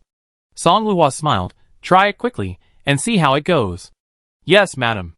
Fo Shan and others took one spiritual orange each, and the spiritual oranges in the basket were visibly reduced by half. Song Luo didn't seem to feel bad. Level 6 spiritual fruit is rare, but sharing is a joy. Everyone peeled the skin in a few seconds, revealing the crystal clear white flesh inside. It's different in color from the spiritual orange flesh. It must be a mutated spiritual orange. Indeed, although I can't smell it for the time being, this spiritual fruit is rich in spiritual energy and looks delicious. His wife smiled, and Feng Xiai guessed what she was up to with just one glance. He only took one. Spirit orange. He held it in his palm, but did not intend to eat it. Sure enough, the next moment, Fo Shan and others ate this spiritual orange and vomited it collectively. Fo Shan was afraid that he could not taste the flavor of one petal, so he ate 3 petals at a time. He thought it was something delicious, but as soon as he took a bite, a strong sour taste made him roll his eyes and spit out the flesh quickly. The strong sour taste lingered for a long time. Not only him, Feng Qing, Feng Yi and others, as well as a group of martial spirit masters from the main branch, were so sour that they could not open their eyes and shivered. Song Luo, So many people showed their masks of pain. It really is not delicious. I still have to ask what the flavor is, so that I can take advantage of it. How is it? How does it taste? Fo Shan and others took a long time to relax, and when they heard her ask, they forced a smile sweet. It seems that the lady really hasn't tasted it, and she also has good intentions, so she can't say it's unpalatable. Fo Shan started it, and the others also reacted, saying, sweet, especially sweet. They all said it was sweet, but they looked so weird, just like Shihong's reaction. Just listen to it the other way around. It must be very sour. Fo Shan and the others pinched the remaining spirit oranges, laughed awkwardly, and ran away one after another. Song Luo couldn't help laughing. Feng Xiai shook his head helplessly, and stuffed the spiritual fruit in his hand into her hand. This spiritual fruit, I'm afraid I'm not lucky enough to enjoy it. Then he turned around and went to wash up. Song Luo shrugged, very smart. Just as Feng Xiai and the others left, Song Yuan came up again. Just as Song Luo was about to put away the remaining spiritual fruits, Song Yuan shouted in a loud voice, Little sister, is this a level 6 spiritual fruit? He rushed over quickly, saw half a basket of spiritual oranges, rubbed his hands and sneered, Brother, can you try it? Don't. Fo Shan and others had already tried it, and it was indeed not delicious, mainly sour, so she didn't plan to let her brother try it. But before she finished her words, she could only watch her brother pluck 2 with his big hands, quickly break them open, and throw half of the flesh into his mouth. Ah, pa, so sour. Song Yuan was almost choked by the sourness, and kept shaking his head and squeezing his eyes. Song Luo closed her eyes. Big brother was so reckless that she felt a little guilty. Song Yuan was so sour that tears came out, holding the remaining spirit orange, and asked aggrievedly, It's so unpalatable, little sister, you didn't say anything. Song Luo said innocently, You didn't give me a chance to say it. Song Yuan choked, Don't do this next time. Song Luo nodded like pounding garlic, I know, I understand. The younger sister admitted her fault with a good attitude, and Song Yuan said that she must have done it unintentionally and didn't care about it. After Song Yuan left, Song Luo quickly took out a small notebook and recorded the taste of the spiritual fruit. She would take it back to Yang Ma to transform it, and she would surely make the best use of it. About 10 days later, the snow on the ground had melted away, and the strange beasts that migrated south came back with their families one after another. The city outside, which had just been cleaned up, became lively again. Now is not a good time to go out. Although the strange beasts' return migration is not as crazy as when they migrated south, many strange beasts have gathered outside the city. Feng Xiai and the others started to defend the city again. Song Luo spent most of her time at home planting vegetables, reading books, and listening to gossip from her tribesmen. Occasionally, when she was bored, she would go to the city wall to watch people fighting with strange beasts. That day, she stood on the city wall with Shihong and Lu Zi, and saw a gray bird flying in the sky with something in its mouth. From a distance, the thing held by the bird was emitting a purple precious light. Song Luo pointed to the sky and said to Shihong, Did you see that strange bird? I want what's in its claws. If you grab it for me, I ask the Nani to give you a snack. Shihong had eaten a lot of good food during this period, so she didn't feel anything about it. But the mistress was in charge of her food and clothing, so she had to listen to her. Grab. When Song Luo jumped off it with the stove, Shi-hung shouted loudly to the sky and rushed out like a sharp sword. Everyone heard the sound and looked over. I saw a flash of light blue light, and two strange birds collided in the clear blue sky. After a burst of screams from strange birds, a large gray bird fell from the sky. Only then did everyone see clearly that the one who knocked the bird down was actually the wife of the head of the Feng family, who often brought flying birds and beasts with her. A group of people couldn't help but envy her, and they didn't know how she tamed them. Shi-hung, the cunning one, stuffed the stolen things into the feathers on her chest, and pecked the feathers open after the bird flew down. Chapter 224. Zatsa. Snatched. Shi-hung snatched. Princess. Mistress. Shi-hung attentively handed over the thing that the mistress asked her to snatch. Song Luo took it, and found that it was a ball of light purple mud. It turned out that it was just in the air because of the reflection, so there was no precious light. Looking at Shi-hung's attentive eyes, Song Luo still put it away. At least Shi-hung had done some work. Look at this guy. 2 hairs on his body were knocked off. Shi-hung's feathers are light blue, with a glossy luster, and are very beautiful. Song Luo picked up its fallen feathers, thinking of making a nice shuttlecock. 2 feathers are not enough to make a shuttlecock, and you can contribute 1 more? Before Shi-hung could react, she was pressed by her mistress and plucked another feather. Mistress. Bad? Shi-hung complained aggrievedly. Song Luo patted its head and stuffed a black crystal stone into it. Although it was fooled by it at the beginning, now, Shi-hung is an all-round bird talent who can be a mount, a bodyguard, and can also help dig wild vegetables in the middle. This black crystal stone is really worth it. It was necessary to be generous, so as to win Shi-hung's heart. Song Luo's calculations were crackling, and Shi-hung had forgotten the pain of plucking hair after eating the black crystal stone. Days passed, and the tide of the return of the strange beasts also passed. In a blink of an eye, Feng Xiai and others also received a letter from the East region. The 4-region exchange competition held once every 50 years was indeed held in the East region. Everyone began to prepare for the trip to the East region. Song Luo also began to prepare to refine some things. Whether it was elixir or spiritual weapon, you always have to carry something to feel at ease when you go far away. Unconsciously, she has grown from a medicine refiner who may not succeed even after refining 100 furnaces, and a waste of refining tools, to a new type of genius who can refine something after refining 10 furnaces. As for why she is called a new type, Song Luo said that although her success rate in refining has increased, the things she has refined are hard to describe.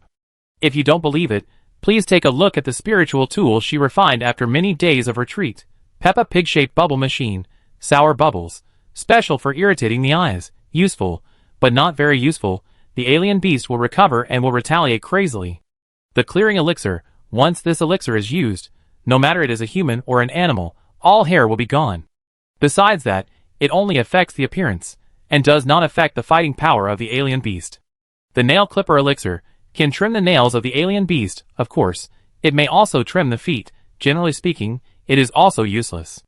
Looking at the pile of rubbish she made, Song Yuan commented, "It's not useless, it's really useless."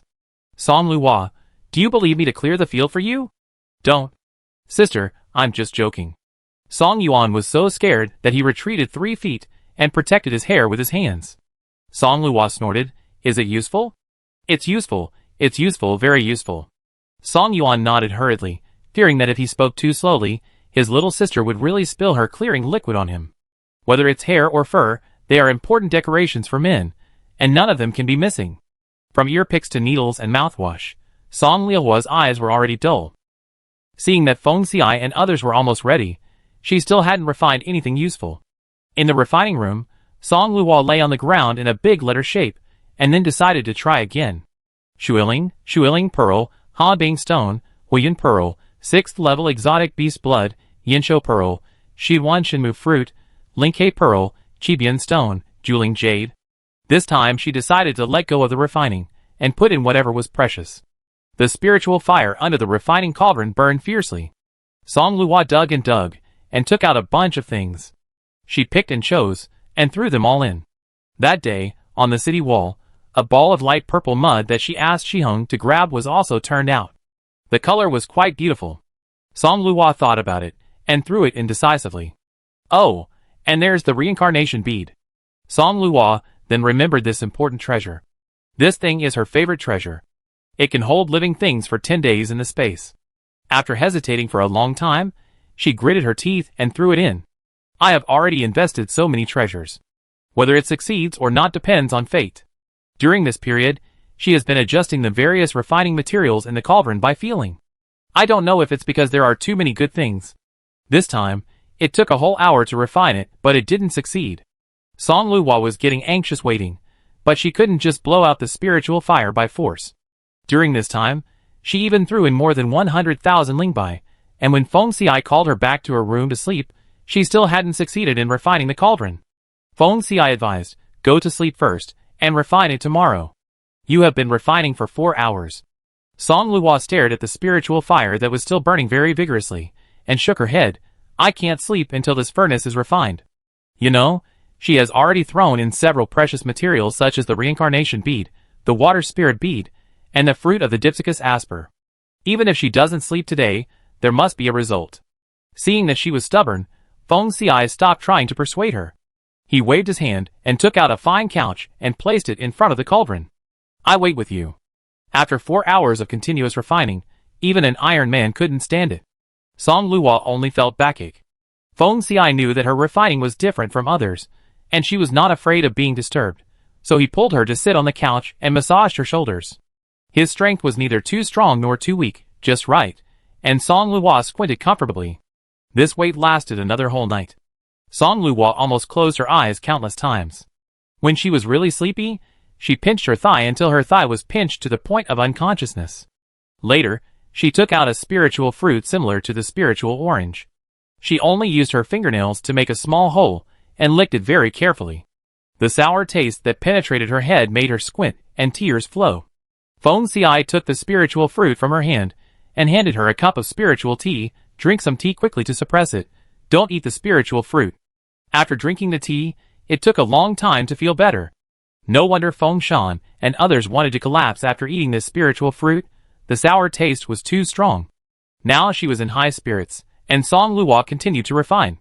She waited until the sky was about to dawn, and the fragrant chickens in the chicken coop in the east courtyard crowed one after another, and this furnace was finally refined. The moment Feng Xiai opened the cauldron, he couldn't help but twitch his mouth. But Song Luhua felt quite disappointed. There were a pile of colorful storage rings in the cauldron: red, yellow, green, light blue, cyan, ice white, emerald green, all kinds of rings, all of which were storage rings. She already had a storage jade bracelet, so she didn't need a storage ring at all. This was really a waste of her reincarnation beads. Song Luhua was extremely disappointed, and casually flipped through the cauldron. Her fingertips brushed across a light purple ring, and her eyes lit up instantly. So that's it. Chapter 235. Space Ring. Feng Xiai, I have refined a space ring. Feng Xi's pupils trembled, looking at the colorful rings in the half-refined cauldron, and asked, "What are these?" Song Luhua nodded casually, picked out the lavender space ring with a quickened heartbeat, and held it carefully in her palm. All of them. She took a quick look. Most of them are scraps covering an area of 5 to 20 square meters, and they are useless. Yes, she used to be a rare storage space, but after getting used to the super-large jade bracelet space given by Feng Xiai, such a small space was not taken seriously by her, not to mention that she now holds a more powerful treasure. A space ring of just a few dozen square meters, just a scrap. Feng Xiai, He had just recovered from the shock of his wife refining so many storage rings, and was choked by her bold words. "Madam, do you know that space rings are not something that everyone can afford? It is quite laborious to refine storage space. Even the top refiners may not be able to refine 10-20 square meter ones in their entire lives. For a big family like theirs, the storage space passed down to the direct descendants is the capital accumulated over countless tens of thousands of years. Even so, the storage rings of about 20 square meters made by her wife have been affordable only by the inherited families since ancient times." Feng Xiai estimated that the storage rings made by his wife were simple in appearance, but the gems on them were brilliant and of good quality. "But none of them can compare to the one in my hand." Song Luhua touched the special space ring in her hand with love. The appearance of this ring is light purple, and it is a very simple circular ring. The material is like jade but not jade, and it is crystal clear. It looked particularly elegant on her slender white fingers. The treasure was indeed extraordinary when worn on her hand. Song Luhua immediately felt that her worth had increased 1,000 times. "Oh, is there something different about this storage ring?" She fiddled with it for a long time, and Feng Xiai naturally noticed it. Song Luo, who hadn't slept all night and was a little sleepy, was no longer sleepy when she saw this treasure, and her little face was full of energy. This is a space ring that can hold living things and plant crops. The rest is garbage. Although this space is only 1 acre in size, she is already very satisfied with its function. The only bad thing is that she has to recite the secret code, Sesame Blossoms, when storing and retrieving things. She guessed that something went wrong during the refining process. It should have been Sesame opens the door, but somehow it became Sesame Blossoms. This secret code is speechless enough. Plant living things? Feng Xiai keenly caught these 2 words, and even if he had a strong heart, he couldn't hide the astonishment on his face. There really is such a thing. The planting ring has been circulated on the mainland, but no one has ever seen it. This thing has always existed in the storybooks. In the 4 regions of the southeast, northwest, and northeast, for tens of thousands of years, many talented refiners have tried to refine it, but no one has succeeded. Feng Xiai didn't expect that his wife would refine this thing in his lifetime. For a moment, he didn't know what expression to use. The expression on his face changed again, and finally turned into a daze. It was the first time that Song Luo saw him show such an expression, and pulled his face curiously. "Do you have any other expression?" The woman's soft and slightly cool little hands rubbed his cheeks, and Feng Xiai finally came back to his senses. Her face also returned to its usual indifferent look, and she took the little hand that was messing with his face in her palm. "My wife often makes people drop their eyes. As a husband, I am also a human being, so I will naturally be shocked by my wife."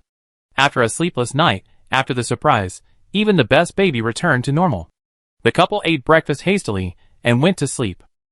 3 days later, the major forces in the South region set off for the East region one after another to participate in the 4 regions exchange conference. There were dozens of clan members in the house, and Song Luo only brought Yang Mama, who was very good at making tea and food.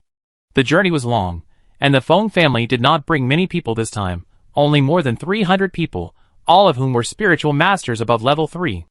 In addition, the second elder also came. Except for Feng Xiai, the clan leader, who took the position in advance, the other clans were led by their respective young clan leaders, and the camps were similar. This trip was very important, so Song Luo brought Yang Mama, an all-round home expert, to try to cause less trouble to Feng Yin, the chief of Yu. In order to make it easier for Madame Yang to store her pots, pans, and other utensils, Song Luo gave her a space ring with an area of 20 square meters. She didn't have much else, and the space ring was everywhere. She also transplanted the sacred tree of the East Cross courtyard into the space ring. She only marked out a small area in the remaining space and planted some spiritual fruits, such as spiritual grapes and spiritual peaches. Maybe because of the limited space, Shihong, Lu Zi, Erden and others didn't like it very much, so Song Luo didn't force them in. Anyway, the flying boat is quite big, and it is more than enough to accommodate Shihong and Lu Zi. The southern region is vast, and I don't know when I can return.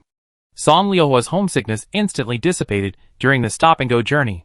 All the major forces brought food, but it would take at least 3 or 4 months to travel, and they couldn't rely solely on the food brought from home. When resting on the road, everyone would also pick some exotic animals to hunt and replenish food and grass. On this day, the team stopped. Song Luo brought Shihong and Lu Zi down to take a walk, and Yang Ma also followed. In the dense forest, there were people in groups of 3 or 2. It was even more lively than in the city. Many young people who had never traveled far before were still excited. As soon as they got off the flying boat, they started to have fun, catching rabbits, beasts, and colorful pheasants in the forest. Song Luo said that these were all left over from her play. Madame Yang had not been out for a long time, and was particularly enthusiastic about everything in the wild. Now she saw a bunch of tender wild vegetables, and wanted to dig them. After a while, she saw a few bunches of wild onions, and wanted to dig them. A gleam flashed in her eyes, and her eyes looked around like radars. When she saw the fiery red spiritual plant growing under the tree, she happily ran over with a basket. "Madam, there is red Ganoderma lucidum over there. I go pick some to stew the fragrant chicken." The stove got anxious when it saw it, and meowed, wanting to go with it, but afraid that its owner would not go. Song Luo has also raised it for a while. This guy understands human nature, and has a good personality. The only bad thing is that he likes to dig wild vegetables. In addition, it doesn't eat much, and it doesn't eat money like Shihong. The wild vegetables it digs end up in the stomach of its owner. The child only had this little wish. and it seemed a bit inhumane not to satisfy it. Song Luhua stroked its furry head, took out a small basket, and handed it to it. Lu Zi got the basket, meowed happily, and then ran in one direction happily holding the basket. It looked like it had found some treasure, and Song Luhua led Shihong to follow it with a smile. Chapter 236. At this time, the warm season has officially arrived, and the weather is neither cold nor hot, which is very comfortable. The wild vegetables in the forest are growing luxuriantly, and the stove is so busy that I don't move for a long time. Song Luhua was bored, and looked around. Suddenly, a tree hole appeared in front of her not far away. It's time! Her eyes lit up, and she picked up a branch and walked over. It has been a long time since she dug a tree hole, but her technique is still so skillful. She poked a stick in, and a mooing sound scared Song Luhua. She took a quick step back, and met a pair of stupid big eyes, and a pair of small horns. The little thing stretched its neck, and looked out curiously. After looking for a long time, it didn't see Song Luhua and shrank back. A cute cow? And a slanted eye? The little thing looks weird. Reading the 10 Wind Continent Strange Beasts carefully, there are many strange and bizarre species. The cute cow is also a niche. It looks like a cow, but the adult beast is only the size of a black rock piglet. It is a level 5 strange beast. Although it is too small, its fighting power is different from that of ordinary small beasts. Its hide is thicker than that of the 7th level blue bull beast, and the 2 small horns on its head can push a hole in the tree. Song Luhua took a look and found that the hole in the tree was pushed out by it. After realizing what she encountered, she ran away decisively. It seems that this thing has poor eyesight and did not see her. It is said that Nyonyo is particularly fond of red clothes. She happened to be wearing a red and green women's loose short casual dress today. If it could see clearly, wouldn't it push her to death? She ran and waved, "Feng Ci, there's a cute cow, come and see." It just so happened that she needed someone to plow the land in her space. The cute cow was very strong, so she caught it first, and saw if she could bribe it to plow the land for her. Feng Ci was nearby, and he rushed over immediately after hearing the news.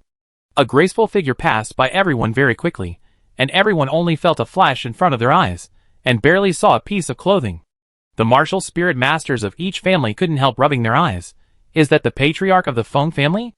With this speed, I'm afraid he is more than the 5th level of cultivation. For ordinary people in their 34s, the 4th level of cultivation is already considered a gifted talent. The patriarch of the Feng family has reached a height that they cannot reach at a young age, which makes everyone envious and admire him. No wonder he can sit on the position of the patriarch of the Feng family at such a young age. Feng Ci is now shouldering a great responsibility, and Song Luhua doesn't want to call him, but this cute cow is ferocious. If she doesn't call Feng Ci, she is afraid that others will not be able to deal with it. Among the younger generation, he has the highest cultivation level. She can't ask the second elder to catch the cow for her.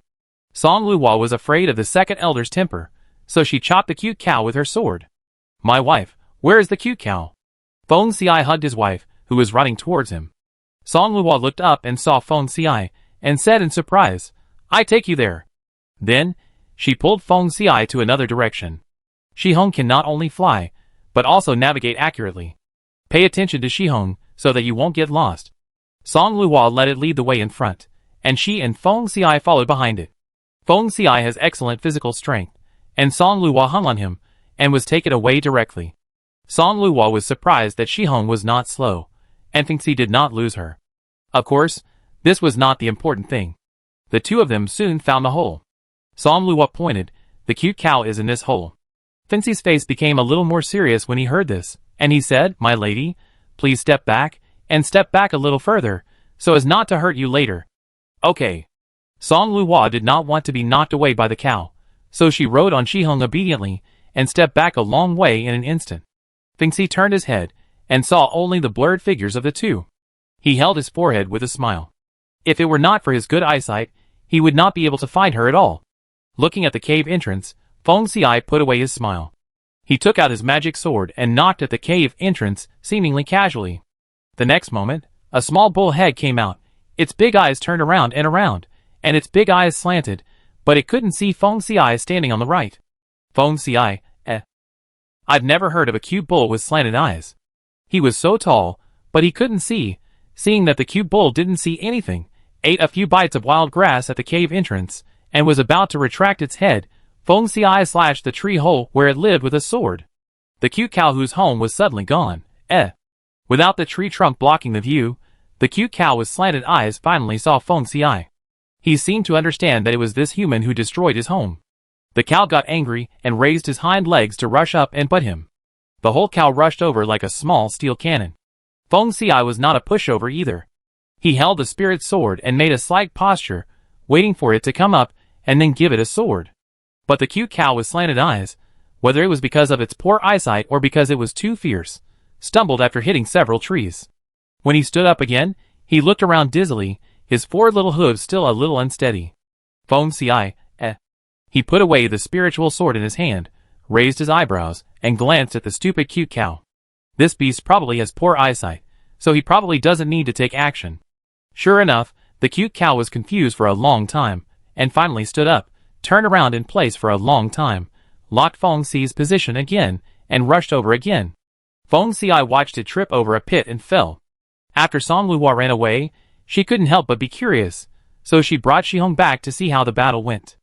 Unexpectedly, she saw this scene. Is this how all cute cows fight? Song Luhua was puzzled and shocked. Feng Xiai looked up and saw his wife, who had already run away, come back to watch the fun. She sat on Shihong, stretched her little neck, her eyes wide open, and was a little confused. This look was a little similar to the cute cow that was stuck in the pit and couldn't get up. Feng Xiai looked at the cute cow, then at his wife, and finally couldn't help laughing. The beast that my wife likes is also interesting. This cute cow is probably an outlier in its group. Song Luhua understood what he meant and twitched her lips. It's really a bit stupid.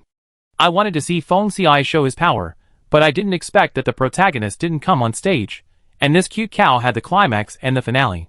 Feng Xiai took out the spiritual rope specially used to tie up the beasts and tied it up. As the saying goes, the second time is bad, the third time is bad. This cute cow failed twice in a row. When Feng Xiai tied it up, it was still lying in the pit, not even struggling, and its big eyes were full of emptiness. Chapter 237. After catching this cute cow, Song Luhua threw it directly into the space. At first, she was afraid that it would not adapt, so she checked it every once in a while. Fortunately, it did not resist. After throwing it under the dipsicus tree, it was very well behaved. Of course, it could also be because it was tied up like a zonzi. In the next 2 days, Song Luhua served it with delicious food and drink every day, the freshest and most plump wild grass, wild vegetables, and various delicious spiritual fruits. Even when Yang Ma cooked a fragrant red Ganoderma lucidum fragrant chicken soup, she generously served it a small bowl. Seeing that the time was almost up, Song Luhua was ready to trick it, and even invited Feng Xiai to act for this purpose. She threw the cute cow out of the space ring. The small and delicate cute cow felt that the atmosphere around it had changed, and lay on the ground with big eyes open, quite confused. Song Luhua approached, squatted beside it, poked its nose with her finger, and teased, "Little thing, can you see me?" The cute cow turned its eyes sideways for a long time, and the whites of its eyes were almost rolled out, and finally saw a human chin. This smell is very familiar to it. The human who often feeds it delicious food these 2 days is her. When Mingyou heard this voice, his confused eyes gradually became clear, and then slowly softened. Song Luhua had the idea of tricking it into working for her. Seeing this, she felt that it was a good idea, and immediately started a series of operations such as pretending to be a good person. She winked at Feng Xiai, and Feng Xiai immediately understood and put away the smile on his face. Song Luhua said, "Feng Xiai, this little guy is quite cute, don't eat it, right?" Feng Xiai shook his head. "This strange beast has no meat and eats too much. We can't afford to feed it. It's better to eat it. But it's such a good beast. If it doesn't work, I ask it to plow the land for us." Song Luhua gritted her teeth and seemed to have made some kind of determination. "It can feed itself. I don't care. You are not allowed to eat it." After she finished speaking, she carefully touched the cute cow's ears and said softly, "Isn't it? Ain't you can plow the land to feed yourself, right?" This human protected it so much and gave it such a nice name as Anyo. The cute cow was instantly moved. Its big watery eyes stared at the woman's chin, almost crying. "Moo." The cow's cry was crisp and loud, and the cute cow nodded from time to time. After Song Luhua's performance, the cute cow was fooled. "Let's sign a contract now, so that he can't do anything to you in the future." Although the cute cow didn't know what the Heaven-Earth contract was, this extremely kind human said it was good for it, and it nodded immediately. Song Luo was satisfied, and quickly took out the prepared documents and contract, and quickly generated the heaven and earth contract. After all, this beast was a beast with great lethality, so she had to do this to prevent it from losing control and hurting people later. She had planned this for 2 days, and the moment she caught it, she asked the accompanying family refiner to help refine a seal exclusively for the cute cow. After the connection between the two was established, she immediately tricked it into recognizing the seal and signed the contract. As the special light was generated on the 2 volumes of the contract sealed book, Song Luo said happily, "It's done." The whole process was smooth, and there was no hindrance. Song Luo smiled and winked at Feng Xiai. "This is possible?" Feng Xiai stood aside and watched the whole process, his mouth twitching violently. "Since the contract has been signed, it is our own cow, Feng Xiai, let's not tie it up, right?" As the saying goes, do the whole play. Song Luo raised her chin towards Feng Xiai, signaling him to continue. "Whatever you want." Feng Xiai understood, waved his hand, and left. Song Luo untied it while nagging it about her fighting with reason in the past 2 days. After harvesting the affection of the cute cow, she brought it to the space and explained, "You have suffered these 2 days. Take a rest for a day. It is not too late to work tomorrow." Song Luo said, pointing to the tree of the Dipsicus asper, that is the treasure of the bad guy outside. "You can rest under the tree, but don't chew it. Otherwise, not only will you eat the spoils, but I will also be punished." Of course, she wrote this into the contract. It is right to explain the treasure of the Dipsicus asper again. Sure enough, the cute cow mooed a few times, nodded, and then laid down under the tree. Song Luo left with peace of mind. Feng Xiai, who had played the villain for a while, returned to his residence. Seeing the culprit's smug look, he couldn't help but feel itchy and tapped her head with his fingers. He teased, "My wife has bad intentions, but she asked me to be the villain." Song Luo protected her head and pinched his waist. "We are called the wife singing and the husband following, right?" Feng Xiai laughed as he felt a sharp pain in his waist. "My wife has a deep literary talent, and I can't say I can beat you." Song Luo then let go with satisfaction. Ever since she tricked the cute cow into working for her, Song Luo discovered that this guy not only knows how to plow the land, but also how to plant. For just 1 acre of land, it casually put on a plow and a harrow, and ran for an hour, and it was all plowed.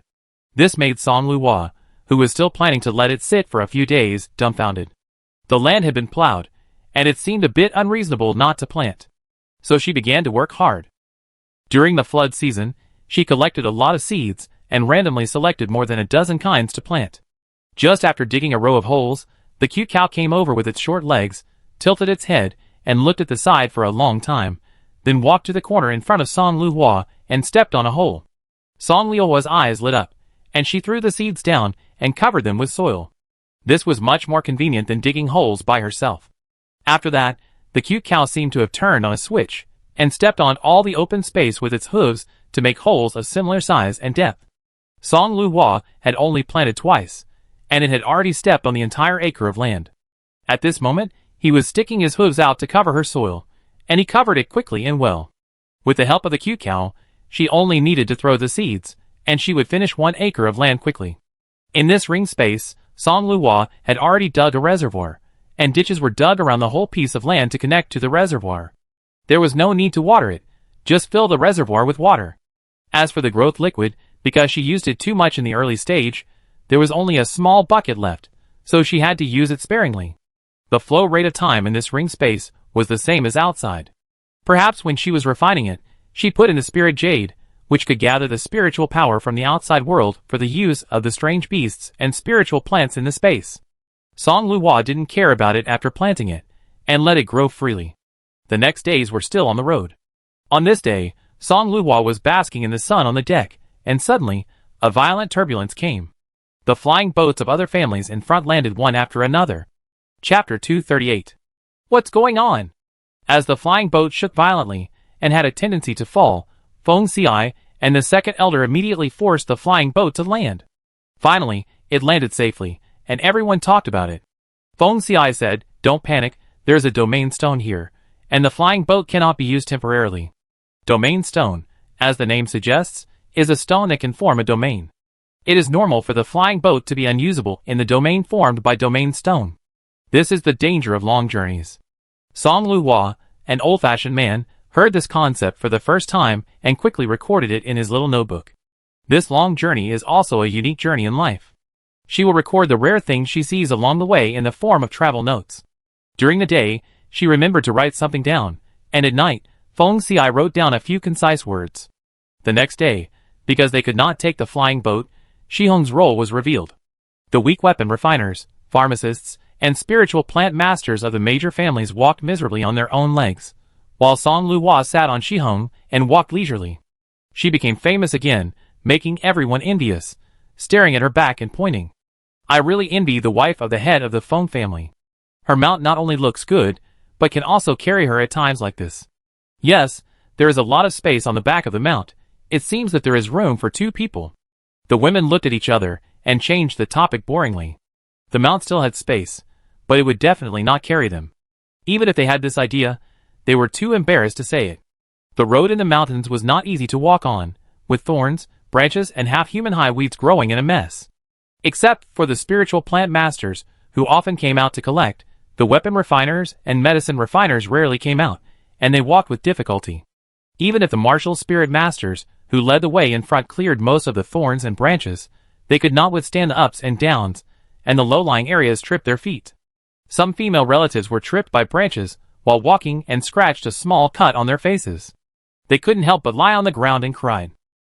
Song Luhua heard the crying, looked back, and was very glad that she brought Shihong out. Before going out this time, she deliberately brought a lot of black crystal stones, in case this guy ran out of food and power on the road. Fortunately, this decision was extremely wise. The assistant spirit master of her own family walked a part of the way, and then the martial spirit master carried him for a while, which was not too tiring. The assistant spirit masters who came this time were all assistant spirit masters above the 4th level in the family. Most of them were in their 40s and 50s, and they were much more stable and experienced than the young one. Feng Xiai must have chosen this person considering this situation. Wu Lingshi didn't want her to take care of it, but Yang Ma wanted to take care of it. Although she wasn't too old, she was old after all, and this difficult wild road was not suitable for her. Song Luhua and Shihong discussed it, and let it carry Yang Ma. It was the first time for Yang Ma to ride on a strange beast. She looked around curiously and exclaimed, I didn't expect that the little bird you brought back would be so promising. Shihong liked to hear this, chirped a few times, flew higher, and performed a fancy flight. It was spinning 360 degrees in a spiral. If it hadn't been for its own protective shield, Song Luhua would have been knocked off. Even so, it was not comfortable. Song Luhua held its feathers tightly, and almost vomited. Shihong, do you want me to die? Song Luhua was dizzy and dazed. When Shihong returned to normal, she slapped it on the head. Shihong then honestly lowered its flying altitude and returned to the team. Madame Yang was dizzy, and Shihong was about to get off as soon as she got close to the ground. Madam, I can't sit, I'd better walk. Song Luhua slapped Shihong again. Look at what you have done. Shihong cried out twice in grievance.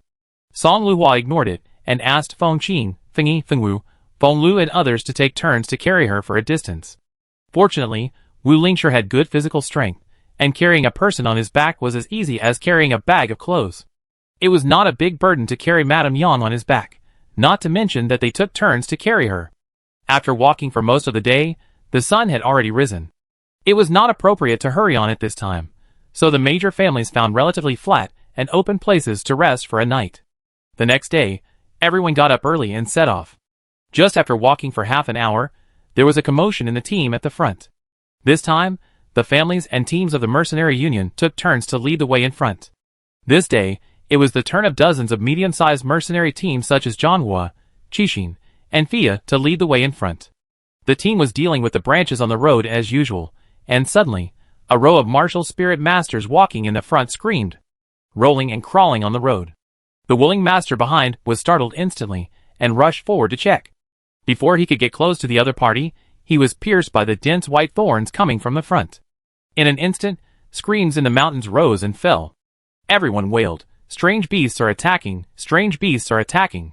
Feng Xiai and others received the news and sent people forward to check. After a while, several 5th-level willing masters came back with injuries and said, Chief, the road ahead is blocked by countless white hedgehogs. The white hedgehog is a more difficult beast to deal with. Its thorns are extremely sharp. Before anyone can get close, they are pierced by its thorns. From the injuries of only a few tribesmen, Feng Xiai judged at a glance that the white hedgehogs here are not only numerous, but also of high level. As expected, the tribesman said again, "It can injure us brothers like this, it must be level 6. Feng Xiai nodded and said, "Thank you for your hard work, go and heal your wounds." After a while, the tribesman who went to investigate came back and brought back even worse news. "Chief, we may have entered the nest of white hedgehogs. There are white hedgehogs all around." "Got it, get ready for battle." Feng Xiai calmly gave the order. His calmness made the tribesmen less panicked. Yes. At the same time, other families also got the specific situation and were worried. White hedgehogs, so many high-level white hedgehogs, what should we do? Yes, these guys hid quietly, and now they have surrounded us. There is no way to go around. I'm afraid we can only fight hard.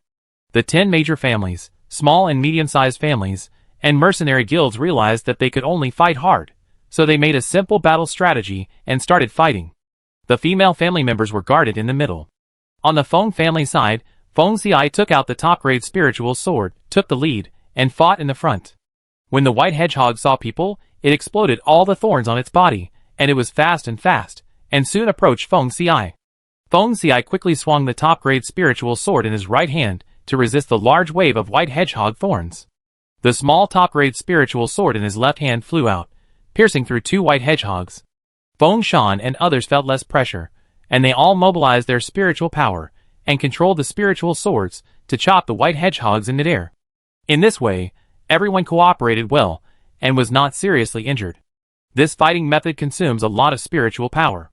Those with low spiritual power levels can only hold on for a short time and will be exhausted in half an hour. Feng Shan and other 5th-level martial spirit masters have been fighting for more than an hour and are also a little exhausted. Song Yuan's spiritual power is almost exhausted, so he quickly stuffed a spiritual pill into his mouth.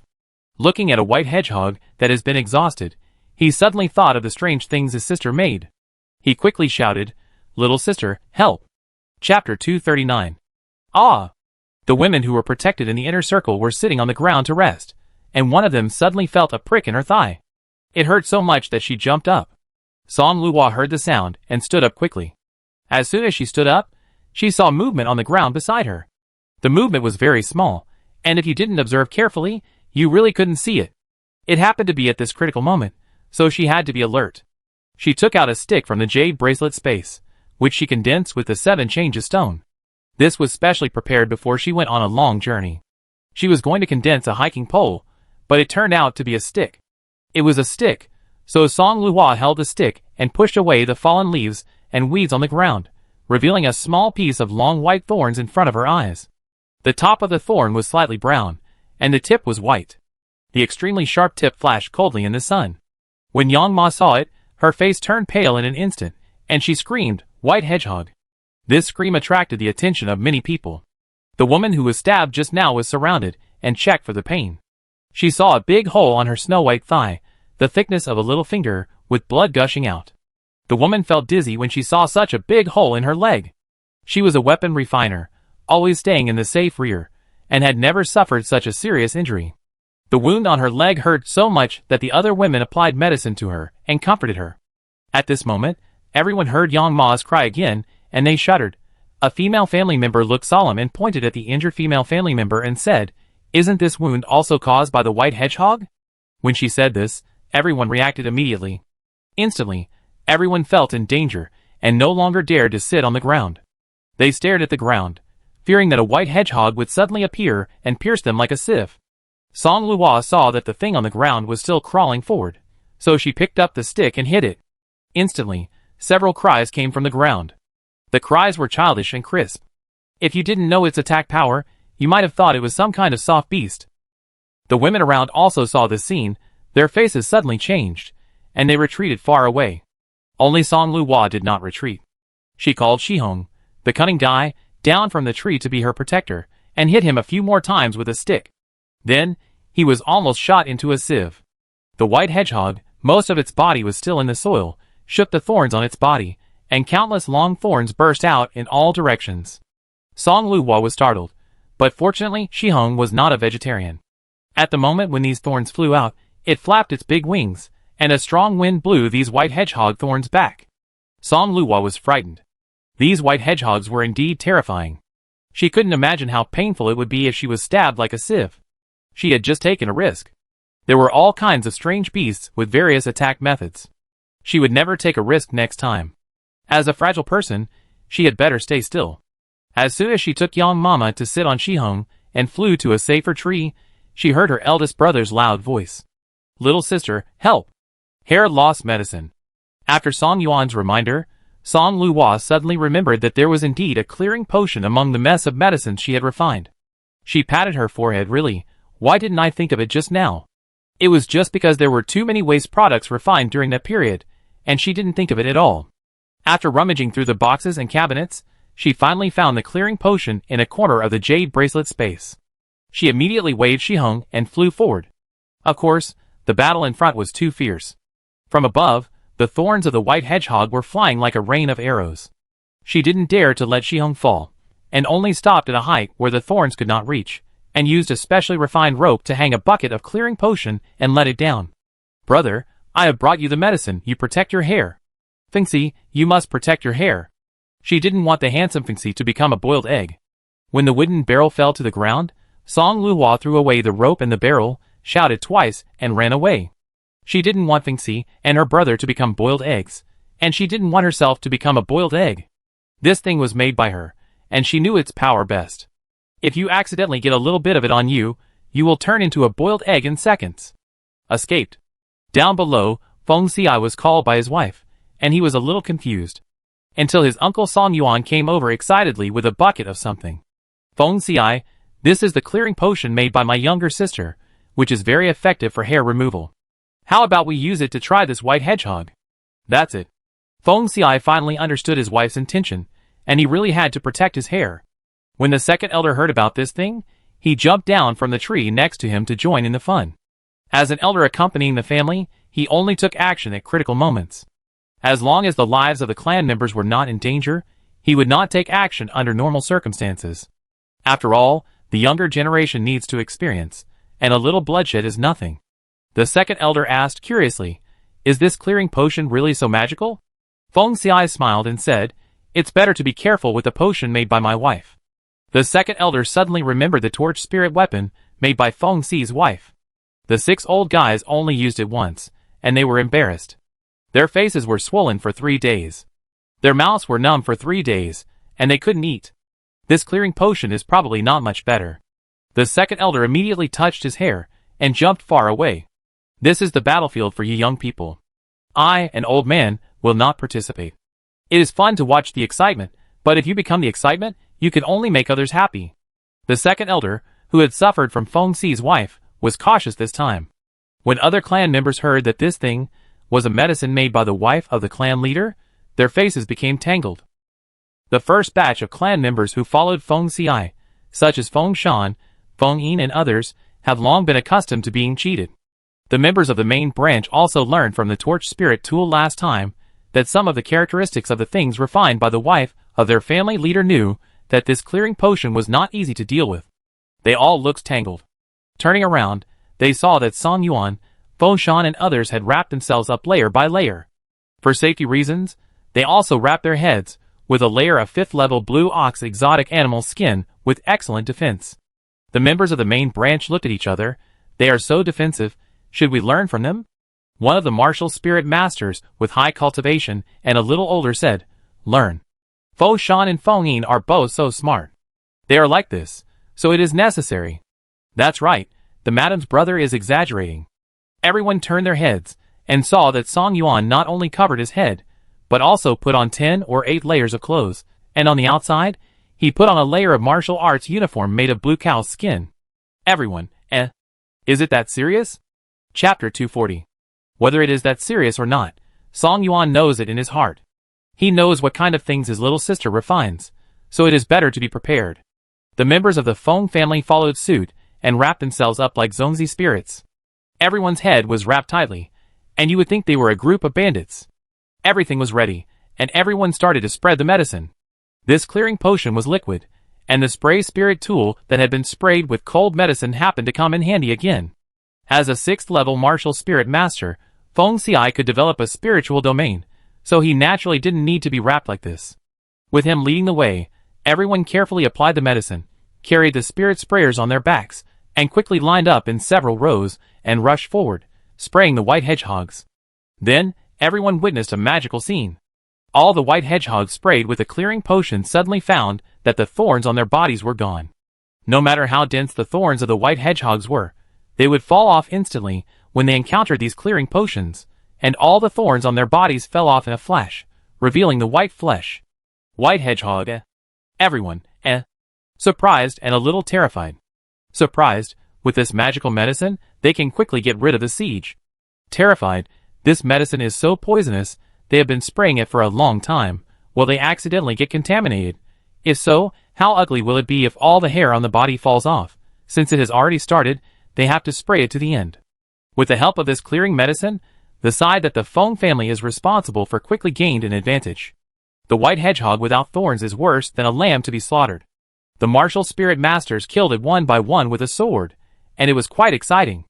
Seeing this, other families couldn't help but be curious. What are the Feng clan members doing? Why are they dressed so strangely? I remember that these spray spirit tools were used to spray cold medicine when the fire cloud duck invaded the city? Everyone speculated. Could it be that they want to use cold medicine to deal with the white hedgehog? Cold medicine? Don't be kidding. Everyone knows that the cold medicine has been used up long ago. How could it be cold medicine? Can't it be something else? What medicine could it be? Qin Yi and others saw that the tribesmen had time to watch the fun, and many of them were stabbed by the white hedgehog, grimacing in pain. He scolded, "Don't be distracted. Feng Xi had what they didn't, so they should fight steadily." With the help of the clearing potion, the battle on Feng Xi's side ended quickly. There were still a lot of clearing potions left, so Qin Yi and others were notified to come and get them. This medicine can make the white hedgehog drop its thorns. If you want to use it, you can take it yourself. Clearing potion? Qin Yi and others heard what they were doing, and then they knew what they were doing. Your wife made it, right? Jiang Wenqiu looked at the group of Feng clan members standing behind Feng Xi, wrapped up tightly, and suddenly reacted. He quickly stepped back a long way, and took out a set of high-level martial arts uniforms from the space ring, and put them on. He also took a piece of 5th-level blue ox skin and wrapped his head. Qin Yi, Lu Yuan, Lan Shi, Nong Heng, Lu Heng, Bo Tsang, Li Zhong, Yunju, This kid reacted quite quickly. They were not as exaggerated as Jiang Wenqiu, and they also stepped back a few steps. Seeing everyone's reaction, Feng Xi smiled lightly. Wenqiu is right. This thing can not only instantly remove the thorns of the white hedgehog, but also has the same function on the hair of humans and monsters. Feng Xi confirmed it himself. Qin Yi and others couldn't help but take a few steps back, and took out protective martial arts uniforms from the space, and put them on. Jiang Wenqiu was very proud now. I am still smart. Yunju tidied up his clothes and rolled his eyes at him. Yes, you, the young master Jiang, are so smart. You have eaten the sinking starfish since you were a child. Jiang Wenqiu, Don't expose someone's shortcomings. The major families that received the clearing potion followed the Feng clan's example, and took all-round protection, and then continued to fight the white hedgehog. At the same time, Feng Shan, Song Yuan, Feng Yin and others took off their hoods, and found that their hair was still good, and they all breathed a sigh of relief. When they changed their clothes, it was like a bolt from the blue. Song Yuan was shocked when he saw his legs smoother than a woman's. He quickly checked and found that all the hair on his body had faded. Song Yuan, who lost his hair, couldn't help but wail, "My manliness. I just hope it will grow back during this trip to the East region, otherwise I will be despised by my wife when I go back." Song Luo sent a clearing potion to her elder brother and others, and immediately found the white hedgehog that almost shot her into a sieve. Under the cover of Shihong, she quietly approached and gave it a small, half-spoonful of clearing potion with a long-handled spoon. In an instant, the thorns on the white hedgehog fell off and fell all over the ground. The whole process of removing the thorns was painless, and it seemed that it had not noticed anything unusual and continued to move in the soil. It fell off. It fell off. Shihong then realized what a fierce beast her mistress was using, and she was so scared that she covered her wings and jumped away. Song Luo rolled her eyes at it, picked up a stick and started beating it. The white hedgehog cried out in pain, and finally dug through the ground and climbed up. It was half her height. The bald white hedgehog had no thorns, and its pink flesh was exposed, like a giant mouse without hair. Song Luo pouted in disdain. "It's so ugly." The white hedgehog beast hadn't noticed anything was wrong yet, and it shook its body with its teeth bared. If it still had thorns to protect itself, it would be extremely threatening, but without them, it would just be a clown beast. Song Luo picked up a stick and started beating it. The white hedgehog beast, which didn't throw out its thorns, was suddenly beaten again. Where are its thorns? At this time, the other women also came up. Seeing that the white hedgehog beast had no thorns, they all picked up sticks to poke and hit it a few times. Although they were not good at fighting, they could not stand up to the crowd. One person poked it with a stick, and a few kicks were enough to make this white hedgehog without thorns suffer. This guy was asked to be beaten by a group of people. From the ferocious appearance at the beginning, he gradually became dodging and running around. At this moment, it just jumped in front of her, and Song Luo kicked it directly. Fierce, keep being fierce, I love to see your unruly appearance. Then, Song Luo wandered around looking for the white hedgehog that broke in through the hole. Before she found it, Fo Shan and others came over. When she thought that all the hair on her body had fallen off, she couldn't help but cast a sad look at the wife of her family leader. Song Luo looked at their hair that was still growing well on their heads and couldn't help but be speechless. Why are you looking at me like that? Fo Shan and others, I wasn't looking at you. It was obvious that she didn't mean what she said. Song Luo rolled her eyes at them and said, a white hedgehog has dug a hole and came here. Can you help check if there are any more here? Fo Shan and others became serious when they heard this and said in unison, yes. The white hedgehog dug a hole into the inner circle. This is no joke. Their martial spirit masters have thick skin and flesh, so even if they are pierced like a sieve, as long as they are still breathing, they can remove the thorns and take a few days of nourishing spirit pills to recover. It is different for the female relatives. Their bodies are generally more fragile. If they are not careful, they may die on the spot. Fo Shan and others checked inch by inch and really found several more white hedgehogs. It took a lot of effort for everyone to kill them. When they thought that the female relatives were almost caught by these few beasts, they couldn't help but sweat. Chapter 241. Qin Yi, Lan Shi, Nong Hung and other 9 clansmen were surprised to find that this clearing potion was very effective against the white hedgehogs. They just sprayed it a little bit, and the thorns on the white hedgehogs fell off in rows, and in the blink of an eye, they became bald beasts. Some people couldn't help but admire. The things of the Feng family are really extraordinary. Mrs. Song, who can refine such things, should not be underestimated. I didn't expect that the crisis this time would be solved like this. Under the effect of the clearing potion, these white hedgehogs were like soft beasts with their teeth pulled out. Not to mention killing one with a sword, one could also be kicked to death with one foot. The people from other families gradually became a little too proud of themselves, and their spraying postures became wild. They didn't know when they sprayed their companions, and neither of them noticed. Only the cautious person saw this and hurriedly retreated. With the help of this good thing, the major families quickly cleared the white hedgehogs on their side. Qin Yi waved his hand and said to the tribesmen who were spraying the liquid medicine, okay, you go wash up and change clothes, and leave the rest to others. Yes. The tribesmen who were responsible for spraying the liquid medicine from the major families went back to wash up. Soon, wailings came from all 9 families. My hair. My leg hair. My.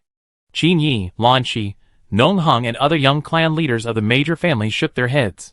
I told you to be careful. Fortunately, they didn't use it themselves. Yuan Ju decided that he would never use the good things made by Madame Song in the future, but would ask the clan members to use them. Song Yuan, Feng Shan and others felt relieved when they heard the wailings of the clan members of other families. However, it feels weird without the hair on my body. So I ran to ask Song Luo. Song Yuan said, little sister, how long does the effect of the clearing potion last? How long will it take for the thorns on our bodies? Ahem. I mean the white hedgehog's thorns to grow out? Fo Shan and others looked at her eagerly. Although she kept talking about the white hedgehog, Song Luo saw through their questions at a glance. She waved her hand to tell them not to worry. At least 3 months, at most half a year, it will definitely grow out. This thing is just for temporary clearing, so she called it a rubbish. If it is used once, and nothing grows, can it still be called rubbish? After hearing the assurance of the wife of the head of their family, everyone put down their hanging hearts. Relying on the clearing potion, the situation gradually turned one-sided, and the white hedgehog was beaten and fled everywhere. The next day, Song Luo saw a lot of boiled eggs in the major families and mercenary teams. She only used it for her eldest brother, and her family members were all fine, which had nothing to do with her. It was all the fault of the eldest brother and Feng Xiai. Song Luo decisively distanced herself from the matter. After finding another place and resting for half a day, the team continued to cross mountains and ridges. Finally, after crossing another mountain, a large spiritual fruit forest appeared in front of everyone. Such a rich spiritual energy. So many spiritual fruits. Level 5 spiritual fruits. Everyone exclaimed, and after confirming that there were no dangerous beasts, they all went forward to pick them. In the large spiritual fruit forest, people came and went, and it was very lively. The depression of being surrounded by the white hedgehog beast in the past 2 days was swept away. Song Luo sat on Shihong and flew to the branches to pick the best spiritual fruits, which made the women who were not good at climbing trees very envious. There were many kinds of spiritual fruits in this spiritual fruit forest, including level 5 green pear fruit, level 5 mulberry fruit, and various miscellaneous fruits. Compared with green pear fruit and other spiritual fruits, Song Luo still liked mulberry fruit more. The mulberries in this forest were very tall, and Song Luo picked enough with a small basket. When Luzi reached the tree, he seemed to have found his home court, jumping around on the branches, quite flexible. In order to facilitate its picking, Song Luo specially selected a space ring to hang around its neck. Thus, this little guy will feel more at ease whether digging wild vegetables or picking fruits in the future. Song Luo rode on Shihong, picking and eating, and soon her mouth was full of purple and black. As for the diligent little beast Luzi, one of its pink and blue paws was also dyed purple and red. Song Luo was eyeing a branch that was densely packed with tempting mulberries, and she was just about to reach out to pick it. Shihong is also a troublemaker. He opened his mouth wide, and pulled all the leaves and mulberries into his mouth, and a branch was instantly bald. Song Luo, who had just stretched out her hand, said, "Can you be a little more polite?" Shihong rolled her eyes and barked twice. Song Luo was so angry that she patted its head. Just as she was about to say something, Luzi jumped over and raised his paw to give her something. "What?" Luzi couldn't speak, but only meowed and handed her his paw in a flattering way. Song Luo thought it had picked mulberries for her, so she touched its little head and said with a smile, "Our stove is really considerate, unlike a certain bird." Shihong chirped twice, and pretended not to hear. She stretched out her palm, and the stove put its black and purple claws in her palm. Song Luo's smile froze on her face. She clearly felt something soft and fleshy wriggling in her hand. "What is it?"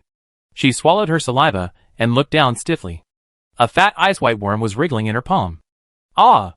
Song Luo threw it out subconsciously. She was most afraid of this kind of fleshy bug. Luzi was really a magic gold guy.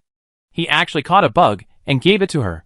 If he wanted to show his closeness, she would rather he gave her a mouse. The fleshy bug really couldn't accept it.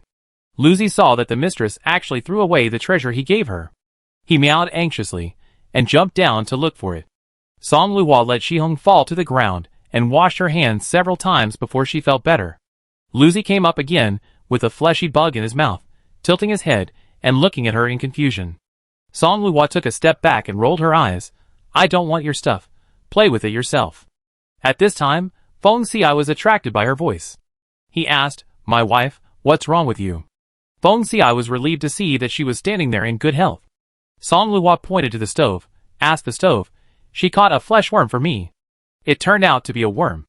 Feng Xiai didn't know whether to laugh or cry. His wife was afraid of worms. No wonder she screamed so miserably. He turned his eyes to the ice-white flesh worm that was still alive and kicking on the stove's mouth, raised his eyebrows, and a trace of inquiry flashed in his eyes. Then, Song Luo saw him flipping through the book in front of her. After a while, Feng Xiai closed the book, threw it into the space ring, and said to Lu Zi, "Let me see what you caught?" Lu Zi happily took the ice-white flesh worm to Feng Xi's palm. Feng Xiai flipped it a few times with his fingers and smiled. "Madam, do you know what this is?" Chapter 242. "What is it?" Song Luo's scalp tingled at the sight of it. Feng Xiai was still holding it in her hand, and she couldn't stand it. She asked randomly. Feng Xiai said, "This is a heavenly silkworm, which has no grade. The silk thread it spits can be woven into a high-grade spiritual garment. It is warm in winter and cool in summer, and is impervious to water and fire. It has strong defense. If you get this garment, your wife's safety will be protected. At least you don't have to be afraid of strange beasts like the white hedgehog." "So good?" After hearing this, Song Luo's eyes lit up instantly. At this moment, staring at the little thing squirming in Feng Xi's hand, she didn't feel it was so scary. She still didn't dare to touch it, but she felt that the little thing looked pretty. "If it only has this one, I don't know when it will finish spinning silk. Song Luo muttered, and saw Lu Zi squatting on the ground licking his paws, and clapped her hands. Lu Zi is so good, giving me such a precious thing. As a reward, I will give you 2 storage rings. How about you go and catch some silkworms for me? With these rings, you can dig as many wild vegetables as you want. After hearing this, Lu Zi's eyes lit up, and he came over with a meow, rubbing her shoe with his chin. That's settled. Song Luo took out 2 more 5 square meter spaces from the jade bracelet space and strung them around Lu Zi's neck. 3 red, yellow, and green space rings, strung together and hung around Lu Zi's neck, were so shiny. Lu Zi was so happy that he kept meowing, and after turning around a few times, he jumped onto a tall mulberry tree in 2 or 3 steps. Feng Xiai took out a jade box, put the silkworm in it, and handed it to her. Song Luo thought that raising silkworms must have mulberries, so she dug up 20 or 30 small mulberry trees and planted them in the space ring. Then, she watered them with diluted growth liquid, and 20 or 30 mulberries instantly grew into towering trees and produced a lot of mulberries. The cute cow nibbling grass under the dipsicus tree was stunned and didn't even know that the wild vegetables in its mouth fell out. Song Luo patted its head and smiled. This is mulberry, you can eat both the fruit and the leaves. Moo. The cute cow called out and rubbed her body with its head obediently. Song Luo picked up some wild vegetables and threw them on the ground, neither planting nor watering them. It doesn't matter if they can survive or not. The cute cow looked at it and mooed a few times, stepped on a few holes with its claws and planted them, and then spit some water in its mouth. Then it walked slowly under the tree of the Dipsicus asper. With the reward, Lu Zi was full of energy and lived up to her expectations. After a while, he brought a few more silkworms. Feng Xiai put all of them in a jade box and handed them to her. Song Luo immediately threw these treasures into the mulberry tree in the ring space. Lu Zi worked for a long time and found a total of 40 silkworms for her, and then began to pick mulberries. Song Luo understood that there might be no more. She threw all the 40 silkworms into the mulberry tree in the space ring and left them alone. After all, it still takes a certain amount of time for these silkworms to spin silk threads. There is still a great land waiting for her to explore, and it is obviously unnecessary to wait for one of them. In the spiritual fruit forest, everyone had a good harvest. At least, there were spiritual fruits to eat along the way. Song Luo, the wife of the clan leader, had no shortage of food. Her daily food was now specially provided by the clan. The good ones were also picked out for her and Feng Xiai first. She remembered the good and the bad. After passing the spiritual fruit forest, there was another rugged mountain road. Every time they passed an area, everyone would try whether the flying boat could be used. Unfortunately, they had been walking for half a month, but there was still no movement of the flying boat. This means that they have not left the territory of Yushur. Song Luo is not worried, she has Shihong, and she does not suffer any pain when she carries her. After crossing this mountain, there is a valley full of flowers and colorful butterflies. The women's eyes began to light up when they saw this scene. It's so beautiful. There are many spirit butterflies. Song Luo couldn't help but be dazzled. However, Feng Xiai and others did not act rashly. Feng Xiai said, the flowers here are like brocade, there are spirit butterflies, and there must be spirit butterfly honey, but the sea of flowers has not been destroyed, I'm afraid there is something else. All families and mercenary teams sent people to investigate. On the Feng clan side, Feng Dafeng, a member of the Feng clan, who was investigating, had just stepped into the sea of flowers when a black ant beast as tall as a man rushed out and spitted at him. He reacted quickly and dodged immediately, but his shoulder was still stained with the saliva of the black ant beast. Suddenly, a sore and numb feeling surged, and his mind began to become chaotic. After a while, he lost consciousness. The wound on his shoulder was still expanding, and Feng Dafeng looked painful, but he still did not wake up. Other clansmen sent out to investigate were also tricked. Feng Xiai saw that something was wrong and immediately ordered the clansmen to retreat. He flew forward and quickly rescued Feng Dafeng. He glanced at the windless flower, and a trace of deep thought flashed in his eyes. After everyone discussed, they decided to take a detour. Feng Dafeng, who went to explore the way, was a 5th-level cultivator. Even they couldn't hold on for long. Wouldn't those with lower cultivation be even more doomed? It can be seen that there are many dangers here. Taking a detour is nothing more than spending more time. Safety is still the most important thing for this trip. When everyone was cleaning Feng Dafeng's wound, the bones on his shoulder were exposed. Everyone gasped. How can this black ant beast be so powerful? Brother Doffing is a 5th level cultivator. To be able to injure him so badly, the black ant beast must have a high level of cultivation. Smaller beasts generally have little killing power. If the killing power reaches this level, the fear of death must be much higher. This kind of injury will probably take 2 or 3 months to heal. The tribesman sighed and said, Level 5 martial spirit masters are rare, and there is still such a long way to go. It's really a bad start. The people who went to investigate from various forces were all seriously injured, and the whole team was in a gloomy mood. Song Luo thought of the dipsicus fruit that could bring back the dead and whiten bones, and her eyes suddenly lit up. She hasn't tried the medicinal properties of this thing yet. If there is no ready-made tool, why not take this opportunity to give it to the tribesmen? Song Luo counted the remaining 9 dipsicus fruit and picked the smallest one to start with. Carefully, he used a knife to dig out a piece the size of a little fingernail, and boiled it with other spiritual fruits to make spiritual fruit tea for the tribe member Feng Dafeng. Feng Dafeng had regained consciousness after being treated by everyone. However, the flesh on his shoulder was almost gone, and it was wrapped in a white cloth, oozing a lot of blood. At this moment, he lay on the bed with a very pale face. Feng Xiai, Feng Shan, Song Yuan and others gathered around him. Feng Xiai did not show anything, but Feng Shan, Song Yuan and others all looked worried.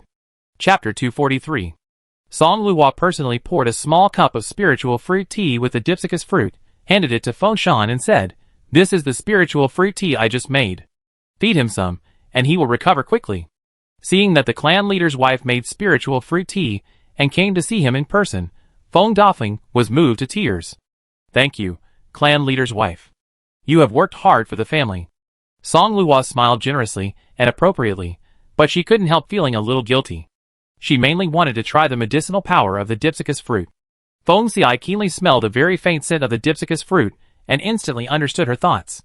He comforted her, You've worked hard, take good care of your injuries. After saying that, he squeezed his wife's hand. The clan leader and his wife were so kind that Feng Dafeng felt warm in his heart. When Feng Shanjiang brought the spiritual fruit tea, Feng Dafeng drank it all in one gulp without being fed. After swallowing the spiritual tea, he immediately felt a warm current flowing through his body.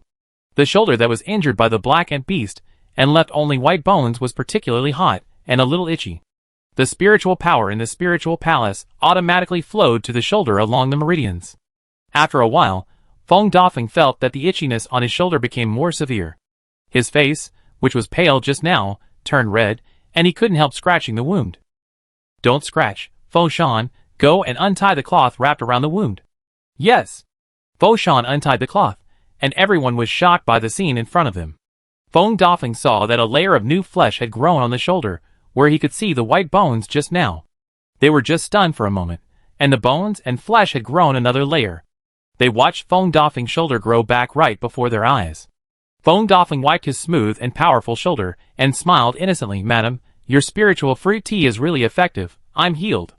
Feng Xiai was not surprised by such an effect. Since it can make people live and die, it can't be much worse even if it is worse. Song Liuhua's eyes were already wide open. She really didn't expect that the fruit of the dipsicus asper, which was only a small fingernail, could have such a magical effect. When she thought of the whole dipsicus asper fruit she had eaten in order to refine the weapon, she felt so heartbroken that she couldn't breathe. Such a treasure was wasted by her at will. How dare she? Song Luo was still regretting, but she didn't know that Song Yuan, Feng Shan, Feng Yin and other wolves had already set their eyes on her spiritual fruit tea. Song Yuan said, Little sister, what is your spiritual fruit tea made of?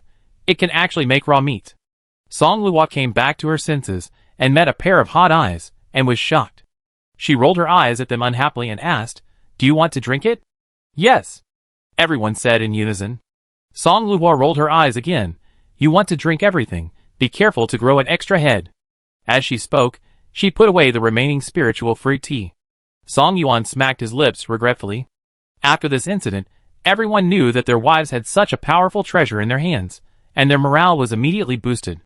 Feng Xiai was happy to see this happen, and after giving a few instructions, he took Song Luo out.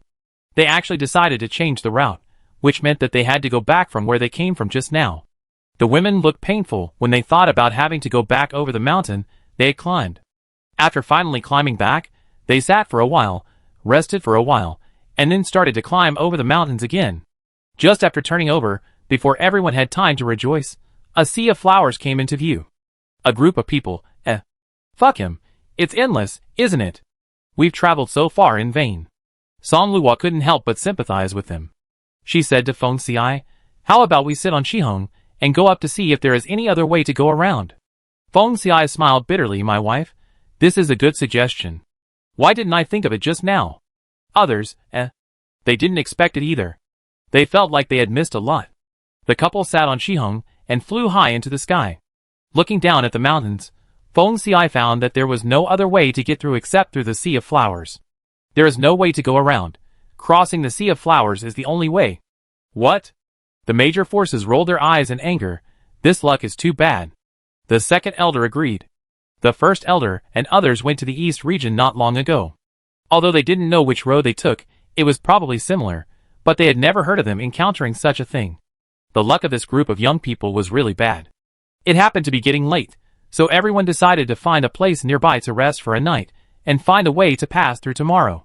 The next day, the group came to the Sea of Flowers again.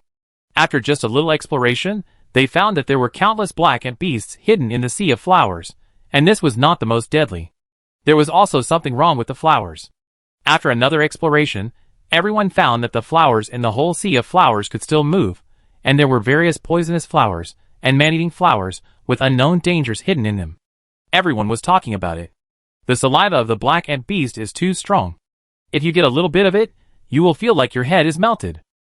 And these flowers are all poisonous. Let alone passing through, I am afraid that if you get a little closer, you will be in trouble. It is difficult to pass through here. Some people with bad temper said, just burn it with fire. That's a good idea. As soon as this was said, many people agreed. Feng Xiai and others also had this idea. Let's try the torch spirit weapon first. The spiritual fire emitted by the torch spirit weapon is more poisonous. It can even burn the cold beast to death, let alone a small sea of flowers. Qin Yi and other 10 great families took out torches and spiritual tools and set fire to the Sea of Flowers. After the spiritual tools were activated, the torches as hot as a long dragon rushed straight to the Sea of Flowers, and soon a large area of flowers withered. Many black ant beasts were exposed, and a large area was burned to death by the spiritual fire. It's possible. Everyone's eyes lit up. Keep burning. Feng Xiai and others signaled the tribesmen to continue. Before the tribesmen had time to rejoice, they saw that all the flowers that had been burned and withered just now were rejuvenated. No. This is impossible. How could this happen? Under the incredulous gazes of the crowd, as the second wave of spiritual fire rushed away, everyone saw a scene that made their eyes sluggish. All these flowers pulled their roots out of the soil and ran away. They ran away. Song Luo suspected that she had eaten the poisonous mushrooms prepared by Madame Yang last night. Otherwise, how could these flowers run away by themselves? Madame Yang was also a little worried. Did she really pick poisonous mushrooms and eat them? The two looked at each other, and a trace of suspicion flashed in their eyes. It was not until Feng Xiai spoke that the doubts in his heart were dispelled. This is not an ordinary spiritual plant. If I am not mistaken, this should be a spiritual plant above the 9th level. Whether it is a human, a beast, or a spiritual plant, if it can break through the 9th level, it will reach another realm. At that level, many innate skills will be derived. As for what specific skills they are, the talents of each race are different, and the derived skills are also varied. Coincidentally, the skill derived from the plant running on the spot is also one of them. All families with a long history of inheritance know something about this. Qin Yi and others, as the heirs of their respective families, naturally know this, and at this moment, they look solemn. Any race that can cultivate to the 9th level or above must have extraordinary abilities. This also shows that these flowers are very difficult to deal with. This sea of flowers is almost all flowers above the 9th level. If you want to fight them head-on, I don't know how many people will be lost. But they can't miss the 4-domain exchange conference held every 50 years. Chapter 224. It is definitely not possible to force your way in. For the time being, no feasible solution could be found, so the major forces decided to stay here for a few days to think of a solution. Song Luo took Shihong around. The dangerous beasts had been cleared by everyone. In addition to the small and harmless beasts, there were wild vegetables, spiritual plants, and spiritual fruits. Since Luzi got 3 space rings, he has been more and more excited to dig wild vegetables. Song Luo was also surprised. Why did this little guy love to dig wild vegetables so much? It was like a legacy engraved in his bones and blood. Another day wasted, and there was still no way to get through. Some of the small families didn't want to waste any more time, and had already thought about going back. The journey is long and dangerous, and we, a small family, can't afford it. I want to return. Is there anyone who wants to go with me? As soon as this was said, many forces that were already ready to move echoed, I go back too. We go back too. In addition to the small families, there are also many small mercenary teams. Many of them were attending the East Region Exchange Conference for the first time, and they didn't expect so many changes on the road. It was already the limit to hold on until here, and now they encountered this seemingly insurmountable chasm, and many people backed off. On the second day, Song Luhua strolled outside, and found that there were fewer people. When she learned that many people had gone back, she just sighed and let it go. There was more than one way ahead, and it was right to choose any one of them. That group of people chose to retreat, and those who stayed naturally chose to move forward. But how to get through it is still under exploration. On the third day, there was still no progress. Qin Yi and others looked bitter. This is really not the right time for us. The next 4 regions conference will be held in the South region.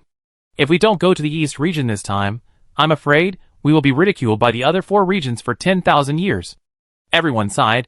It was really difficult. In addition to waiting directly, we can only find the domain stone, break this domain, and go there by flying boat. With such a large area, who knows where the domain stone is? Where can we find it? Now we should think about how to get there. Logically speaking, spiritual plants above level 9 should not appear in the 4 domains. Indeed, most of these spiritual plants or exotic beasts are in the central domain, and I don't know what kind of changes have happened to them. In addition, they also have another worry. This time, the 4 domains exchange conference is held in the eastern domain, and they also have the intention of borrowing power.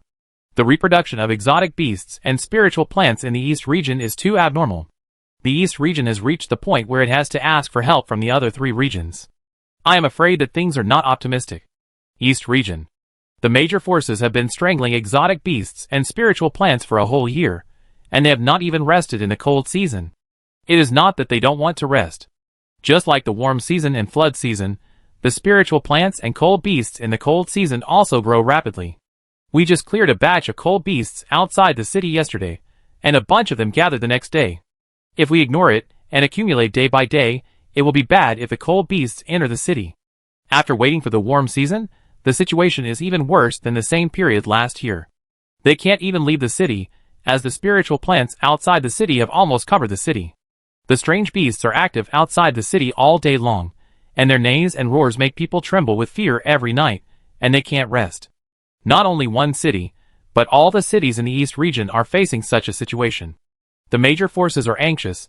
I don't know when the forces from the other 3 regions will arrive. I'm afraid we can't hold on for long. Hey! Song Luhua was walking around with Shihong, when suddenly, Lu Zi jumped over and bit her trouser leg, as if he wanted to take her somewhere. Where are you taking me? Lu Zi, meow meow meow. Okay, you lead the way, and I follow. Song Luhua sat on Shihong, and followed Lu Zi. The further they walked, the more she realized something was wrong. This place seemed to be heading to the Sea of Flowers. Her face froze. Lu Zi, are you going to send your master to someone as a snack? Lu Zi stood up and gestured. His furry face was quite serious, and he looked particularly cute, meow meow. Song Luhua hesitated for a moment, but still followed it. Lu Zi really brought her to the Sea of Flowers. The endless Sea of Flowers was colorful, and full of dancing butterflies. If she hadn't seen its viciousness with her own eyes, she would have rolled in it and run away. Fortunately, she heard from Feng Xiai and others that the powerful black ant beast in the Sea of Flowers didn't seem to come out very often, so Song Luhua felt a little more at ease. You really want me to go in? Song Luhua stared at Lu Zi, wondering if the beast of the pit owner could still be kept. Lu Zi hurriedly shook his head and gestured with his paws, and Song Luhua finally understood what he meant. You mean you want me to go to the other side of the flower sea? Meow meow. Lu Zi squatted on the ground and nodded. Song Luhua twitched her lips. Feng Xiai and the others can't get through. How can I get through? Lu Zi looked at Shihong with clear eyes, then looked at her, and Song Luhua stiffened and smiled awkwardly. Having used Shihong as a mount for so long, she almost forgot that it could fly into the sky. Of course, it was absolutely no problem to fly over this Sea of Flowers. Song Luhua picked up the stove, sat on Shihong's back, and easily crossed this vast Sea of Flowers. It was not until Shihong landed that she felt unreal. Feng Xiai and the others had been thinking about how to get here all day. She got here so easily. As soon as the stove landed, it began to jump around and sniff around. Song Luo followed it, and found a place not too far from the sea of flowers, and started digging. The stove was actually quite powerful, and it was very strong when digging. After a while, it dug a bowl-sized hole deep. It didn't dig straight, and the hole it dug was crooked, just like a hole in the ground. Song Luo suddenly had an idea. I got it. Since it's not easy on the ground, maybe we can try it underground. The stove was still digging, and Song Luo grabbed it, and asked Shihong to take them back first. Feng Xiai, I have an idea. Feng Xiai and others had just finished discussing the past methods, and were standing outside. Song Luo went straight to Feng Xiai. When Qin Yi and others heard that she had a solution, they all laughed and said, I wonder what Mrs. Song has. The leaders of other families and mercenary lands did not dislike it on the surface, but they did not agree in their hearts. Of course, as the youngest wife of the patriarch of the 10 major families, she should be given the face she deserves. The group pretended to be curious and asked, it just so happens that we have just thought of a solution. I wonder what Mrs. Feng, the patriarch, has to say about it. Seeing that these people were smiling and their attitude seemed good, Song Luo also smiled at everyone. Since we can't get through on the road or in the air, why don't we try underground? You mean digging a hole in the ground? Song Luo nodded. Jiang Wenqiu looked at Feng Xiai, then at Song Luo. As expected of sleeping in the same bed, the couple has the same idea. The Mercenary Association and various small and medium-sized families said that the domain-seeking stone can break the domain. Qin Yi and others are more inclined to build a bridge to get through, and Feng Xiai proposed to dig a tunnel to get through. Song Luo, Thankfully, she was inspired by the stove. Between building a bridge and digging a hole, Qin Yi and others still tried to dig a hole first. As for building a bridge, if the former doesn't work, they will consider it separately. The domain-seeking stone proposed by other families and mercenaries, they themselves felt it was difficult, so now they had to act together. When everyone started working, Song Luo took Feng Xiai to sneak to the opposite side.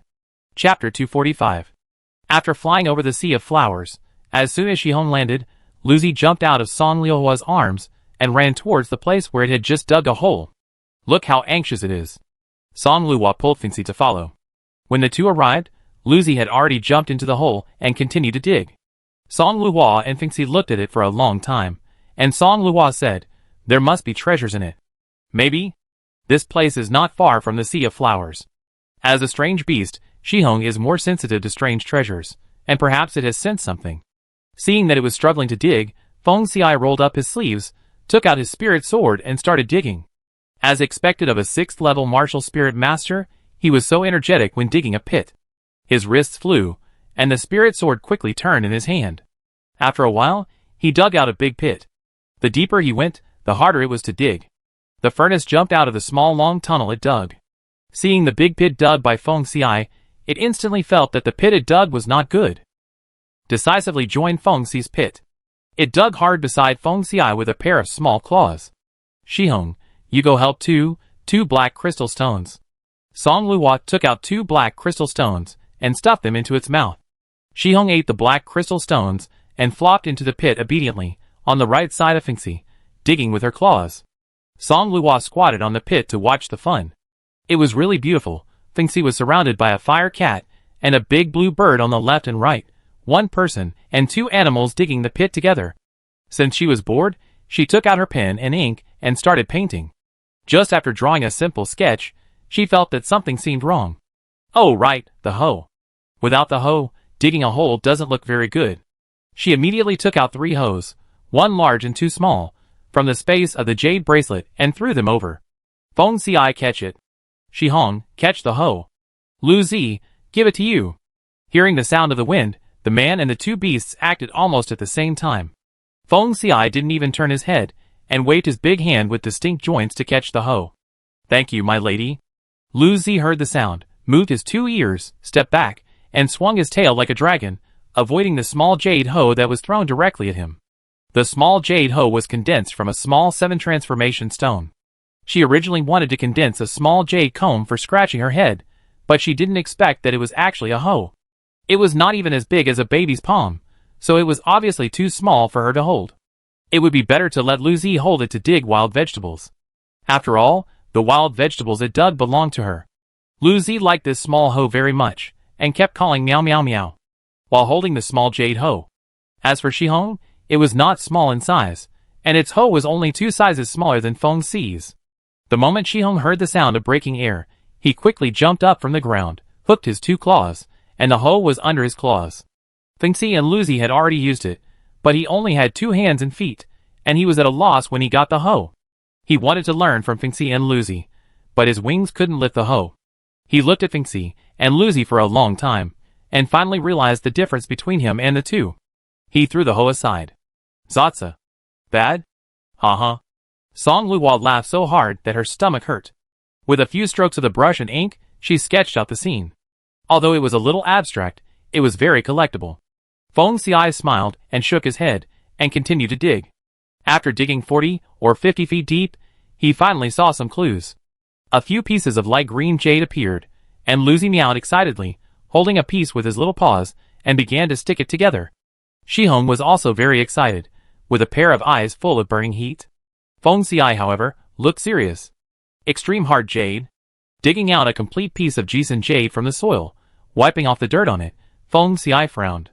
This piece of Jisun jade is only the size of a palm, the jade is clear, and the spiritual power in it is surging like water, and turned into substance. It is a spiritual jade produced by the veins of the central region. This jade can accelerate the growth of spiritual plants and strange beasts, but it has no effect on humans.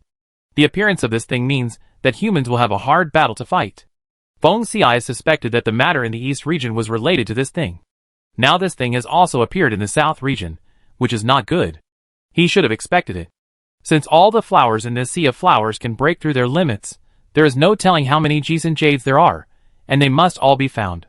After quickly digging out the Jisun jade buried underneath, Feng Xi took Som Luo back. Som Luo learned from Feng Xi about the function of Jisun jade, and she couldn't help but worry, don't let us return from the east region and lose our home in the south region. Feng Xi touched her head and comforted her, no, not that fast. Something must have changed in the central region, which led to the appearance of Jisun jade in the 4 regions. The 4 regions united this time, so they had to go to the central region to investigate anyway. Lu Zi and Shihong each got a piece of Xian jade, and they held it excitedly. Song Luhua couldn't bear to see them struggling so much, so she asked someone to drill holes and string them with silk threads for the 2 beasts to hang. In the temporary meeting room, Feng Xi gathered everyone and took out the Xian jade from the jade bracelet space. When this jade came out, many people with good eyesight recognized it immediately. Xian jade? Not bad. Feng Xi nodded. My wife's pet found the Xian jade at the other end of the flower sea. I suspect the changes in the flower sea are related to this thing. As soon as these words came out, the whole place was silent. After the silence, it exploded again, like boiling oil falling into water. I have heard about the east region a long time ago. Is our south region the next one? Nothing has happened in the central region for 10,000 years. How come the Jisun jade got out this time? Damn it, are they going to let people live?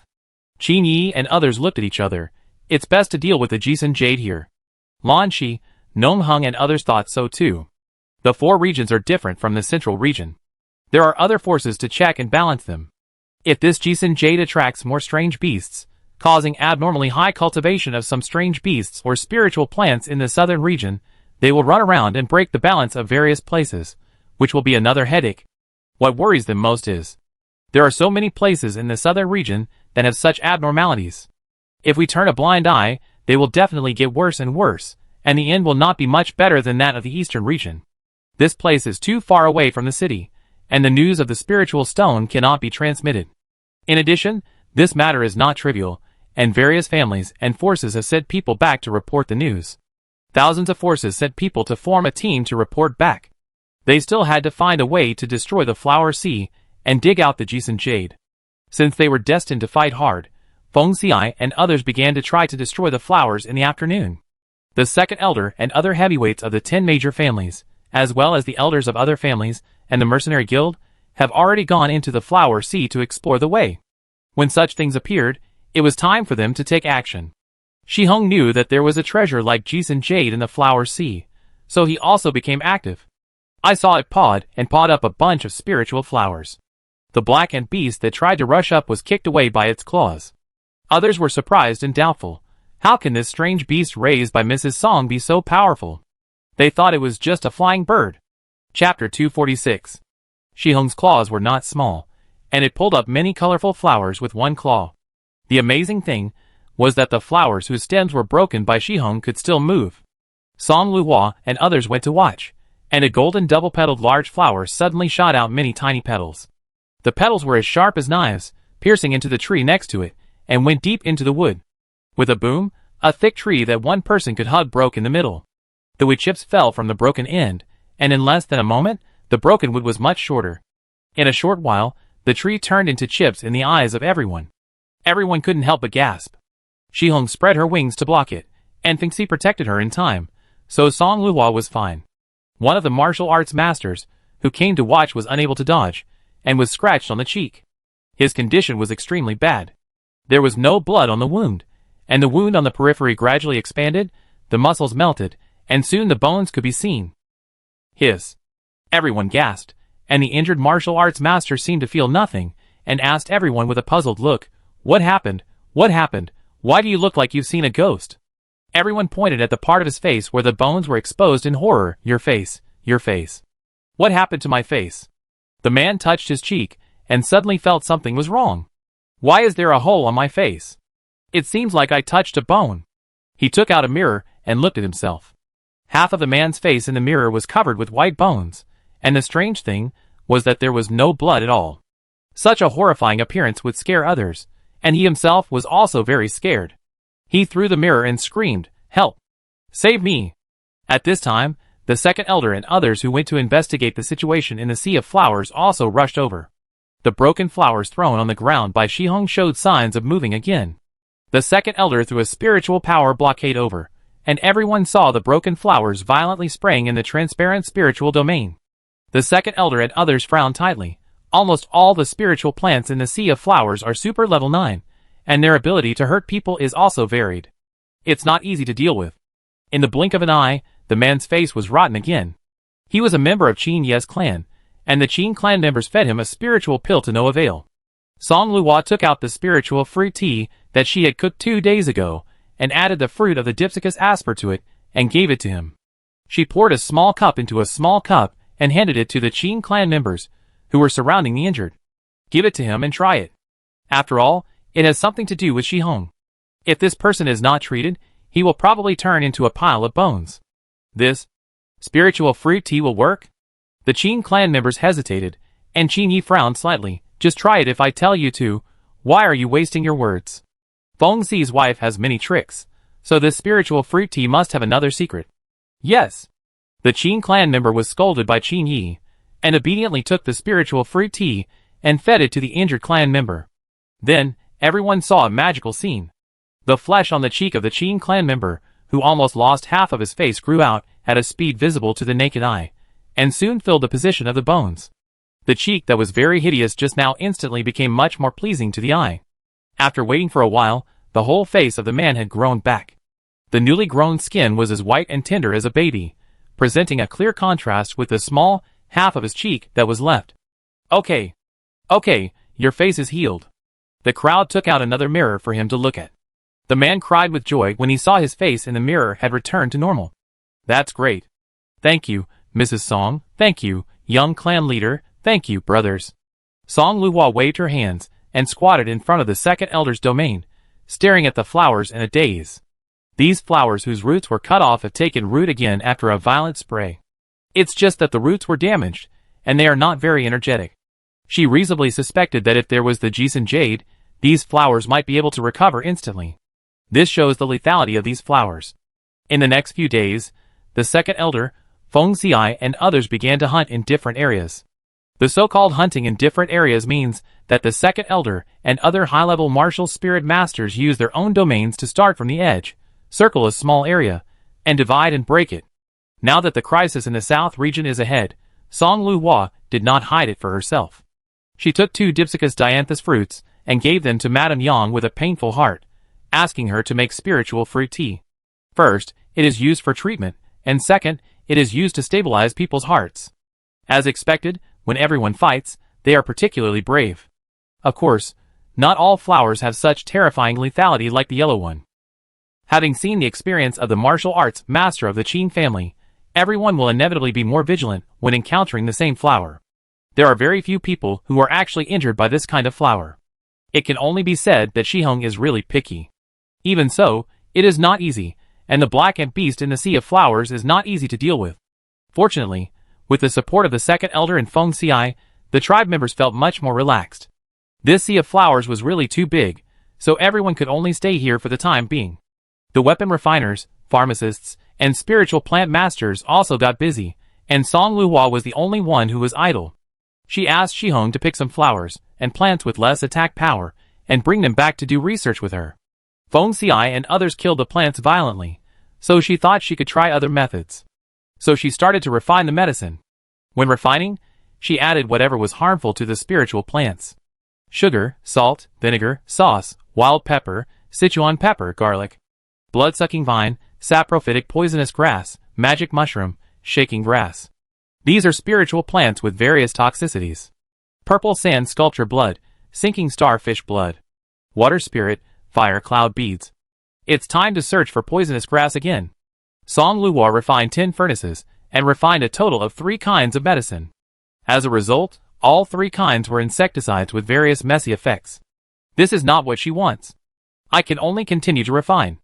In the next 2 days, Feng Xiai and others continued to clean the flowers in the sea of flowers, and Song Luhua stayed in the refining room all day. The medicine refiners, equipment refiners, and spiritual plant masters who came this time were all from the main branch. The clansmen of the main branch had long heard that the wife of their clan leader was an all-rounder in the fields of medicine, equipment, and spiritual plants. At this moment, seeing her methodless and even particularly childish way of refining medicine, they were instantly frozen. There was a flash of inspiration, and he slapped his thigh and said, "Madam, are you going to use this refining cauldron to cook soup?" It was also the first time for them to see their wives' alchemy cauldron, so let's call it an alchemy cauldron. But why does this alchemy cauldron look like a jar? When the other alchemists heard this, their mouths twitched. But you don't need to add saprophytic poisonous grass and magical mushrooms when cooking soup. These two are highly poisonous. Let alone the saprophytic poisonous grass, which is famous for being able to poison spiritual plants within a radius of 10 feet. It is said that eating the magical mushroom can make you see your deceased ancestors and colorful little people. Not to mention the shaking grass, eating it is like being drunk, and you can't stand it all. If you use these things to make soup, you might as well not live long. Of course, she didn't dare to say this in front of the clan leader's wife. Several knowledgeable alchemists looked at Song Luhua curiously, wanting to hear whether she was making medicine or making soup. Of course, it's making medicine. The highest realm of an alchemist is to have no moves to beat moves. You will know when you reach my level. She looked so mysterious that she really frightened everyone. Chapter 247. Song Luhua struggled for a long time, and finally opened the lid of the cauldron in front of a group of clan members. This time, it was a water-like substance. Others stretched their necks to take a look. A thick silver-white substance appeared in the cauldron, gurgling with hot steam, but no smell could be smelled when approached. "Madam, what kind of medicine is this?" Everyone whispered. Their eyes were full of expression. What has the madam refined again? At first, they were indeed intimidated by the master-like manner of the wife of their family head. Seeing that she failed to refine several batches of medicine in a row, the faith that had just been established collapsed a little. Then, seeing that she successfully refined several batches of unknown pills after refining for a long time, the doubts in her heart were slightly dispelled. After another half a day of tossing and turning, the wife of the head of the family finally succeeded in refining another batch. But this thing was bright, and there was no fragrance of pills at all. Is this thing really medicine? Everyone looked at each other in confusion. Not only these people were confused, but she was also a little confused. What on earth is this thing? She instinctively took a spoonful of it with a spoon and added a bucket of water. The white sticky substance immediately dissolved in the water and disappeared. The usage is roughly like this. But she herself only had a vague understanding of the medicinal properties of this medicine. She would not know its specific medicinal properties until she used it. This aroused her curiosity. Coincidentally, Feng Xiai and others came back from the Sea of Flowers, and Song Luhua pulled him and said, "Feng Xiai, this is the medicine I just made. Let's go and try it." Feng Xiai took the medicine in the glass bottle and said in surprise, "Madam, isn't this water? This is the medicine I just made. I don't know what it is for." Let's try it. It was the first time she made such a medicine without any information. She was so curious, urged Feng Xi. The two came to the spiritual realm set up by the second elder. The flowers caught by Shihong in the spiritual realm had grown new roots and stems, firmly rooted in the soil. At this moment, they looked very calm, no different from normal flowers. Feng Xi urged, "My wife, give me the medicine, step back, I will try it." Okay. She handed the glass bottle with medicine to Feng Xi, just pour it directly on those flowers. Feng Xi nodded, indicating that he understood. After Song Luhua retreated to a safe distance, Feng Xi used his spiritual power in his palm and slashed at the spiritual domain set up by the second elder. Although the cultivation of the two was quite different, the spiritual domain set up by the second elder had been there for several days, and it had not been specially reinforced during this period. After the tossing of these flowers, it was a little loose. Feng Xi slapped down with all his strength, and the spiritual domain set up by the second elder was shattered. The moment the spirit domain was removed, Song Luhua saw a flower moving. There was no wind at the moment, so she was sure it wasn't the wind. Feng Xi also noticed it, and he opened the lid of the glass bottle, used his spiritual power, and sprinkled the transparent medicine over. After waiting for about a quarter of an hour, nothing happened. Song Luhua scratched her head in embarrassment. "I thought it was some good medicine, but it's probably not much better than water." Feng Xi touched her head and comforted her. "Don't worry, the things you refine are better than ordinary water, even if they are water." "Hey, that's true. Whose water is made with poison? If it's useless, forget it. The next one is even better." She and Feng Xi didn't take this seriously. The next day, Qin Yi and others passed by this spiritual realm and were shocked by the scene inside. What's wrong with these flowers? Are they crazy? In the spiritual realm, the roots of the flowers were tangled together and couldn't move. Some of them were staggering like drunks, with their roots pulled out of the ground and running around, and they were tangled with other flowers while running. Everyone, There are also some that can spray petals, spraying at other flowers randomly, and finally spraying all the petals, leaving only a bare flower core. There are also flowers that change color repeatedly, and finally burst themselves. Qin Yi and others have been dealing with these flowers for some time, and have some understanding of their habits. This is obviously abnormal. Feng Xi thought of the medicine his wife asked him to spray yesterday, and a flash of understanding flashed in his eyes. Lan Shi and others are particularly curious. Those that are tied into a ball, they can't untie themselves even if they want to. And that flower, it actually exploded a flower bead, Jiang Wenqiu said in amazement. A very small number of high-level flowers will gather their own spiritual energy into flower beads before they die, leaving them for other flowers to use. For humans, flower beads are the essence of a flower, which is very good for nourishing the body. While several people were talking, another flower exploded a flower bead. Yunju was surprised. "We have been fighting for these days, and no flower beads have exploded. Why do these flowers explode flower beads so frequently?" Lanchi, Li Zhong cast his eyes on Feng Xi. "I'm afraid this field is not set up by your second elder." This reminded everyone. Qin Yi said, "I think the domain looks like your work." Feng Xi did not deny it. He nodded lightly. "Yes, this spiritual domain is indeed set up by me. Yesterday my wife made a new medicine, and we tried it with these flowers." Jiang Wenqiu slapped his thigh. "I said it. It must be you and your wife who did it." Both Song said, "Why don't you remove the domain first, and I will go to meet them." This suggestion, Lu Heng, Nong Heng, Lu Yuan and others were very tempted. In the past few days, they have been entangled with these difficult-to-grow flowers, which is really a headache. If Feng Xi's wife's medicine can affect their movements, the speed of cleaning will be much faster. Okay. Feng Xi withdrew from the spiritual domain, and both Song and others first observed it, and then fully armed and approached carefully. Even if the situation of these flowers does not look optimistic, Qin Yi and others will not take it lightly. At the beginning of the battle, not to mention ordinary tribesmen, even they were almost confused by the appearance and suffered losses. However, they had been on high alert for a long time, but the flowers did not react at all. Those that were supposed to run around still ran around, and those that were supposed to explode still exploded. As for those that were entangled, they did not react at all, and continued to entangle in a mess. Yunju looked around. "Huh? Why don't they attack us?" "Yes, they really don't attack people." Jiang Wenqiu poked a nearby group with his spirit sword. "Really? I have already pointed it like this, but they are like they have no eyes, as if they didn't see it at all." Yunju rolled his eyes. "Whose spiritual plant has eyes?" Lan Shi saw this, and waved his spiritual sword to cut off a flower, but the flower still didn't react. Lu Yuan, Nong Heng, Yunju, Li Zhong and others also tried, but they were all the same, with no reaction at all. They were busy with their own things.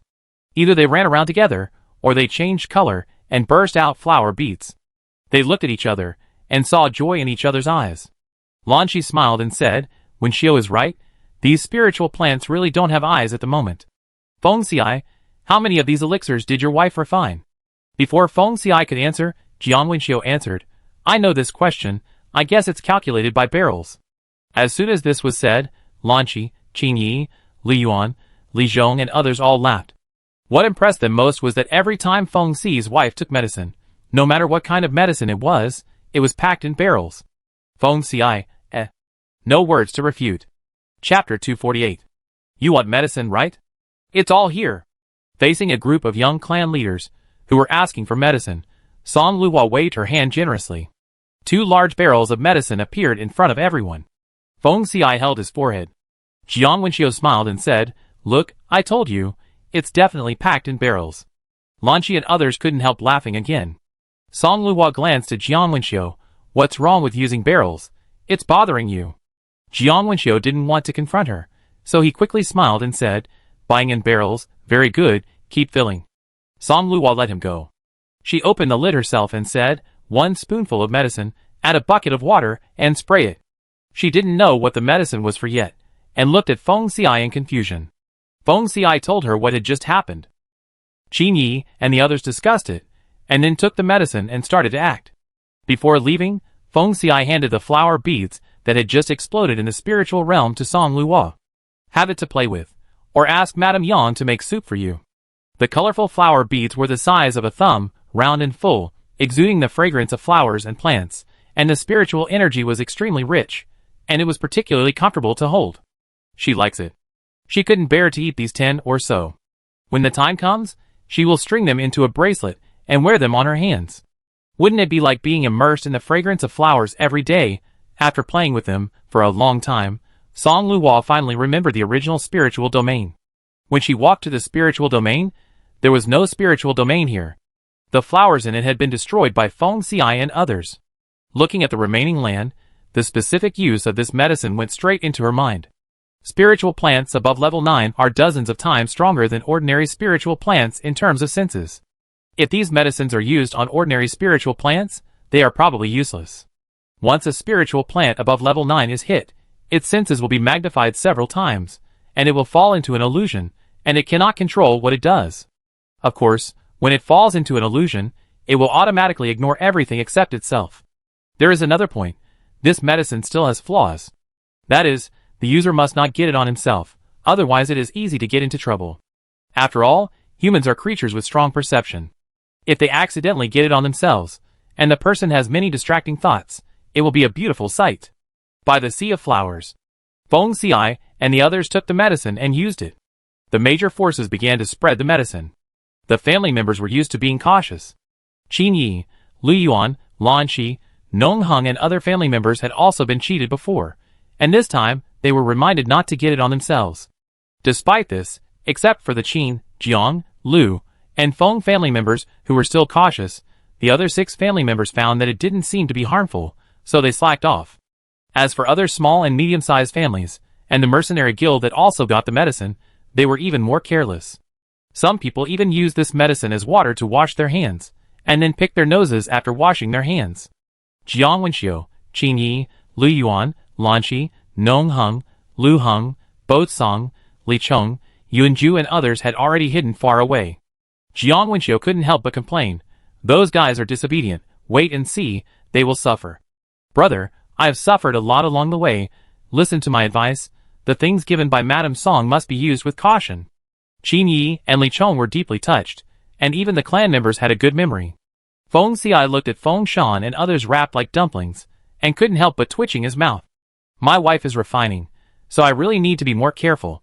Lan Shi and others have also suffered losses, and they nodded immediately. They don't listen to advice, so letting them suffer a little can help them remember. Both Song and Nong Heng agreed. They made a mistake, and they will change after learning the lesson. This time, whether it is the dipsicus fruit or various medicines, Feng Xi's wife has contributed a lot. They remember it in their hearts. Lan Qi said, I used a lot of good things from Madame Song in vain. I wonder if she wants anything? Yes, my sister-in-law helped a lot this time. We can't let her work in vain. Qin Yi nodded in agreement. Yuan Ju, Li Zhong, Lu Heng, and Jiang Wenqiu all said that they would not let others work in vain. Nong Heng and Bo Song also said that if the conditions were not too harsh, they would agree. Feng Xi news, since that's the case, I will accept this kindness on behalf of my wife. Even if they didn't speak up, he would have to speak up, because he couldn't let his wife work in vain. Feng Xi took out the communication spirit stone, and was about to contact Song Luo. She contacted him first. Song Luo finally figured out the specific use of the medicine, but found that Feng Xi and others had already set out for a while. She hurriedly took out the soul-searching stone. Feng Xi, don't let the tribe members get their hands on that medicine. Feng Xi glanced at the other tribe members, who were happily spreading the medicine, raised his eyebrows and said, It's too late. Song Luo, whatever happens, there's no danger to life anyway. Going crazy and falling into hallucinations only takes a moment. Just bear it, and it will pass. With so many people watching, it's just a matter of embarrassment. But Feng Xi choked and swallowed back what he was about to say. Lan Qi and the others suggested, so she took this opportunity to ask. Oh, I was wondering what good thing would happen today. It turns out to be this. No one would complain about too much good thing. I don't want more. You asked them to keep all the flower beads for me. Lan Qi and the others were surprised that her request was so simple. Jiang Wenqiu teased, Feng Xi, your wife is a little stupid.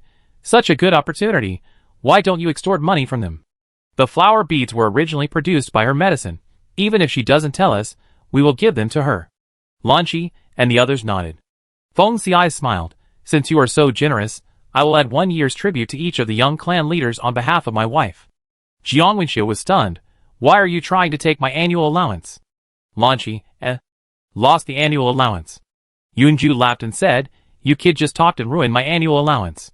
You should know that the annual allowance of the young clan leader is regulated, and is paid once a year, and never more. The major families learned the lesson of the ancestors of the Feng family. If the money is not enough, it must be recorded when withdrawing from the family. These annual allowances are also an assessment of them. All the work done this year can only be paid from the annual allowance. Since he succeeded to the position of the young clan leader, the annual allowance has covered all their public and private expenses for the year. They haven't asked the clan for money for a long time. Never worried about money. Li Zhong, This kid can't do something with a long head, but Feng Xi is also mean. How could he not know the rules of the major families? These rules are also due to the ancestors of the Feng family, and they are not good things. Lu Yuan and the others quickly calculated their private savings, and found that they could last for a while, so they breathed a sigh of relief. The young clan leaders, who were forced to hand over their annual allowances, glared at Jiang Wenqiu, the instigator. Jiang Wenqiu was also very aggrieved. He couldn't control his mouth. As a victim, he was also innocent. Feng Xi, who had just secured an extra huge sum of money for his wife, heard bursts of exclamations from not far away. Chapter 249. The scene was in chaos. Feng Xi and others heard the screams, and went to check. They saw a shocking scene in front of them. A big man suddenly hugged a man next to him, and started to bite him. The big man who was bitten had a beard and a scar on his face. Sam was spreading the medicine well, but his good brother next to him suddenly stopped moving, and looked at him with strange eyes. He muttered, Little lady. Sam thought he had been out for a long time and missed a girl, but he didn't expect that this guy suddenly took off his clothes, and hugged him, and bit him randomly. Sam was caught off guard by the sudden attack, and had no time to react. When the others saw the scene, they all cried out in shock. So there was the scene that Feng Xi and the others saw. A big man with his upper body naked, hugged another big man with a beard and started to bite him in public. It's so disgusting. Yuan Ju yelled, and hurriedly looked away to wash his eyes. Feng Xi, So, this is what the lady said was the bad thing? In broad daylight, how can this be tolerated? Jiang Wenqiu muttered, his eyes shining, watching excitedly. Lan Qi, Nongheng, Li Zhong, Bo Song, Lu and others suddenly felt that they were in trouble. Sure enough, the next moment, they saw their family members suddenly lying on the ground asleep, digging a pit to bury themselves, biting their hands, going to the toilet, and acting as pillars, etc. A series of incredible actions. Qin Yi, Lu Yuan, and Jiang Wenxiu looked at each other, and hurried to see their family members. They found that their family members were fine, and they finally breathed a sigh of relief. Jiang Wenxiu watched the excitement, and did not mind the big things. There are so many weird people in your tribe. Yunju, is the one hanging on the tree swinging back and forth your tribe? Yunju followed Jiang Wenxiu's gaze, and saw one of his clansmen jumping around on the tree like a monkey, shouting from time to time. He was serious and funny, not even noticing that his pants were torn. Haha. I'm dying of laughter. Just you wait. Yunju rolled his eyes, said something, and hurried over. There were many people who were hit, and the scene was a mess, with many people running naked. Feng Xiai, Qin Yi, and Lu Yuan were simply unbearable to watch. After ordering Fo Shan and others to help control the situation, he returned to the base first. Fo Shan, Fengyin, you stay and help. Brother, come back with me. My wife asked the nanny to stew the soup. Before leaving, Fengxi also took Song Yuan away. Fo Shan was left alone, and Fengyin was extremely resentful. They either had to help people put on clothes and pull up their pants, or they had to dig people out of the ground. The scene was full of demons, and the two saw a lot of eye-catching scenes, and even Fengyin became a lot more irritable. After seeing the chaos of the mercenary guild and other small and medium-sized families, Lanqi, Nongheng, Yunjue, Boatsong, Loheng, and Li Zhong were only glad that there were still quite a few smart people in their family. Only about 20 clan members were affected. It was easy to control them. After dealing with their own family affairs, these people left in a hurry. They had to go back and wash their eyes. In the evening, the martial arts masters of various forces came back one after another. Song Luo found that many of them looked depressed, and had a sense of despair. A light flashed in his mind, and he was thinking. Could it be that he was affected by the medicine? Such a shameful thing, of course, would not be publicized by various forces, but when they saw Song Luo again, their eyes were a little strange. The scene was extremely unsightly, so Feng Xiai, Song Yuan, and the others naturally wouldn't take the initiative to tell her. The flower seed was not small, so the spraying started from the edge, and they could only move forward step by step. After spraying the pesticide in the morning, they repaired for half a day in the afternoon. The next day, everyone found that the sprayed part had changed. The flowers on the scene were tangled together, dancing wildly, and petals flying. Many bald ones pulled up their roots, shook their heads, and ran all over the ground. Crazy and ridiculous. Seeing this scene in front of them, those who were unlucky yesterday, when they thought of the more embarrassing things they had done, their faces suddenly turned into liver color, and they couldn't help but wail in their hearts. The others didn't think so much. They checked and found that they were free to enter and exit the area where the medicine was sprinkled. The flowers would not attack them, but only care about their own madness. As for the black ant beasts, they were dizzy and fought among themselves, not knowing what day it was. It works, the medicine really works. Everyone was delighted. Then, the martial spirit masters saw the flowers bursting with flower beads, and the atmosphere became even more lively. Flower beads. So many flower beads. There is also spirit butterfly honey there. Lots of spirit butterfly honey. We've made a fortune. Everyone was dazzled by the sight, and wanted to rush in to grab it. They waited for their leader's orders before rushing in to kill. The morale of the team, which had been struggling to kill for several days, was greatly boosted at this moment. The killing process was as predicted, and it was extremely smooth. In just one day, the flowers cleared were several times more than those of the previous few days. The huge sea of flowers finally gave people hope. These flowers are all spirit flowers above level 9, and both the stems and flowers are rare and good materials. There are skillful women in the garrison who process the stems a little, and use them to weave baskets, and small baskets, which are both light and durable. Song Luo went to the scene, and saw that the fallen flowers on the ground were particularly beautiful.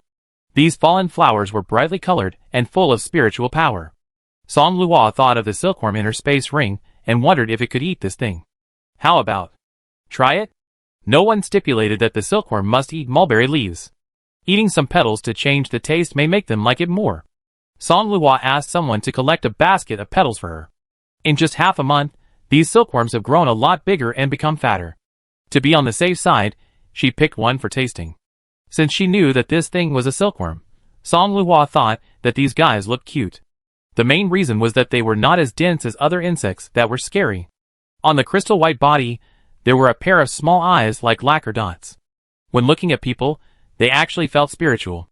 Song Luo picked one with a stick and put it in the basket covered with 9th-level spiritual petals. As soon as the tasting silkworm was put down, it seemed to have encountered some delicious food on earth, and it gnawed it with a grunt. It really eats. Song Luo was delighted, and just as she was about to ask it to eat more, she saw it stop moving. What's wrong? What's wrong with you? Song Luo picked it up with her hand and shook it, but the little thing still didn't react at all. It's just a little flower. What's the big deal? How could it eat it to death? Are all silkworms so useless? Song Luo shook it, and saw it suddenly wake up, and gnawed it with a grunt again. Before she had time to be happy, it seemed to have died again. Just teasing me. She squatted under a mulberry tree. I don't know if it was the special fragrance of the spiritual flowers that attracted the cute cow. He drooled at the basket of flowers, his honest big eyes full of desire. Seeing how anxious the child was, Song Luo tried to give him some. The cute cow got the petals and chewed them, and the calf's tail behind him swung happily. Then, it fell to the ground. No, why did you fall too? Song Luo was just about to go and take a look, when she saw the guy got up to eat again. A cute cow eats every day, falls down after eating, and gets up to eat again, and can't stop at all. Song Luo finally figured it out.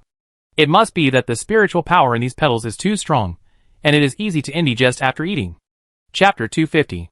Since both the silkworm and the cute cow can be eaten, Song Luo asked Feng Xiai to collect some for her. Feng Xiai did not ask her why she came, and asked the tribesmen to collect the petals from the entire battlefield for her every day. Song Luo was very happy, and praised Feng Xiai for his ability to do things. She had a lot of space, and there was still an empty space for the boss in the jade bracelet space, so even if the skin was scraped off, it could still fit. There was another more important reason: these silkworms were more edible than the cute cow. When the cute cow ate to a certain extent, it would need to rest.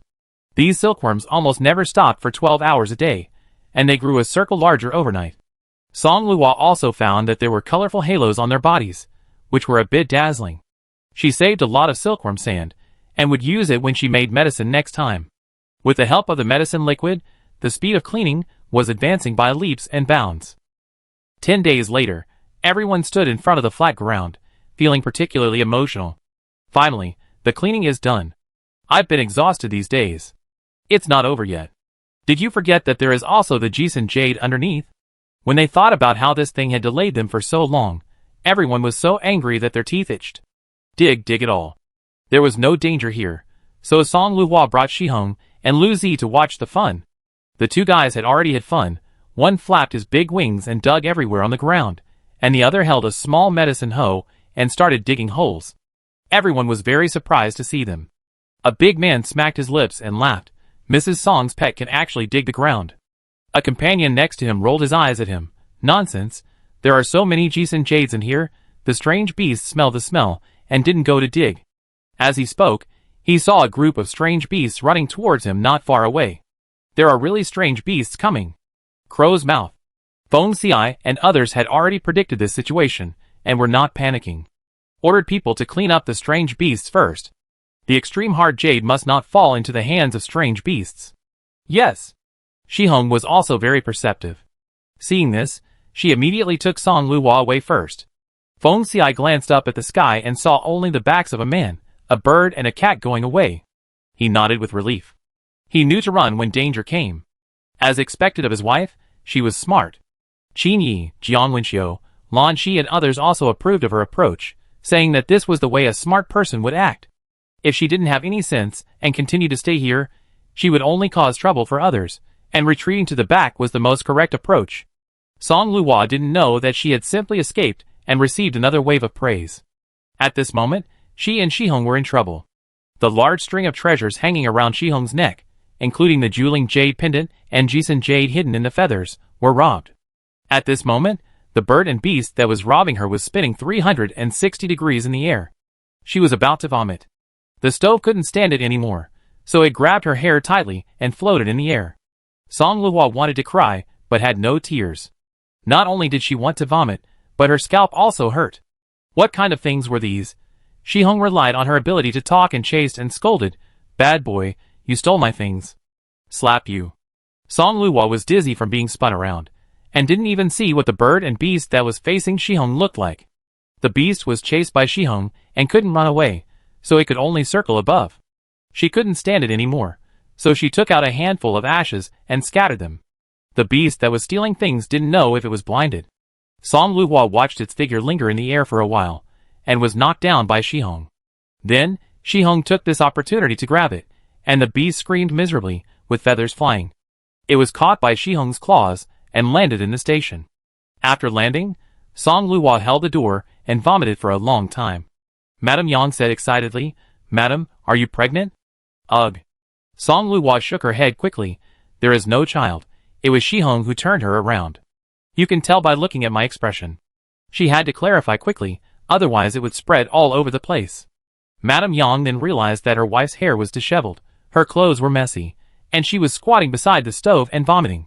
Shihong squatted beside a dead bird and animal, pecking at it with her long, pointed beak. "Oh, how did you get into this state? Hurry up, go to your room and rest for a while. I boil some water for you to wash up," she said. She was going to help Song Luhua back to her room. Song Luhua waved her hand. "No need, madam, I'm much better now. Go ahead and do your work. I stand outside for a while." "Okay, I go boil some water for you." Song Luhua calmed down and finally stopped feeling dizzy. She grabbed Shihong and beat her up. "You become a nobody. You dared to treat your sponsor as a spinning windmill. Do you still want to get by?" Shihong seemed to realize her mistake, and quickly pecked something out of her feathers, and handed it to Song Luhua. This thing looked very ordinary, just a relatively smooth stone. She rolled her eyes. "You made me like this, and you're sending me away with a piece of broken stone?" Shihong rolled her eyes, and pointed at the dead bird with her claws. "Birds." Shihong robbed. Only then did Song Luhua know that she had collected this from the birds and beasts. Considering how treacherous Shihong was, Song Luhua didn't believe that it was just this piece of broken stone, and asked, "Are there any more?" Shihong shook her head quickly. "Zatsa, no more, no more. I saw you busy for a long time. It's impossible that there is only this one piece. Hand it over quickly." "It's gone. It's gone. Hand it over." The man and the bird confronted each other for a long time, and Song Luhua, who held Shihong's lifeblood, finally got the upper hand. Shihong took out a pink, sparkling diamond from her feathers. Pink spirit diamond. Pink spirit diamond is similar to the diamond in the previous life, but it contains spiritual power. It can be made into jewelry, and worn for a long time to beautify and maintain your appearance. It is common in the North region, but rare in the South region. Just this one. Shihong's head almost fell off. Song Luhua was just asking casually. After all, in her cognition, it was only a very small number of birds and beasts carrying treasures. The one killed by Shihong already carried a stone and hid a pink diamond, which was already a lot, so there wouldn't be anything else. Unexpectedly, Shihong protected her belly with her wings in a guilty mood. With this reaction, everyone knew that it had hidden something else. More. Song Luhua scratched Shihong's body, and the pink diamonds that fell were all over the ground, almost blinding her eyes. "You hid it so well."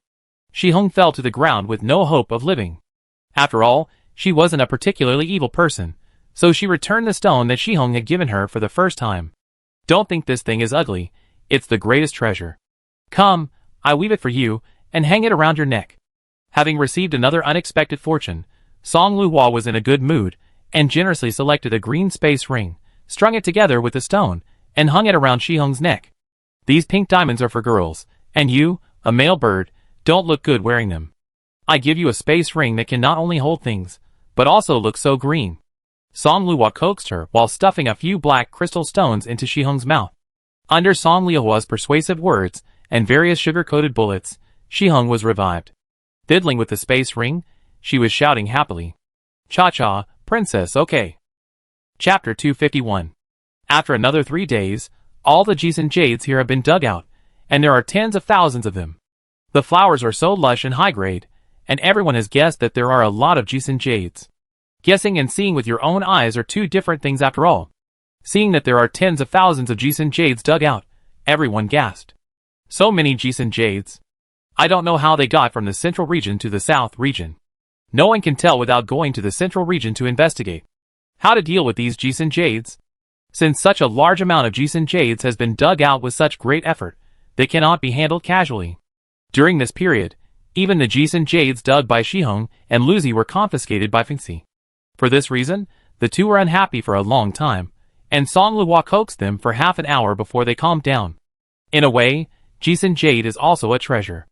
Although it cannot fall into the hands of strange beasts, it can be used to raise poultry and spiritual plants within a controllable range. Not only can it improve the survival rate of poultry and spiritual plants, but it can also appropriately improve the grade and appearance of spiritual plants and poultry. In fact, the various forces were not very willing to hand over the Jisun jade they dug. In this case, let's sign a contract and keep the Jisun jade they dug. Qin narrowed his eyes and suggested. When this suggestion came out, someone immediately jumped out and shook his head. No. If someone lost the Jisun jade, who would know which family lost it? That's right, I think it's better to have the mercenary guild and let everyone supervise it together. The person who said this was a mercenary team representing the interests of the mercenary guild. In this case, the mercenary guild naturally agreed, but other medium-sized forces disagreed. The mercenary guild is a good plan. I think you might want to embezzle it. That's right, don't even think about it. The two parties were arguing fiercely, and the 10 major families hadn't spoken yet. Although everyone felt that it was unlikely that they would monopolize the benefits, they still wanted to test it out. Qin was impatient. Specially mark and number these Jisun jades, and each of them will be in charge. In the future, if someone's Jisun jade causes trouble, then be prepared to be surrounded by my Qin family. Qin's words make sense. Our Feng family agrees with this method. After Feng Xi expressed his opinion, Lan Qi, Lu Yuan, Li Chong, Nong Heng, Lu Heng, Bo Song, Yun Ju, Jiang Wenxiu and others also expressed their opinions. Qin's opinion is what we think. Qin made it clear enough. There was no point in arguing between the two sides. After thinking about it, only this method was fair, so they agreed. After everyone signed the contract, they asked the weapon refiner to imprint the mark of their respective families or forces. That day, Song Luhua received more than 500 pieces of Jisun jade from Feng Xi. He learned from his wife, and put these Jisun jades together in several baskets. Each piece of Jisun jade was crystal clear and green, and the spiritual energy inside turned into substance and flowed like water, which was particularly beautiful. Shihong and Luzi came over after smelling the smell. Luzi meowed excitedly and jumped directly into a basket, hugging a pile of Jisun jades and spreading them comfortably like a meow pancake. As for Shihong, she spread her big wings and hugged a basket without letting go. Feng Xi said, "These Jisun jades are marked with the mark of the Feng family. My wife can use them at will, but you must not leave them outside." Feng Xi handed the deed to Song Luhua, who read it word by word. Seeing the consequences of losing it, she couldn't help but gasp. "If it is lost, we will be hunted down by all forces in the southern region, and we will fight to the death." "So serious?" Feng Xi nodded. "The loss of this item will have a huge impact, but it has considerable use value, so this is the only solution." Song Luhua thought of the powerful flowers and nodded frantically. "Yes, that's right. With such serious consequences, who dares to mess around?" Therefore, no matter how Shihong and Luzi liked it, Song Luhua was still very determined to put these Jisun jades into the space. Chi-Chi. Shihong. Luzi was also anxious and meowed. Two strange beasts, one big and one small, jumped in front of her, and Song Luhua didn't explain to them. "Be obedient, or..." She made a fierce gesture of wiping her neck, and Luzi was quiet instantly. Shihong was not so obedient, and she was so anxious that she talked nonsense and couldn't hear clearly at all. Chi-Chi. Song Luhua, She suspected that Shihong was scolding her, and it was very dirty. Feng Xi frowned. "Noisy. In that case, I will confiscate what you have." He raised his palm slightly, and the large bunch of things hidden in the feathers hanging on Shihong's neck came into Feng Xi's hand. There was a large bunch of things in his palm, and Feng Xi couldn't help but twitched his mouth. A bird beast is more particular than a human.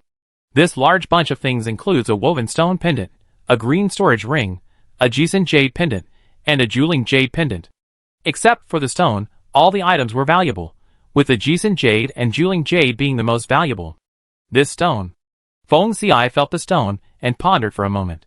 This stone seemed to be wrong. Before she could get the new Jisun jade, the treasure was taken away. Shihong became even more anxious and wanted to snatch it, but she was afraid of Feng Xi. She could only complain to Song Luhua with tears in her eyes. "Master, you are bad." Song Luhua suppressed her laughter and winked at Feng Xi. "Shihong is my beloved pet. Please give me some face." Feng Xi returned the things to it. The little wife's winking and naughty look was quite adorable, and Feng Xi's eyes flashed with a smile. He pretended to be serious and said, "No, if such things are lost outside, the entire Feng family will become the public enemy of the southern region, so we must not be careless. Speaking of this, I forgot that the furnace's Jisun jade was also confiscated. The furnace that was affected suddenly lost its treasure, and its big eyes were stunned for a moment, and then it hugged Song Liuhua's thigh and meowed anxiously. Feng Xiai looked at the colorful jeweling jade, Jisun jade, and 3 storage rings in his hand, and couldn't help laughing. My wife's pets are really rich. I will keep the things of your 2 pets for you first, Feng Xiai said, and then left. Chi-Chi. Mistress. Master. Shihong screamed and fluttered her wings in the house anxiously, making the house a mess. Song Liuhua's hair bun was blown upside down. Luzi also jumped up and down and screamed. Song Liuhua wanted to cry, but had no tears. She said, I will go to Feng Xiai to get them back for you. Then she ran away. In fact, she sat outside for a long time before she went to Feng Xiai to get the things of the 2 pets. Feng Xiai laughed. Madam, you don't want to act anymore? Song Liuhua pulled her hair. Don't act anymore. Give me the things quickly. If you let them make a fuss, my head will explode. Feng Xiai tidied her hair with a smile, and returned the 2 extremely luxurious necklaces to Song Liuhua. He deftly untied the stone from Shihong's necklace. This stone is different. I keep it for now. It's okay, you can take it. Shihong doesn't like it anyway. Song Liuhua got the things, wandered outside for a while, and then went back. As soon as she entered the door, she heard Yang Mama's call, My ancestors, what have you done to this good house? The room was in a mess, the tables and chairs were dismantled by Shihong, and the stove had several holes dug in the corner of the wall. It was originally a simple house, so she suspected that it could be pushed down with a push. Chapter 252. I return your things to you, but don't make a fuss anymore. If you do, be careful of Feng Xiai. As for what it was, she made a gesture of wiping her neck and sticking out her tongue. I finally got it back from Feng Xiai. If it's confiscated again, I can't do anything about it. Shihong got her things back, and she felt like she had found a treasure. She didn't dare to make a fuss anymore, and flattered Song Liuhua. Mistress, good, princess, good man. When she found out that a piece of stone was missing, Shihong didn't take it seriously at all. She didn't like that thing.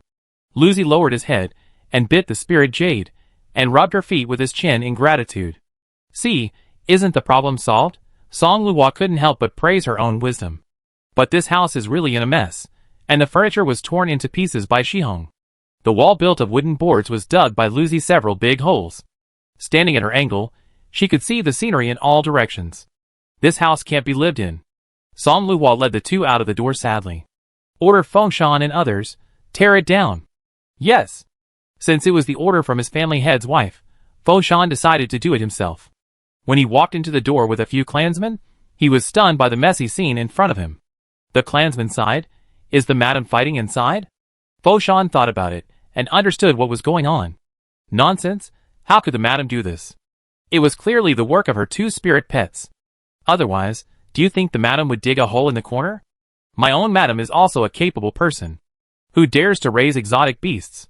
Not only does she dare to raise them, but she also raises a lot of them. Apart from other things, this flying bird and beast mount alone looks particularly fresh. The fire cat she raised was not a common exotic beast. Most importantly, she could make these exotic beasts obey her, which was also very rare in the history of the Ten Winds continent. They also secretly discussed whether their wives had the ability to control beasts. Thinking about it, they felt it was impossible. Fortunately, tonight was the last night of staying here, so the house was demolished. The next day, a group of people started a new journey. On the day of departure, Feng Xiai said, take out the flying boat and try it. Yes.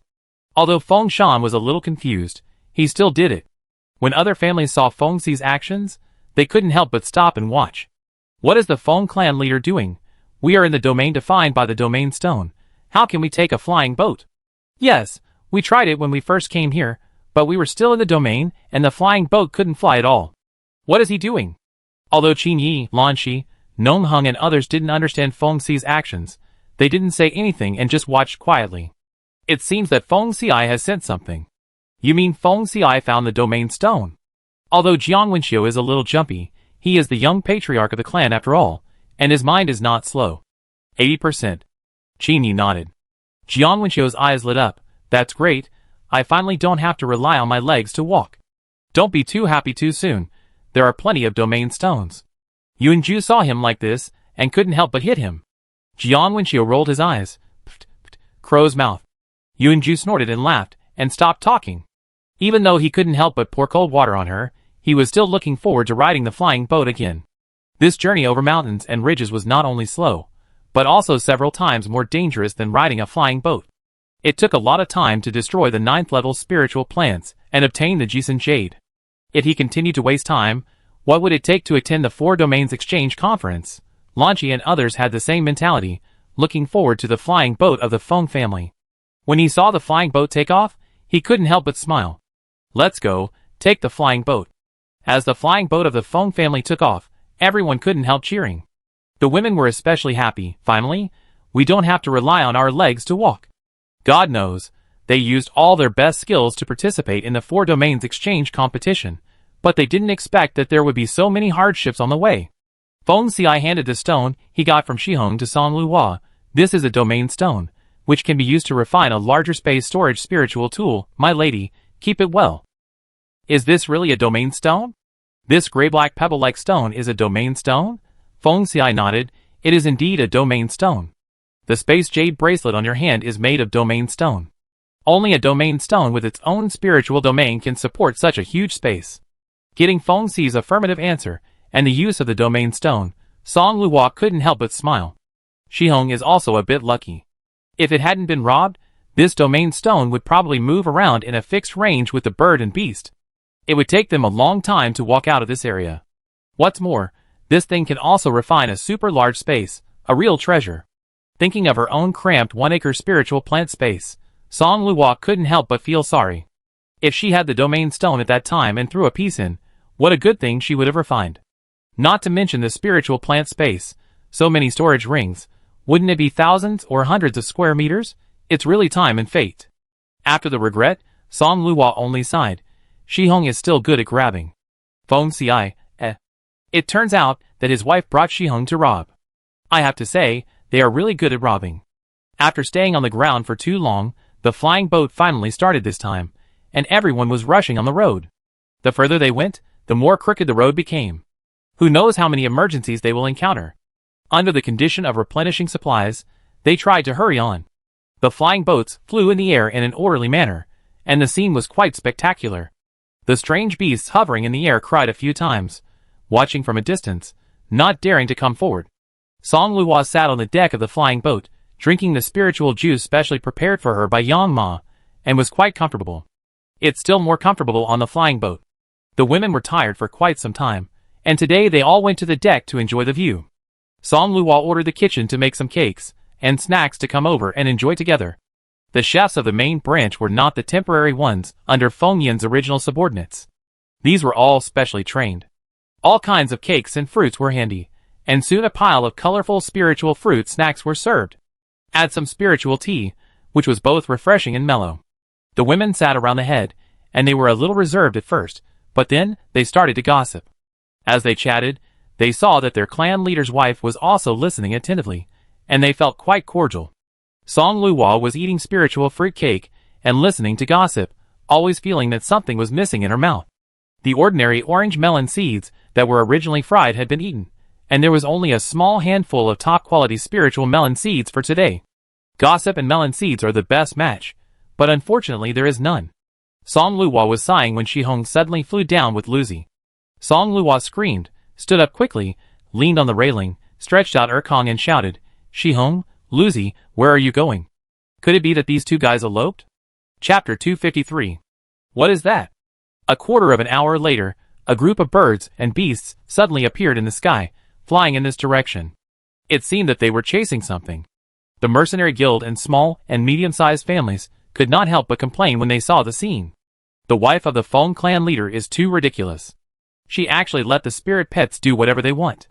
Now that so many birds and beasts have been attracted, it will bring disaster to us. If we are attacked by birds and beasts later, we must ask the Feng clan leader for an explanation. Feng Xi looked up and saw that it was Shihong who was being chased. He secretly ordered his tribesmen to prepare.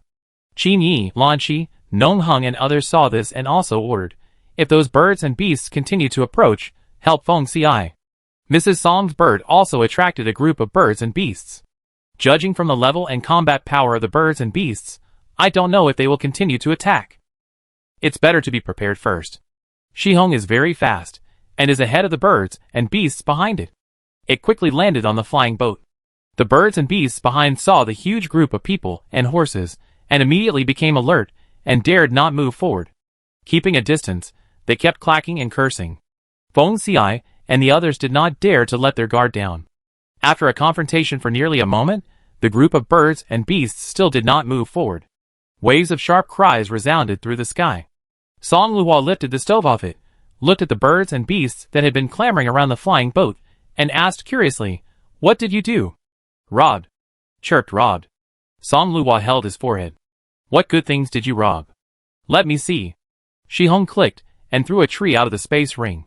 The tree was thin and small, with densely packed thumb-sized red fruits on it. "What is this?" "Chirp." "Eat." Shihong pecked a small fruit with her mouth, and Lucy also nibbled one. Both the bird and the cat looked extremely happy. Lucy was the most considerate. After eating, it picked one and held it in front of Song Luo, pulling her trouser legs. "Meow meow meow. Are you asking me to eat too?" Shihong narrowed her eyes and chirped twice, "Eat, princess, eat." The women on the side looked at her with great envy. Madam Spirit Beast is really considerate. Song Luo smiled, took the small red fruit handed over by the stove, and stuffed it into her mouth. This small red fruit melted in her mouth, and the corners of her mouth felt numb. Wait, it felt numb in her mouth. By the time Song Luo reacted, she was shaking like she was having epilepsy and was unconscious. She felt as if her whole body was electrocuted by high voltage, and her flesh and bones were numb and painful. "Madam, what's wrong with you?" The women saw that she had eaten the fruit given by the spirit pet, and became like this. She was standing on the deck, shaking all over. Seeing that something was wrong, everyone rushed forward to support her. "Madam's hair," a woman exclaimed, and everyone focused their eyes on her hair. They saw that the head of the family, the wife, who had a head of black and smooth hair just now, was now blown into a ball and all stood up, like a black and white hedgehog. Feng Xiai heard the exclamation, glanced at the birds and beasts that finally dispersed, and strode over. He saw his wife being supported by the tribesmen, took a few steps forward, and held her in his arms. What happened to Madam? His eyes were sharp, and his majesty was breathtaking. The female relatives who were swept by the eyes swallowed their saliva in fear and stammered, "Madam." Ate the fruit given by the spirit pet, and then it became like this. Feng Xiai then had the heart to look at Shihong and the stove, and he couldn't help frowning when he saw them. The hair of these two was also blown up. Unlike his wife, these two looked very happy. His wife's hands and feet were shaking, her face was wrinkled, and she looked very uncomfortable. There was a small tree on the deck, and the tree was full of thumb-sized red fruits. I think it was because they ate this fruit that they looked like this. Feng Xiai glanced at the birds and beasts that were still lingering around the team and refused to leave, guessing that this was the reason why they were unwilling to leave. The stove was very considerate. Seeing the male owner, it was also quite enthusiastic. It picked one and jumped to Feng Xi's feet, meowing to hand him the fruit in its paw. Feng Xi ignored it, and continued to transfer spiritual power into Song Luo's body. A cool feeling suddenly flowed into the meridians, and the pain and itching of muscles and bones were instantly relieved by the pure and heavy spiritual power. Seeing that the pain on his wife's face was relieved, Feng Xiai felt relieved and continued to transfer spiritual power. Song Luo slowly opened his eyes, saw the familiar Adam's apple, and blinked in confusion. "Feng Xiai, why did I end up in your arms? I seem to have eaten an electric fruit just now." Feng Xiai wanted to touch her head, but found he had no way to do it, so he reluctantly withdrew his hand. "Let's go back to the room and clean up first." "What do you want to clean up?" Song Luo was puzzled. "Feng Xiai, it's better for my wife not to know." After saying that, he took the man back to the room regardless of his wife's doubts. When he passed by the mirror, he waved his hand and turned the mirror upside down. Of course, Song Luo still knew it. When bathing, the long-haired sea urchin on the water was her. Thinking of so many people outside who saw her shocking appearance, Song Luo embarrassedly dived into the water. "Shihong, Lucy." Song Luo wiped the water off her face and gritted her teeth. "You two are idiots." On the deck, Lucy and Shihong were full and spread on the ground. Shihong's feathers were extremely messy, exploding in all directions, like a green thorn ball.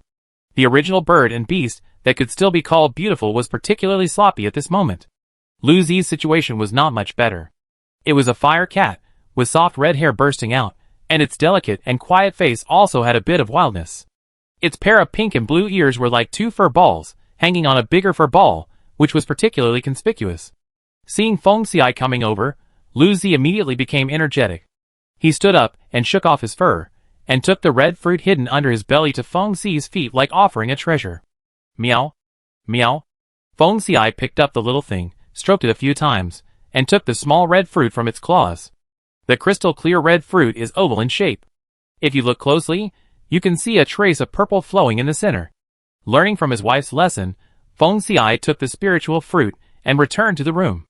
After the spiritual fruit entered his throat, a tingling numbness flowed through his muscles and bones. It was not very unbearable. Feng Xiai mobilized his spiritual power, and the numbness seemed to pass through his body for only a moment before disappearing to another place. After the numbness on his body faded, Feng Xiai opened his eyes, and saw his hair slightly blown up in the mirror, and then he went to take a bath silently. This spiritual fruit is indeed a good thing. He clearly felt that his muscles and bones were tempered again. He took out the spiritual sword, exerted a layer of spiritual power, and tried it on his fingertips, but only a very small cut was left. Feng Xiai couldn't help but be shocked. He remembered that he had read a book about spiritual plants, which recorded a kind of thunder-quenching fruit. This fruit was a spiritual plant that was struck by thunder at the intersection of winter and spring. It absorbed the pure spiritual power from the thunder and stored it in the fruit, which was used to temper bones and flesh. But over the years, no one knew what it looked like. Unexpectedly, two naughty spirit beasts found it. At this moment, Song Luhua finished bathing and felt refreshed all over her body. She was no longer speechless about Shihong and Lu Zi. When she walked to the deck and saw the two guys, she couldn't help laughing. Shihong, Lu Zi, you two must have been struck by lightning. I'm dying of laughter. Ha. But as she laughed, Song Luhua suddenly couldn't laugh anymore. She was no better than these two guys just now.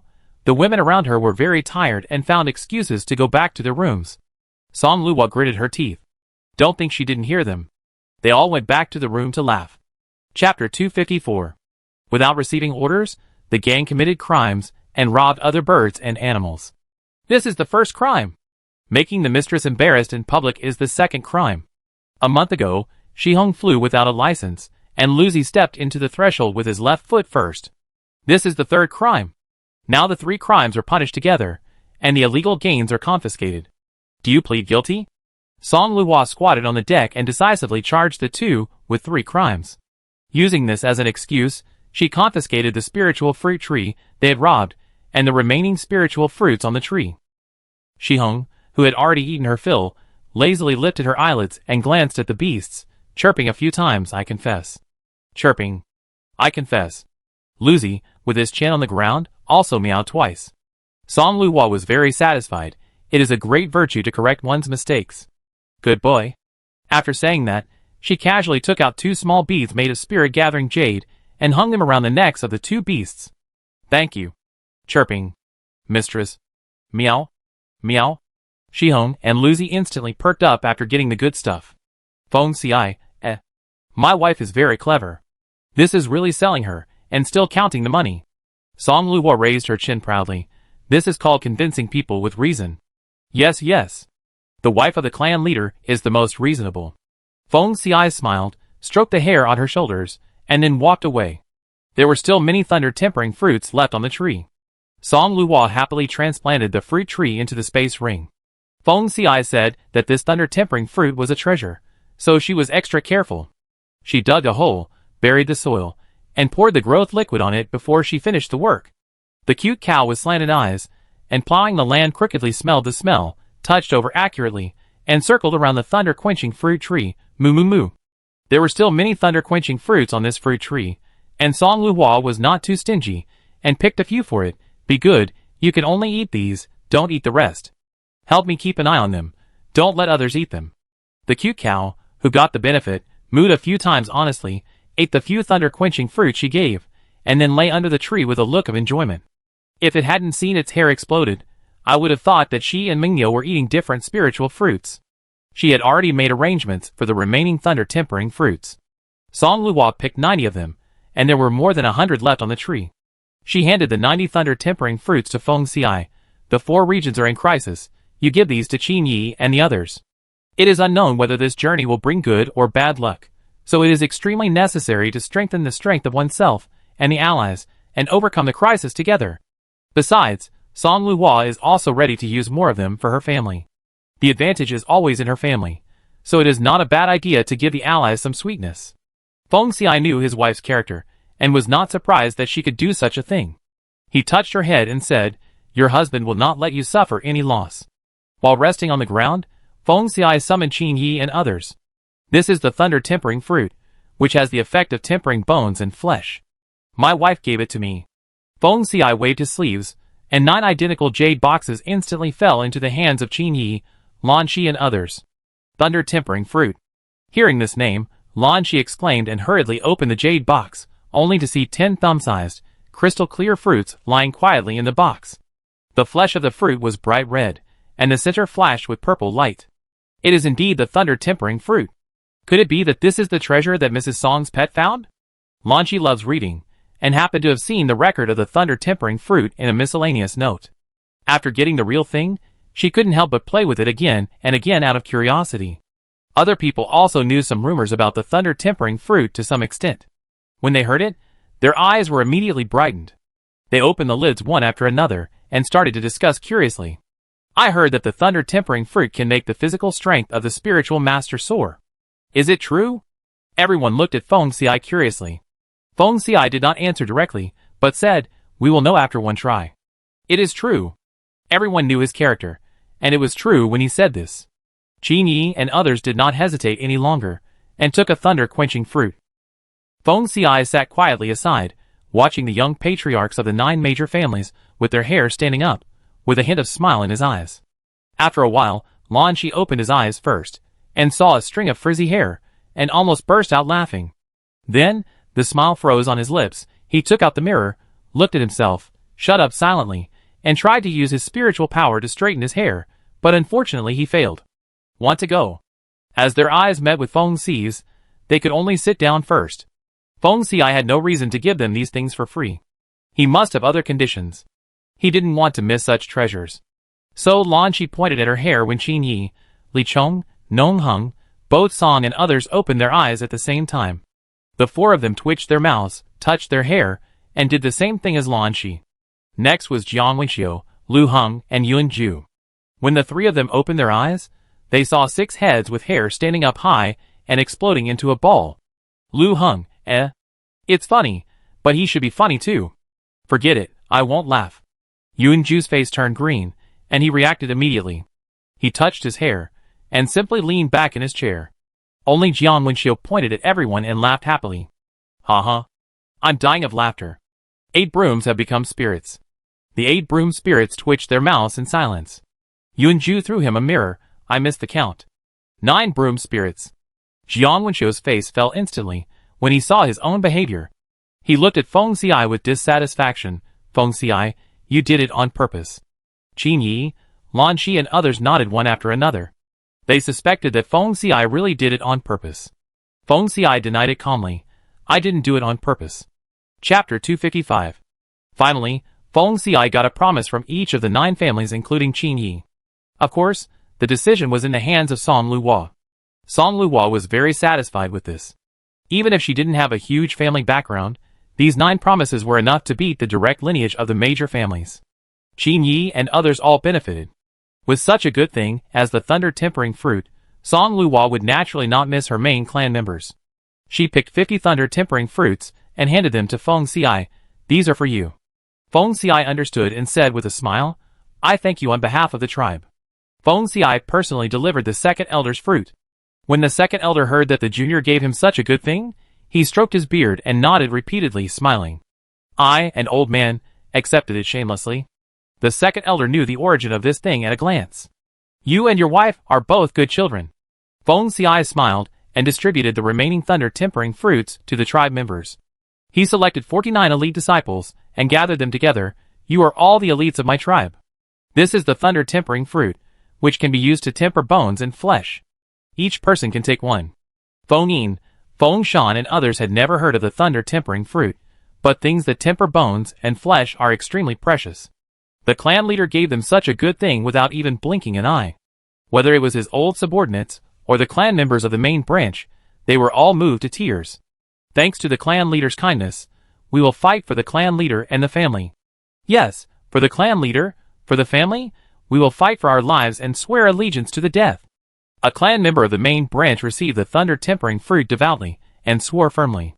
After he gave some advice, other clan members of the main branch echoed him. Feng Yin and Feng Shanji felt that this person was too cunning, and actually got ahead of him. They immediately expressed their loyalty, and said, "The clan leader has good intentions. We swear to follow you until death, and be loyal to you for 10,000 years. Song Yuan, Feng Qing, Feng Yi and others were also smart and immediately echoed, "We swear to follow you until death, and be loyal to you for 10,000 years. Feng Xi nodded lightly. "Since you have received the thunder-tempering fruit, take it first." Then he turned and left. After Feng Xi left, everyone happily returned to their rooms and took the thunder-tempering fruit. When he opened his eyes again, Song Yuan felt extremely comfortable all over. He stretched and walked out of the room. When he went out, he felt a sense of stagnation on his head. He muttered strangely, "Why do I feel weird?" Song Luo was looking at the scenery on the deck. Just as she turned her head, she saw her eldest brother's broom. She immediately thought of her embarrassing scene, and her face turned green. Just as she was about to ask her eldest brother to pay attention, she saw Feng Shan, Feng Yin, Feng Qing, Feng Yi, and many martial arts masters from the main branch came out.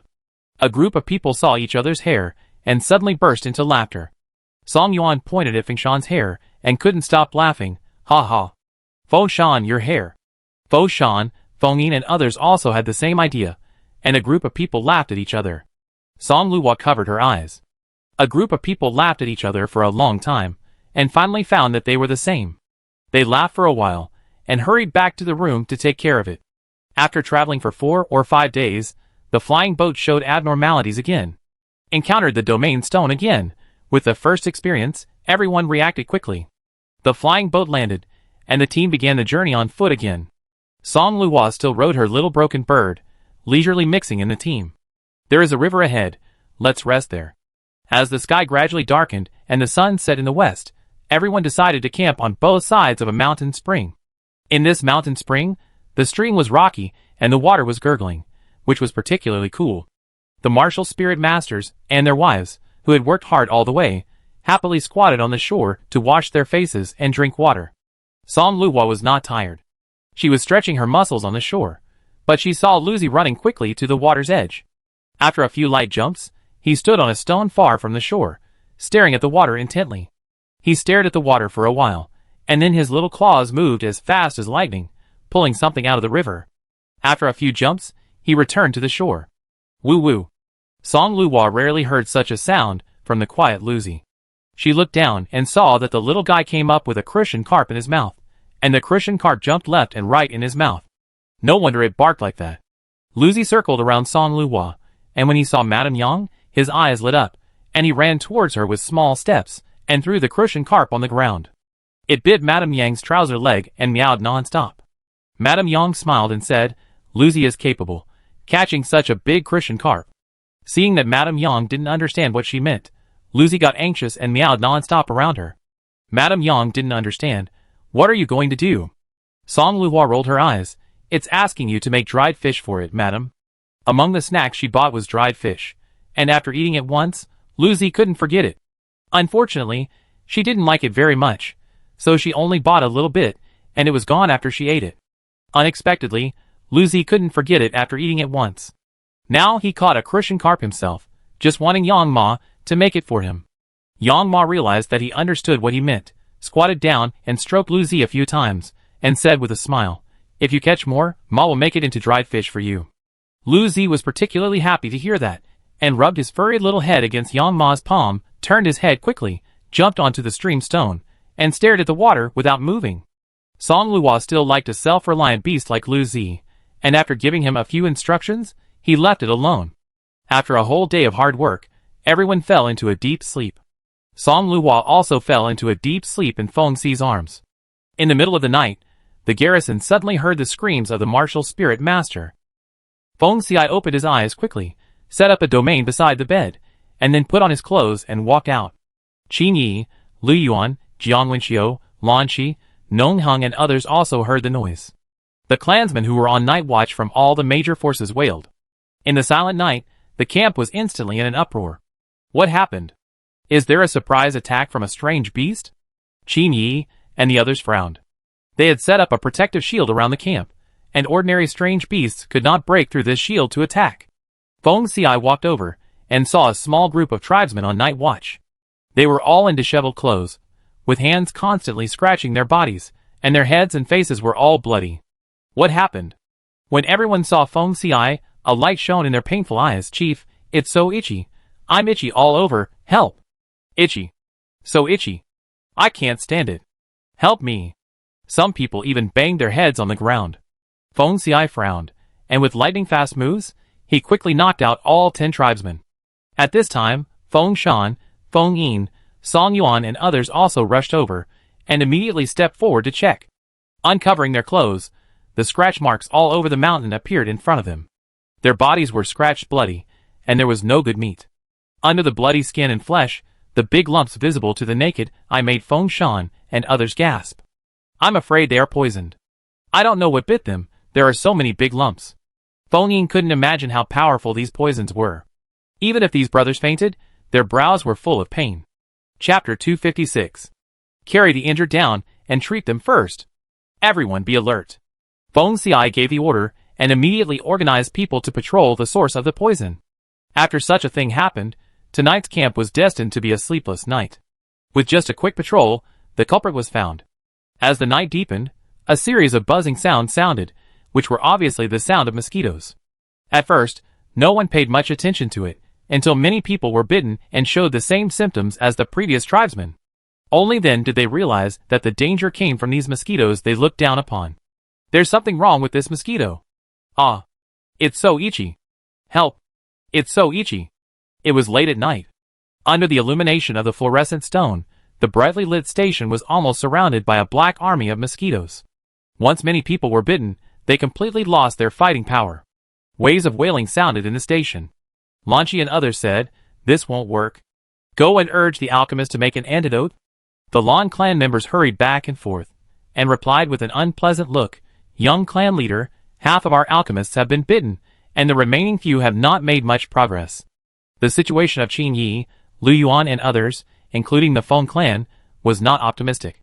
Half of the female family members were bitten and suffered unspeakable pain, and the other half were nervous and frightened. In addition, this was the first time they encountered such a situation, and it came so fast and fiercely that even if they tried to stay calm, they could not develop an antidote in such a short time. Moreover, these mosquitoes are particularly difficult to kill. They are small in size and numerous in number. A martial spirit master just killed a few of them, and others took advantage of the opportunity. In the end, they used torch spirit tools to burn them, but they couldn't kill many. Yunju and others were quite troubled. Song Luo was sleeping soundly, but suddenly a buzzing sound rang in her ears. She took out the fluorescent stone and faced a dense group of mosquitoes. She was startled, but when she saw that these mosquitoes couldn't get close at all, she realized that Feng Xiai had set up a spiritual domain around her. These mosquitoes are not small, the thickness of a little finger, with gray and white stripes on their bodies, thin legs and pointed beaks that are particularly bony, and the buzzing is very annoying. Moreover, these mosquitoes seem to be hitting the spirit domain. Song Luo sneered. Feng Xiai is a 6th level martial spirit master. Is the spirit domain he set up so easy to break? Want to suck my blood? Wishful thinking. As soon as the words were finished, a group of mosquitoes were seen hitting one place frantically. After a few breaths, a small gap appeared in the protective shield. Song Luo, who had just finished bragging, said, After Feng Xiai explained many things, he hurried to the tent. These mosquitoes are not ordinary. Although they are not level 9, they are level 7 or 8, and their toxicity has increased by dozens of times. I am afraid that his spiritual realm will not last long, and he must add a few more layers. Inside the tent, Song Luo heard the wailing outside, and there were so many mosquitoes gathered here. I think this thing is not easy to deal with. This spiritual realm can probably only last for half a cup of tea at most. Song Luo thought of the insecticide she had made before, and planned to take it out to try. Of course, it was necessary to summon Feng Xiai first. She didn't want to be bitten and scream like those tribesmen outside. As soon as she took out the soul-searching stone, she heard the sound of the door being pushed open. Song Luo looked up and saw Feng Xi's figure through the layers of black mosquitoes. Feng Xi, you're just in time, come and help. Okay. Feng Xi skillfully cleared the mosquitoes around the bed, reinforced the spirit realm, sat down on the bed, and told Song Luhua about the situation outside. There are a lot of them, they are very poisonous, and they are different from large monsters. They are difficult to deal with.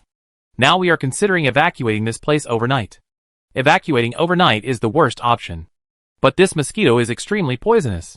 Although it won't kill people right away, once bitten, it will be extremely painful. You can't live or die. The antidote can't be made in a short time. If we continue to deal with it, I'm afraid the remaining tribesmen will not be able to be saved. There are many dangerous places in the wilderness. If all the tribesmen are trapped in this place, I'm afraid no one will protect them. This situation is exactly the same as she guessed, but she didn't expect the consequences to be so serious. Song Luhua took out a wooden barrel swiftly. This barrel contains the insecticide I accidentally made. I wonder if it works. Let's try it. Feng Xi's frown relaxed slightly, and he smiled. My lady's space is really a treasure chest. While the two were talking, the mosquitoes outside the spirit realm were full again. The dense mosquitoes, sticking to the edge of the spirit realm, formed a dark shell, and made a buzzing sound from time to time, which made people extremely uncomfortable. Just hearing this sound, I felt itchy all over my body and couldn't help scratching. Song Luhua was annoyed by the calls, so she directly blocked her ears with something, and she felt a little better. She made 3 kinds of insecticides, with known effects, insecticide, and the others were unknown. Feng Xi opened the lid of the wooden barrel, and a bucket of colorless and odorless medicine like clear water appeared in his sight. Song Luhua took out a spray spirit device. Let's use this. Feng Xi nodded, quickly filled a pot, and flashed out of the spiritual realm. The insecticide from the spray spirit device sprinkled on the surrounding mosquitoes like a thick fog. Buzz buzz buzz. After a fierce buzzing sound, Feng Xi saw the mosquito stained with insecticide rushing around for a few breaths, quickly shrunken, and fell to the ground, without any sound. Other mosquitoes consciously avoided the sprayed area, and no more mosquitoes dared to come. Seeing that it was effective, Song Luhua immediately took out another bucket, and threw it to Feng Xi. This bucket is also the same, try this bucket. This is the second insecticide. Like the previous one, she only knew that it can kill mosquitoes, but the specific effect is still unknown. Feng Xi opened the lid, and it was still a bucket of transparent medicine like water. After spraying this medicine, it still has the effect of killing mosquitoes, but the way mosquitoes die is slightly different from the first one. The mosquitoes that are touched by this medicine will swell up and explode and die. Qin Yi and others were overjoyed when they heard about the insecticide and praised. At critical moments, my sister-in-law always surprises us. Since there was a way to kill mosquitoes quickly, everyone did not plan to withdraw. The rest of the people worked until dawn, and finally killed the mosquitoes. The ground was full of mosquito corpses. After killing mosquitoes all night, most of the people from the major forces were bitten to death.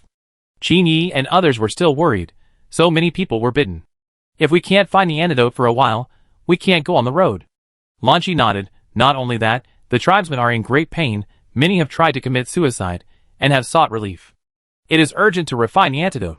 Everyone was worried. Song Yuan, Feng Yin and others felt itchy on their bodies. They scratched and felt better. After scratching for a while, Feng Shan realized something was wrong. Don't tell me you were bitten. Song Yuan scratched again. No way. How can the tribesmen who were bitten be as relaxed as us? The two lifted their clothes and took a look. There were several big lumps on their waists and abdomens. They were indeed bitten. Ordinarily, if they were bitten, they would be very uncomfortable. What happened? Song Yuan and Feng Shan looked at each other, and saw confusion in each other's eyes. Chapter 257. Could it be that the insecticide Madame gave me has the effect of removing mosquito poison? After eating the thunder-quenching fruit, although the strength of their bones and muscles has been greatly enhanced, their cultivation is still not enough to resist such strong mosquitoes. The tribesmen who used medicine to kill mosquitoes this time were not as serious as those at the beginning. Fo Shan came to this guess after comparison. Song Yuan still had some disbelief. Can the medicine refined by my younger sister have such an effect? If there is nothing else wrong, then it's good. Fo Shan choked. There are always exceptions. That's right. The two looked at each other, and decided to give it a try. What if the guess is true? Unfortunately, the 2 medicines that Madame gave me before have been used up. I wonder if she still has them. This? Song Yuan was not sure either. The two found Song Luhua, and told her their guess. Song Luo thought about it and said, your guess may not be impossible. Unfortunately, I don't have the medicine I gave you before. Song Yuan, Fo Shan, So no matter whether our guess is right or wrong, it has no meaning? Fo Shan was a little frustrated. Once the bidden tribesmen woke up, they began to cry out and scratch their bodies, and each of them was scratched beyond recognition. There was no choice but to knock them all out. It was hard to get some hope, but now it is broken here. How could he not be disappointed? Song Luo suddenly thought of the insecticide he had made, and there was another one. The first two medicines are gone, but there is another insecticide. How about you try it? Really? Feng Shan's face lit up when he heard it. Song Luo waved her hand and took out 2 wooden barrels from the space of the jade bracelet. After opening one barrel, a light red clear liquid medicine appeared in front of Song Yuan and Feng Shan. Thank you, madam. I go and give it to the tribe members right away. Of course, to be on the safe side, Feng Shan and Song Yuan tried it on themselves first. This light red liquid medicine had no taste, and was slightly hot to the touch. When applied to the bitten area, a towering spicy feeling came over them, almost making them faint. Ah! I knew. My little sister is unreliable. Song Yuan was so hot that tears came out. Feng Shan was not much better. He covered his abdomen. The pain was so severe that his teeth were about to be bitten off. The skin that was applied with insecticide was no longer itchy, but it was all red from the heat. Hee hee. Indeed. Feng Shan forced a smile. He didn't dare to say bad things about his family's head wife. But Song Yuan knew the unfinished meaning in his words. The two looked at each other and smiled bitterly. The extreme spiciness lasted for about half a cup of tea. No more itching. Fo Shan lifted the corner of his clothes, and the big swelling on the part where the insecticide was applied had disappeared. Song Yuan was surprised. It doesn't hurt anymore. It seems that my little sister is still quite capable. That's right, our clan leader's wife is not an ordinary person. The two of them flattered each other for a few words, and completely forgot about the complaints just now. Now the clan members are saved. Fo Shan and Song Yuan looked at each other. As for the process, I think the clan members won't care about a little bit of discomfort. After the meeting, all the major forces looked unhappy. Fo Shan came to Fengxi with a look of surprise. Patriarch, we have found the antidote. Oh! Really? The leaders of the major forces stopped and showed surprise on their faces. Fo Shan took out 2 familiar wooden barrels from the storage ring, and Qin Yi and others twitched their mouths. This work was obviously from Madame Song. This antidote. It must be effective. Fengxi naturally recognized his wife's work, and he smiled and nodded. In that case, I will share it with you.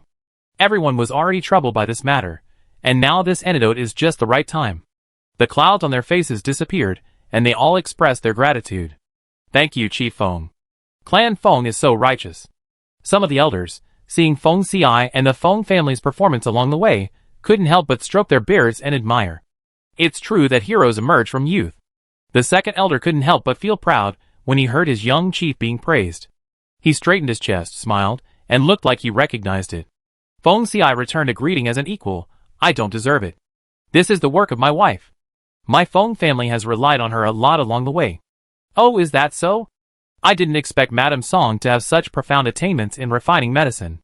The antidote for mosquitoes, the mercenary union, various small and medium-sized families, and the alchemists of the 10 great families all had no idea, but Madame Song had already made the antidote. You really can't underestimate anyone.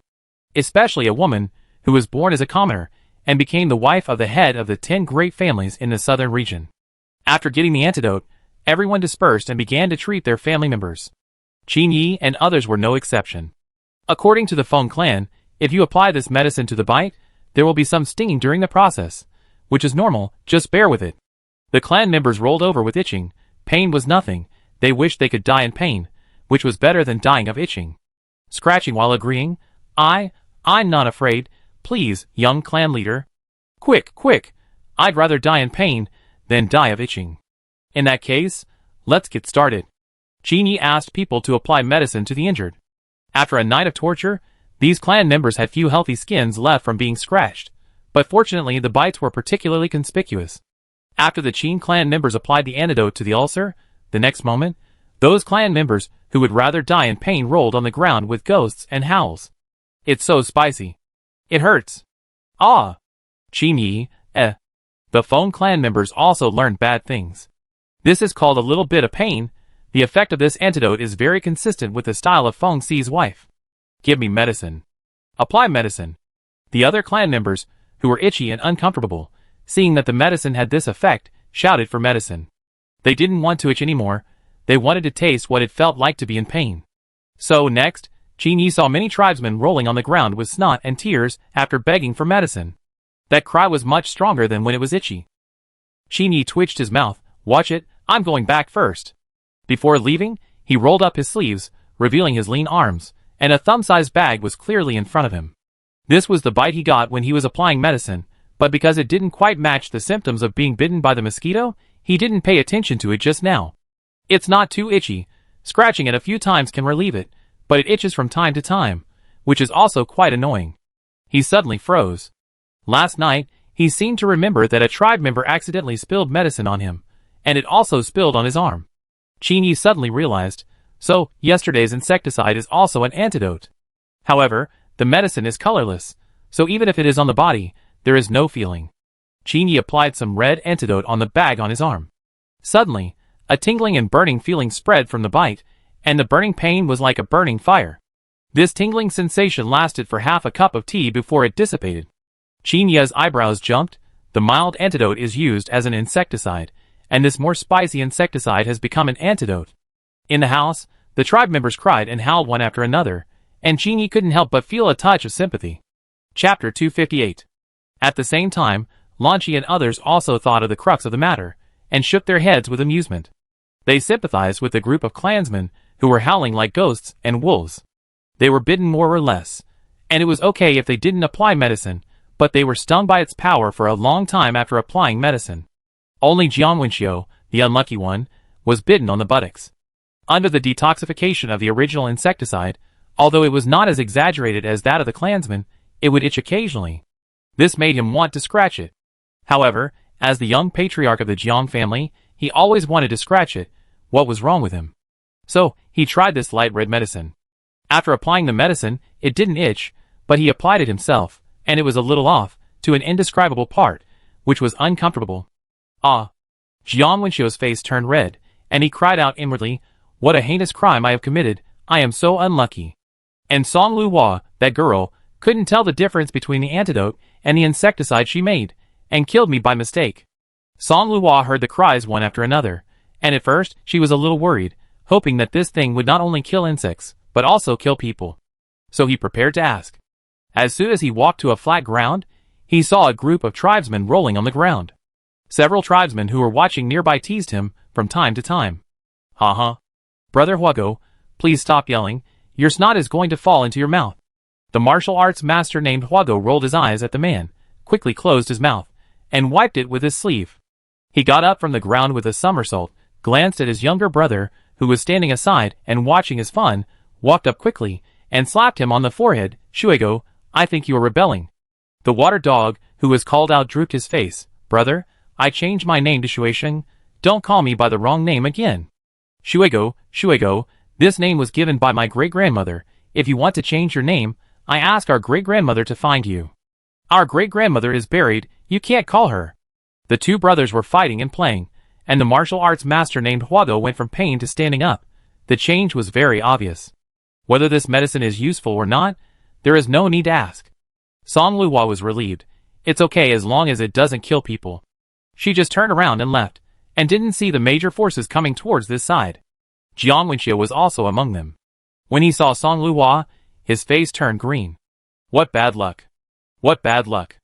Everyone discussed for a moment, and decided to move to another place as soon as possible. Although the mosquitoes here have been almost killed, there may be some that slipped through the net, which will be troublesome. As for the special nature of those mosquitoes, whether it is related to the Jisun Jade, let's put it aside for now. I encountered a lot of things just after leaving the house, and I can imagine how difficult the road ahead will be. The most urgent task is to reach the East region first, and then join forces with other regions to explore the Central region. As soon as everyone had detoxified and taken a breath, they began to travel through mountains and rivers again.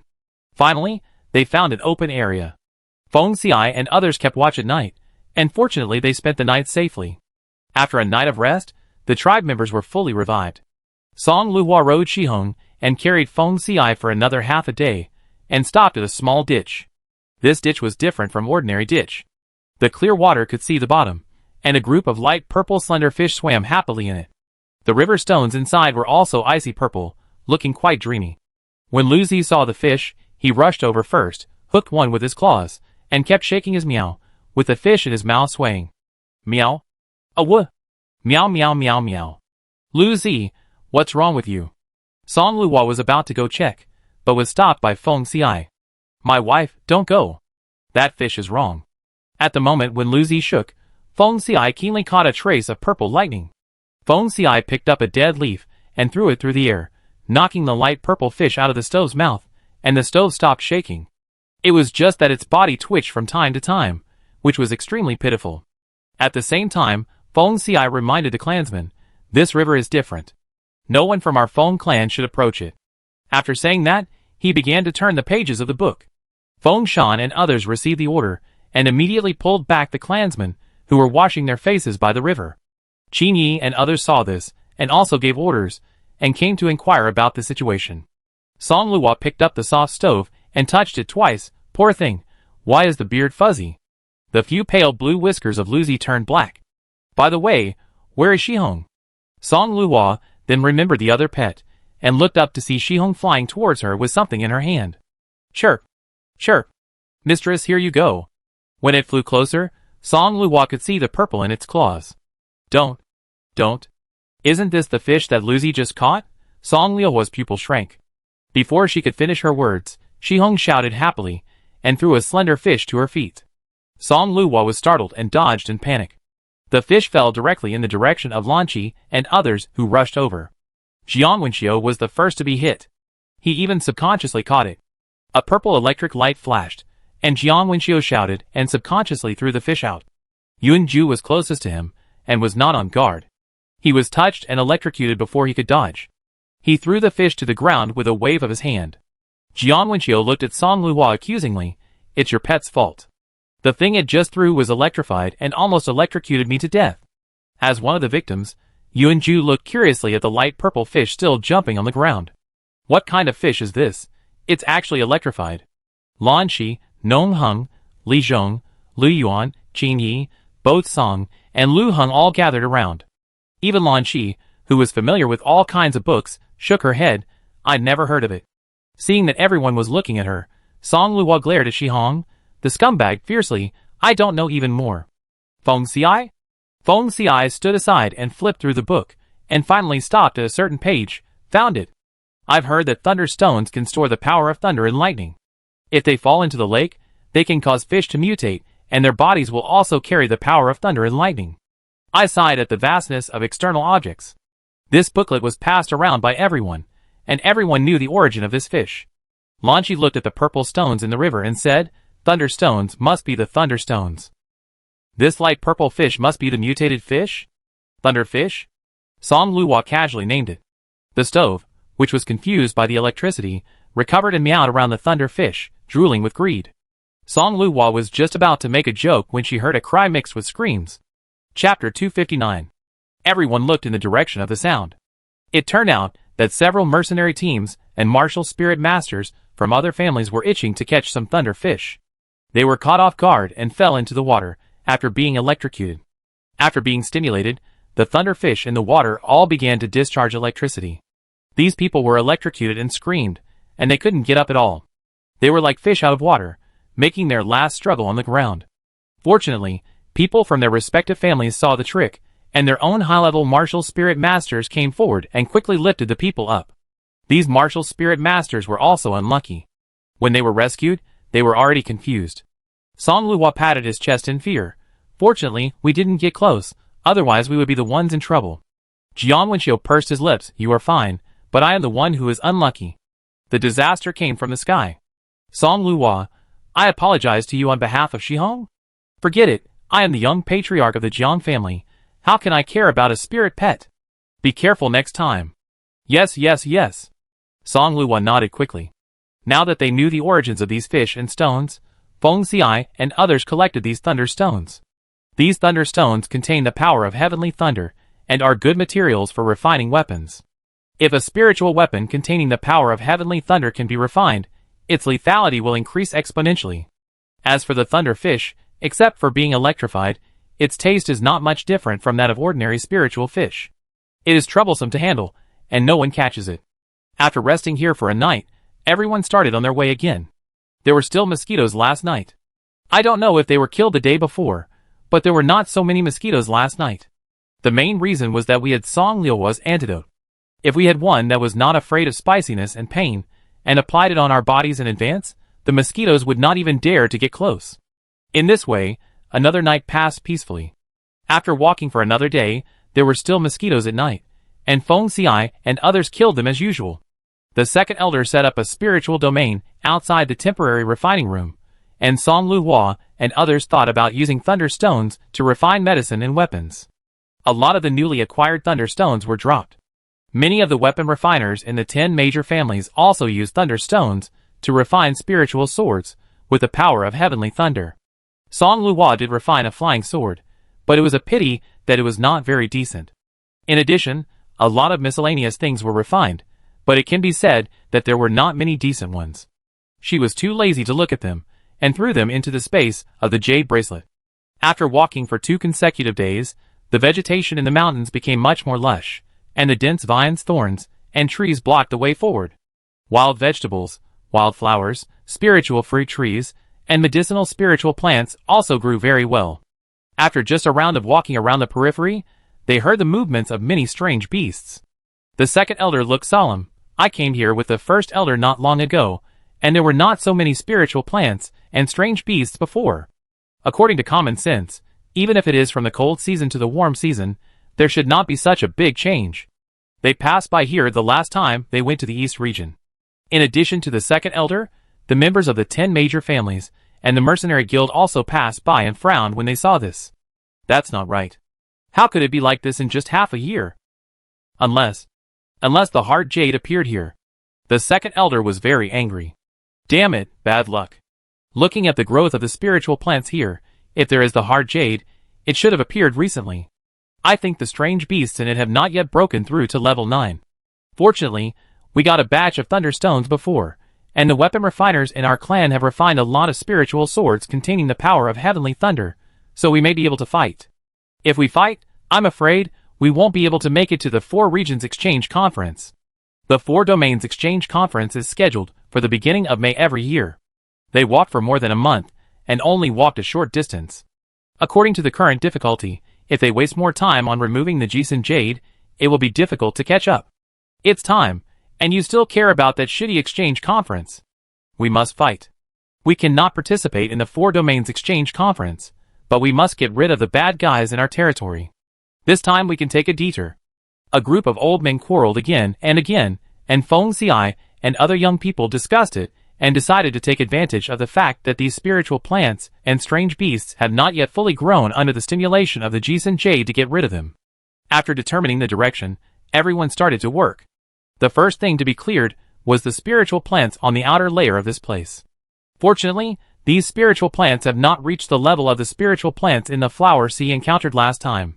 Using the spiritual fire of the torch spiritual weapon to clear the way, countless spiritual plants, tall or short, were instantly burned to ashes. In addition, everyone was surprised to find that the power of this torch spiritual weapon was not small, and even the high-level large alien beasts that came to attack could not confront it head-on. In addition, the spiritual sword containing the power of heavenly thunder made the cleaning very fast. The first stop was a great victory, and everyone couldn't help cheering, "Great, this torch spiritual weapon is so useful, I think this mountain forest can be cleared soon." The same words appeared in similar occasions, and Feng Xiai couldn't help but twitch his eyelids. He didn't forget the loss he suffered in the swamp hunting. Just as he was about to tell his tribesmen not to be arrogant, he heard someone say, "Oh no, the spiritual weapon is broken. This torch spiritual weapon is broken." The torch spiritual weapon that was still spitting fire the moment before, the next moment, no matter how he blew, he couldn't blow out the spiritual fire. Moreover, the torch spiritual weapon just broke in his hand and turned into a fire stick. The tribesmen stood there in panic holding the broken stick. Thinking that they had broken such a precious spiritual weapon, their swollen cheeks were full of frustration and guilt. At the same time, the 10 major families and other forces that had been allocated torch spiritual weapons and had not yet used them to their heart's content, looked at the spiritual weapon that had shown its power, and suddenly went out, and they were stunned. Not only did it not light up when it was blown again, it directly broke into 7 or 8 petals. Qin Yi, Lu Yuan and others were all experienced. They were stunned for a while, and then calmly put away the broken torch, took out the spiritual sword and continued to fight. Jiang Wenqiu muttered a few words, and he was used to it. Lanqi, Nong Heng and others were a little confused. Why are they all broken? Is it because of improper use? A group of people looked at each other, feeling a little distressed. Although this torch spiritual weapon has some flaws, it is still very useful. It's a pity that it broke. A group of people held the fire sticks and doubted their lives. Feng Xi held his forehead, normal wear and tear, no need to make a fuss. After hearing Feng Xi's words, everyone was relieved. I told you, I used it very carefully. Why did it suddenly break?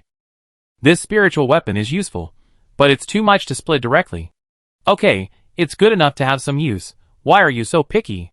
Many people know the origin of this spiritual weapon, and have tried to let their own weapon refiners refine it, but few succeeded.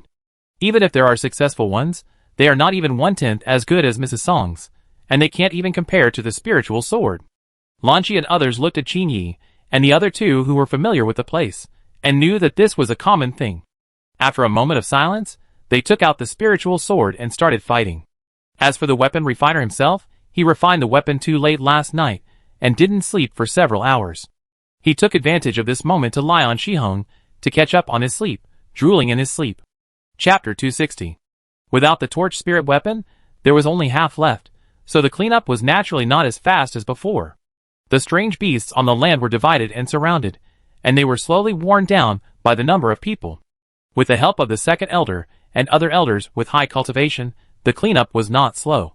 There were also many birds and beasts in the sky, but although those birds and beasts were much more powerful, they were afraid of the large number of people, and came to harass them from time to time. After being killed by the second elder and others in the air, they were afraid and dared not come again. Seeing that there was still one piece left to clean up, the people who thought victory was in sight suddenly heard a group of chickens crowing. Cucka, cucka.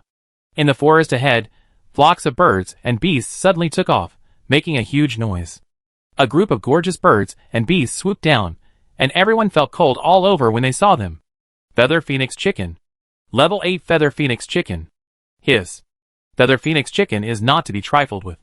This bird and beast not only has strong attack power, but also rarely gives up once it locks on a target. Retreat. Feng Xi and others did not expect that a group of Feather Phoenix Chickens would appear halfway through, and they were even level 8 Feather Phoenix Chickens. Decisive order to retreat. The second elder and others were the last. These Feather Phoenix Chickens were huge and extremely ferocious. Even if one of them was only at level 8, it had sharp claws and could fly. It took the second elder and others a lot of effort to cover the tribe members' retreat. Just after retreating 20 miles, they heard another frightening sound. Cluck. Cluck. Oh no, they are chasing us. Damn it, these Feather Phoenix Chickens are really hard to deal with. Everyone was angry and helpless, but they couldn't do anything about these Feather Phoenix Chickens. When hunting, they were most afraid of encountering Feather Phoenix Chickens. Level 4 or 5 Feather Phoenix Chickens were enough to give them a hard time. Now there were so many level 8 ones coming at once, wouldn't it be a death sentence for them? Besides, this thing holds grudges, and once it is entangled, it will basically be a fight to the death. Each of them looked like they had lost their parents, and their faces turned black. The members of the 10 major families were fine, with several young clan leaders standing in the front. Although everyone had no confidence, they still held their spirit swords and were on guard. Some small and medium-sized families, as well as mercenary teams with little background, were not so good, and many people began to wipe away tears. It's a good 4 domains exchange conference, but you're going to die before you even get halfway there. If you knew you couldn't go back, you should have given me your private money. My son was just born. I haven't. The gap in strength was huge, and they saw no hope of survival, so many people lost their spirits. As a result, the morale of the scene was half lost, and the whole place was shrouded in a sad atmosphere. The second elder angrily cursed, I'm not dead yet, a bunch of cowards. You only know how to cry when you encounter something. Cry, cry, cry, whoever dares to cry again, throw him out to feed the chickens. The second elder discussed with the elders of the 9 major families and said, you go first, we old guys will stop them. The other accompanying masters, who were slightly inferior to the second elder, and others hesitated for a moment, and most of them stood up. The second elder sneered and stopped talking. Everyone is afraid of death. At this time, it depends on whether you have the guts. Those are probably without guts. The retreating master looked ugly, but still refused to come forward. The second elder and others stopped and told Feng Xiai, "There is no turning back for us. You are the patriarch of my Feng family. The whole family depends on you. In times of crisis, you must take your own life as the most important thing." Feng Xiai was silent. The second elder patted his shoulder, laughed loudly, and waved his sleeves in a chic manner. "I have lived enough." After saying that, he and dozens of elders ran towards the direction of the Yuhuang chicken flock. Feng Xiai looked at their backs and clenched his fists. He gathered the tribesmen together. "The Four Regions Conference is over. You can go back." Feng Shan. "Here." Feng Shan responded. "You will lead the tribesmen back home safely." "What about you?" Feng Shan, Feng Yin, Song Yuan and others looked at Feng Xiai, their eyes full of confusion and worry. As the patriarch of the Feng family, how can I let the second elder take risks alone? Patriarch, no. Yes, the second elder must want you to return home safely. You? Everyone wanted to persuade him again, but Feng Xiai waved his hand. "No need to persuade me, I have made up my mind." He took out the pen and ink from the storage ring, wrote a scroll on the spot, and stamped it with the patriarch's seal. Then he handed the patriarch's seal to Feng Yin. "Give it to the great elder." After Feng Xiai finished speaking, he put the scroll he had just written into the storage ring, took off the storage ring in his hand, and handed it to Song Yuan. "This ring, please give it to my wife. There is a letter in the ring. After reading it, the elder will take care of my wife for me. I will trouble you to take good care of her in the future." "You?" Song Yuan glanced at his drooling sister, frowned, and was about to wake her up when Feng Xiai interrupted him. "She didn't sleep well last night, let her sleep." Feng Xiai approached, and the woman's white and tender cheeks were pressed against Shiheng's green feathers, sleeping soundly. The saliva from the corner of her mouth flowed down and seeped into the feathers. Shiheng trembled and chirped a few times, but she didn't wake anyone up. Feng Xiai smiled, gently stroked her cheek, took out a handkerchief, wiped the saliva from the corners of her mouth, and kissed her between her eyebrows.